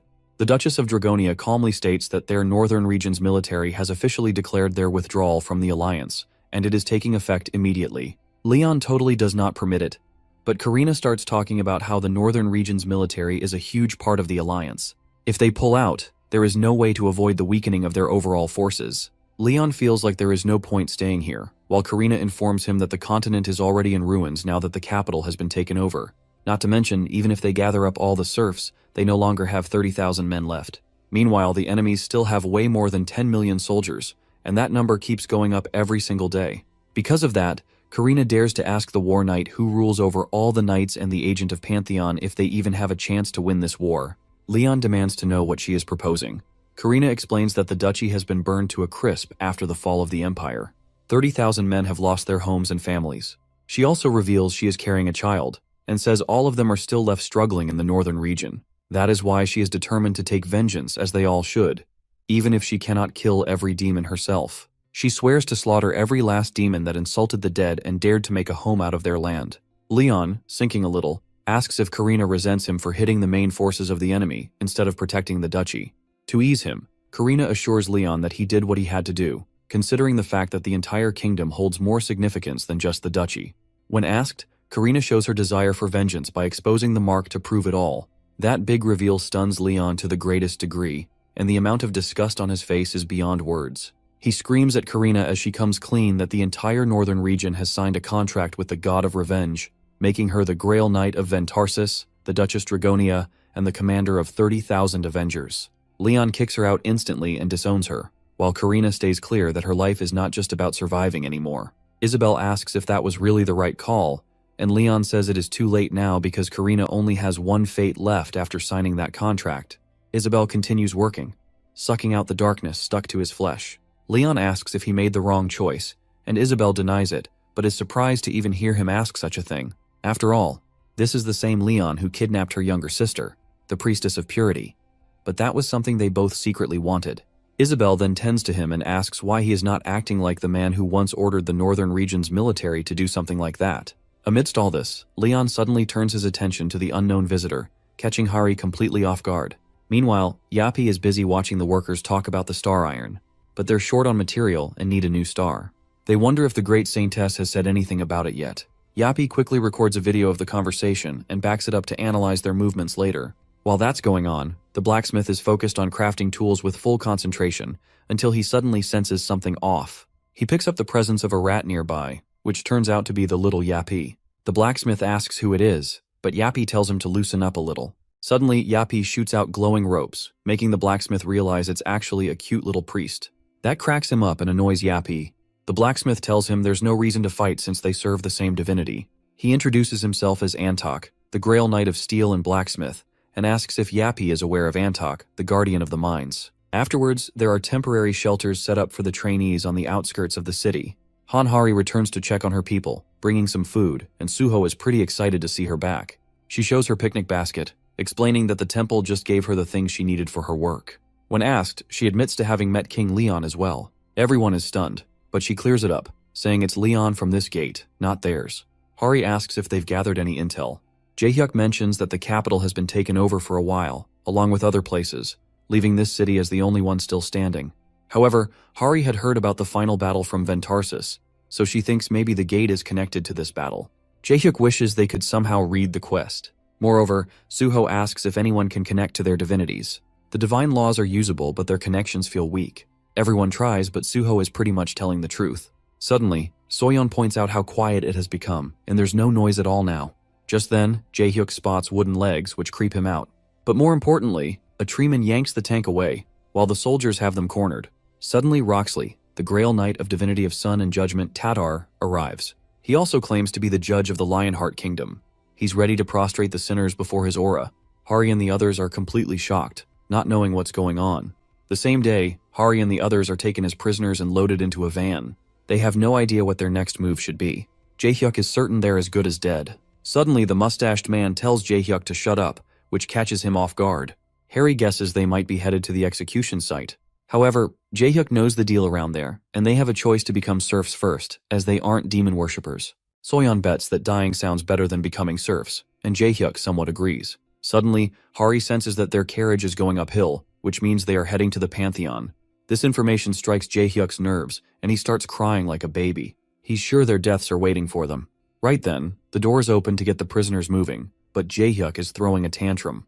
Apparently, they are being summoned before Anjak, Isabel, Leon, Roxley, and Gillingham, followed by an uncomfortable silence. Between them is a tub of holy water, and Leon commands Roxley to throw them into it. Roxley pulls out his blade and orders the sinners to dive into the holy water. Jaehyuk, shaking like a leaf, wonders if they'll be waterboarded or something. Roxley's harsh shouts make Jaehyuk jump in, followed by Suho and the rest. Leon confirms that this group isn't made up of demons, as their bodies didn't melt. Not only that, Anjak adds that they all possess divine powers, so they can't be demons. Gillingham backs her up, saying he doesn't doubt them either. But Roxley is a bit skeptical, knowing demons can pull off any shady tricks. He also believes that their king, Leon, is much closer to the gods, but he still doesn't know a thing about them. Jaehyuk notices how they all believe Leon can't make a mistake, and that's something to be scared of. According to Gillingham's intel, there were two more.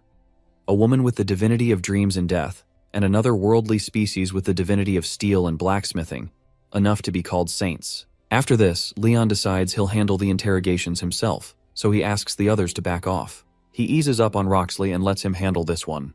By the king's command, they cleared out the hallway to have a private audience with Hari and the others. Just as Leon addresses Hari, Suho yanks her out of the water.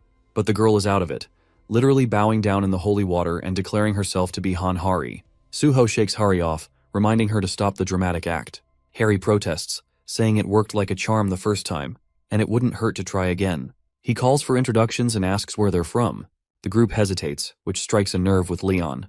That makes them quickly blurt out, Seoul, South Korea, lying that it's a faraway nation. Using the divine form divinity dissension, all the gods enter the scene, claiming they don't know any of them and wondering why they have their blessings.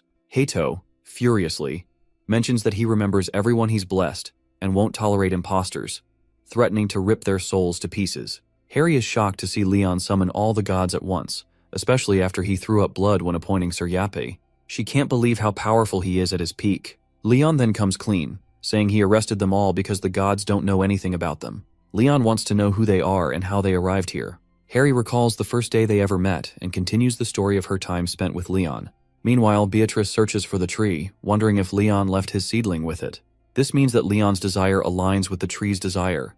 The tree instantly recognizes Beatrice as the lady of the far future, telling her that the seedling comes from the realm of the dead and will only grow there. That's bad news for Beatrice. Later, the tree explains that they must leave a gift behind, but according to the lady, they are just copies of the past. If she can take it, they consider helping her because it feels like the right thing to do. When asked, Beatrice shares her plans to give it to the king of the Lionheart. The tree agrees to let Leonheart have it. However, they require a sacrifice from a god and the god's saint. In the meantime, Suryape is showing off his skills to everyone, making Antok and the others freeze in place. He is so charged up, shooting his lightning everywhere. He keeps activating the third slot below, with his polishing completion already at 62% and multitasking all the way up to number 14. The lackeys are sure Yappy is showing his full-blown speed, while Yappy stays busy polishing and processing non-stop. With number 157, Yappy builds a Lionheart basic breastplate, and he even creates replicas of the original. Yappy's jaw-dropping feats make him look extraordinary. Sir Antok cannot help but praise Yappy, calling him an amazing newbie. Antok admits it feels like watching Leon training in his younger days. When Antok asks if Yappy knows Leon, Yappy proudly claims that Leon Dragonia is his cooperative demon-killing partner, which grabs Antok's interest, making him want to be part of it too. Antok then starts talking about his old adventures alongside His Majesty, Leon, remembering how they went on their pilgrimage together as old companions when he was 30. The story goes back to a small village on the outskirts of the kingdom, which was on the brink of extinction due to an orc ambush. When they cried out for help, Gildas and Antok were the only ones nearby because of the remote location. That's when he met Gunrar, who was on a spiritual journey, and the battle stretched on longer than expected. They fought against countless orcs, many of them great warriors. That's when Antok remembers Leon appearing out of nowhere, ready to wipe out all the vile green beasts. He recalls the man as the most amazing fighter he'd ever seen, so powerful that he couldn't believe he was half Leon's age. The way Leon swung his sword was at a professional level, and they watched him slice through all the great warriors with ease. Later, Leon stood amidst the rain of orc flesh, disgusted to have their dirt stick to his cheeks. That's when Antok confesses to seeing that same talent in Yappy, so he asks him if he wants to be his disciple. There's a moment of silence before Yappy jumps up and down, amused at the thought of having Antok as his mentor. It turns out that Yappy still looks down on mortals. Antok asks if Yappy knows who he is. Confidently, Yappy casually mentions knowing the Grail Knight of Steel, but adds that Antok is still a mortal and can't match his level of flawless programming. That catches Antok off guard, but also cracks him up, thinking this little tin can is a real man. Antok is ready to show Yappy what he's capable of. After this, Antok continues crafting while Yappy keeps him company. He admits that he likes Yappy's flawless work, something he can't ever produce at the same rate. Just as Antok hammers his craft, Yappy instantly points out that it's a mistake, causing the instability of the weapon to increase. Antok, drenched in sweat, shares that he isn't just building weapons. Suddenly, he picks up the pace, as if enjoying the crafting, finally revealing that it's all an art for him. The art of steel built from sculpting the soul, only done with perfect technique. Antok believes that passion is much better than just technique. With a diligent amount of hard work and bursts of passion, Antok happily creates an armor. This makes Yappy realize that Antok's technique might be able to produce Leon's armor, something he couldn't do before because of the missing 0.01%. Yappy says there is a lack of sufficient data, and this bonus information is essential to him. That sparks Antok's interest, and he asks if Yappy is willing to be his disciple.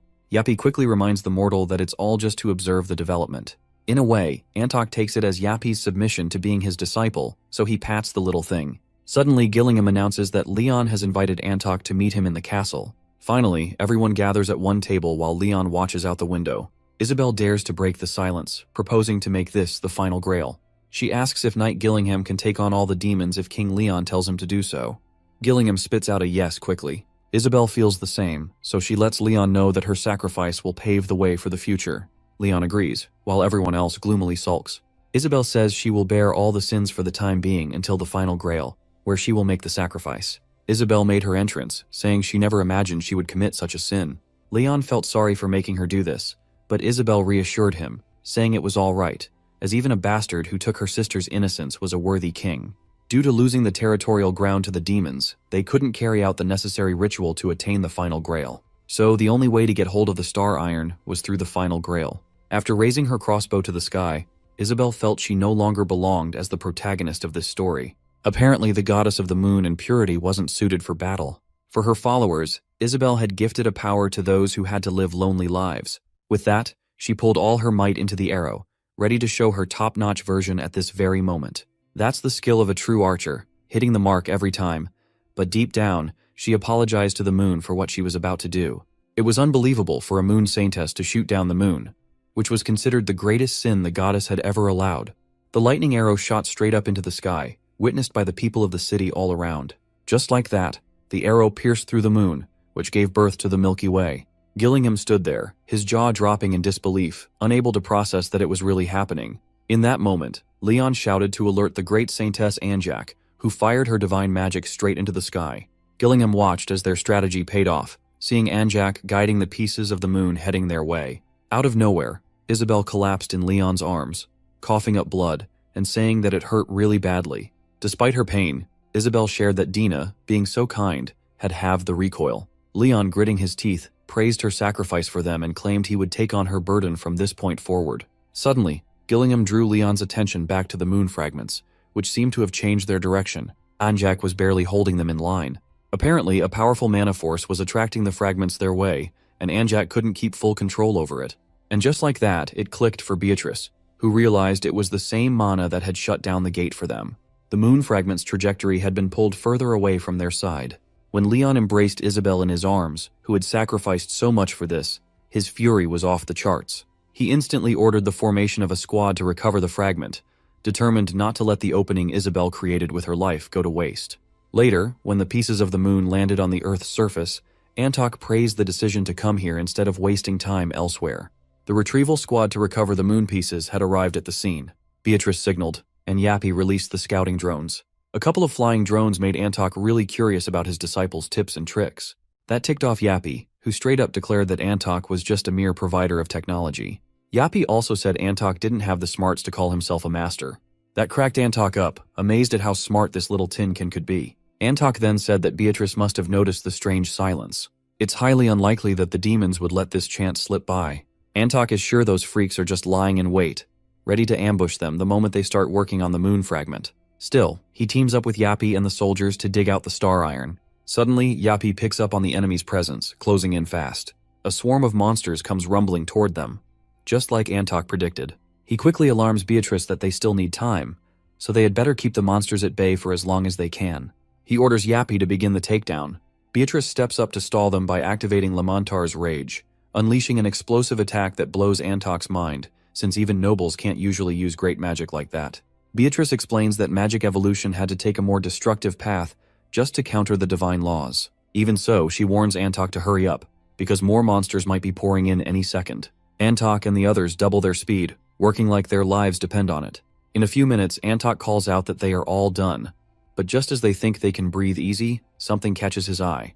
A fireball is barreling straight toward them from above. Stunned, Antok shouts for everyone to get the heck out of the way. The whole group is caught flat-footed, while a mysterious cloaked figure watches the fireball smash into the ground with bone-shaking force. Yappy, also known as Sir Spinna, instantly detects a monstrous presence nearby, and it turns out to be none other than the demon lord of wisdom and pursuit, Kalakael, the same one who once brought down Sir Jag Spinner's world. Kalakael levitates into the air before the rumble, while Yappy manages to shield Beatrice from the chaos. She orders Yappy to share the report on damages, and he quickly states that 30 knights have died, along with all the cavalry, from the ultimate activation of the divine law. The grounds are a sea of dead bodies, and Yappy is unable to count the injured.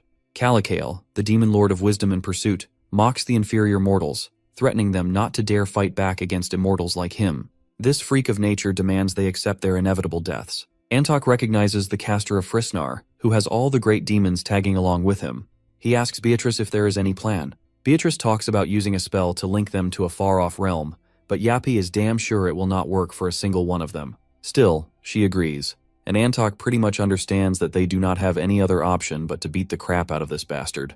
Thus, Antok thanks everyone for their contribution to the gods and the kingdom so far, and then he walks ahead, leaving everyone else behind in confusion about what is about to happen. Antok declares that it is time to make good on their oath to protect the kingdom, even if it means sacrificing their lives. In that moment, everyone on the battlefield knows it is a call to die, and that is an order.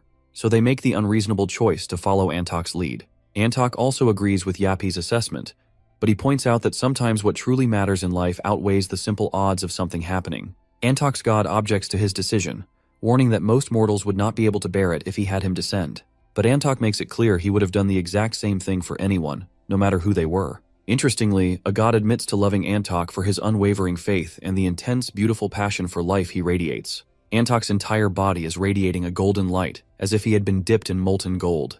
And this is not just any glow-up. This is the Grail Knight of Steel and Blacksmith, the kingdom's top smith and the guardian of its mines, showing his true colors. He held on to the hope that was moving toward the future, but now it was at a standstill. There is no future for a blacksmith who has sealed his own fate. Yet the sound of the hammer on the forge would not cease, because it was that very hammering that had created whatever future there was. With divinity dissension, the divinity of steel and blacksmith, Antok swears on the steel. Calicael was not expecting this. That just changes all the artifacts to materials that are not steel, making all steel fall under his rule. With that, Antok calls for Heto's hammer, and the demons have already built up a shield in advance, but that trick does not do any good except to smash the demon's face. Calicael, kneeling down, finds it impressive for a mortal to possess such great powers in such a short life. Meanwhile, Antok finds it pretty wild that the demon could block his attack without even a scratch. Thus, Calicael is ready to start the war that has yet to begin. In the meantime, Beatrice asks for Yappy's report, and it says 86%. For Yappy, there is no problem in dragging it out because he has seen it before. Beatrice calls out for any bright ideas to stall a little longer, knowing full well the demons will catch on sooner or later. Yappy admits he has a plan, but the success rate is sitting at a shaky 2.7%. Beatrice decides she will take those odds, saying that while a mage usually leans on reason, tonight she is betting it all on a miracle. Meanwhile, Calicael praises his raw strength for smashing through all his spells with nothing but a hammer. He starts to see why the demons shake in their boots at the sight of this world's strongest species. Eyeing the so-called lowest Grail Knight, Calicael wonders just how terrifying the man at the top must be. In the end, he admits that their strongest knight might be able to take down a demon lord, but Antok himself is still not quite there. As Calicael casts a barrage of spells, Antok commands Steel to defend with Heto's anvil, standing tall with his giant hammer in hand. Antok spits out that the demon's no-faith policy is exactly what makes them so twisted. That jab ticks Calicael off, but Yappy barges right in, starting the self-destruction sequence with a force reactor core primed to blow. Antok screams for Yappy to stop, but the dice have already been cast, and a giant explosion rocks the battlefield with a deafening roar. Walter, the one who was saved, the Emperor and commander of the Silver Knights, clearly remembers those who destroyed his empire. They're the same demons who invaded his territory and ruined his world 20 years ago, and he's certain that the world is ending now. About 23 years ago, the Emperor summoned a demon monarch, which led to his downfall, and soon after, all the regions were taken over by those creatures. Although the Lionheart King came and defeated the demon monarch's forces, that was just the beginning. Even Walter thought that with the presence of the Lionheart King, the demons would return stronger, but that was only a false hope. Just then, they noticed strange rumbles in the ground, realizing it's not a mana storm, but a sign of an ongoing war. Meanwhile, the Demon Lord of Wisdom and Pursuit, Calicael, mocks his opponent for using nuclear power, claiming that something like that could never harm him. Although his subordinate informs him about the opening of a gate, meaning the explosion was just a distraction, Calicael still thinks the strategy is foolish, since a small-range gate can only teleport a few people, leaving most of the troops and knights to be abandoned. Calicael's anger grows even stronger, and he begins casting a spell on his opponents. But to his surprise, a spear comes flying in their way to stop him, and when they look up, they see a large army of armored men from Leon's side charging forward. However, without wasting a second, Calicael casts a powerful spell against them, severely injuring all the men, including Antok and Beatrice, in a different territory. Antok's body is in such bad condition that the attack leaves a huge round hole on the upper side of his stomach, which needs immediate treatment. Still, he tells Beatrice to head to the blacksmith. When they arrive, Sir Spinne informs Antok that his life is quickly fading, but Antok is already aware. From the moment he was given this mortal fate, he knew this would happen. As a steel knight made from iron, he knew his time was running out. With just one chance to pass on his legacy, he chooses Spinne as his first and final apprentice, offering a lesson. While hammering at his forge, Antok teaches Spinne his final lesson, sharing the story of his journey, how he set off to seek a quest, met the future Lionheart King, and learned under a master blacksmith he could never surpass. Though Antok never became better than his teacher, the knights who wielded his swords and spears protected the kingdom. Even as his strength failed and his vision blurred, Antok poured all his will and energy into the steel, determined to leave a lasting mark on the world. He urges Spinne to do the same, infuse will into metal, forge weapons that defend the right people, and create a future with every hammer strike. In the midst of this lesson, Antok finishes crafting a new item, embodying everything he is taught. After a while, Leon arrives at the location just as Antok takes his final breath. He asks if Antok has any last words for his son, Aaron, but since Antok taught him with love and respect, there is nothing else he wishes to say. Instead, he asks Leon to lift him up so he can go out and meet his people one last time. The people are filled with sorrow, crying at the sight of their great leader in such a state. Even in his dying moments, Antok instructs his people to take care of the king. With those final words, he falls to the ground in Leon's arms, lifeless. All the people bowed in respect and honor for the man they revered. While in his tent, one of Leon's men informs him that Gildas is outside. After granting permission, Gildas and Galveron enter, greeting Leon with royal respect. As a godfather, Leon pulls Galveron close, insisting he just call him uncle. He then asks Gildas about Eren, but even after hearing about his father's death, Eren is just like his father. He couldn't abandon his scouting duties and wasn't able to come. Just then, Gunnar unexpectedly enters the tent, much to everyone's surprise and happiness. Gildas jokes about Gunnar's heavy weight as he made his way there, and as they bicker and make fun of each other, Leon can't help but smile, remembering the days when they all trained together. He realizes that these old friendships are a blessing, and though Antok has passed, they share many beautiful memories of him, so there's no need to be sad. While serving wine, Leon mentions that he always thought Gildas would be the first of them to go, and Gunnar agrees. As they continue to serve the wine, Leon tells them that Antok's last moments were filled with honor and glory, so they should send him off with love and respect as friends. With that, they raise their glasses to honor their noble and fallen friend, Antok, whose legacy will live on through the weapons and hearts he shaped. Leon then asks Gunnar about the finished item, and Gunnar assures him that it's perfect. The divinity of the blacksmith has blessed it, and even the sages have agreed, though they still need to add the essence. Leon feels relieved, realizing that the preparations are complete, and he is always grateful for everything the sages do for them. With that, he steps out of the tent, where a large army is waiting for him, along with Walter and Anjak Protasia. After greeting him, Leon asks Walter if he is sure about the demons marching toward them, and Walter confirms they are on the move. They've even confirmed the survivors of the demon of sloth at the Landolce Plains, the heathens of the beast god, and the corruption of the empire. The estimated number of enemies is around 10 million, basically a whole army. Leon understands that the final battle is almost upon them, and in order to win, they need to prepare hard because the demons will be here soon. Countless soldiers are organizing battering rams in front of a massive wooden gate, ready for any attack from the demon army. Meanwhile, Hari, Suhi, Jaehyuk, and Cheon Soyeon insist on helping, but Leon simply denies their request, commanding them to stay on standby. They are shocked by his decision, but it's a logical one. Unlike Leon, who represents the past, Hari and her group are humans of the present. If they were to fight inside the gate, they would surely die, and Leon can't bring himself to sacrifice them. Though Leon wants them to do something else, he sends them to the room of the first hunter of Dina, the goddess of the moon and purity, who is also second in power in the kingdom, with the king of the Lionheart as her brother-in-law. Her name is Isabel. Hari and her group are shocked to see her, their curiosity clear on their faces. Isabel, noticing this, explains that there are many gods in the pantheon, but there is one main god among them. The 7 gods are considered the most powerful. Even though her eyes are damaged from the earlier attack, Isabel uses her magic skillfully, casting a spell to open a chest. Inside, she reveals shields, sea and waves, war and flames, and heaven and thunder. She explains that for a long time, water, fire, and lightning have been seen as the rage of nature. Isabel adds that there are more gods, but these are the ones they need.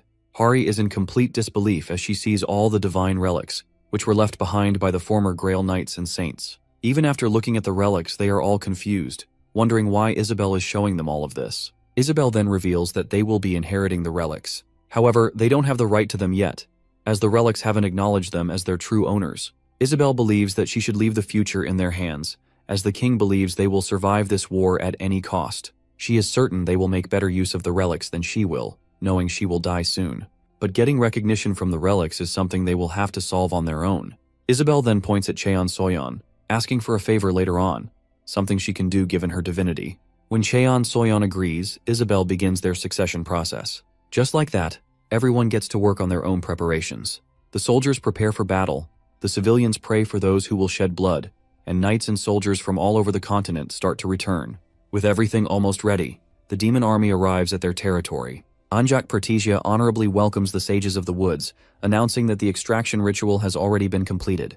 The sages are quite impressed to see the item, coming to the conclusion that Antok handled steel better than anyone else and definitely completed his duty. Now it's time for the sages to fulfill theirs. Beatrice announces that she and Spinne will stall for as much time as they can on the front line, while Hari and her group will seize the divine relics. Spinne instructs them to gather at the rendezvous point once everything is over, and he will rejoin them after obtaining the Grail with Essence. Before leaving, Beatrice pats Hari's head and reminds her of their roles. Gunnar then reminds Antak that once they're done, the divinity must descend upon them to complete the ritual since Leon cannot fulfill the role as he's on the battlefield. Therefore, she will have to bear that burden. Anjak responds by saying it's only natural for her, as the great saintess of light and justice, to make sacrifices for a better future. Anjak has spent most of her life in the temple, reading and teaching the doctrines. She's maintained her lifestyle even after the Great War against the demons began. The only change was that she now prays for the dead instead of the living. She, comforting the lost souls, felt sad that she couldn't do as much for the people as the knights could. Because of that, the small saintess who served light and justice happily prayed for the king. The castle is ready for war, but the enemy forces seem endless. Their army stretches beyond the horizon. The demons have set up a temple over the ashes in mockery. Even the Lionheart Kingdom, the land of the Guardians, now only has its last fortress standing. Though they think the long-range weapons can't harm them instantly, an explosion occurs, killing some of Leon's men. The energy coming from those corpses turns out to be poison, so all the soldiers quickly cover their mouths. More attacks are incoming, and all the soldiers get into formation. Meanwhile, the priests purify the poison to the northeast first. Leon, with Aaron, stands on top of the castle while Leon casts flames at the demons. He tells Aaron to be proud of his father, who bravely sacrificed himself and returned to the banquet hall of the gods. After that, as he looks at the battlefield, Leon thinks the last moments of the kingdom, as described by future descendants, are simply a repeat of its inevitable downfall. Leon, deeply moved by the tough situation, prays to the goddess for help, hoping that the soldiers, struggling in fear and sorrow, can continue the legacy of the Lionheart. While women comfort their crying children and young men fight to keep the war alive, the knights battle to leave behind hope amidst the bloodshed. Leon, feeling the weight of his people's suffering, calls out to the goddess for strength. In response, he feels her presence behind him, promising to be with him until the end and empowering him to act as he wishes. Suddenly, a surge of unfamiliar energy fills his body, and in his rage and determination, he drops his sword, repeatedly slamming it into the ground. He begins chanting the names of the figures who have stood by him from the start. Knight Aaron, son of Antok, the great Grail Knight of Steel; Gildas, the war hero who defeated the great horned giant; Galveron, the noble elf guardian of the oak forest; and others, all men of honor who fought relentlessly. He declares that such heroes would never accept the demon's mockery, and that they must rise up against those who believe they have already won the war because they haven't. Not yet. Leon slams his sword again and again, filled with anger, rage, and agony, hoping to awaken the same fury in his people. He demands to know who he is, and the entire battlefield responds with unity, chanting that he is the half-god proxy for the Pantheon, the guardian of the Grail, and the king of the Lionheart who defeated Malice, the Lord of Chaos. Leon, filled with unwavering resolve, announces that victory is coming, and urges the soldiers not to fear or back down. Their swords and shields will serve as firewood, and the battlefield will become a graveyard for the demons who arrogantly think they will overpower the humans. He urges everyone to fight until the end, no matter the cost, no matter if they die, no matter if their companions die, and no matter if the king dies. His words ignite their souls, and chaos erupts on the battlefield as the final battle begins. Calicale, leading the army of demons, challenges them, urging them to revere him and calling them inferior creatures unworthy of his presence. He declares that the beginning of evil is older than divinity itself, promising not to spare any of them. With that, he creates fire orbs filled with evil red energy and aims them at them. Leon signals to Roxley, who immediately uses the combined skills Divine Punishment, Flames of War, and Manifesting Sun to counter the demon's orbs. Leon suggests that Roxley focus on the pieces of orbs that might damage the Pantheon, and just like that, Roxley destroys them easily. The demons grow angrier and decide to climb the walls of the castle, thinking it will all be over if they succeed. However, the armored soldiers on the roof are already prepared and shower arrows at them, preventing them from entering the territory. Meanwhile, at the fortress city Pantheon, southern gates, Gildas worries as he smells the meteor fragments, realizing that the fragments alone are turning the place into a wasteland. It will take a lot of time to restore the place's former glory. He can also hear the roaring, realizing that the demons have entered through the eastern gates. Upon the roof, the knights remain vigilant, continuing to fight the demons. Meanwhile, Aaron battles the great demon of massacre and destruction, Doomgore, making the demon realize that there are knights who are strong even without being Grail warriors. Aaron declares he will kill Doomgore no matter what, fully aware that Leon and Roxley can't move from their position, so he must do it alone. He leaps into the air and lunges toward Doomgore. Inside the castle, Hari and the others have completed the recognition of the relics, but Jaehyuk is still uncertain, feeling that he doesn't have what it takes to handle them. He even considers giving up, believing that this war isn't theirs to fight, and that only Spinne and the king will survive. Given that he has already killed 3 lords, he's confident he would win easily. Hari agrees with Jaehyuk. Knowing Leon always wins, he killed all the demons in the past, and eventually, he met Hari's group at the Black Gate, which was a sign that he would win this battle too. But then something pops into Hari's mind. She suddenly realizes that the final Grail plan was originally abandoned. It was because they came to the gate to ask for the king's help. With 3 Grail Knight-ranked people already absent from the battle, she wonders if victory is still possible. Hari's gaze shifts to the people in robes, and she immediately demands that they take off their hoods. As they do, a strange energy radiates from them, and one of them mocks Hari, praising her for having such a sharp eye. Jaehyuk senses danger and casts full expansion of divine power, but the cloaked figures instantly counterattack, blocking his magic. Hari and Jaehyuk realize they're in trouble as the figures move closer. One of them introduces himself as the Archdemon of Pleasure, Ki, and with an evil grin, he attempts to slash at Hari's throat, aiming to kill her. Jaehyuk, willing to sacrifice himself, pushes her aside, fully aware that this might be his end. To his surprise, Gillingham arrives just in time to block the attack, saving both Hari and Jaehyuk. Isabel also appears beside him, as Leon had already prepared them for such attacks. Quay, who had assumed Gillingham and Isabel were positioned at the front line, is shocked to see them here. The two of them smirk at him, declaring that they won't allow inferior evil beings like him to be in their presence. Deep down, Isabel knows it will be difficult to face 3 great demons and an Archduke demon, but she is a saint, and she won't ever give up. Gillingham, on the other hand, instructs Isabel to throw away her life, and agreeing with him, she quickly casts Divinity Dissension magic. This statement about throwing away life confuses Jaehyuk and Hari, but Isabel tells them to help Han Suho and Cheon Soyeon, as the demons have probably infiltrated the place and the Holy Grail is in danger. They both run off, obeying her order. As they leave, Ki taunts Isabel for having an abnormal condition, doubting that they would be able to fight, but Isabel assures him not to worry because she can crush them with just one finger. Quay's expression darkens. He wants them to pay the price for their arrogance. He summons strange energy around him, making the ground tremble. Meanwhile, Suho and Cheon Soyeon are struggling, surrounded by so many demons, and now it's getting harder for them to cope.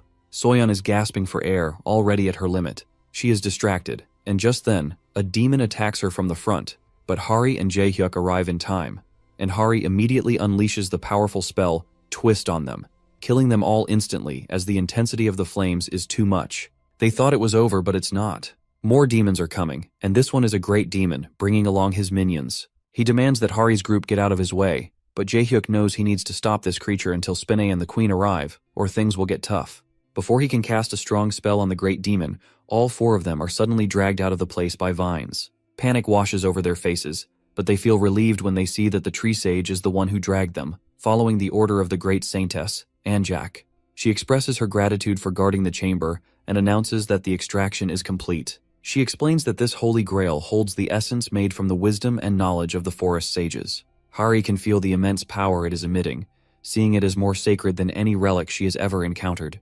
Meanwhile, the great demon is trying to break through the door where they've been taken, making them realize that there isn't much time left. Worried, Hari asks what will happen to them once the Holy Grail is completed. Anjak gives her a warm smile and explains that the Holy Grail was an abandoned plan, but because of Leon's change of heart, they've reached this point. This Holy Grail is a sign that Leon hasn't given up on the future. Harry can't help but cry.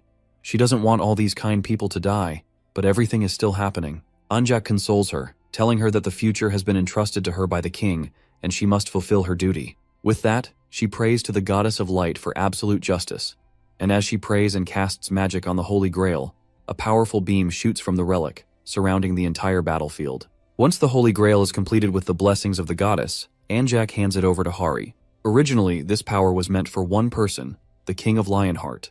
However, when he saw even a small glimmer of hope for the future, he quickly changed his plan and decided to pass it on to someone who could carry it for the future. At the same time, the gate opens, and Spinne and Beatrice emerge. Beatrice quickly orders Hari to leave, while Spinne informs everyone that the structure holding the place together has been destroyed, and the building is going to collapse soon. They need to leave as quickly as possible. Tears fill Hari's eyes, and a sudden realization hits her that she really has to leave. Overcome with emotion, Hari promises Anjak that she will never forget their sacrifices. As Hari's group, along with Beatrice and Spinne, leaves, Anjak stumbles and falls into Gunrar's lap.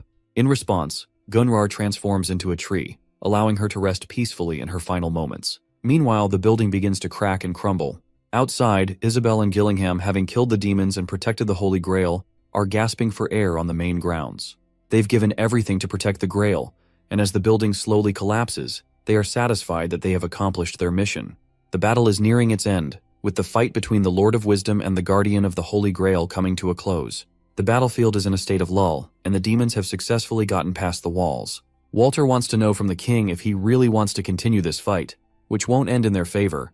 But Aaron is quite pissed with Walter's thought process. Meanwhile, Leon remains very calm. He explains to Walter that behind these gates, there are still people fighting.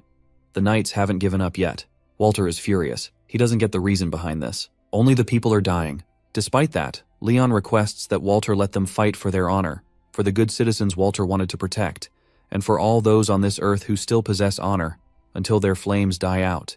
The world is destined to end, just as prophesied, and the battle is merely a repetition of history. But it isn't meaningless. Leon has made different choices, both for the people from Earth and for his future self. Even if they can't escape their fate, they can still leave behind a seed of hope.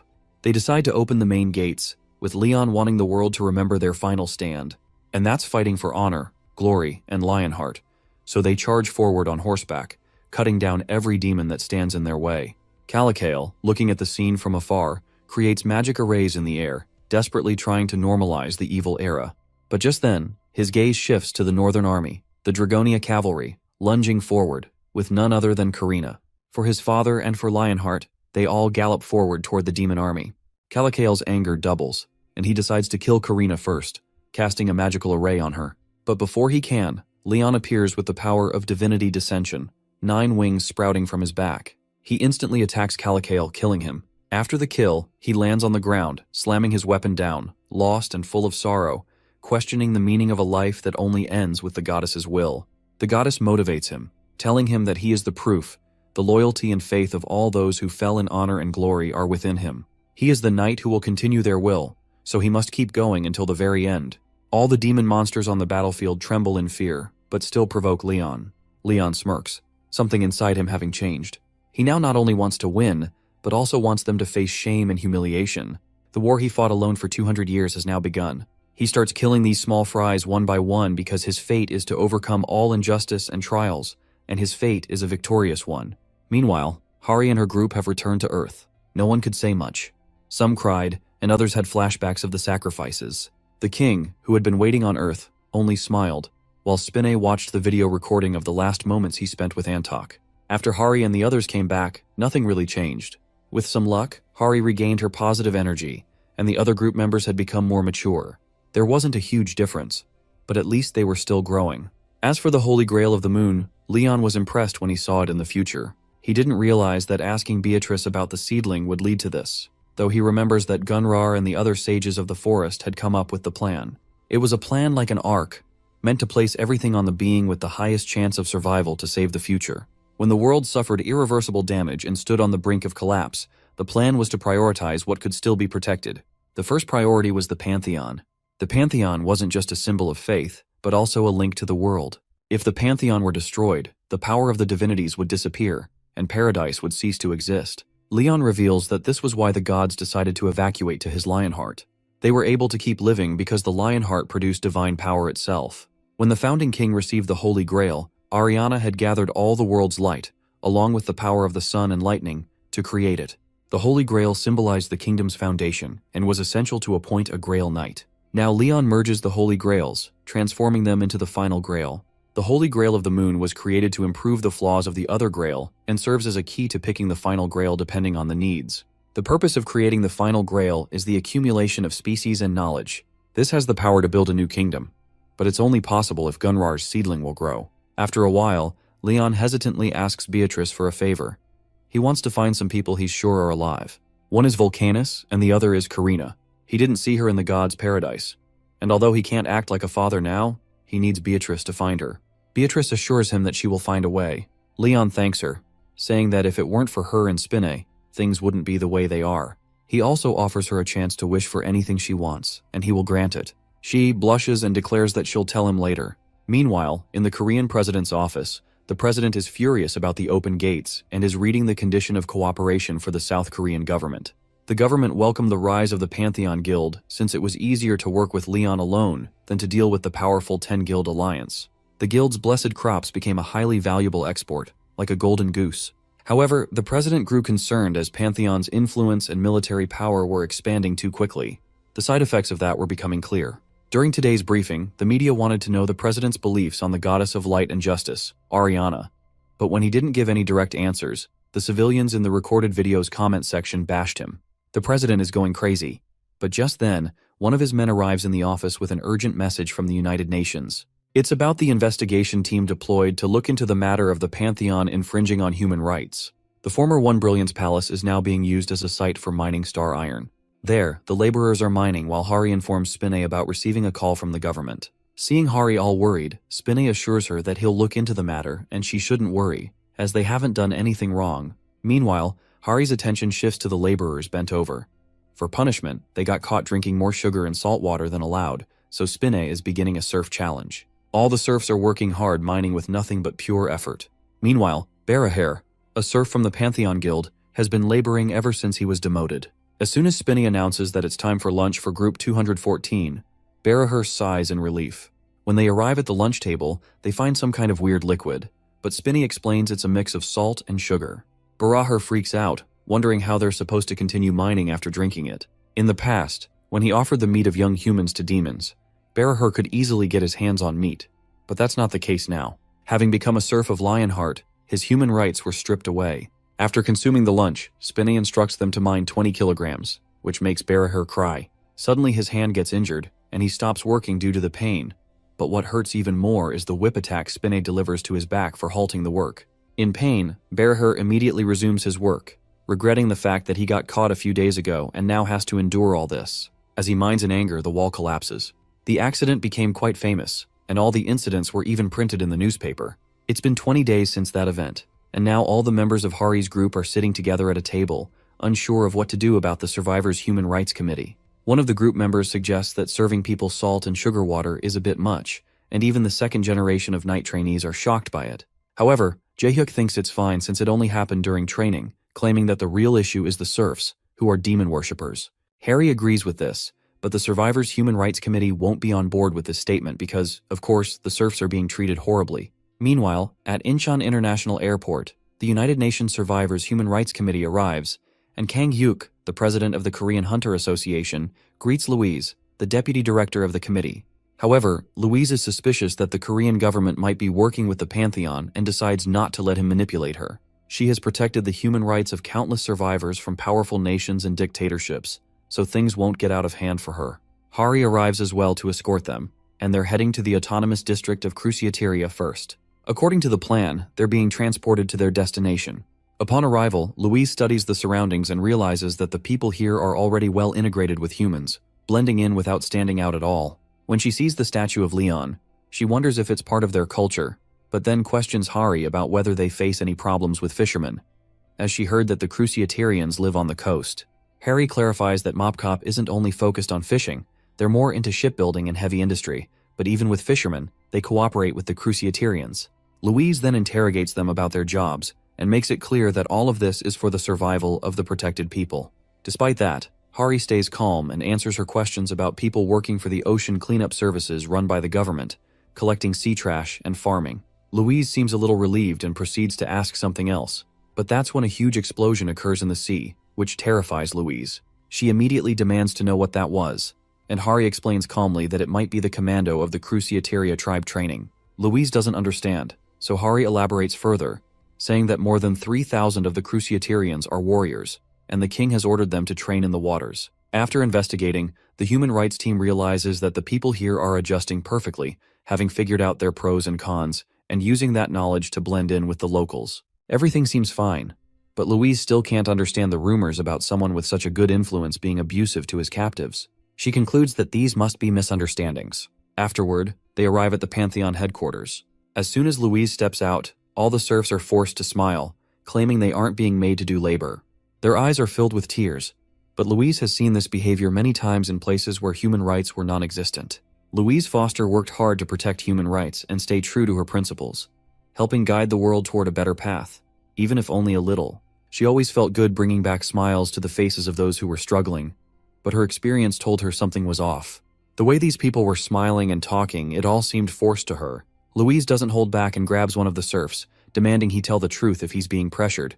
But the guy, looking miserable and clearly pressured and tortured, lies that he's there of his own will. Louise doesn't understand, and she doesn't know that the moment they entered a contract with Tatar, the divinity of the sun and judgment, they had signed away their wills too.